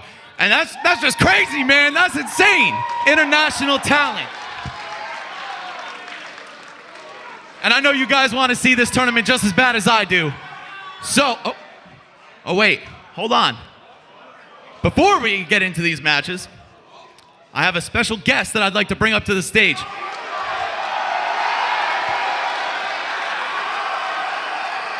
Because you know we really do this shit. So without further ado, I'd like to introduce Mr. J-Eazy!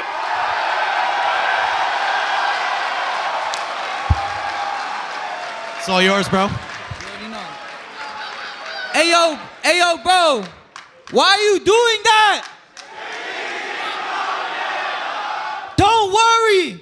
It's January 7th. Make some fucking noise. Play that shit. Play that shit. Yeah. Yo, everybody stand up. Stand up. Easy, what? I was never born smart, I'm money smart. Makes me more intelligent. Call me Mr. Rock Festival. I got hella big, shorty cute, and I circle too. Told her get a friend. She gon' make me slide with my dog like I'm Mega Man. I do this 24, that's hella mama. What's the word? No teleprompter. Ever notice the ones that be like, where the hoes at? Never got them. They never get a W, and that's pretty much the L about them. With them, never reconcile. You need biotics if you be sick of my shit like I'm reading comics, I got paper to flip. Mental now that I do it for shorties and lit colleges. Ain't nothing better than throwing my bait and seeing some brody that I got a fish. Realer than the man every time I hit them when you would have thought they had. Sounds gonna be a lot of rap that go over heads like a shout cat. See a flight for me made pussy fly like an outcast. Get what they want. I really can't help the fact that I'm me. Look, I was never book smart, I'm money smart. Makes me more intelligent. Call me Mr. Rock Festival. I got hella bands, shorty cute, and I circle too. Told her get a friend. She gon' make me slide with my dog like I'm Mega Man. I love you, just 8 letters. Let's fuck sound way better. She got cream in my babe sweater. I'm with that money team man. They limits and with they message, not my limits. That's J message. Gotta get so I stay present. Me and my nuts. That's a trifecta. When I let them hang, they slap. Brock Lesnar to me, bro, and then not catch up. That's like waiting for a dealership to show a Dodge Tesla. You don't got the stamina, and you know it now. For a badass, always crown. Like, no, I need someone to hold me down. Oh, we care, mama gonna be proud. I was never. Makes me more intelligent. Call me Mr. Rock Festival. I got hella bands, shorty cute, and a circle too. Told her get a friend, she gon' make me slide with my dog. Like a Mega Man. If y'all ready for the top 8. Yeah, you already know, bro. If y'all ready for the top 8, like I'm ready for the top 8, make some fucking noise. Yo, thank you so much, bro. One more thing. And I appreciate this man, and I appreciate EMG for putting me on, and Luminosity as well. Make some fucking noise.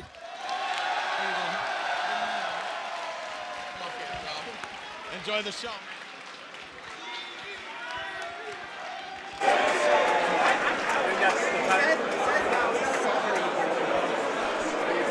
Yo, by a show of hands.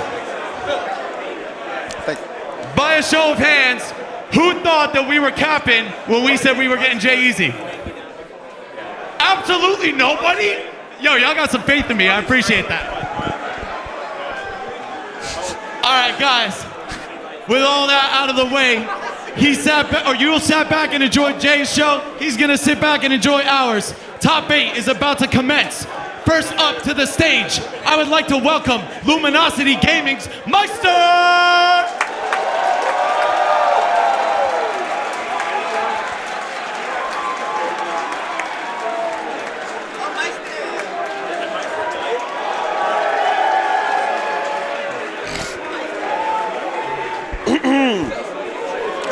Reppin' Mexico, reppin' Game & Watch, and reppin' Snoopy. That's right. But that was a very loud and warm welcome. I think we could do a little bit better for our next competitor. Representing the Big Apple, the Falco legend, the flyest bird, Tilde!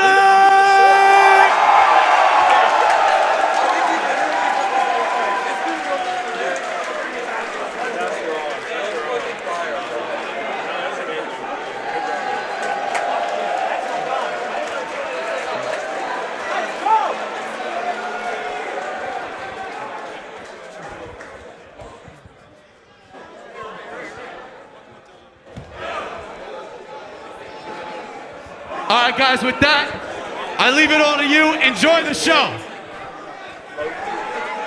Yo. All right. You already know, bro. It's time to slide from the floor to the booth with my dogs. You know what it is. EE, Hazmat, Charles, Top 8, LMBM. You know the fucking vibes. Let's get it. Let's get it, boys. Dude, you know what I'm so excited about? Let's Make Big Moves, one of the best events every year, year upon year. Somehow gets better and better. Thing I like about it, feels like a fresh start. You know what I'm saying? All day. Beginning of the year, brand new series of tournaments coming up, rankings, question marks, Genesis around the corner. There's so much to look forward to. But the thing about this top 8 that I really like, a lot of classic rivalries coming right back. You've got Tweak against MkLeo, and actually the one coming up right now, Spargo Light. Forget about it, bro. Couldn't script this any better. Come on now. The other thing we got too, Meister and Tilde actually played last Let's Make Big Moves. Yep. Tilde won 3-0. Every single time their sets have gone 3-0. Meister won the first 2 3-0, and now Tilde's won 3-0. So I want to see what they got. Tilde's been cooking today. I'm telling you. As has Meister. Yeah, I mean, Game & Watch has been so prevalent in this meta, right? So we'll see what Meister has in store. But Tilde bringing a new flavor of the meta here. I mean, Tilde's been rocking the Falco for so long. There's a lot of faith in this character. We'll see what Tilde can do. I mean, breaching into this top 8 with Falco, amazing. I want to see how far he can get. You know, I don't know if you guys have the same feeling I do. This feels like a real old school, year 1, year 2 meta with the matchups we have. Interesting, because there's a rule that's in play that might have impacted how this tournament is I'm not going to cap, bro. I've always been a little, a little bit one-sided with my defense on that. If we keep getting top 8s like this, Steve ain't sliding nowhere in these top 8. I'm going to keep it real with you, okay? I'm J.E. Easy, okay? You ain't coming back, dog. That's all I got to say. This top 8 about to be lit. Hope you guys are excited for it, man. I couldn't be more the hype level for me is just at an all-time high, right? The fact that we're kicking things up with Tilde Meister too, I'm going to tell you right here, Meister, the master of the mash and dash, all right? He's going to hit you and he's going sometimes. That's what it is. But Tilde, he going to hawk you down, bro. I know they say Falco's a bird rotisserie. I don't know. He's on that ass like a Talon boy. I'm ready. cooking, bro. That was beautiful. I love that, man. It's going to be an amazing set here. I mean, you got to look between these two players. Tilde, offense, offense, offense. Meister, great on offense too, but to be honest, kind of wrote the book on Game & Watch defense, which is so important. Oh yeah, for sure. And I mean, you know, Tilde both these characters not gonna have a crazy amount of mobility, but I'll tell you what, both these characters got the combo game on deck. One hit is going to mean a lot here. And Game & Watch on the floatier side, so Tilde's gonna have access to things like drag down fair into regrab, or even things like up smash. There's no way we followed Jay Easy up with this song, by the way. Come on. We were sliding like Mega Man, bro. I don't know when we're sliding to bed, going to sleep. I think the expectations were too high at that point, right? Yeah, true. Kind of had to bring them back down. So it's a fool's errand. Exactly, bro. So here we go. Tilde got to be brimming with plenty of confidence, making his way into this top 8. Definitely somebody we know can always be a threat in bracket, but doesn't always get an opportunity to show it. When he makes it into a top 8, he is one of the most dangerous individuals in the bracket. So Meister really going to have his hands full right now. That's right, man. And a big thing about Game & Watch as well, that Chef is such a great ledge trapping tool, but Falco going to have that reflector, does reflect on frame 1, so it's going to be really great to get off the ledge with that. We'll see if Meister baits any of that out. It's always interesting to see how you deal with Chef, right? Such a strong, I mean, you got to lab out that ledge trap. Oh yeah, you got to stand right by roll. Exactly. The distance and the button press, you have to lab that out. So see if Meister's got those unlocked. Yep. Go, man. All right, Meister, he's looking pretty convincing on this first stock. Got to give it up. For the down smash, nobody home with that. Quick little tag on with the laser. Additional damage, always a good thing, but fighting from so far behind right now is Tilde. Catching the hands real quick, see if he can get back safely. Meister, great that holds his position right there with the forward tilt. Brilliantly played, and that's going to be a stock. No, not quite yet. Tilde, however, I thought he was good, but he was actually cooked. That's what we do over here. The two-piece, man. Cooked bird, like you said, rotisserie chicks, man. That is. Come on. Ooh, it's hot dodging the up tilt. Dang. Yeah, you don't see Game & Watch up tilt too often here. Meister trying to go for some kind of block string with the neutral air. Gonna miss that grab. Okay, the directional air doesn't take away, and that last hit of neutral air is gonna mean a lot of damage here for Meister, but the up air doesn't connect. Back air is gonna do it. Nice combination. Tilde able to strike back immediately, not let Meister build upon this lead, at least not in that very moment. Here we go. Already putting him in the skies. Game & Watch being as imposing as ever. The Nair King himself. Aerials as strong as they get right now. Tilde in a lot of trouble. Trying to just remember, guys, what the ground feels like. I know it's a little odd to say that for a bird, but this is what Meister can do to you. Yeah, Meister, he's just jumping and attacking like old buddy did at that judge in Las Vegas, you know? He's jumping and attacking over and over. That is actually insane. Seriously, you know how high you have to jump to clear that stand? I know, dude. Honestly, it is what it is, Mom. But either way, Meister racking it up. You already know what it is. Game & Watch in the advantage. Driver's seat all day, dude. Look at that. The upbeat. I got best upbeat in the game. Phil, we were talking about that yesterday, actually, a lot. Yeah, and I mean, Tilde fighting so much struggle to get in, right? Even when you get next to Game & Watch, it doesn't really matter. That upbeat is so strong out of shield, and it's that combo starter. So Meister doing a fantastic job. Solid 2-stock here, and we'll see. I mean, if history retells itself, Meister wins this set 3-0, but we could see a little bit more back and forth here at Let's Make Big Moves 2024. I need to see a little bit more fight out of Tilde, man. Somebody get that man a pair of Tims or something. What the hell was that? Send Tims now. Send Tims right now, bro. Something that Charles brought up a lot, actually, is that a Tri-State member has won every single version of Big Moves. You know what I'm saying? Since the beginning of Ultimate, a player from Tri-State, New Jersey, New York, or whatever have you. What the heck? Where did Snoopy come from? What, Snoop? I did not expect that, to be honest with you. Where did that come from? Meister brought a Snoop. All right, well, there you go, Phil.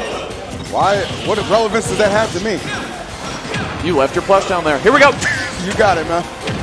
Oh, Meister, wow, 61. Yeah, I know this means a lot to Meister, too. He's one of 4 LG members making up half of this top 8, so it's a really big deal, man. LG really showed up at this tournament, so want to represent as best they can, but of course, we know Tilde, so talented, so good, not going to go quietly into the night. Off to a good start in this game number 2.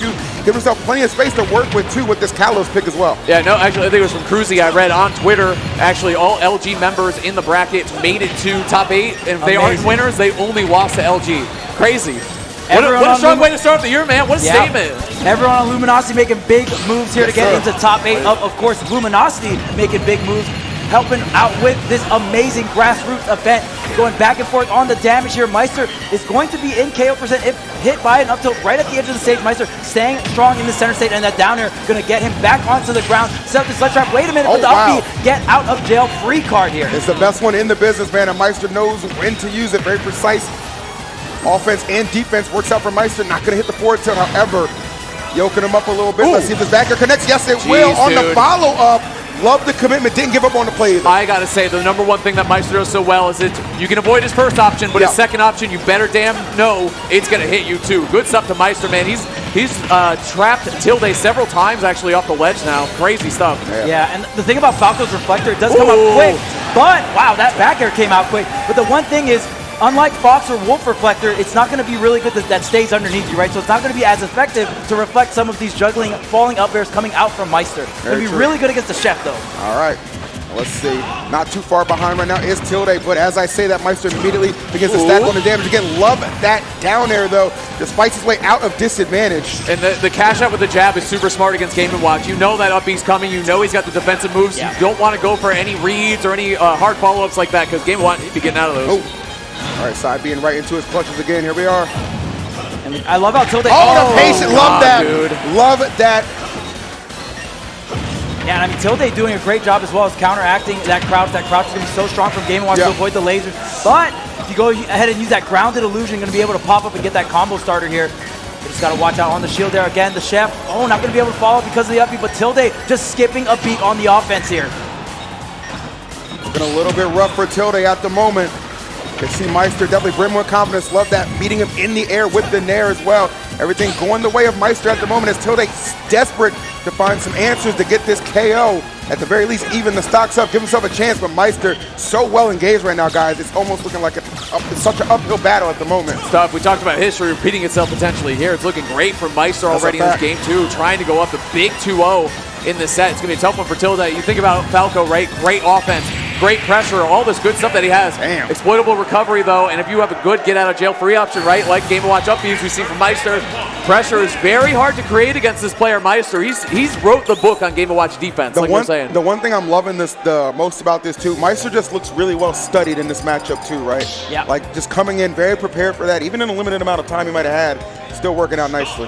The Luminosity buff is real here for Meister, already up 2-0, making quick work of Tilde in those first 2 games here. Doubters in shambles. And I love that Meister also utilizing that platform, right? Forward air, usually the bomb takes a lot of time to go ahead and detonate it, but when you put it right on top of the platform, it's going to detonate even quicker. Meister using that and going to go ahead and close out game 2 with that. All right, here we are, game number 3. This is a big one for Tilde.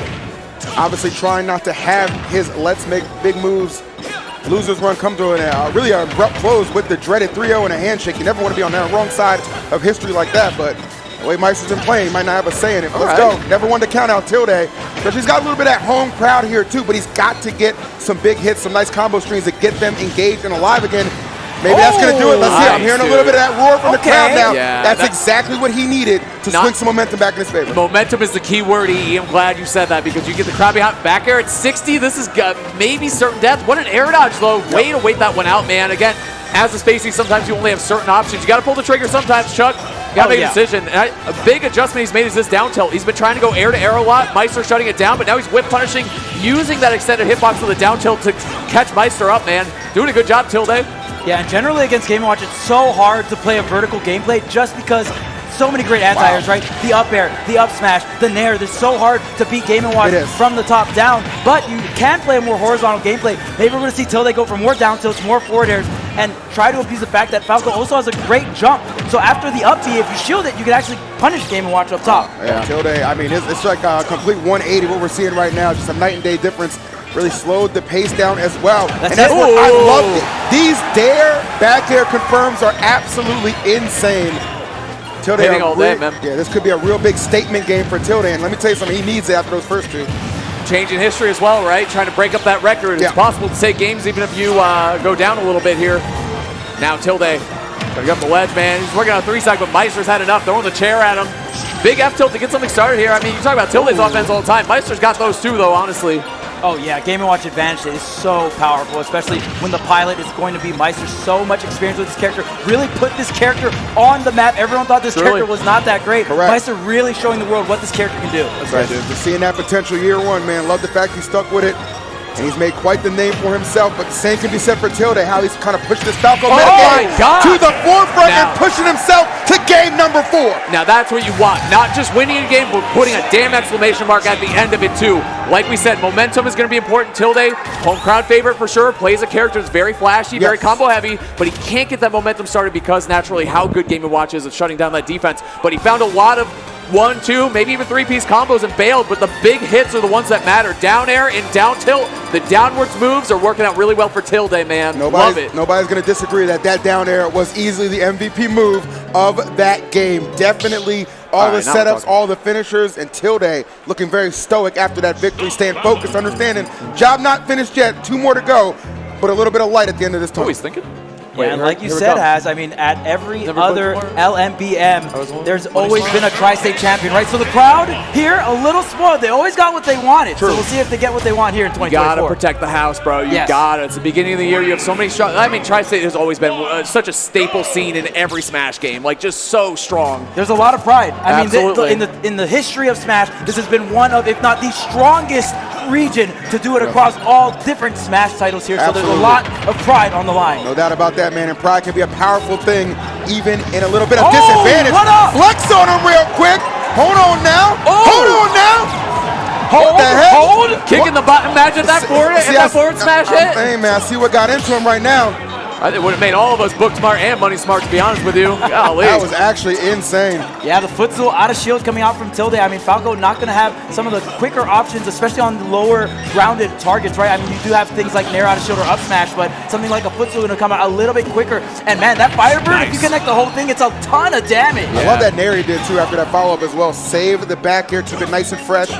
Just waiting for the right follow-up. But Meister gonna beat him to the punch and get that first stock off. Meister said, you want to swing good grounded options? I can play that game too. Let's go. Let the up smash rip. Get a stock, man. Oh, trying to outspace that sword move of a Nair. I mean, there's a ton of disjoints on all of Game & Watch's moves. You gotta watch it. All right. Oh, beautiful. Wow, that was really clean, yep. He's playing really well against Fair, whether it was using the reflector or spacing around it with back air, trying to up B too.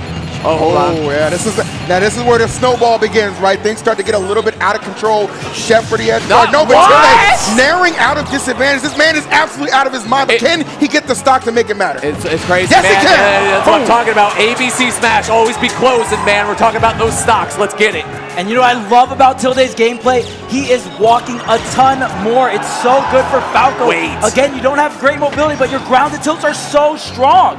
I want to see Tilde's signature move for him is a side B in neutral. And he hits okay. that, well, if he's baiting out the bucket, you know, you can look for something like that too. Meister wants to get a little rude on the defense. Yeah. I respect it, honestly. Meister's really good at getting his opponents to tilt or to do that. So we want him to be Tilde, not Tilde, you know? True. Oh, no, the air dodge is costly. Yeah, that's tough.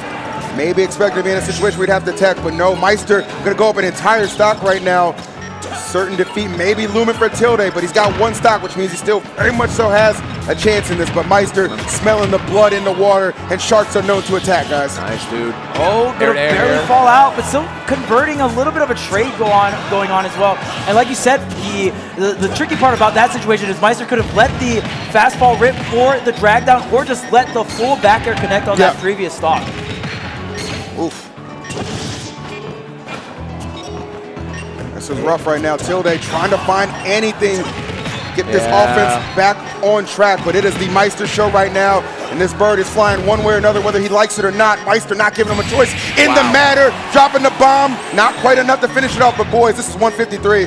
I don't know if he wins these. I'm gonna keep it a stack. Well, it's just so tough against Game & Watch because you're not gonna get anything crazy against him. Just like that, a forward tilt, shutting it down. Meister, gotta give him so much credit because one thing he did, we noted, you know, he's getting hit by a lot of down airs into confirms, a lot of down airs into damage, a lot of down airs into just raw KOs off stage. Meister, even at the ledge, was baiting out down airs, fading back, neutral airing, just beating him in the air and on the ground, to be honest with you.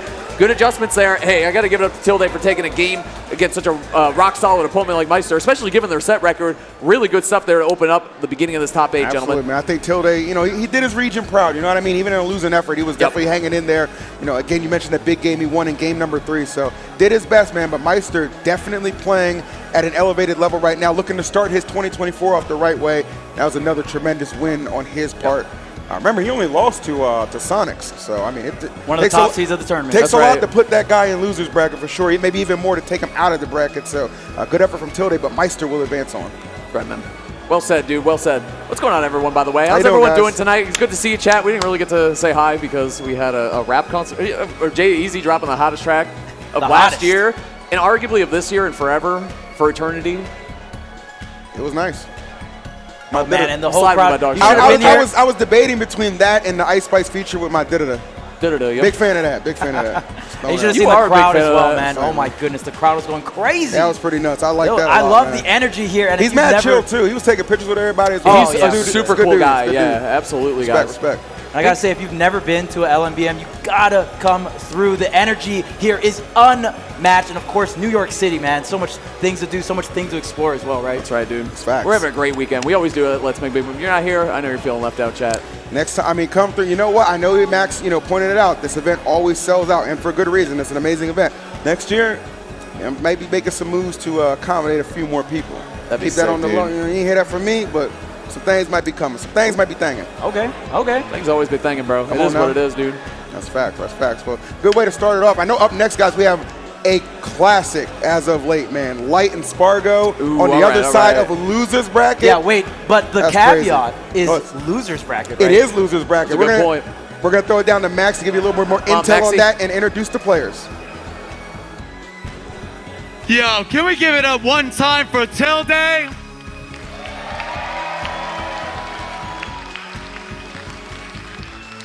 I know you all wanted to see him go further, but 7th place in an event like this is still absolutely nuts. So amazing job to him. Meister will be moving on. But, of course, we're just getting started. We got plenty more matches for you guys. Coming up on the other side of the loser's bracket, your first contender, face Spargo!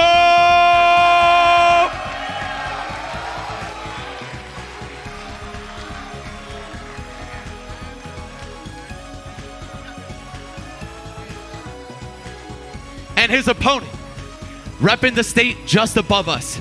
Some may even consider him tri-state by some metrics. The best Fox in the world, one of the hypest dudes to ever do it. Can we make some noise for Light?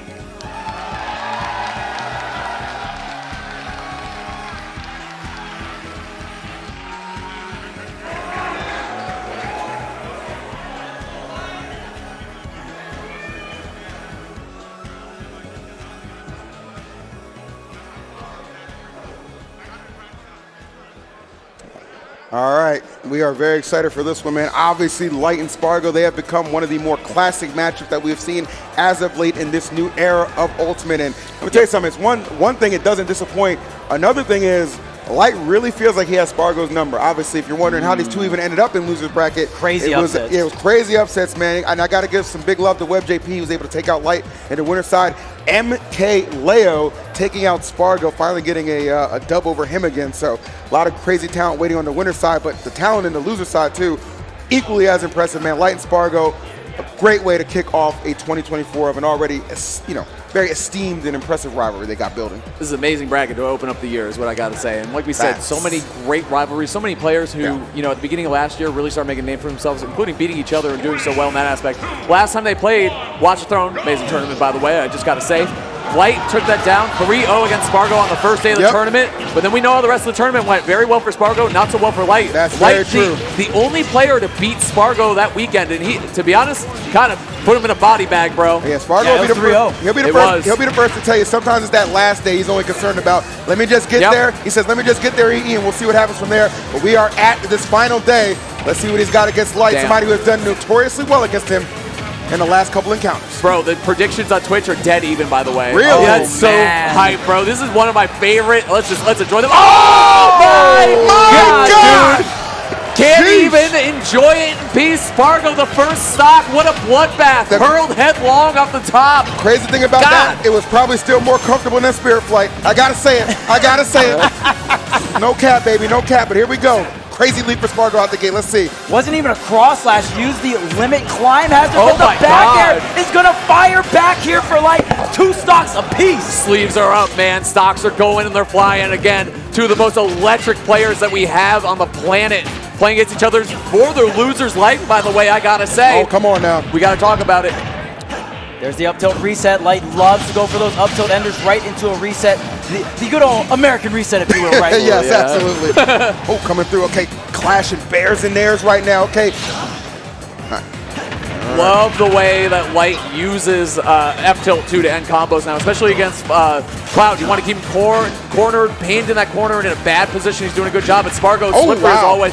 Oh, that movement from Light. Did you see that? The jukes? All right, well, if he's slippery, man, Light is sliding right through, making it work right now. Excellent grab. Get him off stage. Yes, sir. Yeah, Nair ledge, we all know, one of the best ledge trapping tools in the game, combined with Fox being the fastest and the softest. Well, of can he catch players. him? He cannot. You know Spargo's thinking that he's going to go for the up B right there and take him down as well. Did not catch him in time, though. I love the shine stall, by the way, calculated from Light. And again, these guys play so fast, but sometimes it's that little pump of the brake that makes the biggest difference. Light playing immaculately, firing back. Let's see what Spargo can do on the back foot now. All right, Light for Light. Yeah, watch out for that shield, man. Let it refresh a little bit. It was getting pretty low. Spargo known to crack a few heads and shields in his day. Yeah, nice, I like that. Just drops down with the Nair. He's so fearless coming down at a disadvantage, man. You can't be scared playing against Spargo. Wow. What the heck? Domed him right off the top. Golly. Yeah, executioner, man. Spargo the executioner. I love that. And on the ground, you can't tech those, but here comes the up air. He's going to finish it off with the back air, but utilizing that limit. And get off me. Get out of the air. Preemptive up B right there. I love that. He always Fox was jumping in with a neutral air. You know what I'm saying? Forward air off stage, though. Trouble for young Spargs. What's he got? Nah, he's so smooth with it, bro. He doesn't care. Oh, nice pickups. Yeah, Spargo getting a lot of damage off of that. Light smart stuff right there, slowing it down with shine. Can he get the read? No, he cannot. Spargo, second chance in Light right now. He's building the pressure. Corner pressure right now. Now it's Spargo's turn to talk. What's he got? Limit's ready to go. These stalls are so good, but Spargo, the speed from Limit still covering everything. Up B, not enough. Good damage, but the dash attack will certainly do it off the side. If it's not the first hit, it'll be the second one. Spargo, the 1-2 punch, taking that game one over Light. Beautiful. Felt like Spargo stayed a little bit more calm at that last interaction, bro. He was just waiting for Light to just, okay, you're panicking a little bit. You might be a little shook, just trying to get down safely. Let me get a little bit of damage off of here. And this is when he knew, bro. This is when he knew. Ba-doom! And he went right through the platform, too. That was just great coverage from Spargo. But if he had landed, you know Spargo's going to turn around, line up a back air. The kid's coverage is just ridiculous. He got the Tiger Woods pop off, too. All right, but not the reputation. That's right, man. No wife and no affairs. Here we go. There we go. Yeah, and that last sequence was so crazy, right, with the limit as well. The up B to make, you thought it was just done after the up B, but Spargo kept it going, was able to get back onto the ground and still get the dash attack. This kid's insane. You can already tell, man, he is definitely turning up. That's one thing about Light, man. Sometimes it'll take him a game or two to ramp up a little bit. And after a defeat like that, eager to at least even things up, putting the screws to Spargo early right now, but Spargo, great claw slash just to try and slow him down a little bit. It's all about halting the momentum that Light will come through. Absolutely, man. You know they're both locked in for this, so this one means so much. Their set history. We talked about the last time they played. Beautiful conversion by Light, by the way. Like we said, Lots of Thrones last time they played 3-0 by Light. He also 3-0'd him at Rewire Fest before that. Spargo wants to put one on the board because Light is up 6-5 lifetime against Light, and that's a great way to, man, the stocks are just flying right now, bro. Wall Street right down the street. I'm telling you, man. Yeah, and Spargo was so patient on the ledge. Knew right after Fox double jumps, you just gotta wait for something you can react to, and that Firefox definitely gonna get beaten out by that down air. I mean, so many characters can struggle against that Firefox. When you got the sword, not that big of a deal, right? Bro. It helps a lot, man. These stalls, man, he doesn't do that often usually. He's playing hot right now. Sour dash attack. Oh, no. The drag down. Oh, my goodness. Footstool is on the table. Footstool is on the menu, boys, for sure. 100%. Nice up smash. All right, Spargo keeping him in check. Great catch with that back. This could be definite. It's certainly going to be Spargo just reinvigorated in this matchup right now. Not at all crumbling to the pressure that Light is attempting to put on him. He is just an absolute different beast right now. Spargo looks powered up, I gotta say. He played well against Leo in the last set that he lost, but damn, this is a whole nother beast right now, guys.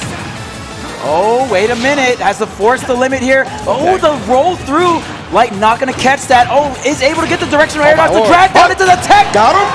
Not enough, even with 2 jab locks. Jeez, that is insane. Might have needed a little slight charge there, but it's all right. The dash attack, the back air, and now we're 1 stock apiece. That was Spargo's will to live right there. 100%. Going to take everything to get those stocks off, and he absolutely knows it. Okay, Light just barely avoiding the blade beam on that one, coming through with the fair. Can we get this track down? Coming out. Nice, actually baiting that out, I think. Very good decision making from Light. Trying to make up that damage deficit. You know Fox can do it quick, fast, and in a hurry. Yep. All you have to do is get Cloud off stage 2, and that's where either damage or stock stuff flying for him too. Got to be careful though. Light, same thing. He gets put off stage. That Cloud back air is going to be looking for him. No doubt about that, Spargo. Done an incredible job up until this point. Light looking to turn on that clutch factor. Uh-oh, this is scary. Jesus. Didn't even need it, bro. Pumped up a little bit. Goes for the dash attack, limit boost. We'll take it, baby. That is where Spargo won Watch the Throne, is at the ledge. Specifically dash attacking a lot, but we also saw him cover the ledge really well, specifically against Light there too. Down air, and he did it against Webb too earlier to make his way into this top 8. Kid is, I'm going to say, probably the best player at the ledge in the game right now. And I got to say, yeah. him and Sonics is up there too, honestly. TBH. Like to point out too, that's 2 games in a row. He closes out with what? Dash attack. That has been Spargo's go-to for closing out these games. And they are finding their mark, so Light really got to pump it up. This rivalry, man, it truly is percent for percent, stock for stock, blow for blow, bar for bar. Like, they're just going back and forth, man, duking it out. I love to see it. Here we go. Keeping the beats going, too. Okay, back to the stage here, but getting swatted right back out. Like, trying to get a landing here, but Spargo is continuing this edge guard. Finally, the Firefox gets back on ledge, but he gets snapped right back up again. Good Lord, Spargo. Slow it down, Kid. Oh my God! I can't believe that didn't kill, by the way. I think that's a blessing for Light, okay? Because Lord knows he needed it. The way Spargo has started off this game number 3. Still has the limit right there. Going to air dodge through. Let's see if he can execute it. Thinking about it. Nice, Light. Good job. Can't use it if you keep hitting him. Keep him in disadvantage. Oh, Spargo's figuring out. But Light and being on that platform helps secure that KO as well. So really fortunate position for him. But Spargo, the immediate strike back. Nobody can keep a lead right now. Like we said, blow for blow, man. They really just be swinging at each other. And it's a pair of smashes. And like you said, Phil, I love the call out. Unfortunate for Light and Clip. Second hit of Climb Hazard. They're just swinging at each other, man. Super Smash Bros. In full action. There it is. Yeah, I mean, that's what it feels like, honestly. I mean, both of them are the fastest players in the world right now. That's why it's so fun to watch, and it's just such a fast-paced game here. Bro, this shit is a bar fight right now. They are just, there's broken bottles. They're smashing each other through tables and shit. Parrying the last hit, protecting maybe his shield, maybe his stock. Honestly, crazy. Gonna find the tech in place on the platform here with Spargo finding the back here. The illusion back on stage. So drag that. No tech, no stock here for Spargo. All right, Light really needs to make the most out of this lead. It only takes 1 game to really change the tides of a set. Spargo's been so well engaged up until this point, but this is Light's opportunity to really put one on the board and maybe get a statement win. Let's see. Light got to watch his head when he's doing the pressure on Spargo around his shield. He's getting down there a lot. That should be, oh my God, the angle though, just coasting around. Back here off stage, Climb Hazard parry, jab. This should be it. Oh, he's got limit. Nice neutral air. Spargo edge guard by Light, closing it out. First game on the board for Paris Ramirez. That's what I'm talking about. Light catching a body on that one too, and having the wherewithal to recognize he's going to have limit right here. I need to interrupt this recovery, and he does just that. Just a soft nair, no jump, no limit means that's the game. Great parry into the jab. You can also go into shine there as well, but both of them going to save the same purpose here. Light with the edge guard, and I mean, it's so crazy because Spargo's the one edge guarding him, but obviously Cloud, very, very exploitable recovery. Oh my Lord, Light, Spargo, not disappointing. This is absolutely insane. Game number 4. Let's see if Light can force this 5th game, or can Spargo put it away right now. And I love that Spargo's doing a lot of down air out of shield. Something that Fox is so strong and is going for these crossups, and you don't know which side you're on. You don't have a lot of time to think about it because he's such a fast faller. But Spargo got something that covers both sides, that down air out of shield. Nope. Nice. All right, I like that actually. Get some use out of that cross slash pumped up. I like that too. Tempo mix too. Oh my God! Jeez! 1000% ready for that air dodge. Spargo in the building right now. Don't forget it. Yeah, you gotta be careful. God. Oh Lord. Oh no.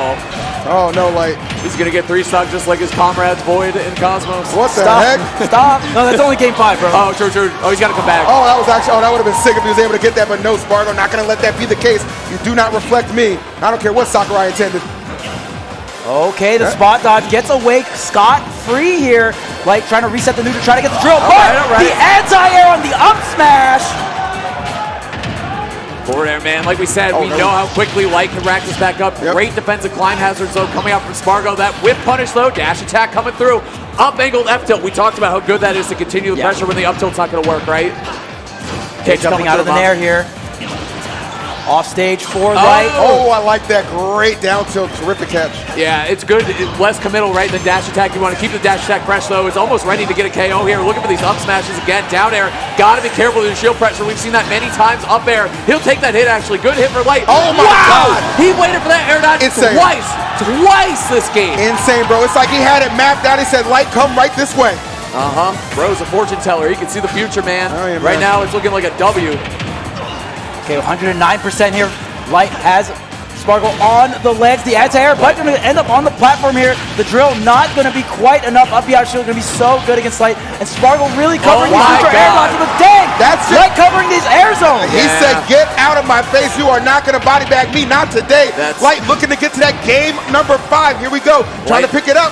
Light's got that no-fly zone, man. He that does, up man. smash is so good at it. Spargo loves that forward air. What up? What up, though? That shit made a statement right there. That was something. He was talking to him. You know what I mean? Sometimes you be talking in the game.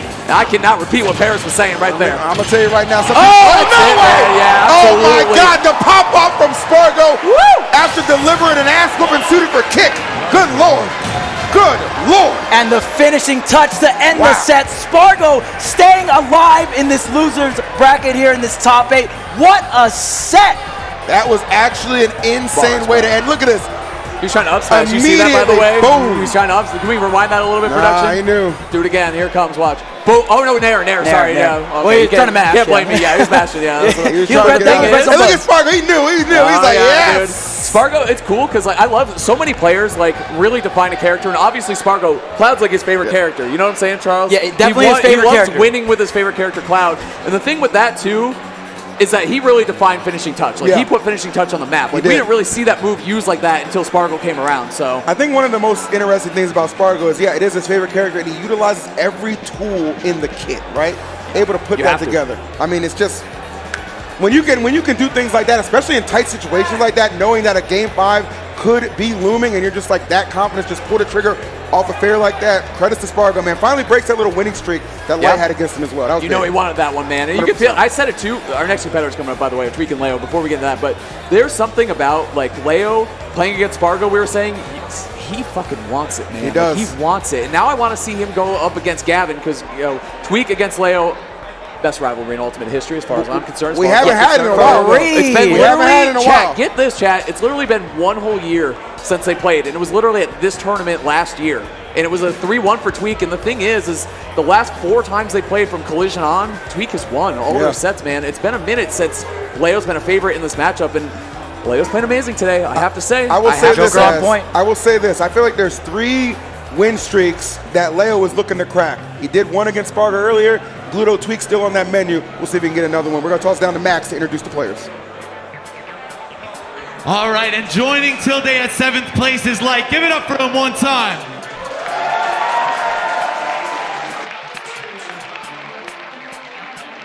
All right, our next match. A bit of a classic, a bit of a rivalry between teammates. Of course, the man you know, a return to form on the winner's side of top 8.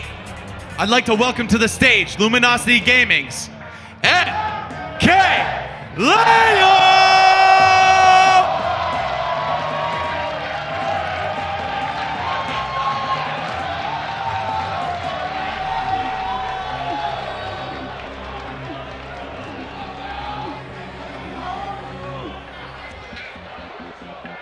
And his opponent, the defending Let's Make Big Moves champion, the last hope for Tri-State, the last hope for the United States of America, Luminosity Tweak!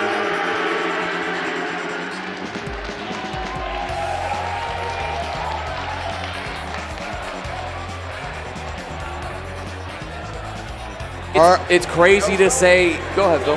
No, I was going to say, man, I mean, if this is anything has to do with a last hope, that's the God one piloting it, man. Real talk. Real talk. Up, man? Tweak is that dude right now. Doesn't make any sense to say there's 2 goats, usually, but I would say in this case there is, man. You talk to any farmer, he's going to tell you there's a couple goats. Any farmer. Oh, yeah. Any farmer. But they're, never mind. Either way. The heck? It's all good. Tweak, Leo. can't believe how many years, man, have we been at it in Ultimate and Smash 4, to be honest with you. Historically, It's some of just the best Smash players to ever put their hands on a GameCube controller. We got Tweak, we got Leo. They have quite the resume throughout all different Smash games, and the rivalry is going to continue 1 year later. I've been waiting so damn long for these two plays. You know, it's been a year. It's been a long damn year is what I gotta say about it, all right? And you can't script it any better, too, man. You already know, man. Both of these guys looking to start their 2024 off the right way and to reignite this rivalry that has spanned multiple titles, multiple eras. It is the perfect kickoff to a winter semis that I think is not going to disappoint by any stretch of the imagination. And I don't know who's going to take it, per se, but I got it going to Game 5. It's two different things, man. We call it the classic, or, you know, might call it El Clasico. You know El what I'm saying? Clasico. The Yes, best sir. Joker? Yes. Oh, he's going Joker. Okay. It's been Joker all tournament, all right, brother. baby. Let's get into it. After he came into hot set against Omega's Joker. Yes. Game 5, incredible set, Crazy man. set. Really good set. So the interesting thing, and you know this obviously well, Charles, one of the advantages of Tweak picking up Diddy way back when, a few years ago, is Diddy does well against Joker. Yes, that was a big check mark that was filled in for Tweak when picking up this character, and we're going to see this matchup once again. It's been so damn long. Oh, man, it's just something about Joker, man. So reminiscent of just the high-level ultimate of the past. And, of course, Leo piloting this character. But, of course, we know the Tweak Diddy has had so much success against this very character in the past. I mean, the win streak says it all, right? 4 in a row, if I'm not mistaken. So, yeah, League is definitely well-equipped to handle this. A lot of Leo characters in there, though. A lot of Byleth, a lot of Aegis. It's been a while since they played Joker Diddy, to be honest with you. I can't remember the last time they did. And I almost feel like it was Summit then, right? Maybe?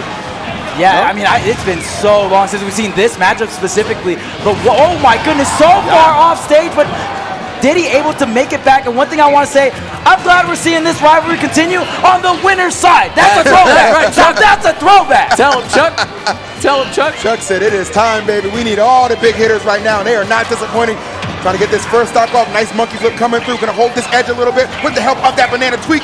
Absolutely exploding. Trying to catch Leo coming out of that shield. High, but Leo staying disciplined. Didn't get the slip, though. He was still in the air. But Leo actually throwing that, too. And Gavin, a.k.a. Tweak, going to come out on top in that interaction. The crowd erupting here for Tweak. Of course, the hometown hero, the defending champion, Tri-State's last hope. The drag down, not going to connect. The forward smash whiffs as well. This is actually kind of crazy right now. Okay, Leo. Oh, no. Nothing going the way of Leo right now. Tweak getting a lot of second chances, trying not to put it. Oh. The back air, it's not enough. Not quite. Okay, barrels and gun can be very good when Diddy's recovering low on those barrels. The back air is going to be enough. The stock counts 2-2. It's a good stock for Tweak, though. 170 on Diddy against Joker. Living very well. Of course, you got to watch out for MkLeo off stage, dude. He's been so good with gun all day, too. Yes. I got to say, we're going to see how that comes into play, especially off stage against Diddy. Off stage, Oh, nice, dude. nice, He is not afraid to counter today, too. I love it, man. That's very smart. He knows that win condition Arsene. Try and get it pumped up by any means possible, especially against Tweak. Take control of the banana. Let's see what we got. Pressure coming out. But Tweak fighting his way out. Wow. Oh, no, but gets caught up. Dude, and he got the back air on the other side. That was a true hit for him on the get-up. That was beautiful by Leo. Golly. He's making the most out of that, and he gets another counter out of it. Why not? And I love that Leo just feels confident with the Joker, right? On paper, this matchup is great for Diddy, but I love that all these players just going with their comfort picks. It's so sick to watch. Bro, he just listen to Chad. Chad always be like, go Joker every time, Leo. Doesn't send Joker. Well, you know what? He is right now. It's working out well. I think he's been talking to his friend Meister, too. The master of shutting down offenses. Dude, just counter more. You know what I'm saying? Hey, people are going to master on you, bro. Hit that counter button. Let's see it. That's what you got to do. Such an even matchup in this first game. It's not disappointing at all, but who's going to get this next stock, though? Oh, great DI on that third down tilt there. Leo being too far to confirm into that up smash. The down gun not going to connect, and the get-up attack defusing some of this pressure off the ledge. Huge situation here. Arsene against Banana Peel. Wild. Fill each other out, though. Look how much meter that ate up, by the way. Good little chunk of it. Good 10% or so. Beats up time and damage, man. Getting rid of that blue meter. So important. Tweak taking his time here. Goes for the monkey flip. Doesn't connect, but no whip punish. Leo just dancing around this shield. Leo wants Tweak to pick a really bad option. Just trying to get out this game, but he is not giving it up. Both of these guys being so disciplined at the moment. This second stock, good lord, going the distance, guys. Tweak did such an amazing job avoiding that Arsene, I gotta say, because now Leo's gonna have to work a little bit harder here. Probably another good hit or two when before it would have just confirmed, but the forward air not enough. I gotta give it up to Leo too. Living for sure. The average percentage of survival here is like 150 between these two players in game one. It's crazy too, man, because these guys such high percentage, but they remain committed to scrapping, and the crowd again showing their support of Tweak. The chance filling the arena right now. And maybe for good reason. Nah, he didn't commit to the other down air. I like it because look, we're gonna stay safe, stay disciplined, but now we're gonna have Arsene coming out actually very early here. 43, there it is. Huge situation here, guys. We know how pivotal game one is. This is tremendous at the moment. Tweak playing fearless even in the face of Arsene. He's taking control of the banana though. Oh God, oh God!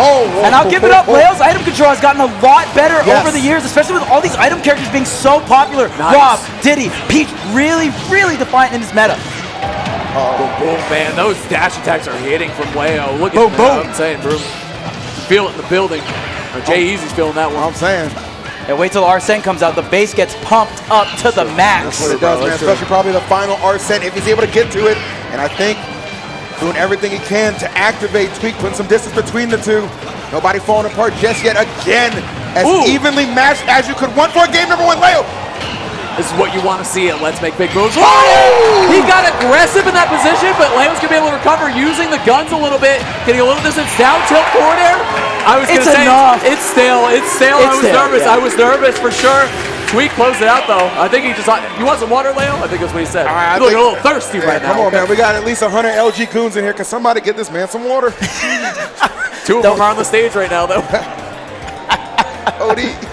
Man, that was a crazy game number one. I love Tweak getting a little bit more aggressive. Usually we see Tweak be very conservative by the ledge, utilizing the consistent ledge trapping with the banana, but here getting a bit more aggressive, and then from that, going from down tilt into the forwarder to barely close it out. Forwarder not the strongest in that situation. You usually see a back air, but the fair is enough to get the job done. That was actually insane, man. The fact that they scrapped so evenly matched right there to open up game number one. I mean, even in even with the loss, Leo got to be feeling good about that.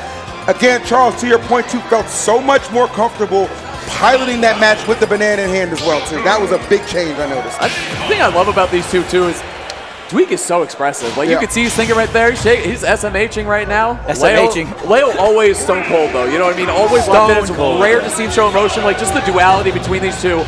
Incredible players. Incredible Smash Ultimate action. I think we're all very happy to see this matchup here starting off. Top 8 of Let's Make Big Moves winner side. And we've seen both these players grow so much as players and as people as well. It's so poetic to see this rivalry come back into fruition again in the winner side of things. Getting a bunch of damage, though. That get-up attack going to get grabbed here into the up air. Tweak also taking that passive damage from the Joker Aha. The funny thing about this is, too, this is like a matchup, like considering where it is in winner side of this top 8 bracket. A lot of people weren't confident they'd ever really see it again, right? A lot of question marks about Leo and his desire and his passion for the game still. Tweak sometimes not clutching it out before he gets to these big hitters as well, but all questions being answered today, and no disappointment to be found as Tweak takes control of the stage. Banana in hand, let's see what we can do with this Arsene, bullying him right back off stage to keep in control. Z-drop there, not going to connect. That is a very susceptible spot for Joker. That Arsene up B, not better, not an upgrade here. Down tilt chain. Bro, the spot dodge after the, oh my God, the down smash. It wasn't pretty, but it got the job done, I gotta say. Nice stuff from Tweak. Oh, this is damage right here. Yeah, that's crazy. Yeah, that down smash covering multiple options. If the rolling came through, that backside is actually stronger. And I love these anti-air up tilts. Tweak bringing out every tool in the book here for Diddy. Even the jabs. When do you see that? Yeah, I'm telling you, man. They just utilizing everything in that kit for success. Tweak, a very strong lead right now. Kind of getting back to why we saw maybe Leo abandon this particular matchup for some time against Gavin. Because he is making it look a little bit free 99 at the moment. We're seeing here, too, Tweak get an arm workout in for Diddy Kong, just toss him off stage over and over. I thought that was a grab 1,000%. He was getting tricky with the thumb. Yeah, that was a dirty mix right there. Oh my God. Down tilt, waiting, trying to tech chase, moving back and forth. Oh my God, he just get out. That's my no fly zone. Get out of here. Now I'm seeing confident Tweak. You don't see Tweak too often kind of commit to these whipping the up smash, right? Just running up and up smashing. Not the Tweak way usually, but when Tweak finds that confidence, that's when you see him at his best. Is this the legend of Clip Gavin? Is this who we're seeing right here? Shout out to Marcus, man. Tweak Talks Patreon, by the way. Make sure you check it out. We always talk about cool things here. That was actually really slick. I wish my guy won, so I could have plugged it. Oh my goodness, can we plug in this fair? Oh no, not enough still. Tweak refusing to let this first stock get away from him. Off stage once again, no monkey flip, just charging the barrels all the way to the right side of the stage to pick up some damage on the way there as well. Jeez. Tweak heating up, man. I gotta say, he's playing a little cold start of the weekend. Oh my God! Wow. Grabbing Gavin. It just is what it is, man. Grab and Gab coming through in the building. Giving the Z button a workout right now. This very well could be a 3-stock. Really wants this, trying to send a message. These are those statement games I'm always talking about. And Leo on the wrong side of it as Gavin catches a body and goes up 2 games to none. What the hell was that game 2? What? We call him Slim Reaper for a reason, man. He'd be taking your soul 1,000%. 3-stock MkLeo after an amazing banger game 1. What a way to shut down any question marks. Thing is he might hit the gas a little too hard. Leo might be thinking another character or something here. But Charles, I think you called it out really well. Leo's item play has gotten so much better. Z-drop aerialing around a lot more. That's what I'm talking about. Absolutely, bro. Saw some footstool guns earlier in the bracket. If you guys missed out on some of the matches on 128 today, make sure you check out the VODs. There was so many crazy sets. Obviously, the best one being Sinji versus WebJP. And I don't think Leo switches here, man. Unless it's maybe a consideration for the Rob. We know how much success Zama's had against Tweak in the last couple of counters. True. So that's definitely something to consider, but we're sticking it out. I mean, the Joker's got him through Oolong, it's got him through Omega, it's got him through Spargo. I just think he wants the experience because he's so much rededicated to the Joker. You just stick here and see what happens. Ooh, there you go. Look at that, too. Well, the thing you got to think about, too, that 4-0 record is certainly looking like a trend here, even more so than ever, man. Not an accident. Yeah, absolutely. Oh, there's the counter, and I mean, a lot of Diddy's combos aren't really true combos. There's very close to being true, so they can go for these different frame traps. But Joker having that frame 3 counter to get this Arsene out nice and early here. But is it going to be enough? Already 71%, but here's the grab, here's the throw. Oh, big shots right now. Can we do it? Oh, no, Leo goes for the counter. Tweak, though, not going to get hit by it. Tweak also recognizing that Arsene was running out, and you tried to down air the tether. That was so smart by Gavin. Dang. So many things to be aware of, right? Obviously, that Arsene meter has been nerfed a little bit, but still a very, very strong tool here. And I mean, I love the fact that we're seeing Joker kind of emerge back into the meta. And we talked about this. If we want to see Joker do well again, you know, Leo's really going to have to step it up. And I think he did exactly that here at this tournament. Absolutely, man. Good control at the moment. What can we do with this? Okay, nice using the barrels to get right back to pretty much the center of the stage. Leo trying to force the issue. Gavin holding strong right now. Nice. Shield turnaround, man. It's not just about the grab, it's about setting it up. Drag down the Leo. A little charge, a little spice on it. Just a little bit. Just a little bit. It went from mild to spicy right there. Home forward smash catching the roll away, though. That was kind of ridiculous, honestly. Slight charges on both end here. 2 stocks apiece. Parry from the Nair here. Leo trying to get that falling Nair set up, but reacting right afterwards on the tech chase. Okay, here's the up throw. Going to get the starter here. Also get control of the banana. Going to toss it and get the backer. Racking up a great amount of damage here on Tweak. That's right, man. Running away a little bit, too. Trying to go air to air, man. Okay, he's been going to the gun. He got to be careful using those guns. He's going to get suspended from the Memphis Grizzlies. Here we go. Come on, man. Leo or John Moran. I don't know. I don't know who's more dangerous right now, but I'm going to go with Leo, okay, because he's in full control. Oh, my God. I can't. We go. All right. Okay, here's the upbeat to the ledge here, Leo with the ledge trap. I mean, a lot of active moves, of course. Okay, gonna pick up the banana, punish the spot dodge here. Tweak doing a great job. No. Reflector on the banana, though. Snatch him up with that monkey flip grab, though. A lot of active hitboxes here. The monkey flip kick and the Nair. All right, Tweak trying. He's doing a good job crawling his way back into this match. Definitely a little bit of an uphill battle. Oh, Tweak, though, getting caught off guard. MkLeo so smooth with it right now. Got a little bit of that Arsene Embers, but it's going to burn out. Going to have to do it the old-fashioned way. I say a lot of it is just the patience from Leo, truly. The way he's playing neutral, the way he's breaking it down nice and slow, playing at this nice distance away from the threat range that Diddy offers. Okay, monkey flip, not going to find the mark. Going to find yourself in the corner. Tweak trying to work his way out. The banana is going to drop. Picked up the Z-drop, but this banana is just hot potato back and forth. Top-level item control. You got to love it. There we go, bro. Just web slinging out here. It is New York City after all. Leo making a stand right now, trying to get this game number 3 under his belt. Move on to another one. Tweak. Got to make a last last-ditch effort here maybe as that percent continues to climb. Leo smart enough to put the distance between them, not overextending at all. Okay, counter right there. I love that gamble actually from Leo. You got to be careful. Gavin looking for a scaredy cat option, couldn't find it though. Nice, I like that skid there with the fair. Big time hits right now. Again, the bullets, they are a-flying. Oh, where's the up smash? There it is, out of shield. Tweak keeping the stocks even, but there's a lot of damage to be made up. But we've seen Tweak on the offense. Once we get any kind of grab, any kind of nair, a lot of damage is to follow. Careful right here. Good pressure from Leo, playing very patiently again, very safely around Tweak. Good pressure, but here comes the grabbing Gavin, man. They're coming through again. There it is, man. Tweak slowly but surely, hit by hit, really chipping into this lead from MkLeo. That's huge. Damn, he hit him so hard, he knocked Arsene out his ass. That's no deep. Send Arsene immediately here. Leo's going to need the help to close out this stock here. That shield getting very low. Tweak retreating to ledge, getting the banana onto Leo's side here, but Leo still controlling the center stage with that active nair. The side B connects to so much damage onto Tweak. Nice, great high banana peel right there to cover himself on the way back. Waiting out the Arsene 2.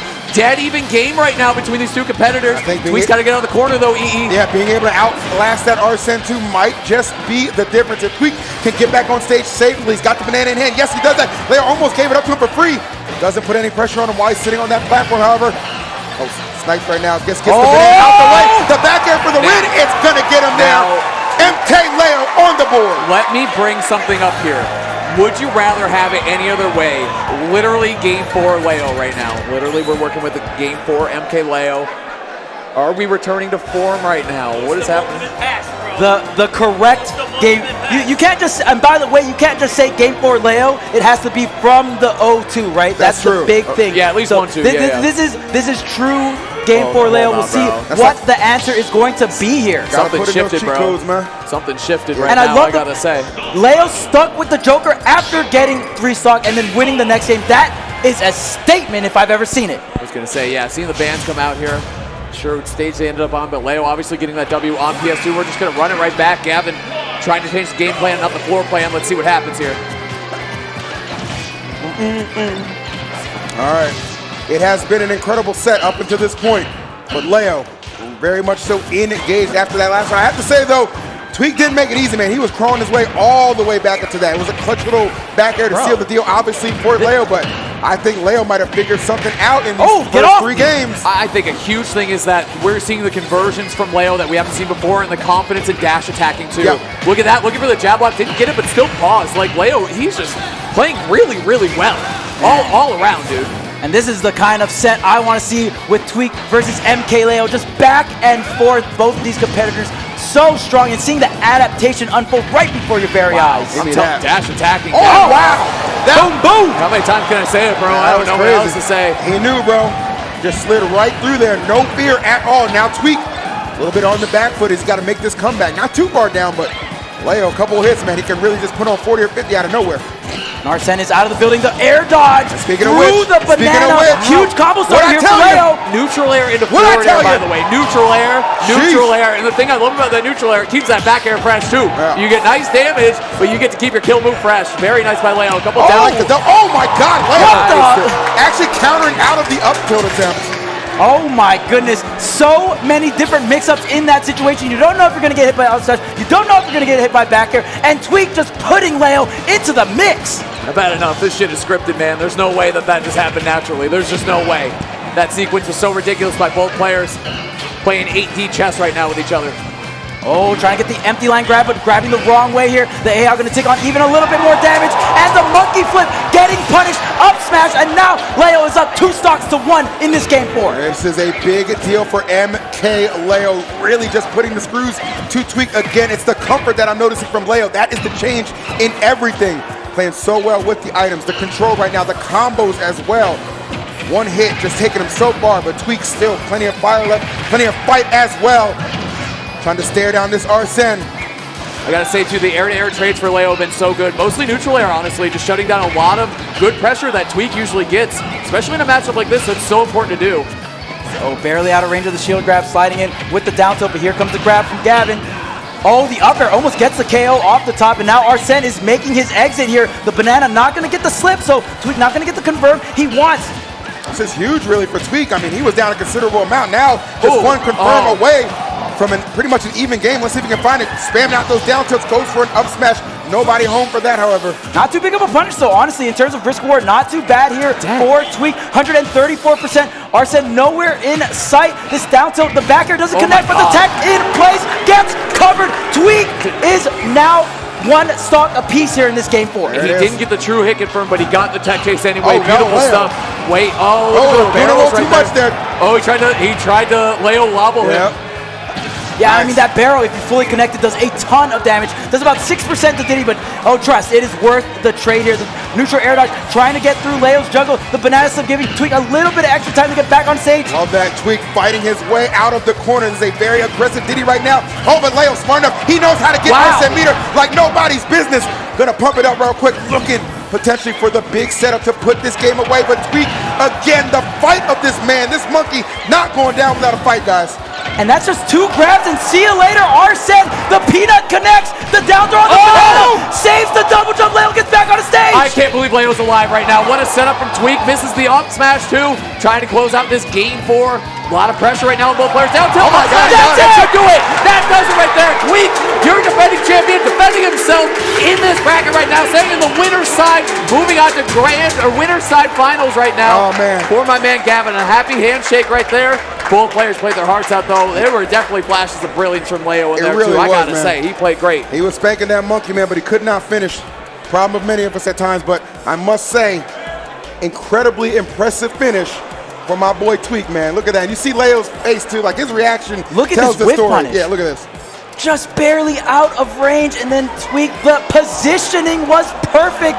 Gets the whiff punish, barely hitting the cap on Diddy's head there, and then gonna go into the down tilt. The Classico here has been a combo for many games. The down tilt, the up smash to finish it off. And this reminds me of the Ultimate Summit 3 win that Tweak got over Leo after that long streak that Leo had over Tweak, and Tweak was able to defeat Leo at Summit 3, specifically on Game 4 after being up 0-2, and I think that is such a huge victory here for Tweak, specifically in that game state, or that set state, I should say. 100%, man. It was one of those games where it's like, you want to see Game 5 because it's just giving you so much in those other games, right? You just want to see it go the distance, but kudos to Gavin, man. I mean, he had to really play from behind and kind of, put to bed. I know we spam it sometimes, the Game 4 Leo, but, we got to start talking about Game 4 Tweak, okay? Because he be hitting different, too. Oh, yeah. 5 wins in a row right there, man. Five in a row is a lot. That is a lot, Goose egg right there on the side of Leo. But we're going to have another set coming up here. Amazing, incredible set, actually. We got SkyJ coming up against Sonic. Let me see right now. What was that first name? SkyJ. In winner's side here at LNBF 2024 with the Incineroar. Okay, cool. Yeah, so I'll give you guys some set history here. The only time they played offline was at Smash Factor 9. And Sonics won that one 3-0. They have played online several times. Sonics has won those 7-1. But, hey, he got one, man, so we can get another one. But that being said, I'm going to leave you with these two. I'm going to toss it to Max. I got to get out of here, chat. It's great spending time with you. 2 of you specifically, with you guys back at home. I want to see the end of this tournament, but I got to get back home. Love you guys. Safe travels. Always a pleasure, man. We know you Obviously, love you, New York. Gavin, the man right there, killing it. I'm going to toss it to Max. I'm going to get out of here. See you later, chat. Yo, Tweak is in winners final! Hey, fun fact, Tri-State has won every single Let's Make Big Moves. And even the very first one, which was just Let's Make Moves. So maybe he'll continue the streak, maybe he won't. Maybe Leo could come through losers bracket and get him. You never know. You gotta keep your eyes glued to the show and not go anywhere to find out. But one more winner semis for you. Yesterday, Latin America absolutely rinsed the US and Canada in the crew battle. It wasn't close, but now they have to take each other out. So I'm gonna call up our next 2 players. First, repping Mexico, I'd like to welcome SkyJ!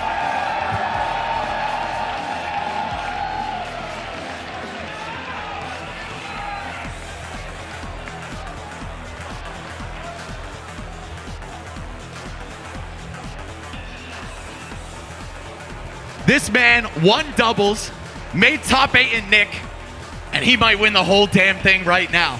But somebody stands in his way, and right now, that is his opponent, the lone Dominican representative in this top 8, Give it up for LG Sonic!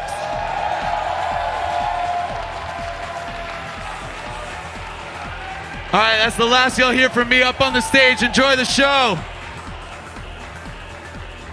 All right. We are back at it again. Thank you, Haz, for joining us, man. Had to catch his train back to Connecticut. He's a real adult with real responsibility. So that's why you got us two jackasses up here. And we are very excited for the next winter semis. Gonna be crazy. Sonics and SkyJ. This is going to be a lot of fun because obviously the record very skewed in Sonic's favor, right? Right. But SkyJ is just one of those guys, like he plays that mid-tier hero you can't ever discount, and he's such a fan favorite, and he feeds off of that energy as well, too. I think that's going to be really helpful in overcoming what's going to be probably his most difficult matchup of the tournament thus far.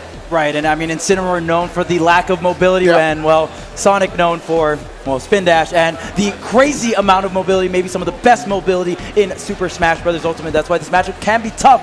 But if Incineroar snatches you, if he instills the fear, if he gets the reads, you might see him in top 8 here at a super major LMPM here, 2024. What a top 8, man. Hey, I got to give SkyJ a lot of credit, too, man. The last time I saw SkyJ play before this tournament, he was getting washed in some online tournament because his ass was warming up playing League of Legends at first. I said, League of Legends? How about you be the legend I know you can be with Incineroar and do some damn work? He said, you know what, EE? I will take the challenge. There his ass is right here. I tell you, I know how to motivate people. I'm going to motivate you.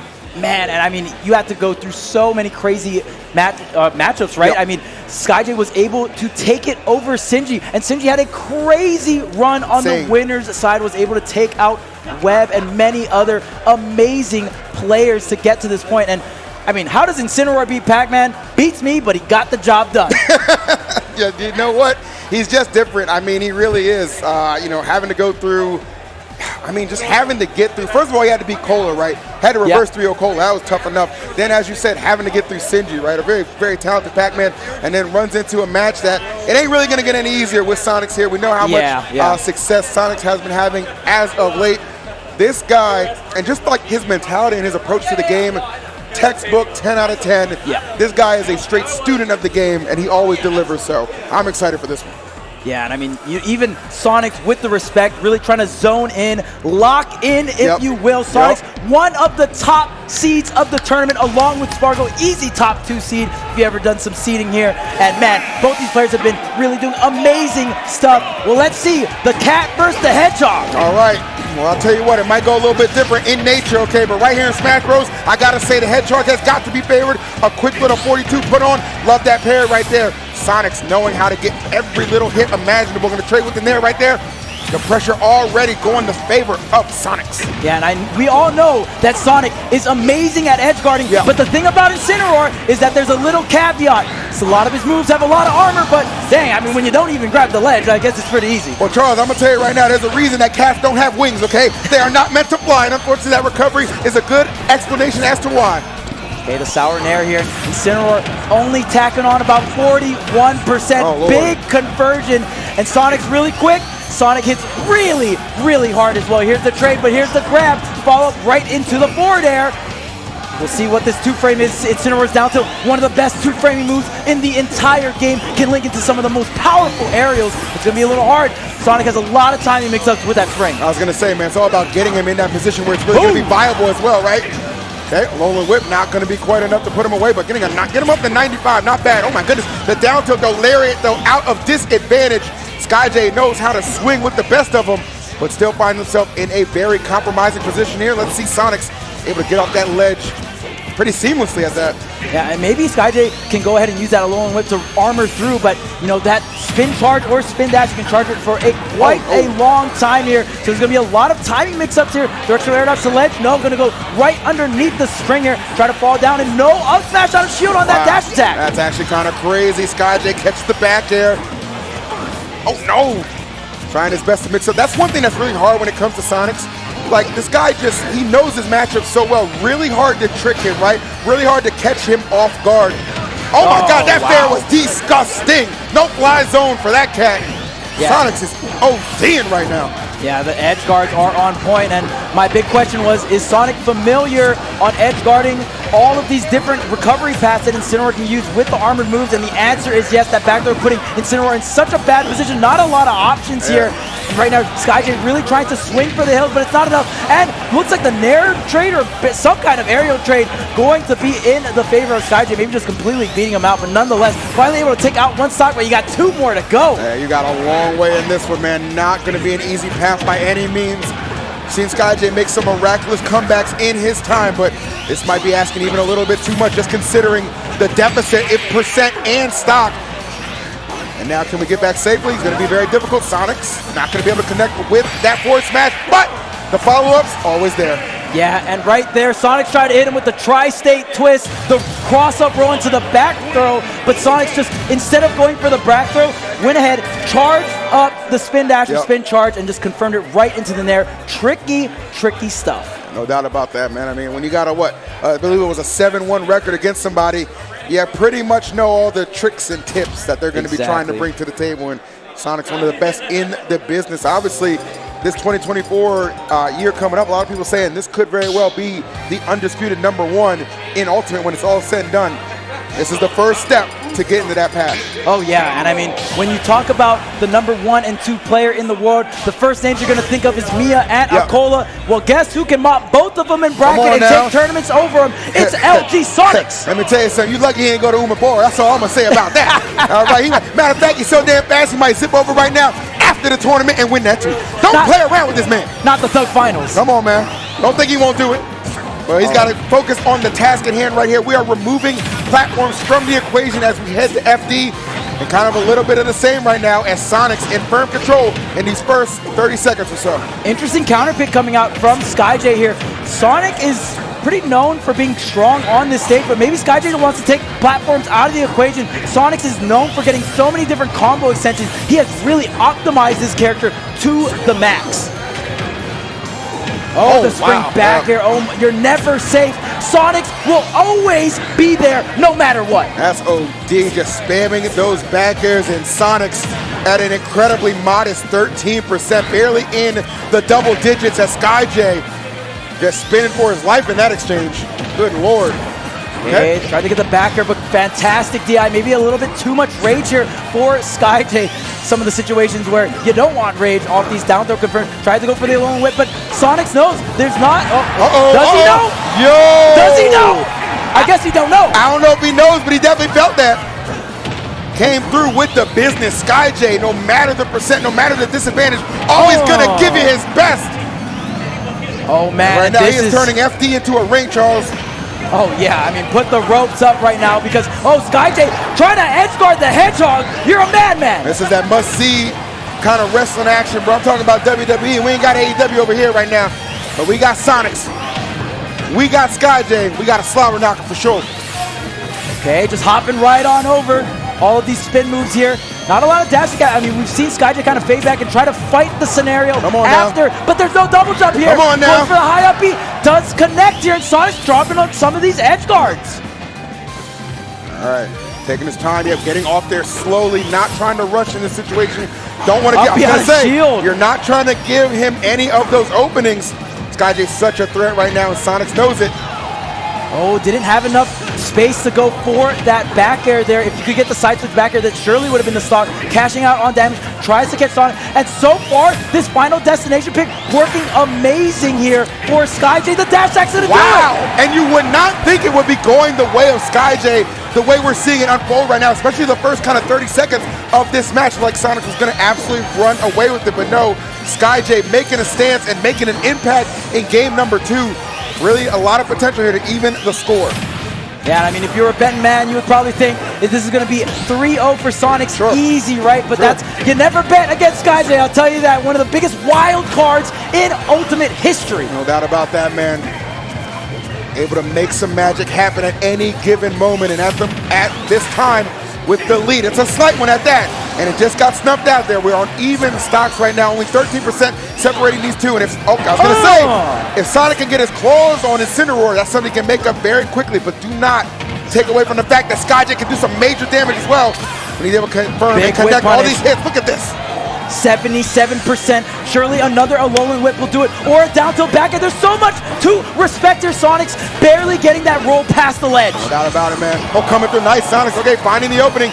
See if he can take advantage a little bit, slowing the pace to a crawl. Plenty of time on the clock. A timeout nowhere near at this point. Sonic's going to take his time trying to find that opening again. SkyJ really just has to play a really solid defense right now too, right? Don't get put off stage. Let any kind of cheap shenanigans happen to you. He dropped the punish! The forward air, a little too far reaching upward there. That could have been a down tilt. That could have been so many different things. SkyJ gonna need another opportunity, but is Sonic's gonna give it up? That's the big question. Sonic's looking for it. He knows SkyJ is in such a favorable position. Might be swinging a little too much. Gonna try, get a little tricky right here again. Plenty of time on the clock to work with. You know Sonic's one thing about him, the offense is crisp, but he can slow it down to a crawl when he needs to.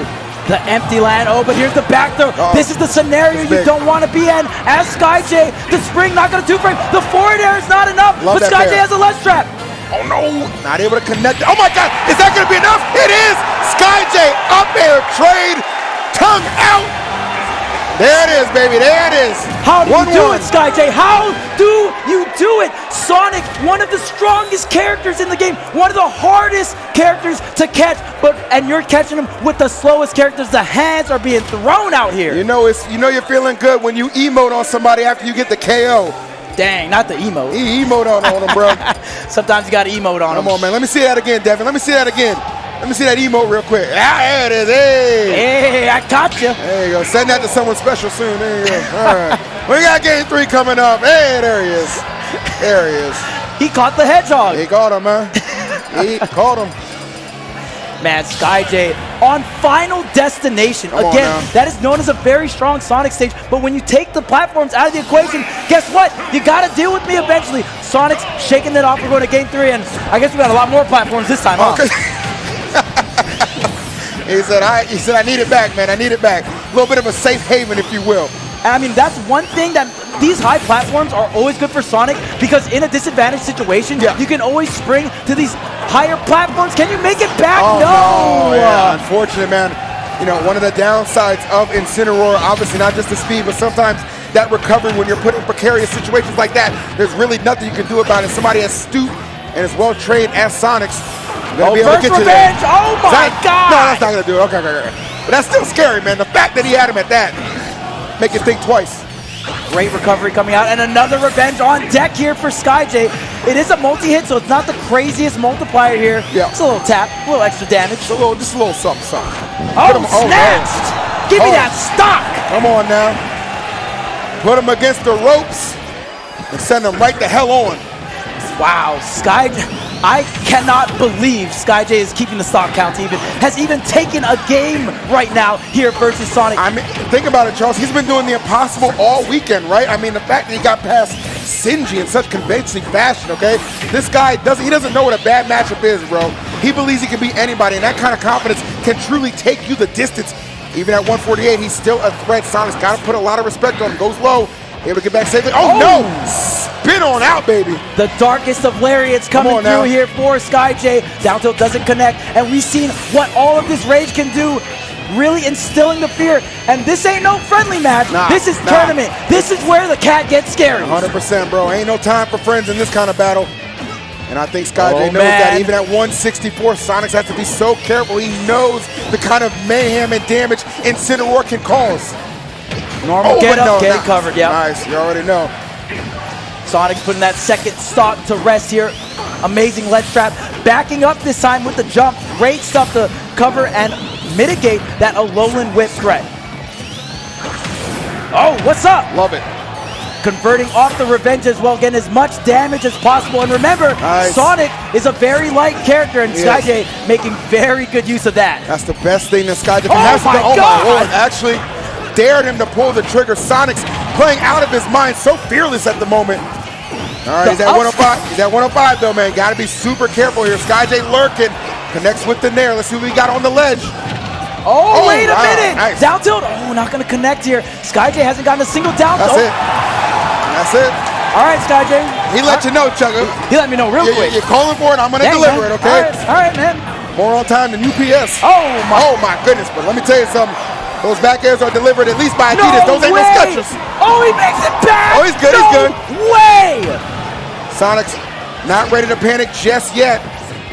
That was an insane recovery. I can't believe SkyJ's back on stage, but you gotta do more than that. Only 4% on Sonics here. Waiting out the revenge, the backer getting the sour hit. Jumping to the center stage, you gotta go to ledge now. All right, SkyJ, can you make a miracle happen right now? Sonics goes for a big swing on the fair. Nobody there though, but yes, that's Chuck armoring through that. The recovery, pulling through right now. This is anybody's game, and I do mean that. I'm telling you, SkyJ gets like 3 hits. This thing's gonna be evened up. This is a good percent for SkyJ. He can't really get confirmed by these spin confirms here. But you get put really far off stage by a straight hit. Can you make it back? How does he do it? I don't understand. This cat has got wings, and it defies the laws of nature, the laws of Smash. Oh, do you have double jump? No, you go back to ledge here. 212%. Bro, this is insane. SkyJ, I really need to see in the low whip. my God. No! He survives the dash tug though. He's surviving everything. Right now, the cat is on Mission Impossible. Oh my goodness, but there's the landing right now. The dare, Sonic shaking his head. He knows it took too long and had a little too many variables to get that game. SkyJ was looking for just one opening, one opportunity, Charles, to take that one to the moon. If we got a revenge on a big hit, I wonder if 14% was good enough for the KO. I've seen that. Listen, I've seen it kill Meister at like 14% before the hit. The fullest tank of rage, and how did that hit? Hold up. Can I get the frame by frame, that though? right there. That's got to be the wingtips. Yeah, that's got to be the wingtips. Crazy. That is crazy. This character is broken. Somebody explain how that hit. I don't understand. That's got to be the wingtips. If we rewind it, the hurtbox shift on the startup of down air is the reason why that fair did not connect. My God, what else does this character need? A frame 2 air dodge, the down air hurtbox shift. You got it all. Charles, there's a reason he's the hero of his saga. There's a reason he's the hero of those games.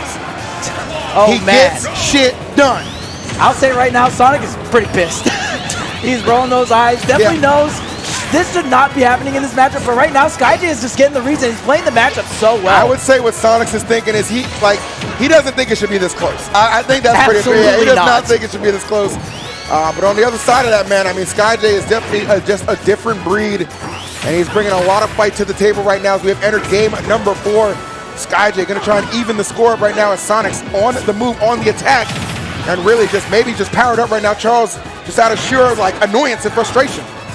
Okay, up B, not enough armor, another up B to do it. Yeah. The bounce, okay, it's not gonna be enough. And finally, SkyJ gonna be able to get back on the stage. 128 was the tax. Hold up, the air dodge. Oh my God, you have another spring, but he uses the homing attack. Actual crazy off-stage shenanigans. Sonic's forcing his way back on. And for a character with a quote-unquote bad recovery, I feel like SkyJ's kind of getting back on the stage quite a bit.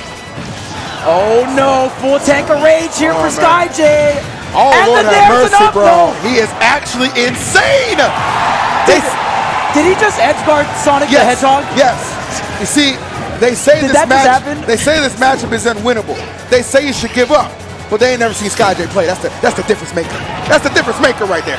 Goes for the revenge, but still, this cat is heavy. Come on now. Back to the ledge here. Goes for the ledge of the fair. Barely whipping, but here in the up air. Boom, boom, boom. Come on now. Racking up that damage. Nice SkyJ. Just these little tit for tat hits. God. SkyJ is trying to take his soul right now. He wants it, man. I mean, he's powered up by so much rage. Trying to keep Sonics in disadvantage, and he's doing a hell of a job right now. Are we going to see Game 5, SkyJ versus Sonics? All right. Hold up. Bro is in the kitchen chefing something up. Smelling like it could be a victory, man. This Game 4 could go the way of SkyJ.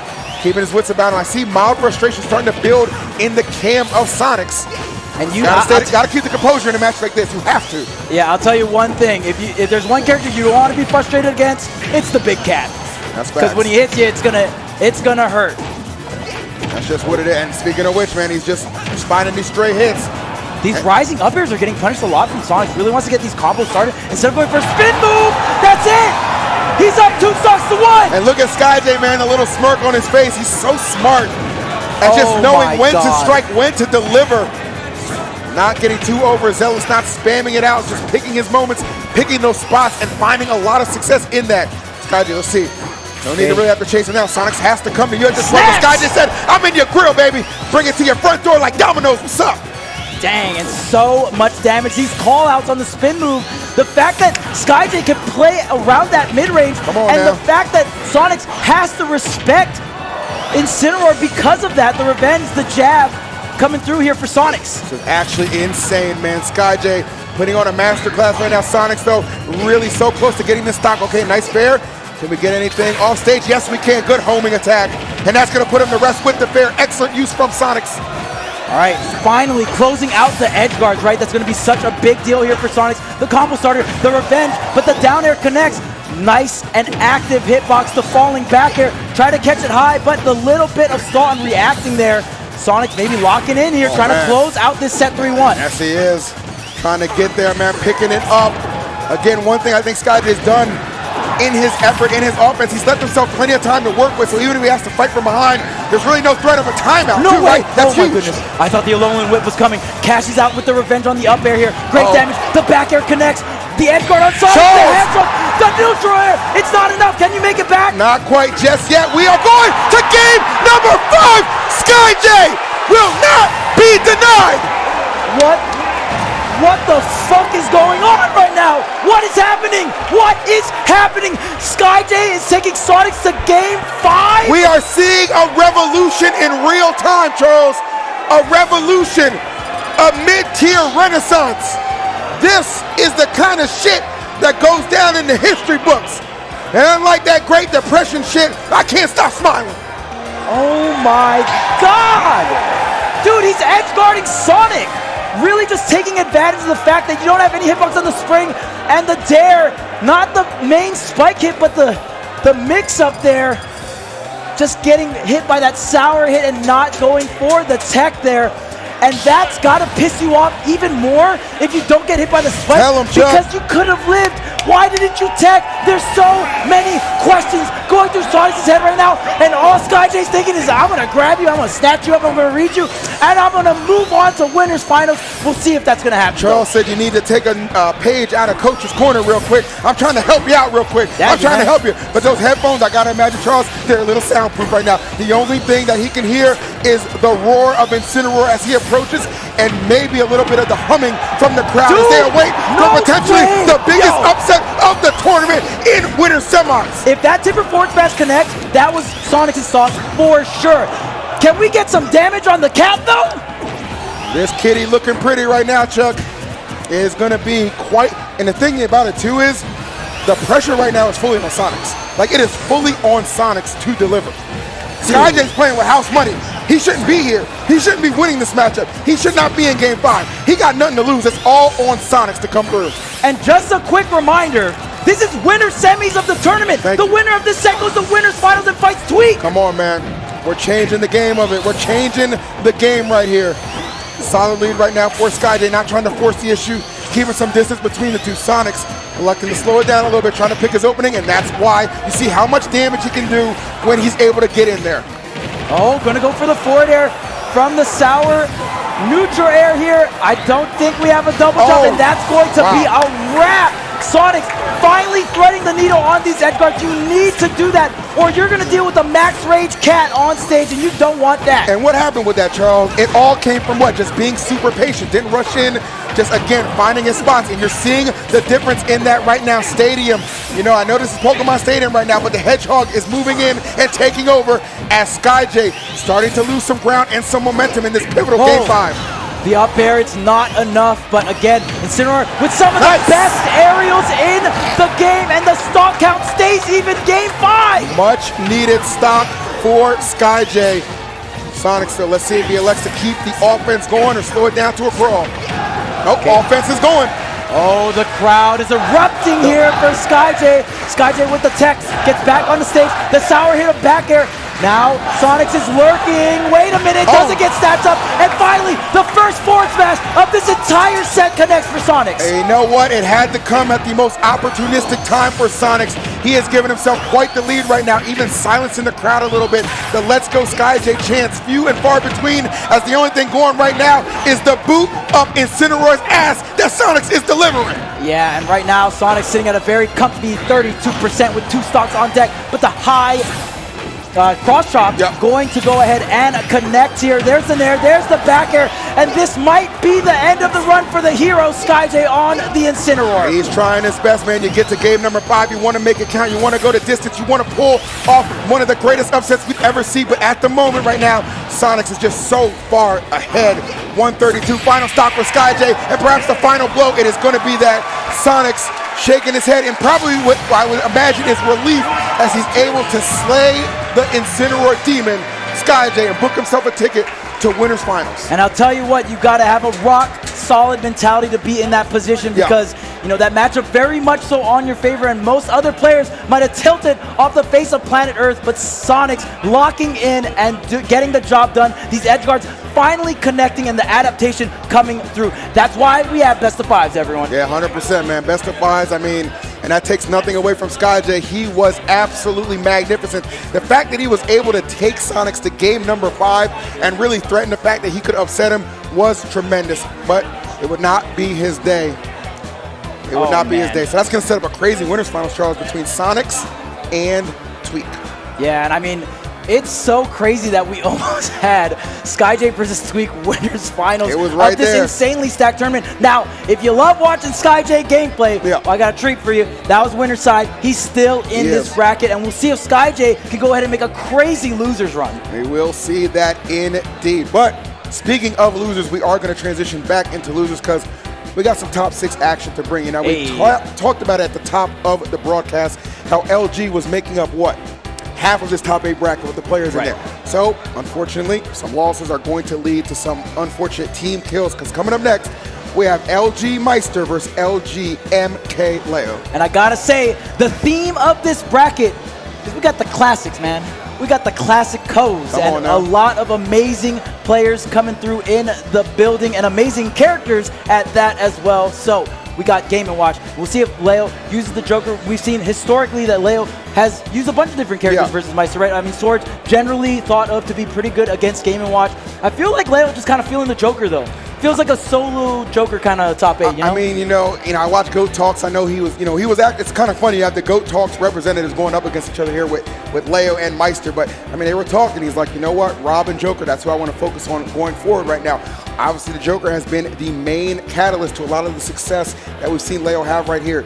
Getting through Omega in that Joker Ditto, getting through Oolong against a very talented Wii Fit. Finally able to get a game off Spargo as well. Falls to Tweak in a game number 4, but not without putting up a hell of a fight. So the fact that this Joker is playing so well, so polished, and so engaged is going to give Meister a hard time. But Meister, he's got to be on cloud now, right? He's had a hell of a performance himself. Oh, he's on LG. Yeah, exactly. I mean, true. Good one. Good catch. You look at the fact that he got like 25th or 33rd last year, and now he finds himself in losers top 6. Hell of a turnaround for him. So this is going to be a good battle. Oh, yeah, for sure. And I mean, it's just so crazy to think about it. As a retired coach, I definitely like the 2-character build for most players, right? I mean, there's so many characters in Ultimate. There's so many matchups to learn.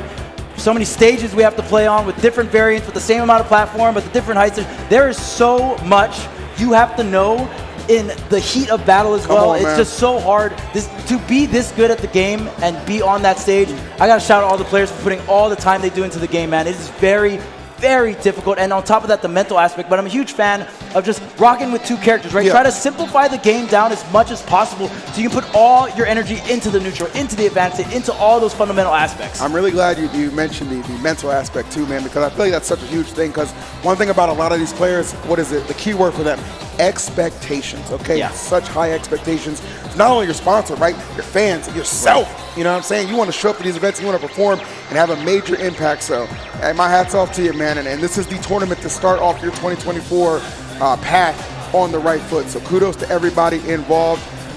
It has been crazy, man. We are setting up down there. Again, it's going to be Meister and Leo, loser side, top 6. I want to give a big shout out to, obviously, Max, man. I mean, Max and Joe have done so much to make this event just for many years such a staple event. On top of Luminosity getting involved and lending a hand as well. The production, the TOs, everybody comes through. The crowd, the performers, JEs, like everybody comes through to make this event as special as it is. It is the perfect kickoff to a new year for Smash. I always say that, I always will. This is the spot to be. Yeah, and if you've never came to one of these events, LMBM, just one of the fundamental grassroots events of this community. If you've never experienced a real grassroots Smash event, well, I'll tell you what, come to this one. And you also get to explore New York City. We've been going around eating dollar slices, or sometimes we treat ourselves with the $7 slices, you know what I'm saying? Yeah, exactly, man. I don't know where this dollar slice mentality came from. For God's sakes, break a 10 and get a good slice of pizza. What the hell's wrong with you Come people, on, the dollar slice is a classic, all right? It's the classic, just like we have all of these classic matchups coming through here. So we'll see if Leo goes with the Joker. I feel like you're going to go with the Joker, right, in this matchup. I mean, obviously, you could go Rob, but I heard Zama say, Game & Watch Rob, it's not fun. It's not a really fun matchup. I would not, I mean, for God's sakes, we saw Zama pull out Lucina at some point, okay? You don't want to do that. You don't want to do that, okay? I believe the Joker. Well, I want Leo to pull out Lucina, yes. Well, yeah, of course. I'm a fan, Leo. He is a fan, no doubt about that. I mean, Leo, a couple of different options you could go here. We know, routinely Leo does have quite the skewed victory record against Meister for sure with multiple characters. So he's probably going to feel comfortable either way it goes. Gotta imagine Joker, of course, will be the opening gambit. If things go awry between games 1 and 2, maybe the Byleth, maybe the Aegis makes an appearance. No, but I think it's going to be Joker. And the set with Tweak versus Leo, my favorite thing about that set is that Leo stuck with Joker even after getting 3 stocks. I thought that was the way to do it. No, and I really, like, general rule of thumb in a tournament, if you get 3 stock, it's time to switch. Wrap it up, all right? And then you see what happened in the following game, too, right? It was just like, okay. Won the next game. Yeah, exactly. It took me to task, but I'm going to go ahead and just take this information, apply it, and what did he do? He pushed the game 4. Wasn't able to close out game 4, but nonetheless, he got there. So, it all does add up. It all does matter. And I think I see somebody on the stage real quick. I see Leo. I see Meister. All right. They are here. They are ready to go, and we are going to get this losers top 6 kicked off. Chat, who do you got, Leo or Meister? Let me know.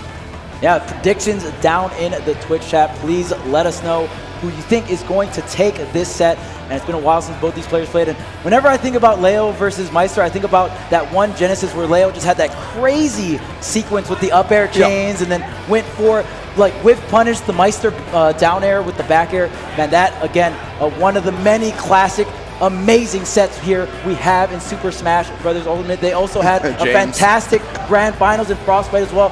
There's so much history between these two players, but we must write new history coming into 2024. LMBM losers top 6. All right, here we go.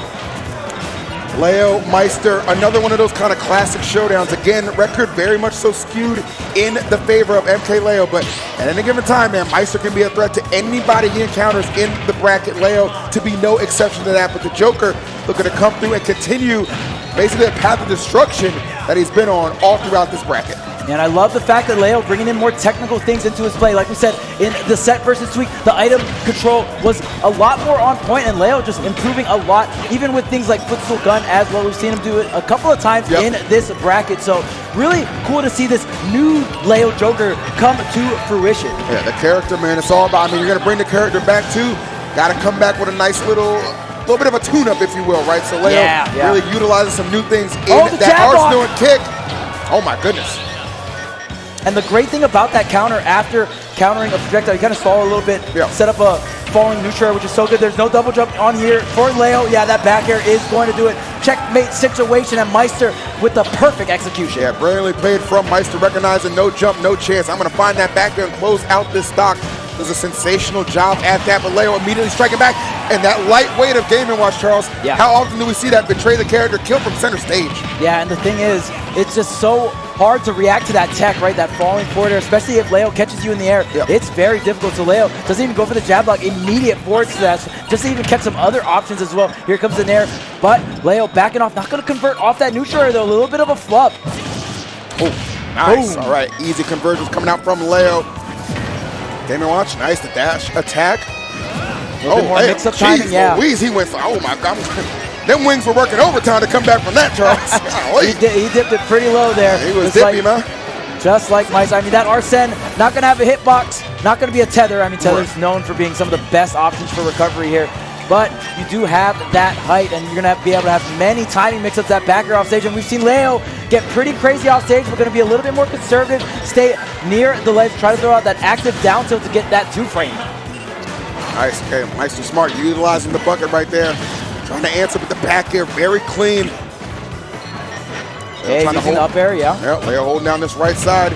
Trying to get a setup, might just have it right there. Yes, he does. Leo best in the business at converting off of that great up air. And now trying to take Meister to task. This lead starting to open up a little bit, starting to bloom for MkLeo. The footstools are OD, Chuck. And just like that, look at what he gets off of the situation there. Kind of resets Meister and beats him out on the scramble.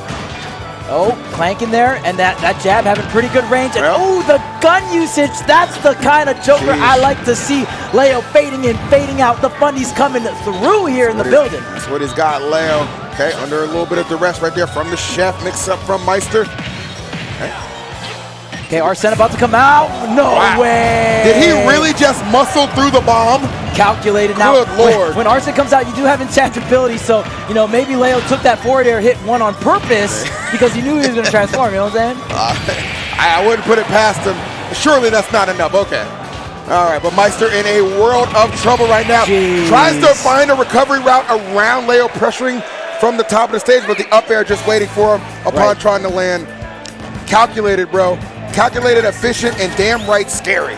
Yeah, and I mean, that's the thing about Leo, especially when we kind of crank the history books back throughout Ultimate's history. I mean, this is the GOAT of Ultimate, right? And when you look at his resume earlier on, he didn't really have to do too much of the technical stuff because he was so fundamentally ahead of everyone else. He understood the game to the core, but now everyone kind of catching up, and it's a little exciting, right, in this newer time because there's so many other players emerging, and kind of seeing Leo putting more technical things into his play. So we're seeing a nice mixed bag here as we get into game number 2, Losers Top 6 here at LMBM 2024. And I think that's why Leo just kind of like, he's so comfortable incorporating that, letting you guys know, hey, I have lost my passion for this game.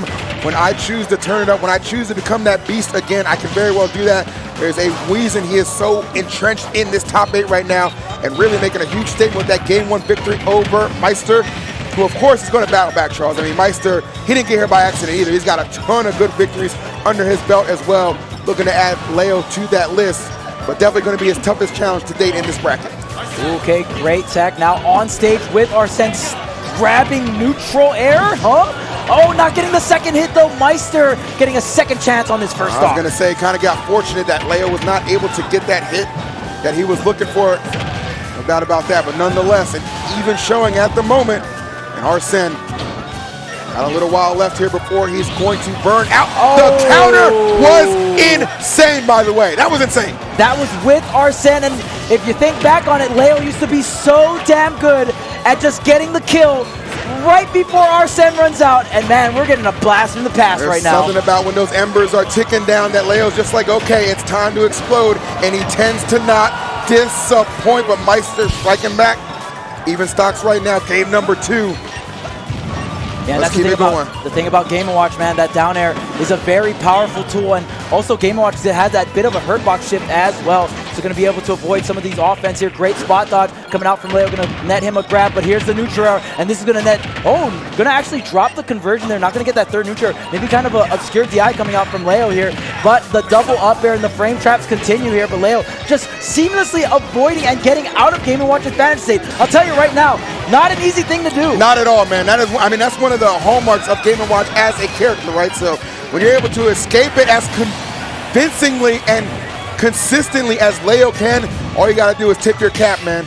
Oh, yeah, for sure. Oh, down tilt, platform tech chase. Leo swinging a bit too early there. Not going to get the punish on to the down air there, but still doing a wonderful job. Already racking up 24, now 33% here on this final stock. All right. Oh, wow, actually. Okay. What a trade in position that ended up being, but Meister back on top, goes for the down smash, unable to connect. Oh my goodness, fearless! That up smash was ready to absolutely deliver, but no sir, Leo. This is some of the best gameplay I've seen Leo deliver. I'm telling you, Chuck, this Joker is back in full effect, and Meister is experiencing the full force of it right now. Yo, okay, Leo with the drag down up air as well, getting the back air, and really, I just want to shout out, Leo is utilizing the entire kit. We're seeing the down airs, we're seeing incredible forward tilts, these grab follow-ups as well. So much damage, the neutral air dodge to get through. Game & Watch is swinging out of disadvantage. The forward air one connects, and then the bear to follow. Leo dominating so far in the set, 2-0. Leo does not drop these conversions, these follow-ups. He just knows exactly where one hit will send you, and if he has the ability to get up there and capitalize, he does it flawlessly. Insane to watch. Meister, hell of a performance to this point, but really might have just ran into somebody who's been a consistent brick wall for him for many years, that being Leo. And it doesn't really matter the character, Chuck. It's about the player. Yeah, when you bust out those history books and take a look, Meister has gotten second to Leo or has lost to Leo my God! many He times in just bracket. picked Wario! What? What the hell is happening? What's this tournament? Wario? This is not a false alarm.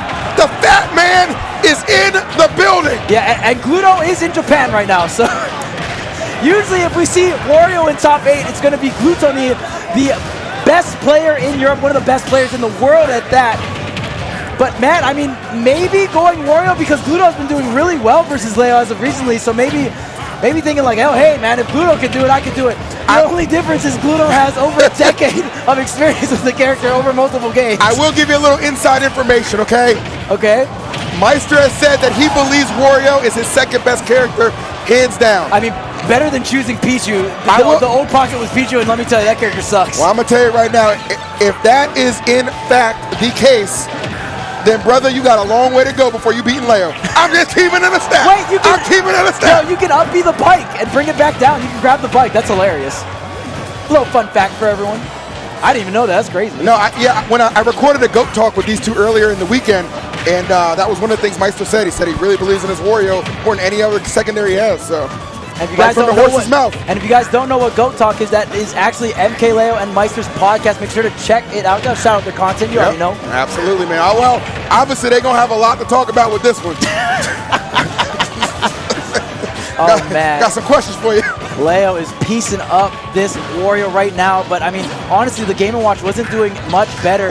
Forward air into that back air. Wario taking a bunch of damage. Wario does have the waft, but, I mean, it's got to be somewhat close, right? If the waft wants to be a factor here. Now Arsene coming to play here. We'll see what Meister can do with this ledge trap, but Leo just getting right on over and actually reversaling the situation. Up air in the up smash. I mean, shit, the way he's smacking Wario out, he might be knocking a few pounds off the big man right now. Lord have mercy. It is an he's going for it. Oh, yeah, he's trying. Oh my goodness, to disrespect Leo.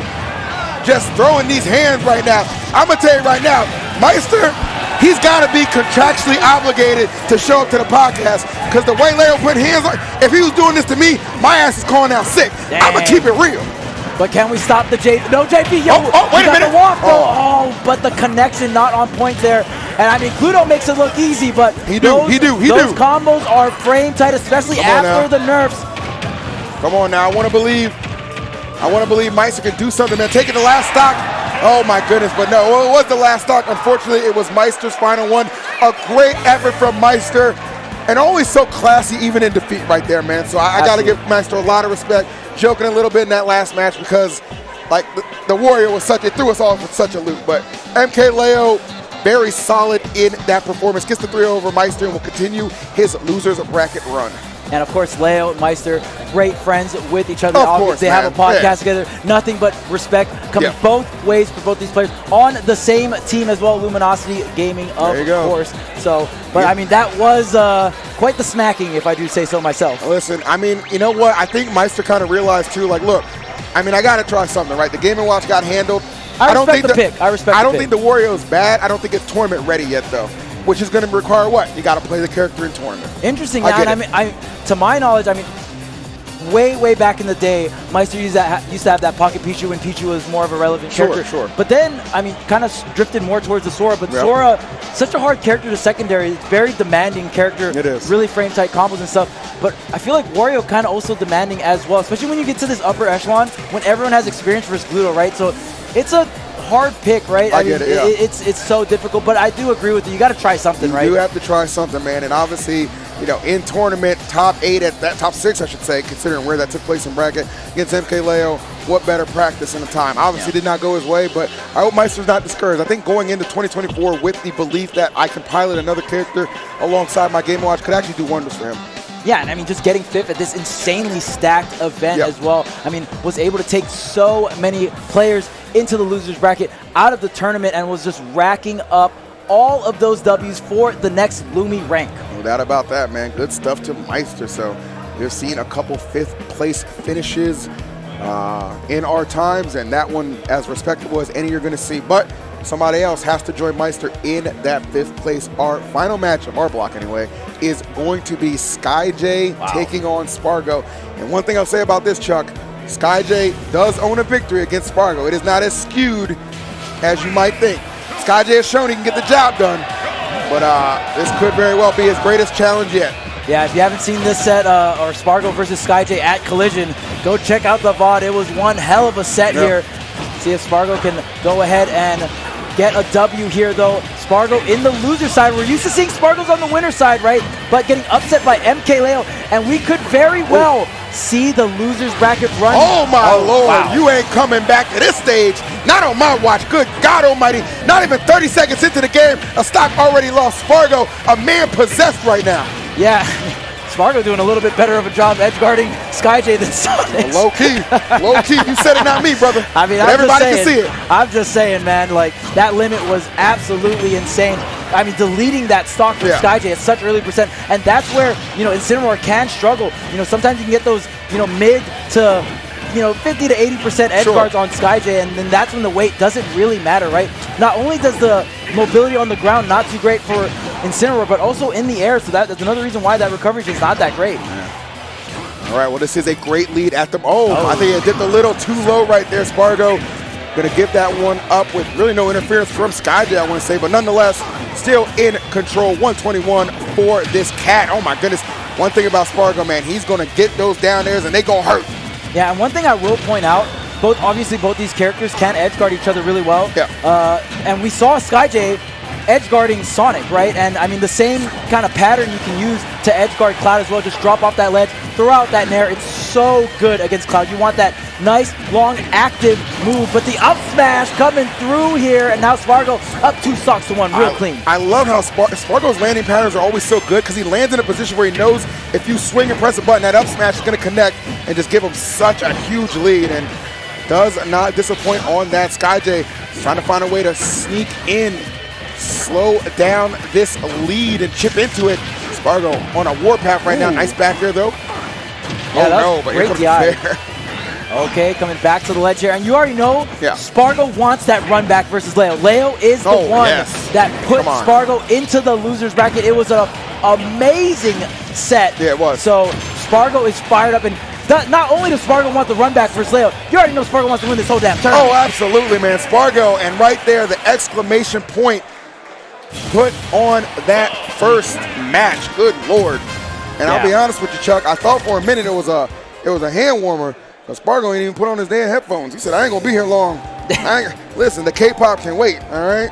But man, that's just so crazy. The limit cross slash proving to be very effective versus SkyJ off stage. And, you know, I mean, it's just, when you're able to stall in the air, throw out that many hits, it's that lethal, even if you don't necessarily get the KO. You really put Incineroar in a really bad position afterwards, right? All right.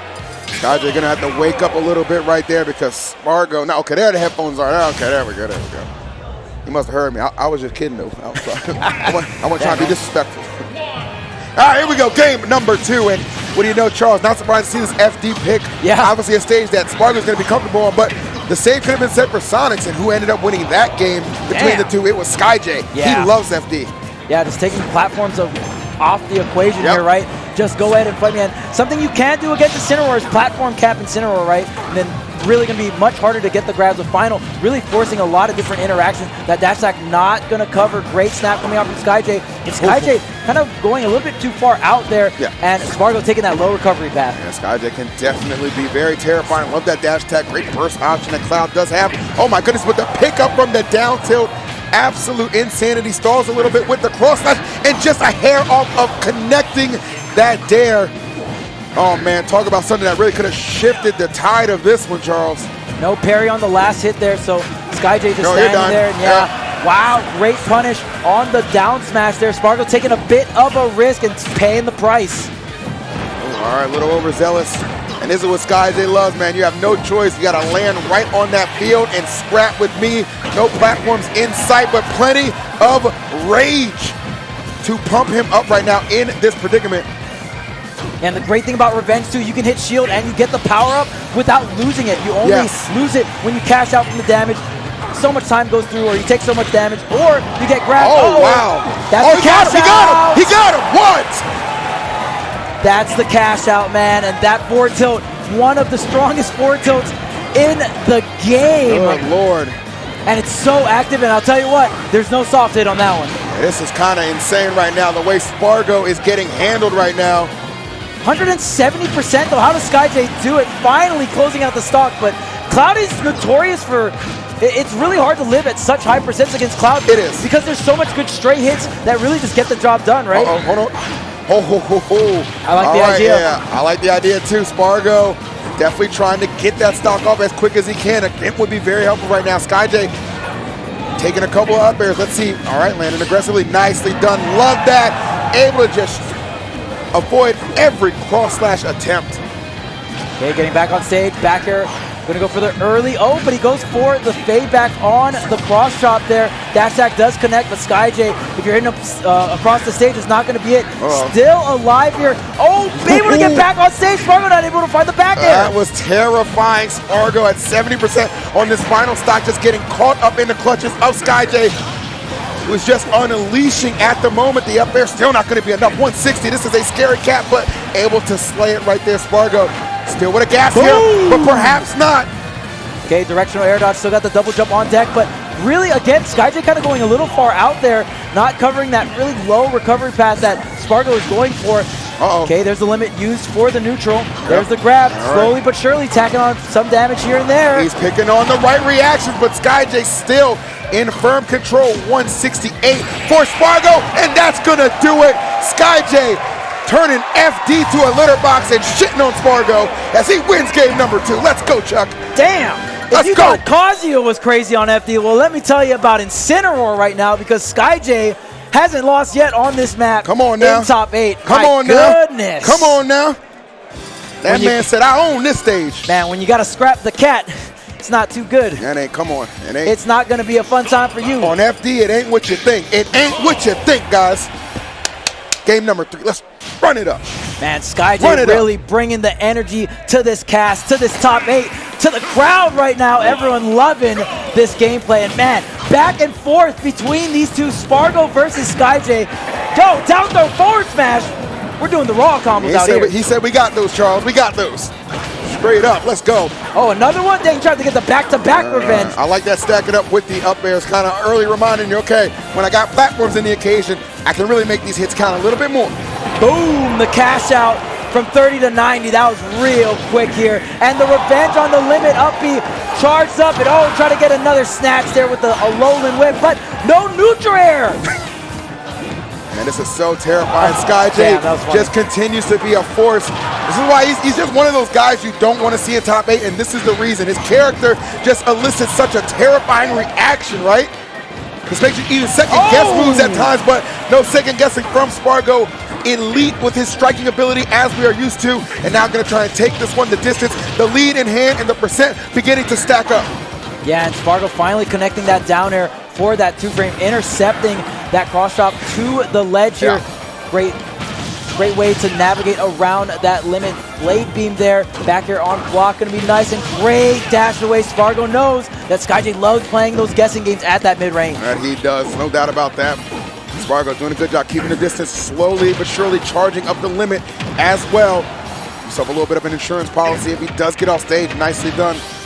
A little wild from SkyJ right now. He's just kind of throwing out these hits, trying to get something to connect, and Spargo perfectly done. I like how he just kind of turned a little bit away and then dashed back immediately. That dash attack, again, one of the best moves that Spargo implements in his offense. Yeah, and that's so great too, because you cover the air dodge and you also cover the revenge as well, right? And that's something that Spargo has taken so much damage from. Yeah. Because there's so many frame traps you can do with Cloud, especially with falling up air, but you know, sometimes the frame trap's not going to be too effective against some of these characters with counters. Oh, nice, all right. Oh, great punish on the revenge there. Yeah. Able to get that secondary hit. That fade back air, not the revenge hit, the fire that comes out, not going to be able to hit Spargo, so Spargo able to punish that. Spargo, with the back throw. This is a really bad position here for Spargo. Yeah, overshooting that ledge, trying to just get some additional damage, but at what cost? He's able to at least make it work for him, and he does get back to the stage control as well. He is juggling SkyJ right now, taking all kinds of percents. I'm out. That's it. SkyJ trying to get the hug with the side B there, but Nice. Spargo not giving it to him. Now Limit is online. Spargo can go really hard off stage, but opting to go for the 2-frame on the down air here. Now you're going to have the Limit for this recovery. No, able to keep it wedged up into the Limit cross slash. Surprised. Oh my goodness, I was going to say surprised there was no opportunity for Spargo to get punished there, but he's able to get back safely the back air to seal the deal, and that's going to be a 2-1 lead for Spargito, looking to go and close this one out in game number 4. Chuck, this tournament has been bananas. These matches have been insane, and I'm going to be honest with you. Give me game 5. Give me a game 5. SkyJ, clutch it out.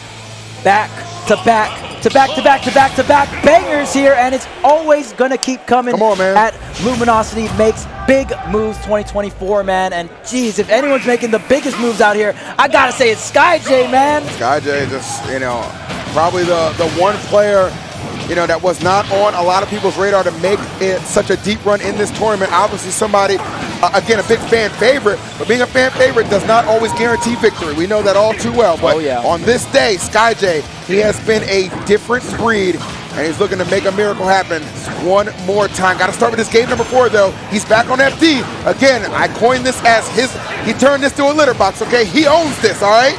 But right now, I don't know, looking a little stinky and not in the right way.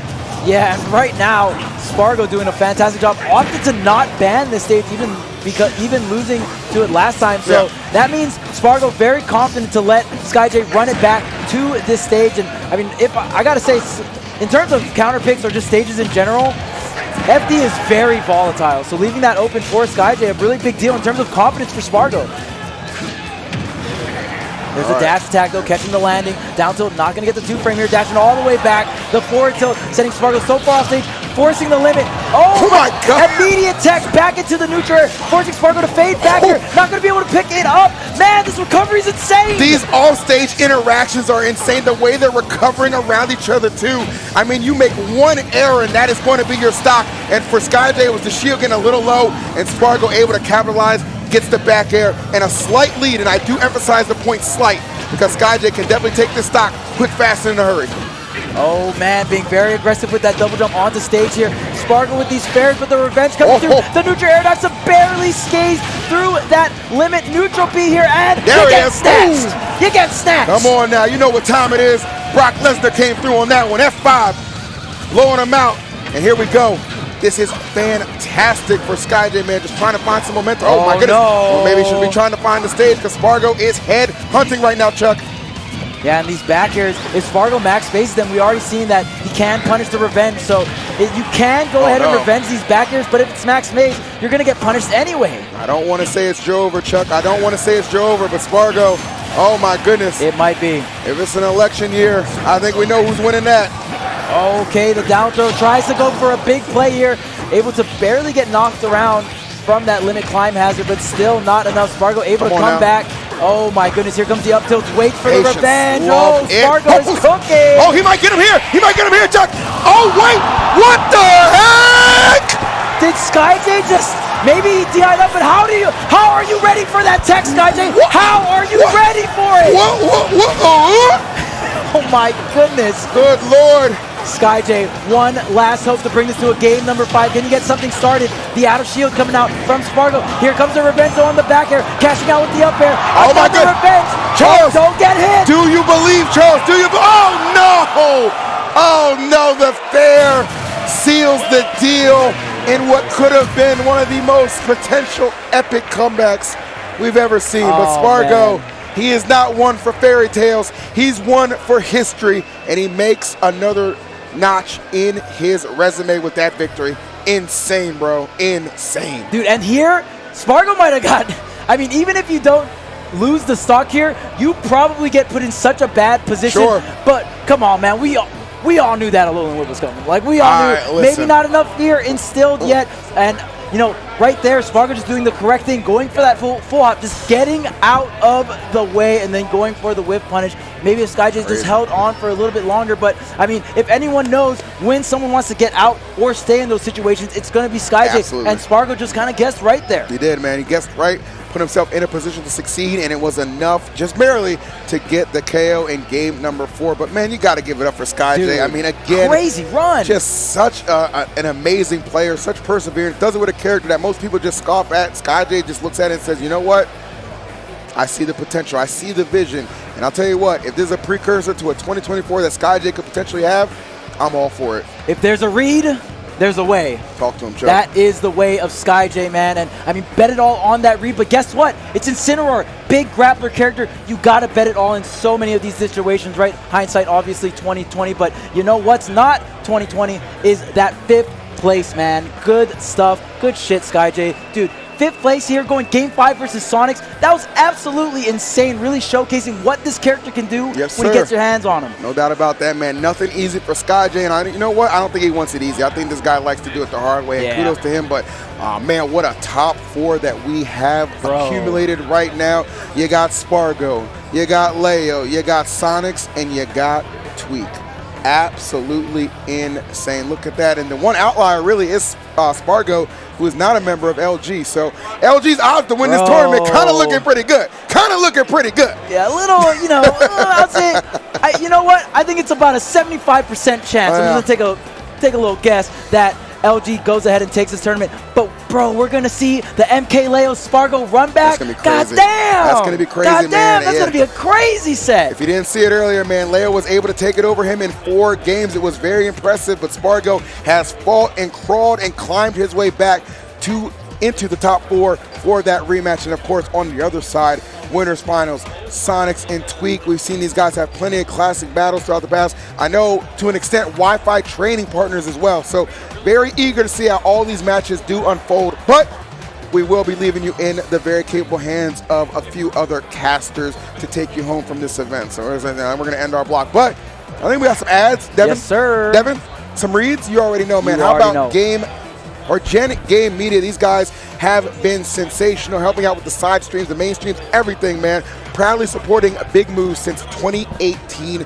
Make sure you show them some love on Twitter at Gen Game, or Twitch at Gen Game as well. Dang, 2018, that's a lot of history. Just like this event here, Collision 2024, featuring so many amazing players. Just to name a few, we got Zane, Spargo, Cody, Leo, Axe, Pluto, and many more. Price increases on January 7th, so make sure to not sign up before or after midnight there. Start.gg/collision. All right. You already know, man. Super Smash Bros. Ultimate. It is time. Register today. Start.gg/DTNX. You're probably wondering, well, E, what is that? It's Defend the North, baby. So you already know. If you're from the North Side, show up and do some work August 2nd through the 4th. Hope to see you there. Amazing events. Just like Even Matchup Gaming, every single event is a banger. If you've never been to one, make sure to show up. Or you could also show some support and follow them on Event Match Gaming. All the socials down below, Twitter and all that stuff. So make sure to follow them on Twitter on all those different socials, because this is the team that brings you Let's Make Big Moves, or Luminosity Makes Big Moves, LMM and Gommel, and many more. Make sure to support them. They are one of the core pieces of this community. No doubt about that, man. And of course, nobody knows your community like, well, your community. Farflash, the official social media coverage provider for Luminosity Makes Big Moves. Visit farflash.com or check out @Farflash Group, and let's start planning your next grassroots engagement campaign. I'm going to be real with you. You need to plan a better slide. What the heck is this? Goodness. And of course, well, here's another banger event provided by EMG. This is the 10th year anniversary. Dang, 10 years of Get On My Level. All single sets, best of 5, worldwide top talent, 24-hour hotel venue downtown, and triple deck after boat party cruise. Remember, this is the event that started it all here. Got so many amazing games: Tekken, Ultimate, Rivals, Street Fighter 6, Melee, and Guilty Gear. Make sure to use the code GOMMELX for $5 off, $60 venue fee till 1-8. May 17th through 19th, 2024. Start.gg/Gommel. There you go. Big facts. And shouts to the homie Ryzen professional graphic designer and video editor for hire, man. You've seen that beautiful work done for Luminosity Makes Moves. Luminosity makes moves in Miami, and of course, get on my level. The homie, the contacts are all down there. And let me tell you something right there. Personally, I know I'm gonna be hitting them up. You need to as well. Sensational work. Sensational. And of course, if you love watching these events, well, guess what? Like many things in this world, it takes a lot of money to put them on. So if you want to show some support, let's make merch moves, Ren. Support us on start.gg/LMBM/shop. All right, and of course, the one and only House of 3000. Love these guys. Don't always get the recognition they should, but damn it, you know when I'm on the mic, I'm going to tell it like it is. House of 3000, the best in the business. You can hire them at events at houseof3000.nyc. Check them out on Twitter. Check them out on Twitch. Check them out on YouTube, Discord. I don't know what that butterfly thing is, but you check them out. The Blue Sky. Check them out on Blue Sky as well, because when you go with House of 3000, the sky is the limit. Exactly, and that's why also House of 3000 runs so many of the best events, including Watch the Throne, so you already know. That's facts. And of course, Nickelodeon All-Star Brawl 2. Check out Mr. Krabs and many other Nickelodeon characters that can just brawl it out. Fantastic platform fighter. We actually had a tournament here at this event as well for this game. It was great. It was fun, so make sure to check it out. All right, guys, that'll do it for us, man. As per usual. Oh, man. It is an absolute honor to bless the mic. Of course, one of my best friends here, Charles, shout out to Haz, who was here earlier as well. We're going to leave you in the capable hands of Rod, Coney, and Max to get you home. But until next time, you guys take care, and we'll see you on the other side.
All right, everybody, welcome back to Let's Make Big Moves 2024. We're at the home stretch. That is top four. That's all that's left in this bracket. Out of almost 900 people, thank you all so much for coming. If you don't know me, my name is Max Ketchum. I'm one of the guys running the show here, and I'm here with my day ones, Rod and Coney. What's good, boys? Man, I am big chillin'. Excited to be here, of course, as Let's Make Big Moves. What better way to start off the year than, of course, being here in the heart of New York, having a lot of fun. Max, Coney, talk to me. How y'all feeling? We had an amazing top 8. I don't think you ever could have predicted or expected anything beyond this. I've got to be honest. We had kind of a winter of top 8s. Kind of we were struggling for a little bit, but this one definitely heated up, and you can hear the crowd behind me going crazy. That's for right. One of the gentlemen about to take the stage, Tweak, New York's own, trying to defend the house here, the former champion as well. That's right. A lot on the line for this guy. And I said it before, I'll say it again. Tri-State has won every single one of the Let's Make Big Moves events. So, you know, he's looking to carry the torch. There's a lot on the line for him. But, of course, his competition is not going to make it easy for him. No. But, guys, before we get into that, I'm listening. We have just one more special message from another special guest. So sit back and enjoy that. What's up, Smash community? It's Josh Hutcherson here. I hope you guys are enjoying the set so far. I absolutely love this game. It's the best. I'm also excited to be sharing with you my new trailer for the movie The Beekeeper at Make Moves NY, and make sure you check it out this Friday. I'm a Kirby guy, by the way. I'm a Kirby guy. I gotta say this. Everyone, need your attention, please. I'm gonna burn this place to the ground.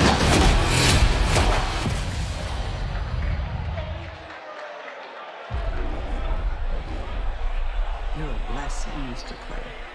This place was crabgrass and weeds, and you brought it back to life. Mrs. Spargo and I were friends. She was the only person who ever took care of me. I just got a message saying that there's a problem with my computer. Yes, ma'am. We got this. Yesterday, she shot herself. This is private property. Do you know what they do here? Scanning the weakest in our society. Buddy, on count to 3. 1, 2, 3.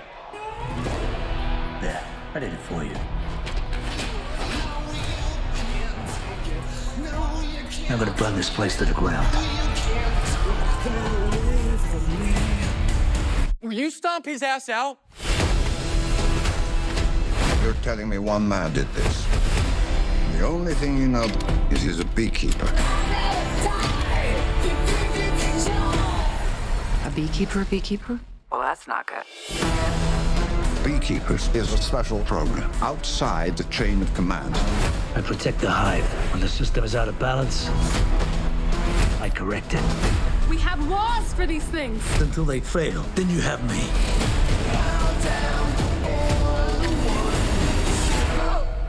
My fingers, he cut them off. Oh, come on, bro. Don't move.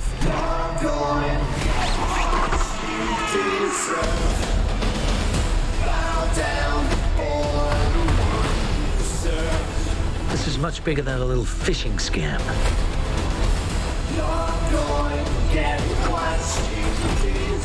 The money's going all over the world. To people in finance, even government.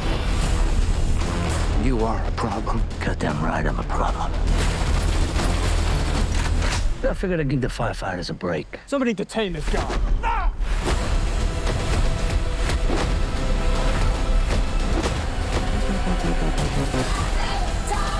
We have to kill him before he kills his way to the top. Honey? It's flammable. Oh no.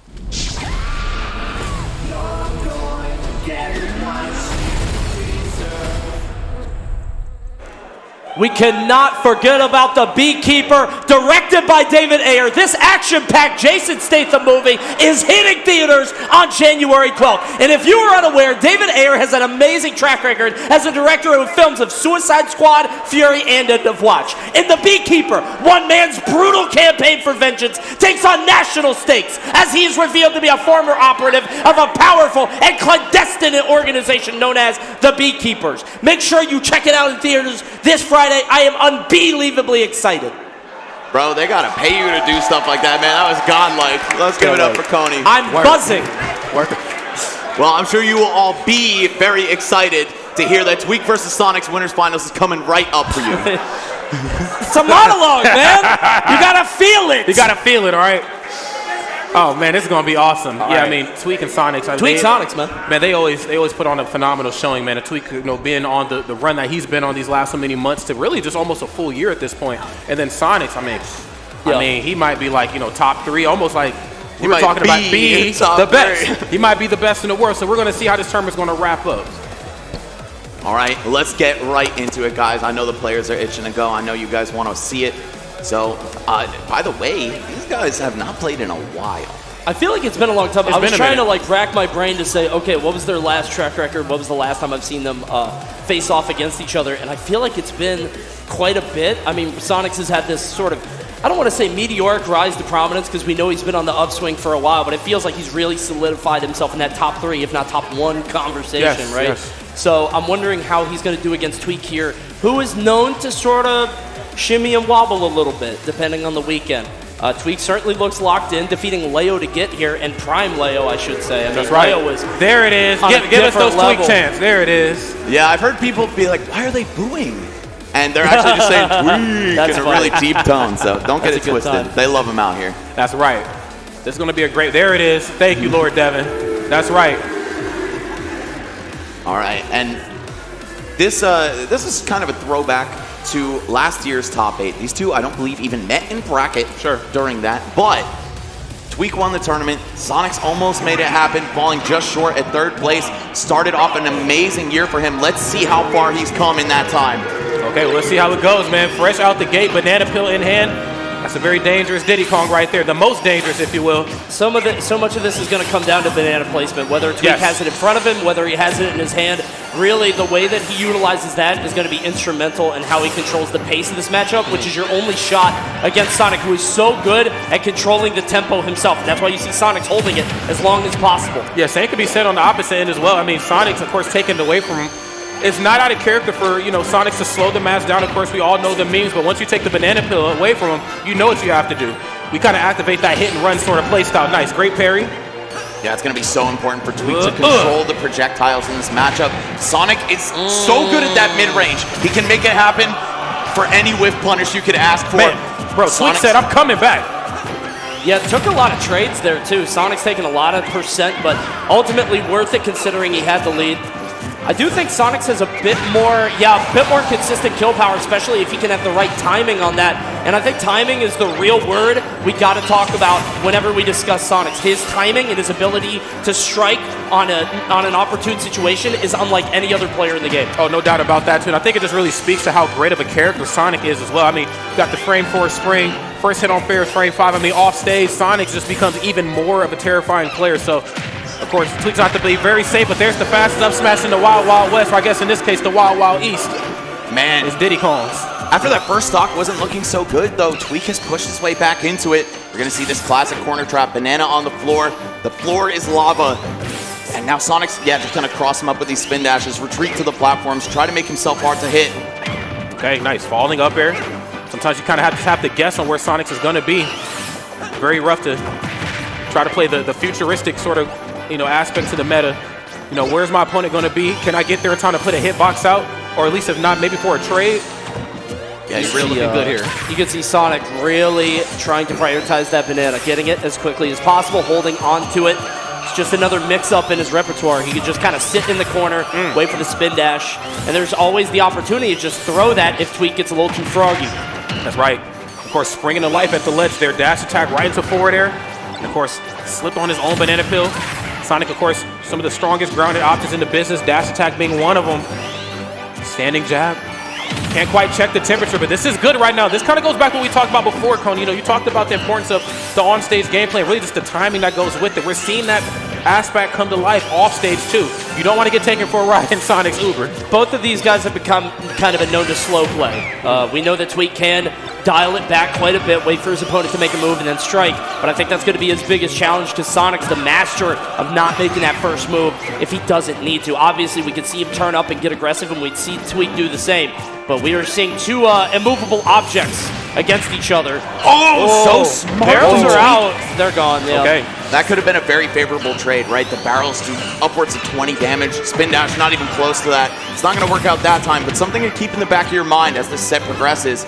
That said, Sonic's with a stock lead. Man, that is absolutely terrifying. We're going to have to see a rush down Diddy Kong from Tweak right now. Not the character's strongest suit by any means. No, absolutely not. I mean, of course, you know, we have these two platforms in the middle of the stage that allows you to kind of increase your mobility, but, you know, that's, of course, with the implication that you have the lead. You know, when you're playing from behind, it becomes that much more of a struggle. There's the near nice. Yeah, we're going to need a big string here to be able to follow up. Gets the forward air. Up smash. The territory, you know, we're in up smash territory here. Going to hit. Yeah, okay. Weird scramble there in the corner. Nothing really coming out of it. Yeah, Tweak not sure if that second jab was going to connect. Didn't want to be ultra unsafe swinging the third one. Either way, it's starting to get a little bit closer. Sonic's really bleeding out here. One up smash will do it. But Tweak, you got to find the setup into it. It's so hard to find these stray hits on this guy. That's right. And this match is unfortunately starting to trail out of control here. I mean, again, Banana Peel back in the ledge. Diddy Kong, of course, in the corner historically has been one of the most dangerous characters in the business. You know, with down tilt right into forward air. I mean, really anything that Diddy Kong kind of wants to make up on the fly. They could get it done. There's the spring, though. Almost got it done right there. And I don't know how confident Tweak is that he can actually land that, which is why you're seeing these kind of wild up smashes swing. Sure. Not even when Sonic is near him, trying to catch him. We saw SkyJ do the same thing with an up smash in an earlier set. It just feels like they're not able to react to Sonic's timing, so they're just throwing it out saying, hey, I hope this works. That's right. Hey, well, there's one right there. Tossed out the monkey flip. The first one kind of came back to bite him in the butt, but that one, of course, X marks the spot. But at 126%, I can't help but to feel a little nervous right here for Tweak. Especially with the clock dwindling down, only 2 minutes remaining. If Sonic wants to take advantage of that, he certainly can and will. Yeah, just going to keep resetting to the corner. They'll try to play the ledge trapping game, try to hold you down with dash attack. Nice frame 5 on the starter, but it looks like we're going to go for a back air, center stage to get it done. Sonic goes up. Game number 1. Yeah, looking so good here. Definitely a hot start to the set. And again, they haven't played in a while, right? So Tweak kind of has to get back in his element. I mean, same could be said for Sonics. There aren't really top-level Diddy Kong players out there like that. Sure. So maybe a few reminders are needed on each of their parts. Yeah, I'm going to have to agree right here. Let's go ahead and take a gander at these replays. Let's relive the magic of game number 1, Banana Peel. And again, Coney and Max, kind of like how you guys talked about before, just really where it's placed really made all the difference, whether it's in one of the opponent's hands or not. But sometimes you just got to throw caution to the wind. That was really good. Monkey flip, the kick at that. Sometimes you got to trade a little percent to get a little percent. You know what I'm saying? So looking good. Sonic's, of course, still able to mount that victory, but curious to see what Tweak has up his sleeve for game number 2. Just back to PS2, it looks like. I'm not sure really what the right answer is here for Tweak, just because you do need the space to run around like PS2, but at the same time, once you're on top of Sonic, it feels like Diddy doesn't get as much as he would like, of course. Feels like he can get his normal bread and butter, get the combo strings, whatever, but considering how much damage Sonics can do from a distance in that burst range, that mid-range, I don't know. You need a lot more to outpace him. Yeah, it's another weird up smash. Yeah. These are two characters that really do excel in that mid-range. Diddy with the banana, Sonic with the spin dash. Just got to be so careful in the neutral. But one thing I want to point out is that Sonic can hold on to the banana and still have access to all his B moves, namely that one. Whereas most characters, their ground moves are off the table. Yeah, I think that's huge. It's a lot of leverage right here in this matchup. Of course, Banana Peel back online. I love this stagger. Dude, this is what I'm talking about on the timing, by the way. I love that down air on the shield because there's that stall and fall, and it got Tweak to think he was safe. And I love the weight on that forward smash. If he was just a few frames off, he might have been able to get the kill there. Air ball back to the legend. Yes, I have to agree with you, Coney, right there. That false sense of security that he gave off almost paid off for him. Banana Peel in the corner, but Sonic's right here. Yes, down. Tried to go under PS2. That's right. Trying to go under I can't. Yeah, you don't see that too often from Sonics. Normally he's so controlled off the stage, on the stage, it doesn't matter, but still he's going to shake that one off, try to keep it rolling. Tweak will take full advantage on the other hand. That's right, rolling back in with the spin attack. Opposite side of the stage right here. Banana Peel starting to play off a little bit more in Tweak's favor. I like this. Again, the manageability of your only tool, but the tool right here that is really the bane of a lot of characters' existence in this game. Tweak doing his best to escape the corner here. Throws the banana out as a bit of a distraction. Sonic's is going to pick it up, and suddenly we're back to neutral. Whoa, almost. Okay, not the right hit on back air, but we'll still take the damage nonetheless. Frame 4 on the startup with Spring. Trying to catch him. Oh, and then the run off forward air again. Yeah, that's easy money. On stage, it is what it is when it comes to percent, but off stage, you only really see it when it's time to KO. Yeah, part of edge guarding Diddy is being on top of punishing those banana pulls, those monkey flips, and Sonic's very well aware of it. I would say the best edge guards in the business, bar none. Without question. Without question. Yeah, 120 now, going to try to spin dash right at him from full stage and gets away with it. Even gets the hit after, still holding onto that banana, having access to pretty much nearly all of his moves, just considering he could still spin dash with it. You can see Tweak going up on the platform, and swinging wild with the forward smash. Hey, that's right. Just reach out and touch somebody. I love that.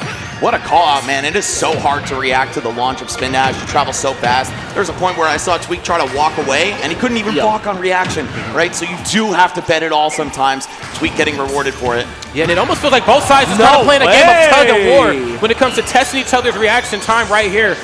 Tweak, of course, coming alive right now, but I can't ignore the elephant in the room. One stock apiece on these two juggernauts. Up throw. Forward air.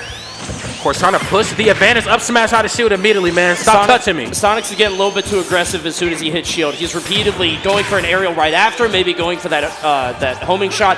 Feels like he's consistently going for something after he hits shield. Tweak might be able to just shield twice and then punish. But of course, Sonic's, the impetus is on him. Maybe he switches it up a little bit, waits another second, and then gets out scot-free. So we'll see how it goes. Tilt in the corner. I've been kind of both sides calling, of course, with Diddy Kong and down tilt. And I think we've seen an F tilt KO in the first game right here. So both sides kind of giving us that less is more sort of mentality. Love that. Eddie Gordo with the down smash. Hold up. Yeah, Can I get another? Just cashing out with a strong raw hit like that. Oh, There's looking no for his banana. banana. It's on the other side of the stage, though. There's no banana here. Right. That's monkey business, man. What's going on? 7% difference. Sonic could be so scary here. I mean, Sonic's, we've known him to swing that forward smash at a moment's notice. That's right. And we're seeing that same energy kind of come out from Tweak as well. 117% right now. Sonic's, of course, nice. Homing attack just to give himself a little bit of space. Last thing you want to do is deal with Diddy Kong's down tilt or banana peel, anything in the corner. But I love this. Even when I'm not pressing a button, I'm just holding forward. That right there is enough to make Sonic sweat a little bit. Oh, down tilt back air. That's going to do it. Such a good adjustment from Tweak, recognizing he was too far for the up smash. Gonna get it done another way. And the set is tied up at 1 apiece.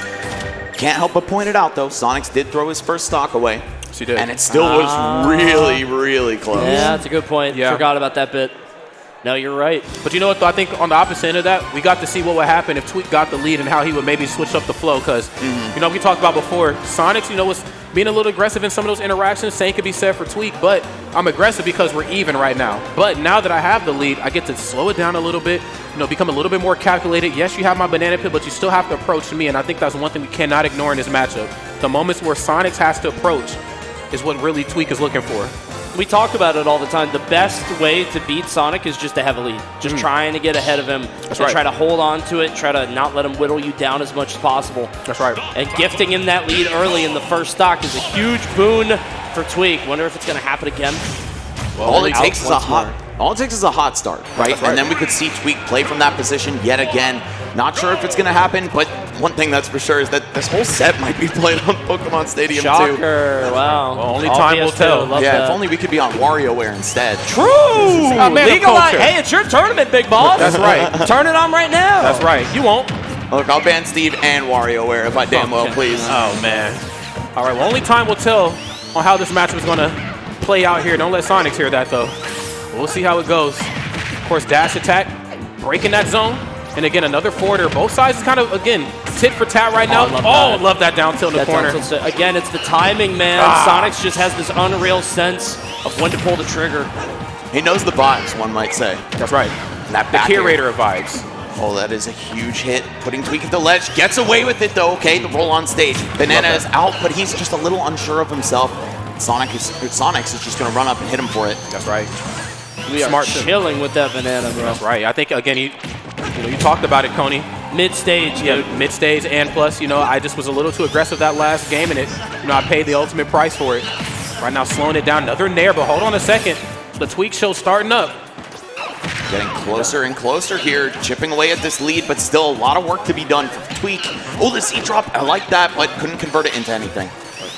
28 to 93 now. Hold up a second. Opportunity, where Diddy starts getting a little mad. Stocks getting a little moldy. I mean, that back air, if we get a down tilt back air near the ledge, that's the thing about Sonic is he likes to sit over there, but if he waits a little bit too long, if Tweak can close that gap. Yeah, banana pills towards center stage, and This time, no more gap to be seen. Just, again, trying to force the advantage on one side of Pokemon Stadium 2 here or the other. Neither side giving each other anything. I love that banana peel again. And then there's the spring. Love that. Of course, that's so smooth. I mean, again, Diddy Kong can recover from some vast distances away, but it's the startup frames right there on Sonic's up B. Frame 4 startup, got that active hitbox on the way down. Sometimes it's just too big of a task for Diddy Kong to move around. But speaking of move around, my boy. You're too close for comfort. F Smash shuts it down. Yeah, gonna cut that lead off at the head here. It is dead even, folks.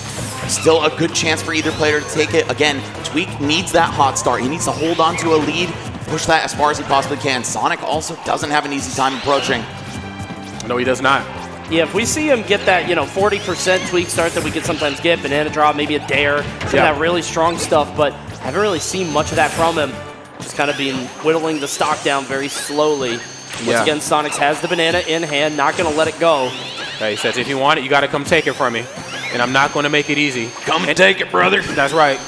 And this is tough right here. I mean, again, also when the banana peel is not in play and they do close the distance out, Sonics will sometimes kind of back off a little bit. Again, I would just go for a standing jab, quick option. We can check each other's temperature. Love that. Fair on the mash out. Where are we going? Oh, my goodness. It tilted really up for good measure. Yeah. He tilted that up, but I like that Sonics let it go. He lets the smash attack go, says this isn't going anywhere. He's not going to sit there and hold it and then get punished. That's a good point. Love that he recognized that.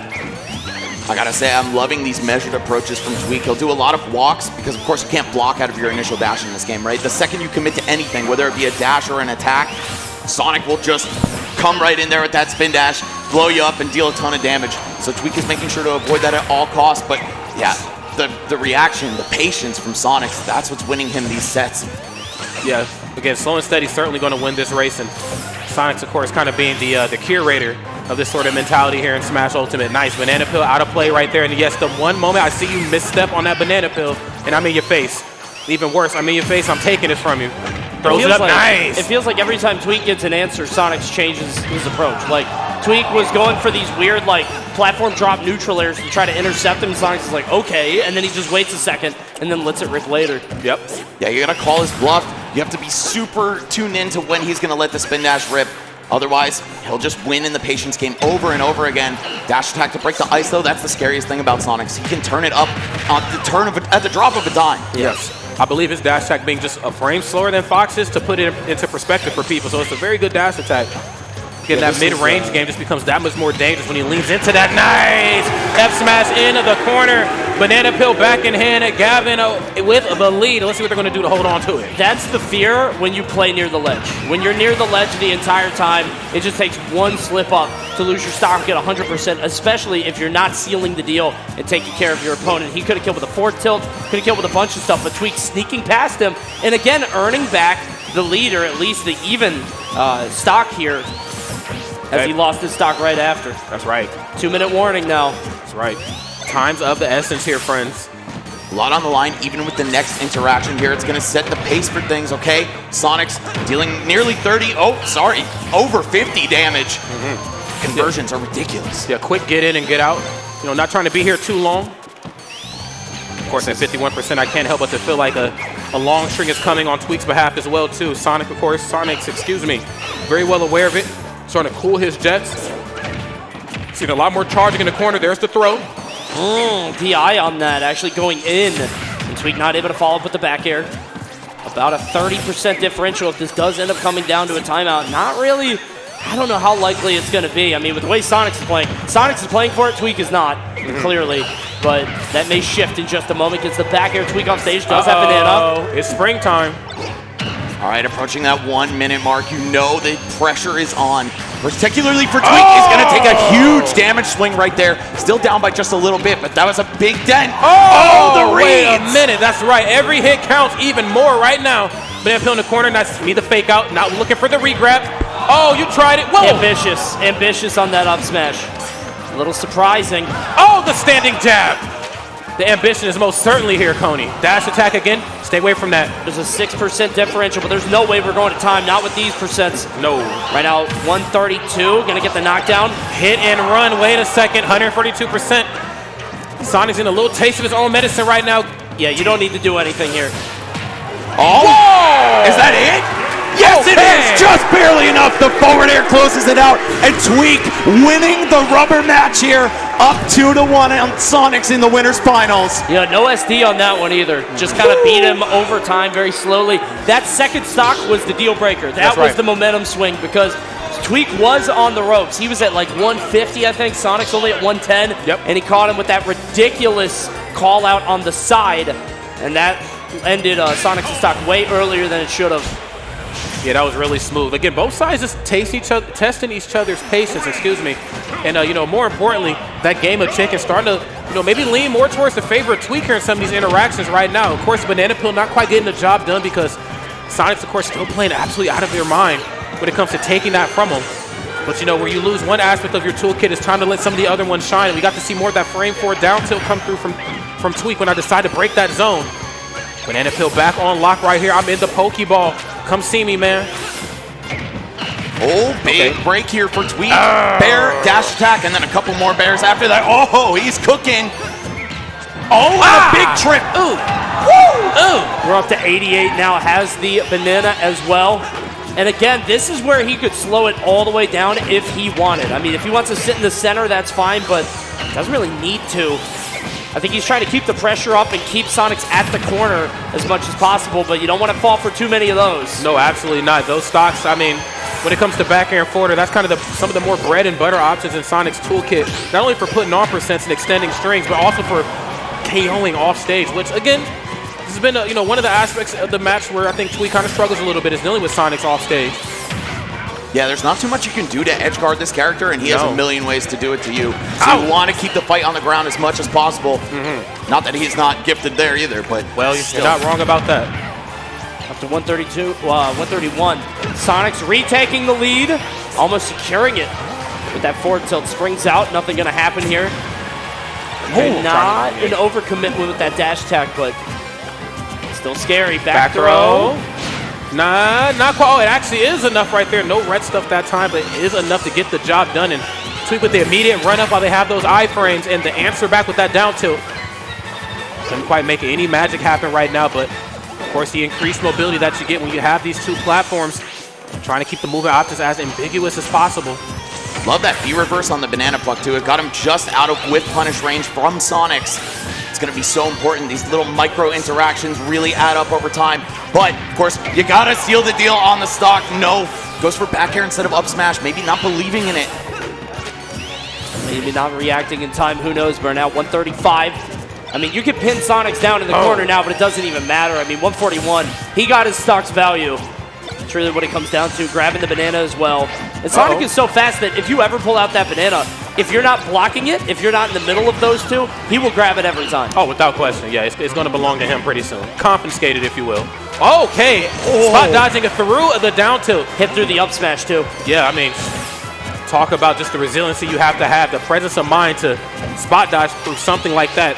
A lesser player would have probably just held shield. Notice how Sonics doesn't even engage in those circumstances. You saw Tweak spot dodge there. Sonics ran away. He said, no, there's no reason for me to engage here. If I win, I get maybe 15, 20%. If he wins, I lose this stock. He is playing absolutely, crucially safe. That's right. This is the first match that might actually go to the timer here. 4 minutes on the clock, 3 stocks on Sonics here. He's going to play that to his full advantage, but Tweak on the hunt. You can tell he's trying to cook something crafty up to finish the job here. What's it going to be, though? Well, I mean, as long as he keeps, oh, I love that. We've seen that. Oh, my God. Whoa! No way. Okay, Tweak off stage with the mess. Love it. A little sleight of hand on that. That's the prestige. I don't know what that kind of brought his attention over there and mixed him up a little bit. Nobody does it like this guy, man. Okay, and Sonic's, of course, very well aware of that. Even in this thing up a back air, trying to gain himself just a little bit of a lead off the mark.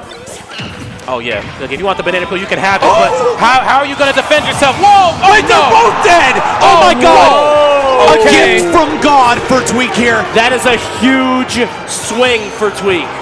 Okay. If there was ever a time to rise to the occasion, it's most certainly now right here. That's the ghost of J.D. Rockefeller in New York tonight. I'm telling you, man. That's ridiculous. We could pick a better ghost, right? Hey, Nikola Tesla died here. Oh, really? Yeah, all right, there in you go. this That's building. the one you got. All right, dash attack. Oh, my God. Wait a minute. Oh, my God, hold on. Don't play. You playing around. Okay, another banana peel down there. Okay, nice dash attack, trying to break that zone. I'm in the corner with the monkey flip action, though. Okay. Some incredibly tense moments already. Oh, the down tilts. Sonic's not ready for a couple more of those. Tweak gonna jump to safety. Okay, both sides disengaging here. Sonic's a little bit more than Tweak, playing around the banana peel, no longer electing to take it away from him. Just trying to use their movement options to avoid it at all costs. Every hit counts right here. We're coming up on the 2-minute mark.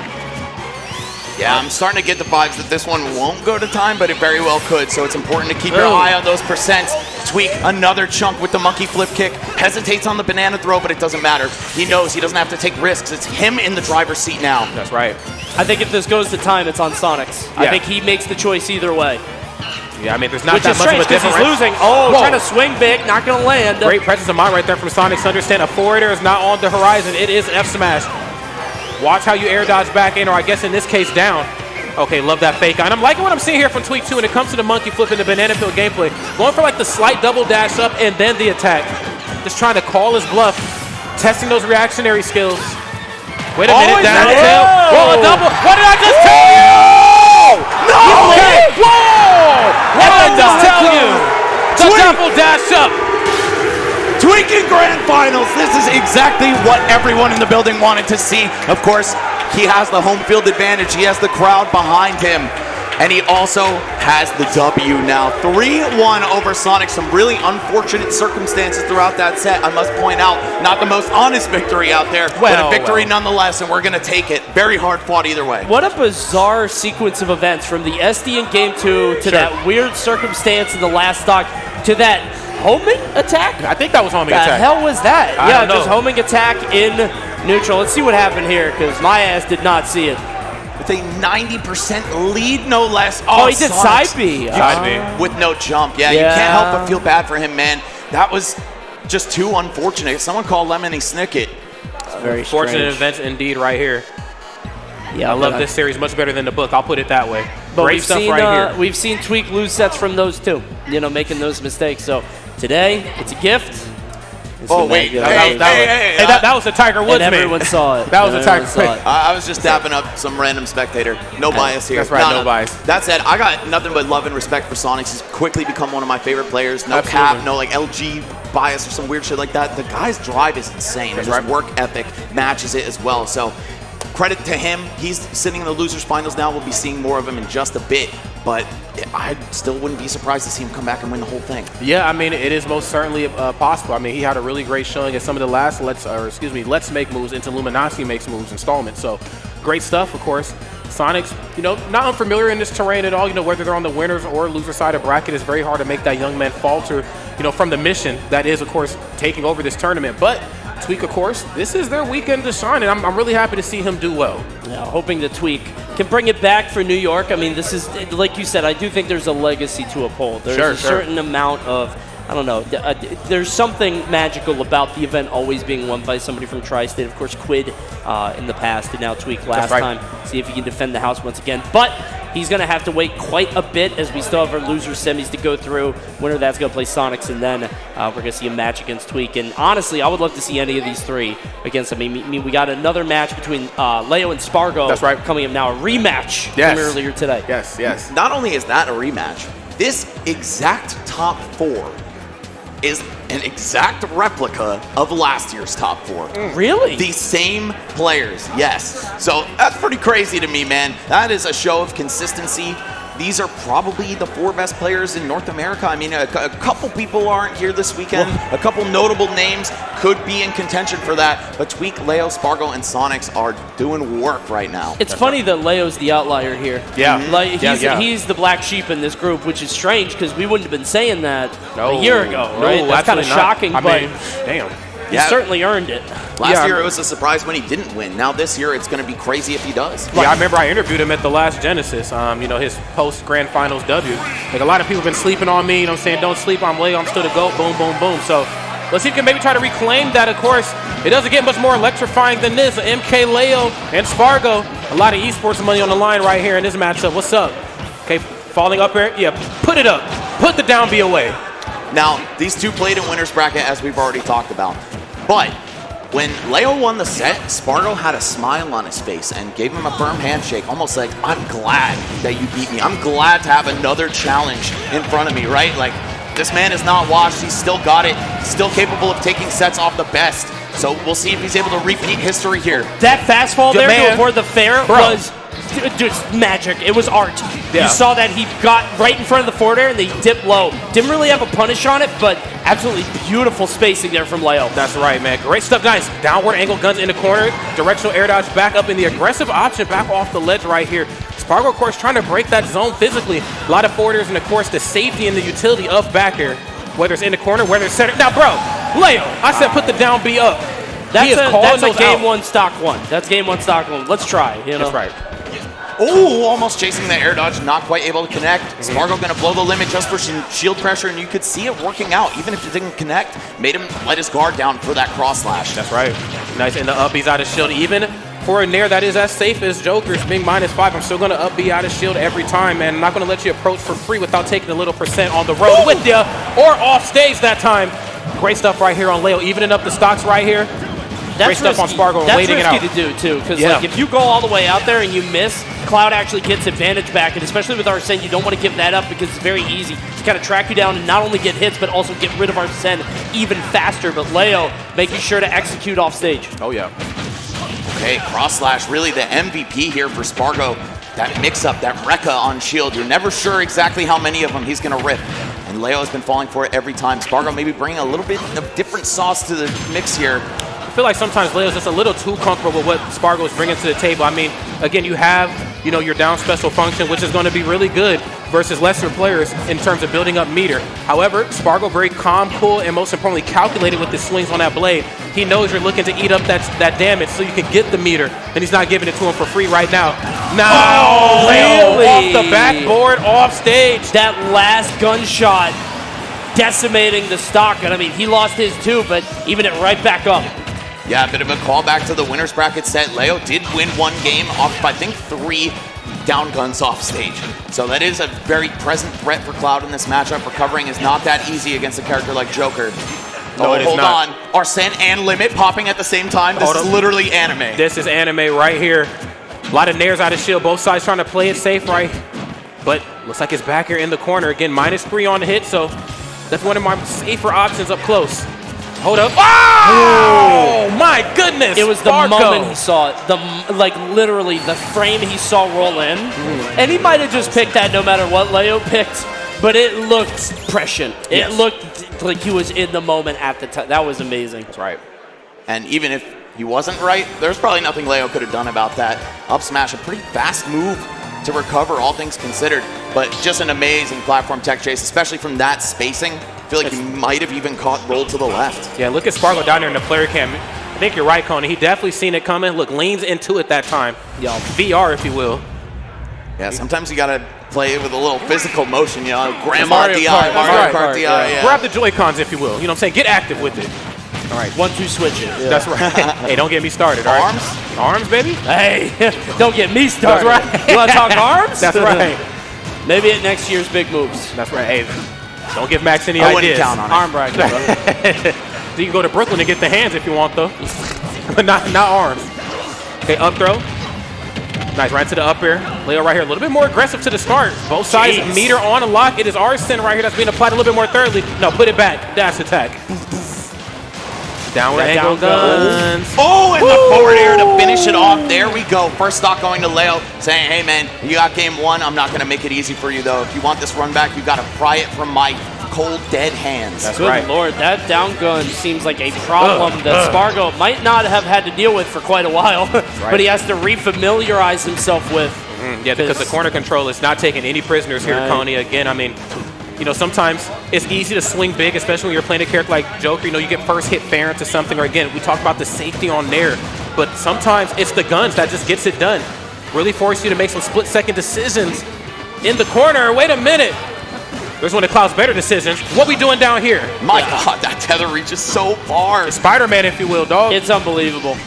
And you see Leo consistently ducking. We see him just duck low to try to beat out Spargo's back airs. He's trying to duck under them, but sometimes he can't get clipped as he did there, and it can mess up your DI pretty badly. Oh, yeah. Oh, yeah. Yeah, Spargo's perfect with it. He's hitting the floor with that back air. Delicious. Oh, that's I was a kill. ready for a forward smash. That's a kill if he realizes. So it seems like I'm starting to understand how this is going to go. So down special. Oh! First hit fair into something. Almost spoke into reality. Oh, you tried that. No, I was going to say, you can't really hit anything. You have the dash attack. Okay, there's the gun. Oh, that's maybe just enough. Well, we in New York. Didn't need that. You didn't need that, Leo. No. That's toxic. Oh, I like the counter on landing, knowing Spargo was probably going to throw a button out to pressure him in the corner. But hold on, Leo, up 3 stocks to 1. What the hell? Coming back Okay, alive. Stop. That's enough. That's enough. You got to put it into this craziness right here. I was getting shades of 2019 Leo. Who was that guy? That's like smashing a mouse in the kitchen with a broom. Just get out. Just stop moving. That's right. Stop it. My God.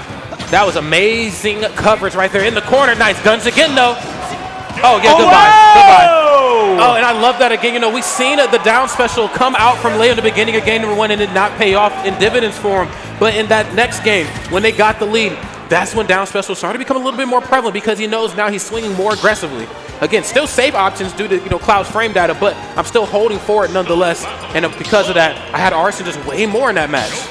Leo answering back with a dominant JV3 stock. Of course, Spargo, hard guy to take down. He's got that young man resilience. We're going to see if it comes into play. Of course, he did lose earlier today. He wants blood. He wants vengeance. That's right. There's blood in the water right now. These are 2 sharks. Uh-oh. Yeah, you better get back to that ledge as fast as possible. Okay, nice. That record that you talked about before, Max, again, the guessing game. Sometimes it's best just to hold shield. Yeah, right. It's not like anything's going to happen to you if you don't get the punish. That's right. Get a nice little reset. Get to save a little bit of percent, which, again, goes a very long way right now. Spargo almost with the limit here. Same could be said for Leo, though. The usage of guns from Leo has been crazy, by the way. Kind of using it as a long-range poke, right? It does outrange Cloud's back air, even with the strong hit. So if you have something that can match that sword's reach, it's going to work really well for you. That's right. Nice little long-range disrupt, especially some of those moments where Spargo wants to disengage and maybe start going for like the short hops with his back to you. Now that kind of forces you to come just a little bit closer. Very similar to what we see with like Falco's neutral special, Kind of smacked up that Arsene. Didn't really get anything done with that one, and he's got to start building on the next one. And Spargo patrolling the ledge. Early on actually the going for the attack. first dash attack, yeah. Yeah, it's kind of unfortunate for Joker. He can't charge his meter unless your opponent does something. Yes, right. Right? Whereas Spargo can win neutral, hit down B, get a whole chunk of limit ready to go. So Leo gonna have to get this one done the hard way, all solo. Oh! Okay, yeah. Kind of ice skating uphill right now, but nice. Great resiliency right there. Just presence of mind, understanding up B's on his way. And I'm not going to let it back onto the stage. And another up special right there. And unfortunately enough, just airballing, not able to get to the ledge in time. A little too aggressive. Oh, my goodness. Sending that forward air there. Leo trying to hold on to that stock. No, he has an Arsene coming. Not going to enjoy it, though. That meter getting chunked. I have a question. Does this hurt box shift on the swing on up smash? Is that why jab didn't disrupt any of that?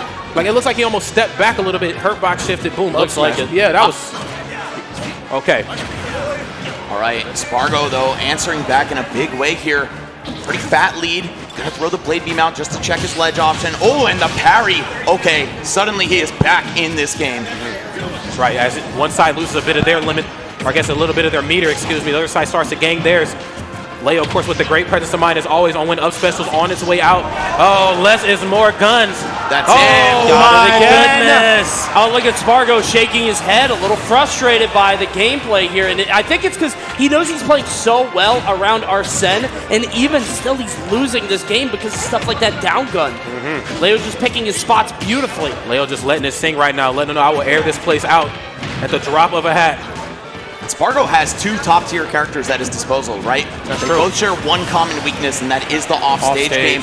It feels like he's winning most of the interactions, but Leo's winning the ones that matter, the ones that will result in a stock loss. Oh, my goodness. And he has a punish right there on back. Okay, even despite things not going as well for Spargo here in this match, even stocks across the board. And both sides almost with that meter filled up special again. Leo not quite as mindful of where it's going to be. Catches the roll. Love the cross slash. Limits almost here. Arsene's here in town. All right, we're going to see 2 blue guys doing battle here on Pokemon Stadium 2. Oh, some close calls in the corner. It's going to be Spargo breaking away with it. You got to finish this man off before he gets any value out of Arsene. And time is ticking on it as well. Let's see it almost running down, but you can't get hit by the final hit of Arsene. You know that Leo is so dangerous there. Finally, he does end up running out. Limit not doing anything as well. Gonna get the up air, gets a follow through. It's a frame trap and a forward smash. That's right. Don't play with me on these platforms, okay? This is my house. Okay, jumping around the corner. You know back air's coming, okay? It's too safe. It's too big, of course, tossing off that big disjoint. Demands a lot of respect. There's the guns. Oh, delicious. I'll eat that. If only. Whoa! My! Somehow getting the kill off that. It looked like the weak hit of up air, Bounces too. off the baby hit. Yeah, he bounced off the baby hit on that one, just like a Pac-Man trampoline. Just bouncing right off the top. Maybe a DI thing. Maybe he tried to pull away at the last second, but bouncing off the Buster Sword there. Watch this. Yeah, let's take a peek at this replay. There's the up B again. Love how mindful Leo has been. That time going a little bit more defensive. Did he want to jump there for the counter? Like to push him back? Because like, I don't know. Why would he jump there instead of just wait for the landing? I guess he could get punched by something else. Yeah, that's definitely the... That's not the strong hit, bro. I think the idea was to maybe try to hit him away with the release of Rebel's guard, but Cloud just travels so fast on the way down from his up B. Yeah. So it's a good idea there by Leo, but unfortunately it doesn't actually work. We're going to have to see him make a comeback now. I believe it's 2-1 in Spargo's favor, right? Yes. Of course, a good idea, but not a great one, of course. Nice down there. And again, some of these early interactions, I mean, really just go the way of Leo. I love this, these low percent conversions. And of course, you really have to, okay, there it is. You really have to capitalize. A little off the mark right there in the corner, but both sides just being relentless when it comes to the corner control here of this matchup and also the platform gameplay too. Wait a minute, spot dodge. Okay, you got Arsene, but what are we gonna do with it?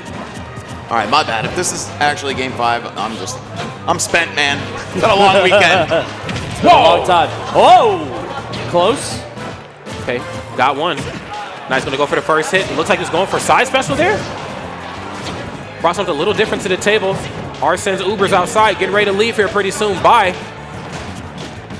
Oh, okay, I wasn't tripping. I thought it was 2-up, but then he corrected. I was like, Kevin knows better, and then you know. Okay, I was doing. All right. Rare moment of mental clarity for me. Either way. Whoa. Oh my God, Spargo getting away with murder right there. Leo read both the roll and the option afterward, but hesitated a little bit too much. No hesitation on that though, letting the forward smash fly, earning a stock for it. Okay, short hop back here. Nothing out of the wheelhouse right here on Spargo's behalf. Love that empty jump right into the grab that time. Keeping Leo guessing despite being in the deficit. Still have to hold forward, or I guess that time back air. Getting it done. And that was gorgeous for Spargo because he cuts off the Arsene. As soon as the Arsene is out, can't get any extra percent, can't get anything cooking or rolling. That's right. Just going to get rid of it immediately. Shakes Leo off his trail with the limit blade beam and stuffing the jump in with up B as well. That's right. Spargo playing every interaction so well right now, but it's not enough to carve a real lead into Leo just yet. He's been keeping up. Yeah, he has. I mean, again, you can't allow a lead to just become too crazy, especially how does he do it? How does he move like this?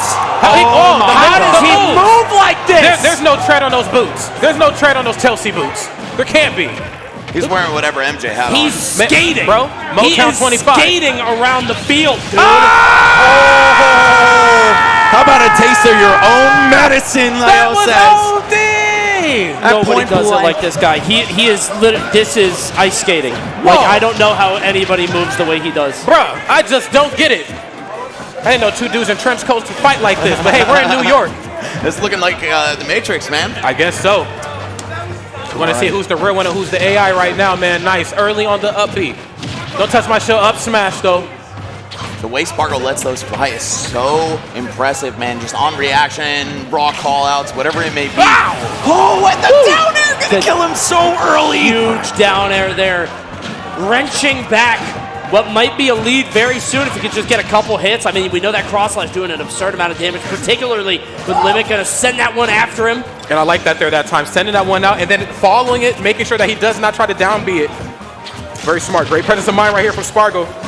Another up B downward angle on the guns. Wait a minute. Oh, interrupting. Oh, that's scary though. Yeah. Oh, Arsene about to come out right now. Spargo's like, hold on, let me get mine too. Yeah, he tries to build it up as quickly as possible. There's the back air. We got to do something on stage though. Has the limit. What are we gonna do? Not burn it. Okay. Gonna sit on stage. Okay, there's the up tilt. Up air, not allowing to land for free. Too much on the guns. Looks like Spargo's trying to work in and around it, but can't work around that back air. Whoa! What the? Hey! Okay. Burnt his limit there before the guns with Climb Hazard. Arsene's gone. We're going to wait a second. What a... The drag down Leo pushes the game 5. This is game 4. Leo in peak form. How does he do it? My goodness. We are Unbelievable back. control. Wow. I mean, again, just the mental stamina you have to have in some of those moments. Spargo's getting so much out of that up B out of shield. Those moments where Leo really wanted to just approach aggressively. I'm no longer using guns to use that long range poke. I am in your face every time. Up B. It's just unbelievable control and mastery of his character, the likes of which we haven't seen in a very long time. Sure. We saw Joker pop up here and there kind of intermittently, and it just wasn't the same, man. It was a little awkward, a little stilted, didn't quite have the timing down, but this Joker is just he's buttery smooth. He's skating on the floor, man. Again, no tread on those Chelsea boots. The red trench coats coming out right here, New York style. Bro. Final game between these two absolute juggernauts. First hit fair in there. Whoa. He said, look, I'm flicking the C-stick in every direction. You getting all the aerials. These guys have been playing nonstop since 3 p.m., by the way. I don't know how they do it on the back end of a full work shift. Me and my peak is only a mere fraction of their power. I can't imagine it. Leo and Spargo, the two best players in Mexico, putting on a show for you guys in this loser semis. That's right. The show's not quite done yet. We are at the final episode right here in this set. Nice. Love that down there. Able to break that craziness up here. Both sides coming down with something crazy every time.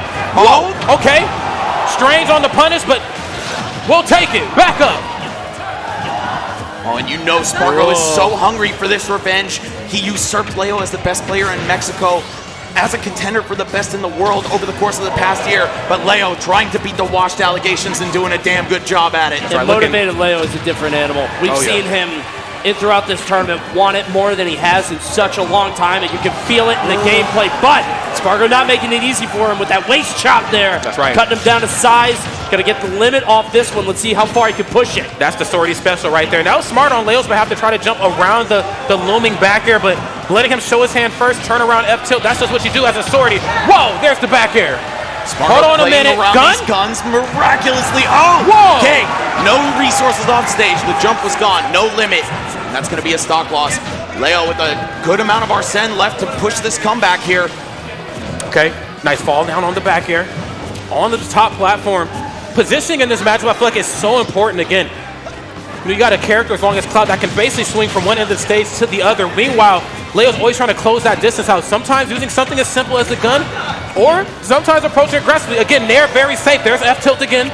That's right. I think what Spargo is doing is trying to play around Leo's zone. We see Leo continually, go for the down gun or continually kind of threaten Spargo's range, and Spargo thinks he's safe, and then Leo swings. You saw it there. Spargo there being proactive, jumping up, stuffing the guns before anything else can happen. That's right.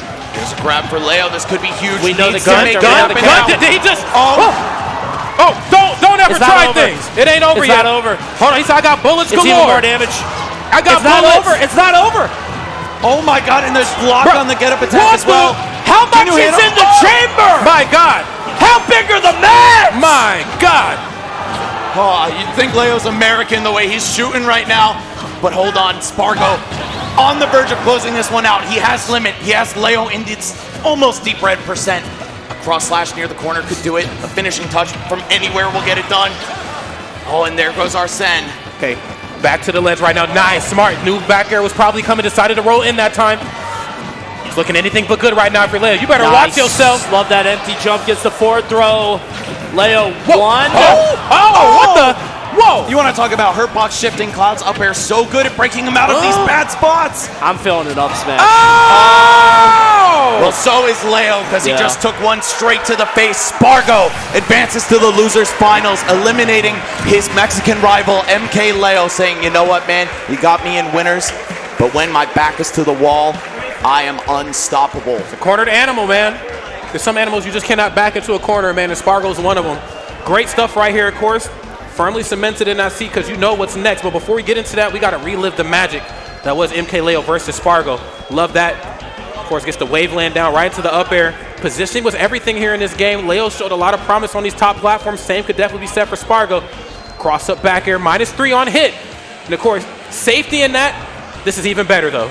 Part of me wonders how much of like F smash into F smash is a little uncharacteristic. That's a little, that's maybe gassed out. I mean, you said they've been playing all day. You don't want to speculate, but I mean, F smash into F smash is not something we see from Leo. No. Maybe a misinput. Who knows? Dash attack, maybe. I was thinking maybe dash attack. I wanted to say dash attack, yeah. Doesn't matter at the end of the day. At the end of the day, Spargo is going to move on ahead over Leo, but phenomenal showing by Leo. Spargo just a little bit more today. That's right. Yeah, played absolutely out of his mind.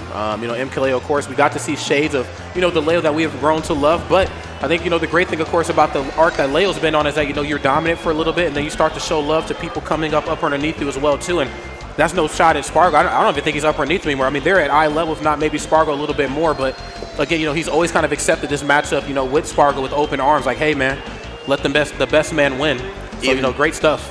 Yeah, man, even still, 4th place at a tournament this stacked, about 900 people in the bracket. You got to give it up for that. MkLeo is looking to have a strong 2024 if this is anything to go off of. But, of course, you saw that same mutual respect, the same smile on both of their faces during the handshake, as it was Spargo who gets his revenge this time.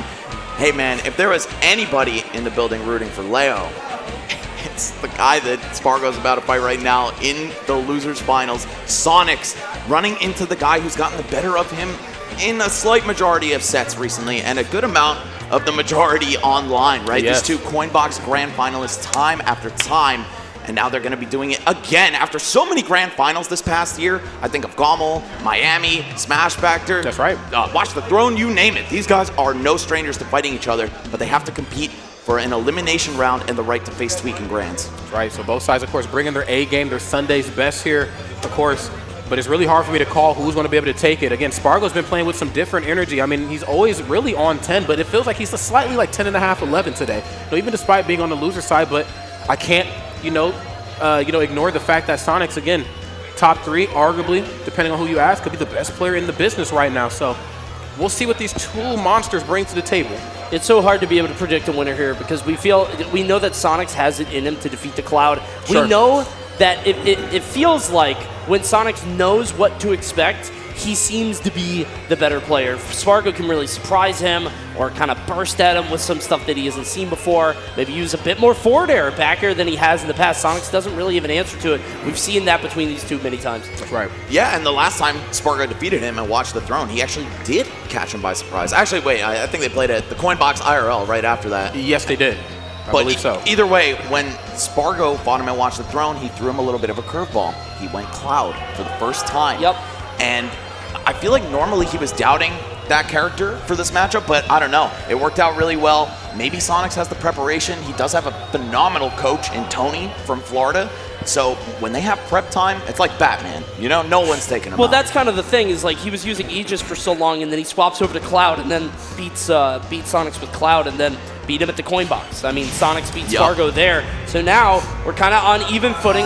No more tricks, no more gimmicks. Nope. We know what we've got up each other's sleeves. So let's start off on small battlefield for game 1. So glad you brought that up too, the importance of just kind of sticking to your game plans. I think, losers finals of the first Super Major of the year is not the time to bring something new to the table. If it ain't broke, certainly don't fix it. Okay. You know what is broke? That spin dash. Man, really, everything that Sonic brings to the table is kind of broken. I mean, let's call it for what it is. Wish someone would fix it. He's next. Right. Nah, just kidding. But either way, pretty even scrap to kick things off. 30 seconds down. Respectable amount of damage dealt by both players, but you're going to see them start to back off. Spargo knows one errant exchange can be his life due to the edge guarding Sonics has at his disposal. Oh my god, no fucking way you just did spot dodge finishing touch. % death right there. My goodness. You got to love it. Spargo, of course, just locked into this match. There's just no other real way to put it. Forward into that. This blade is getting busy. It's just hook after hook after hook after that finishing touch. Felt like Sonic's just kind of reeling for a little bit mentally. He's going to need to answer back with some kind of edge guard, something that Spargo might get shaken up by a little bit. We're going to see a back throw here to get him back off stage, but he does have that limit. No spring that time, and no back air. Confidence there. He had the follow. He had the tracking. Yeah, I have to agree with that, Coney. Just kind of riding the wave back to the stage. Where's your confidence, homeboy? Hit the floor there. But Spargo a flub of his own, and of course that's the pressure that comes with playing at such a high level after such a long day on this big stage, man. You're not gonna play like yourself all the time. You just gotta shake it off and roll with the punches. That's right, man. Again, it's nice to see that both sides are still human at the end of the day. Of course, they're not without error. Both sides here. Even stocks, nice. Falling upper into the rising upper. Can I get another one? Base air dodge out. And smart on Spargo to air dodge away that time. That way, at the worst, he might take a dash attack, maybe a spin charge. Not entirely sure, but things are leaning more towards the favor of Spargo. I know back here is coming, bro. It's just a matter of when. Whoa! Oh, those dash attacks non-stop from Spargo on the hunt. He just wants to close it out. Some kind of big stray hit, and that really fits the bill. Sonics is holding that shield a very long time. Those are easy grabs for Spargo, but of course if he misses that, might be a back throw to the ledge, and it might be curtains. That's right. Very scared. We're going to go to the ledge here. Okay. Oh, he's on platform. That sucks. That sucks. That's not where you want to be at all. Nice. Holding on to the limit. Oh, my goodness. And you have to relinquish that stock. Great stuff right here on Spargo's side. 105%. Let's go ahead and let the Blade Beam sing. I like him jumping before he threw it too. That way, if Sonics did a jump out and spin dash, it still would have met him right in the air. Either way, Spargo establishing a bit of extra credit. Sonic's hot on his trail, but he's going to be patient about it. There we go. Spin dash into neutral air. Looking for some kind of aerial to either take him off the top or send him back off stage. Good back here there, even just trading with the spin dash, just being able to time that so perfectly with the fastball back here. Well done. Gonna try to hold on to this rage, send the blade beat, but a little bit too high. Nothing really coming of it though. Okay. Yeah, let it go. Hit those dark red percents, and that's very smart on Sonic's side. I mean, again, it's kind of letting the patience and you know, just the damage kind of come to you. No real reason for Spargo to jump on the other side there into that forward tilt. Feel like it might have been a cross-up attempt or something, but kind of surprised he would corner himself like that. Oh, yeah. Gonna land on the platform, no punish though. Right, bit uncharacteristic. Nice going for the falling upper this time, and great presence of mind right here on Spargo's side. You know, sometimes when things whiff, it's not as airtight as you think it is. I might be able to up air through the chaos. Turn around, cross slash. Gonna be enough to do it. Spargo goes up game one. By the way, can we talk about how Spargo's been in loser's bracket since before top 8? Oh, Lord. And he's looking better than ever. Ah, that's a good point. It's a very good Losing point. to Leo to get here too, and then beating him on the way. I mean, what a boost that would be, right? Right before loser's finals, beating the guy that puts you there. That's right. A lot of narratives in this matchup, you know, like you said, Conan. Then also going up against, you know, your grand finals brethren. I mean, these two, of course, a lot of sets, a lot of history between these two strong players. Courtesy of these replays here, as you can see. Nothing off the back air. Nice. And that was some great patience. That time not going for the parry. Waited for the second swing on there. And then turn around F tilt. Yeah, again, really weird to jump on the other side. Again, I think it's a cross-up attempt trying to not get grabbed or something, but just kind of cornering yourself. Getting that cross slash, though, doesn't matter at the end of the day. We're out to game 2. And we're going to Final Destination. And listen to what he put on. That's right, the bangers. You hear that bass riff come in? Huh? That was crazy. Corin. No way. Corin from Spargo on FD. Am I? Bro said no platforms, bet. No platforms, Oh, you know, it's up air and air time. He said no platforms? All right, bro. That's right. You ain't never touching this floor. Okay, dude. Absolutely not.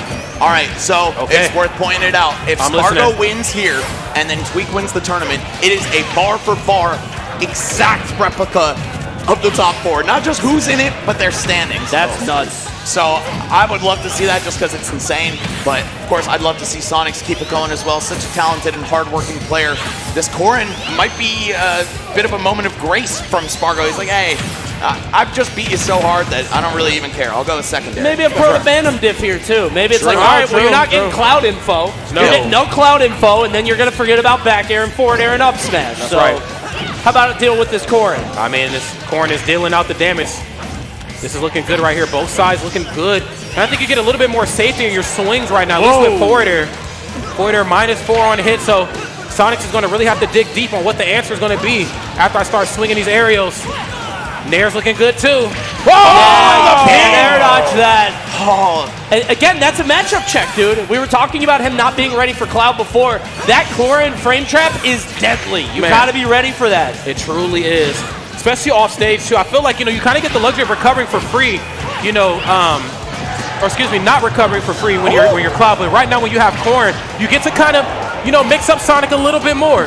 It's so funny that Spargo beat Sonics at Watch the Throne because he surprised him with the Cloud, and now he's got this new thing. He's got this new toy he can play with. And Sonic's like, what the hell do I do? He's got the secret third option. It's so ridiculous. Something far more sinister. That's right. This is the secret menu right here. You got to ask about this one in the drive-thru. But Spargo, he's going to deliver it, man. He'll make it hot and ready for you. Let's see if he can push the stock lead even further.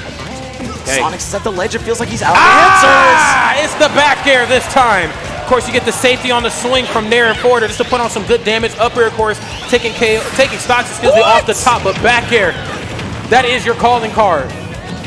Okay, into the corner. Nice, great patience, back row. Grab. Off stage. Now, of course, Cloud not quite able to come and get you if you're Sonic off stage. Corrin, cut from a different cloth. This time, get a little taste of your own medicine. Uh-oh. Hold on. And the blinking at the ledge. I'm ready for the parry. Please swing. Yeah, Sonics knows that he might be able to take this character out in one exchange if it's near the ledge. So trying to push that advantage, trying to set those ledge traps up. Unfortunately, it's not going to work out. Oh, but the landing trap will. The one downside to these giant sword aerials is that the timing's a bit predictable. You could pick up some big parries off of that. That's right. This is the true test for Sonics. I mean, we know that he can win a game if he has the lead, if he's able to bleed his opponent out. But here, you've got to run at this sword mistress the entire rest of the game, and you've got to pick your choices very carefully. Hard agree. I mean, she's kind of leaning into her Fire Emblem roots right here. I mean, again, she's just going to keep swinging forward here. Very similar like Mark Lucina. Fair, of course, very safe on shield. Great for putting on percent. If you get too close, I let you swing first. I still have down tilt, up tilt. Great party starters at low to mid percents as well. That's wait, what are we doing? Too low, young man. What are you doing down there? I love the fact that he picked neutral air right there. Corrin's back air, very slow, but the nair hits in a 360-degree arc around her. It's the fastest way he could have picked Sonic up out of his up B. Oh, hold on. No, not going to even get any follow-up, let alone one that'll kill. Here we go. Spargo on the verge of closing this one out.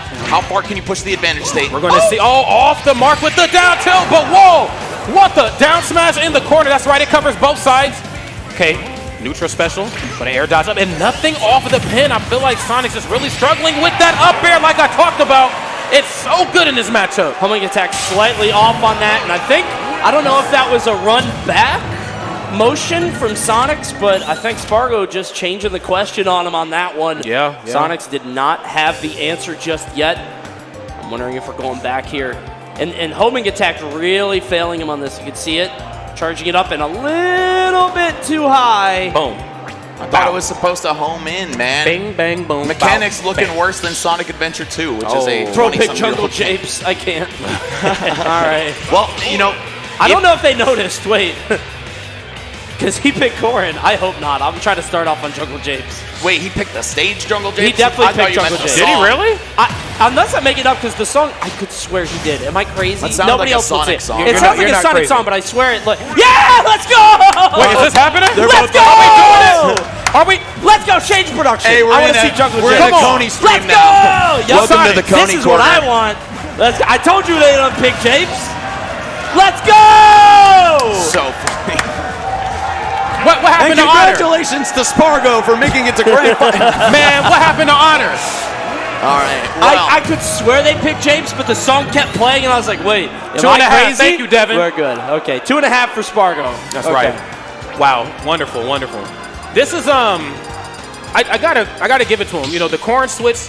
I was a little skeptical at first, but then when I seen that we were going to FD, I exactly knew what was going on. But I love the pin attack. The pin is just one of those moves in the game where even if Sonic is moving around, it's very hard for him to, pinpoint his options. Once pin comes out, everything stops. Right. It's like, okay, where is he going after this? And having a move like that Sonic has to respect really goes the distance in this matchup.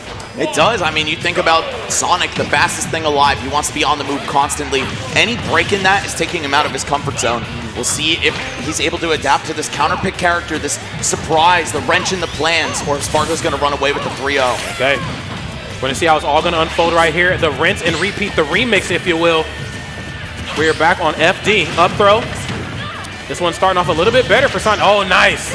Love that. Yeah, that was smooth. Changes the timing, adds some multi-hits into the mix. I mean, Sonic or Sonic's, so good at these parries on the landing aerials, and Spargo finding ways around it. He's got to watch it, though, because Spargo's swinging every time he comes down, and Sonic's not quite ready on that one, actually getting hit on the way back down. He has to recognize that Spargo is always going to swing with this character. Oh my God, 107! What the? Whoa! That's early. Such a good call out for the sit in place and charge spin dash, right? Sonic Again. players often feel a little bit too comfortable sitting at that mid-range and looking for whip punishes. Spargo gonna find a way to call it out. Some damage from the down throw as well. Nothing too serious though. Uh-oh, early on the down beat. And yeah, I'm gonna have to hard agree with that, Max. Again, no dash attack, you know, a little uncharacteristic on Sonic's behalf, just kind of backing off and trying to charge up. No. Okay, I'm clanking through the spring. Down tilt, great option. These low percents. That's when the Kung Fu comes out. Whoa! Ha! This is so risky for Sonic to engage here, too, because you lose so much more if you lose this engagement. You're going to get forward air, forward air, forward air. Finally, giving him a kiss with that forward air. Right. He's, I got a forward air, too. He's, I got one, too, and mine actually happens to KO. Yeah, that is such a lethal move for Sonic, but we're going to need to see more setups off the stage. Yeah, that's really, I mean, it's so tempting when you're a sortie player, right? You just want to let them know you got that range, you got the combos off of it as well, but it becomes predictable after a while. Oh my goodness, that down tilt. That is the party starter. Quick start up 2. Oh, God. Whoa. So hard to punish back the air row, dodge. you know it. I just want to go ahead and say something too, man. Corrin's animation is some of the coolest in the game. I used to hate on it back in Smash 4, but I definitely appreciate it now. Yeah, me too. I'm not with you on that. Oh, okay. Runs into the corner. Spargo looking like Chainsaw Man out here. 143 now. How are we getting on here? Double pin? No way. It's Okay, now you know, man, Spargo is a menace in the corner when it comes to the turnaround up tilt. That is their calling. A little bit of patience starting to come. A lot of bit of patience, excuse me. Sonic center stage, trying to stall him out. Hold on, Debo. Oh, the B-reverse on the Dragon Fang shot. Love to see that. Oh, no. Switching up his momentum. Sonic's with a chance, though. Okay, what's the swing going to be? Falling upper just in case you decide to go high? Yeah, I'm not going over there. You can see them both just kind of spamming aerials in place. Like, no, you come to me. That's right. You can feel the tension in the room. They lock eyes from across the bar. Uh-oh. Hold on, though. Sonic's in the corner. Yeah, no reason. No reason. No reason. I mean, it's cute. It's cute, but you don't have to do that. Oh, and that's what's going to happen to you, man. That's what you get, playing with your food. You're not in grands yet. Let's dial it down a bit. That's right. You better lock in. Oh, my God. That could have been what Sonic's needed to keep himself alive in the set. That counter may have lost him the game, bro. I'm telling you. I'm inclined to agree. I'm inclined to agree with that, Coney. Maybe a little bit too eager. And you get why people go for it, but you don't have to go for reads. You're not Sky J. No. You're not a low tier. You don't have to go for that bullshit. Stand there and space your neutral air, That's bro. right, man. Why hit him with the chopped cheese? Whoa! It cost right you the in game. the teeth, too. Ouch. Yeah, angled up. Turn him into a in giraffe. the jaw, dude. Wow. Ha! Got to say it with your chest when you swing like that. That is the schoolyard bully wind up and swing. It was all from the counter, man. That's I'm right. telling you. Playing with your food. And it's so easy for cats to be like, why did you do that? I'm not trying to do that. It's more just like when you're in the advantageous position, you're already controlling space. You have the entire stage behind you. That's right. You don't have to be in the center, man. You could just dip out. Well, and yeah, it's shoot the ball, man. Shoot the ball. You know, the key word that you said right there is controlling space. Not very many characters can do that against Sonic, especially doing it as long as Spargo did. But here we go, back to the ledge. Right in the teeth. Right in the head. Oh no. Look out! Reading not only the neutral getup, I got but a the sword spot dodge afterward. Sonic saying, I still have some fight left in me. Let's go to game 4. Let's see how this one shakes out. Spargo. Back to Cloud. Probably going back to one of the mains. Yep. Yeah, oh, right. did he already lock it? Yeah, I guess he so. did. But, I mean, you know, he's got some house money to play with here. Yes, Obviously, we're going back to Cloud for a small battlefield, but Corrin is still on the table in the future. I mean, he could always pop it for the next one if he wants. Okay. Or even the next set. I feel like she's not great against Diddy Kong, but yeah, it's at least something different. Yeah. Yep. No doubt about that. Shake it up a little bit. Well, let's see how it all unfolds right here. What felt like a 3-0 on the horizon. You know, Sonic was able to kind of come alive there in some of those final moments. Whoa. What you... No, don't hang out at this ledge. I love that counter there. I love the fact that he just let him know, hey, don't do that to me. I don't like that. Oh, my goodness. You are gone, yes. Absolutely. Easy money. I feel like Spargo might be kicking himself just a little bit for going Corin, right? When you try to swag on your opponent and you fall just short of closing out the set, sometimes it can fall apart. You might just crumble a bit mentally, and I really would hate to see that happen to Spargo, but Sonics is off to a great start here. I think him getting the game makes it like, I wouldn't worry too much about it. Like, if you get the game, it's fine, because at least you got something for it. That's right. And now we pop Cloud, and now we just try to win honestly. The problem is Sonics might be dialed in now. Oh, he's certainly looking like it. The corner control is very much online. Dash attack. Of course, couldn't quite get anything off of it, but yes, rest assured, Aerial is on the way in the corner. Oh, I love that down air. And of course, Sonic, no hitbox, not recovery on the way up, so Spargo can certainly have his way with that. My God, the platforms, man. Every time, whether Spargo's on top of the platforms like we see with Leo, or if you're up underneath as well, too, you can always see it when Spargo knows. He leans into it. That was a very fortunate air dodge, though. You saw Sonics, I think, a bit of hesitation. He was like, do I go for it here? And then Spargo kind of drifting through him and says, all right, that's easy. Oh, no, the drag down falls out of it. Okay, never mind. Still alive, but just barely.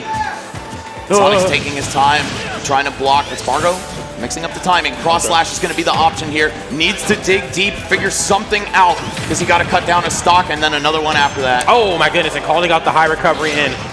Uh-oh. This ain't good. You know he has the air dodge. Can't quite get the killing blow, but I don't think it really matters. No, he still has positional advantage, and of course, controlling the narrative and the pacing of this match. Dude. First hit frame 5-5. Yeah, we're drifting out. He drifted out. He says, I tap. He tapped. Sometimes you just got to give it up. You know what I'm saying? Like, all right, let it go. Let's go next. Not going to stress myself out over this one. So the Proto Gambit did not work. He was ready for Cloud. Yeah. So now we get in this awkward thing where it's like, do I go back to Cloud? Do I go back to corner? Yeah. Aegis, maybe? Because they both look good. Aegis, you know, it might. Okay, FD. But what are we doing? That's right. Aegis is very scary. That is dangerous. Oh, neither I heard Corin. Oh, it's Corin. No way. Spargo locking her in for game 5, betting it all on this rogue character choice. You know, and I think I have to correct myself. You know, I talked about, the importance of if you have a mentality, a game plan, and it's worked up until this point, why switch it up at the last second unless you are two of the best players to ever pick up a controller and smash? Then it's a little different. So I'm not upset at the corner. Something I want to point out. What's up? We've talked about it so many times over the years how Leo was kind of the blueprint for Spargo, right? A young guy from Mexico playing these sword characters, playing this very fundamentally tight game. And I think he's taking a page out of Leo's book with this character choice, because Leo did beat Sonics with Corin, I believe, just in the past year. Not too long ago, all things considered. So maybe he's like, oh, okay, like that works. Let me try it. Okay. There might be an answer here, yeah.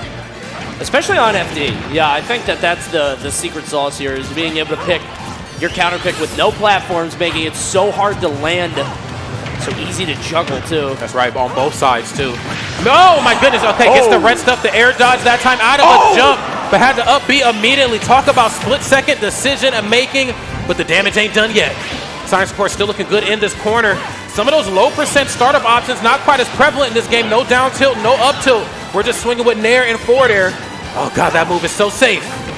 Back up. Skipping the ledge to recover aggressively with forward air right there. Sonic's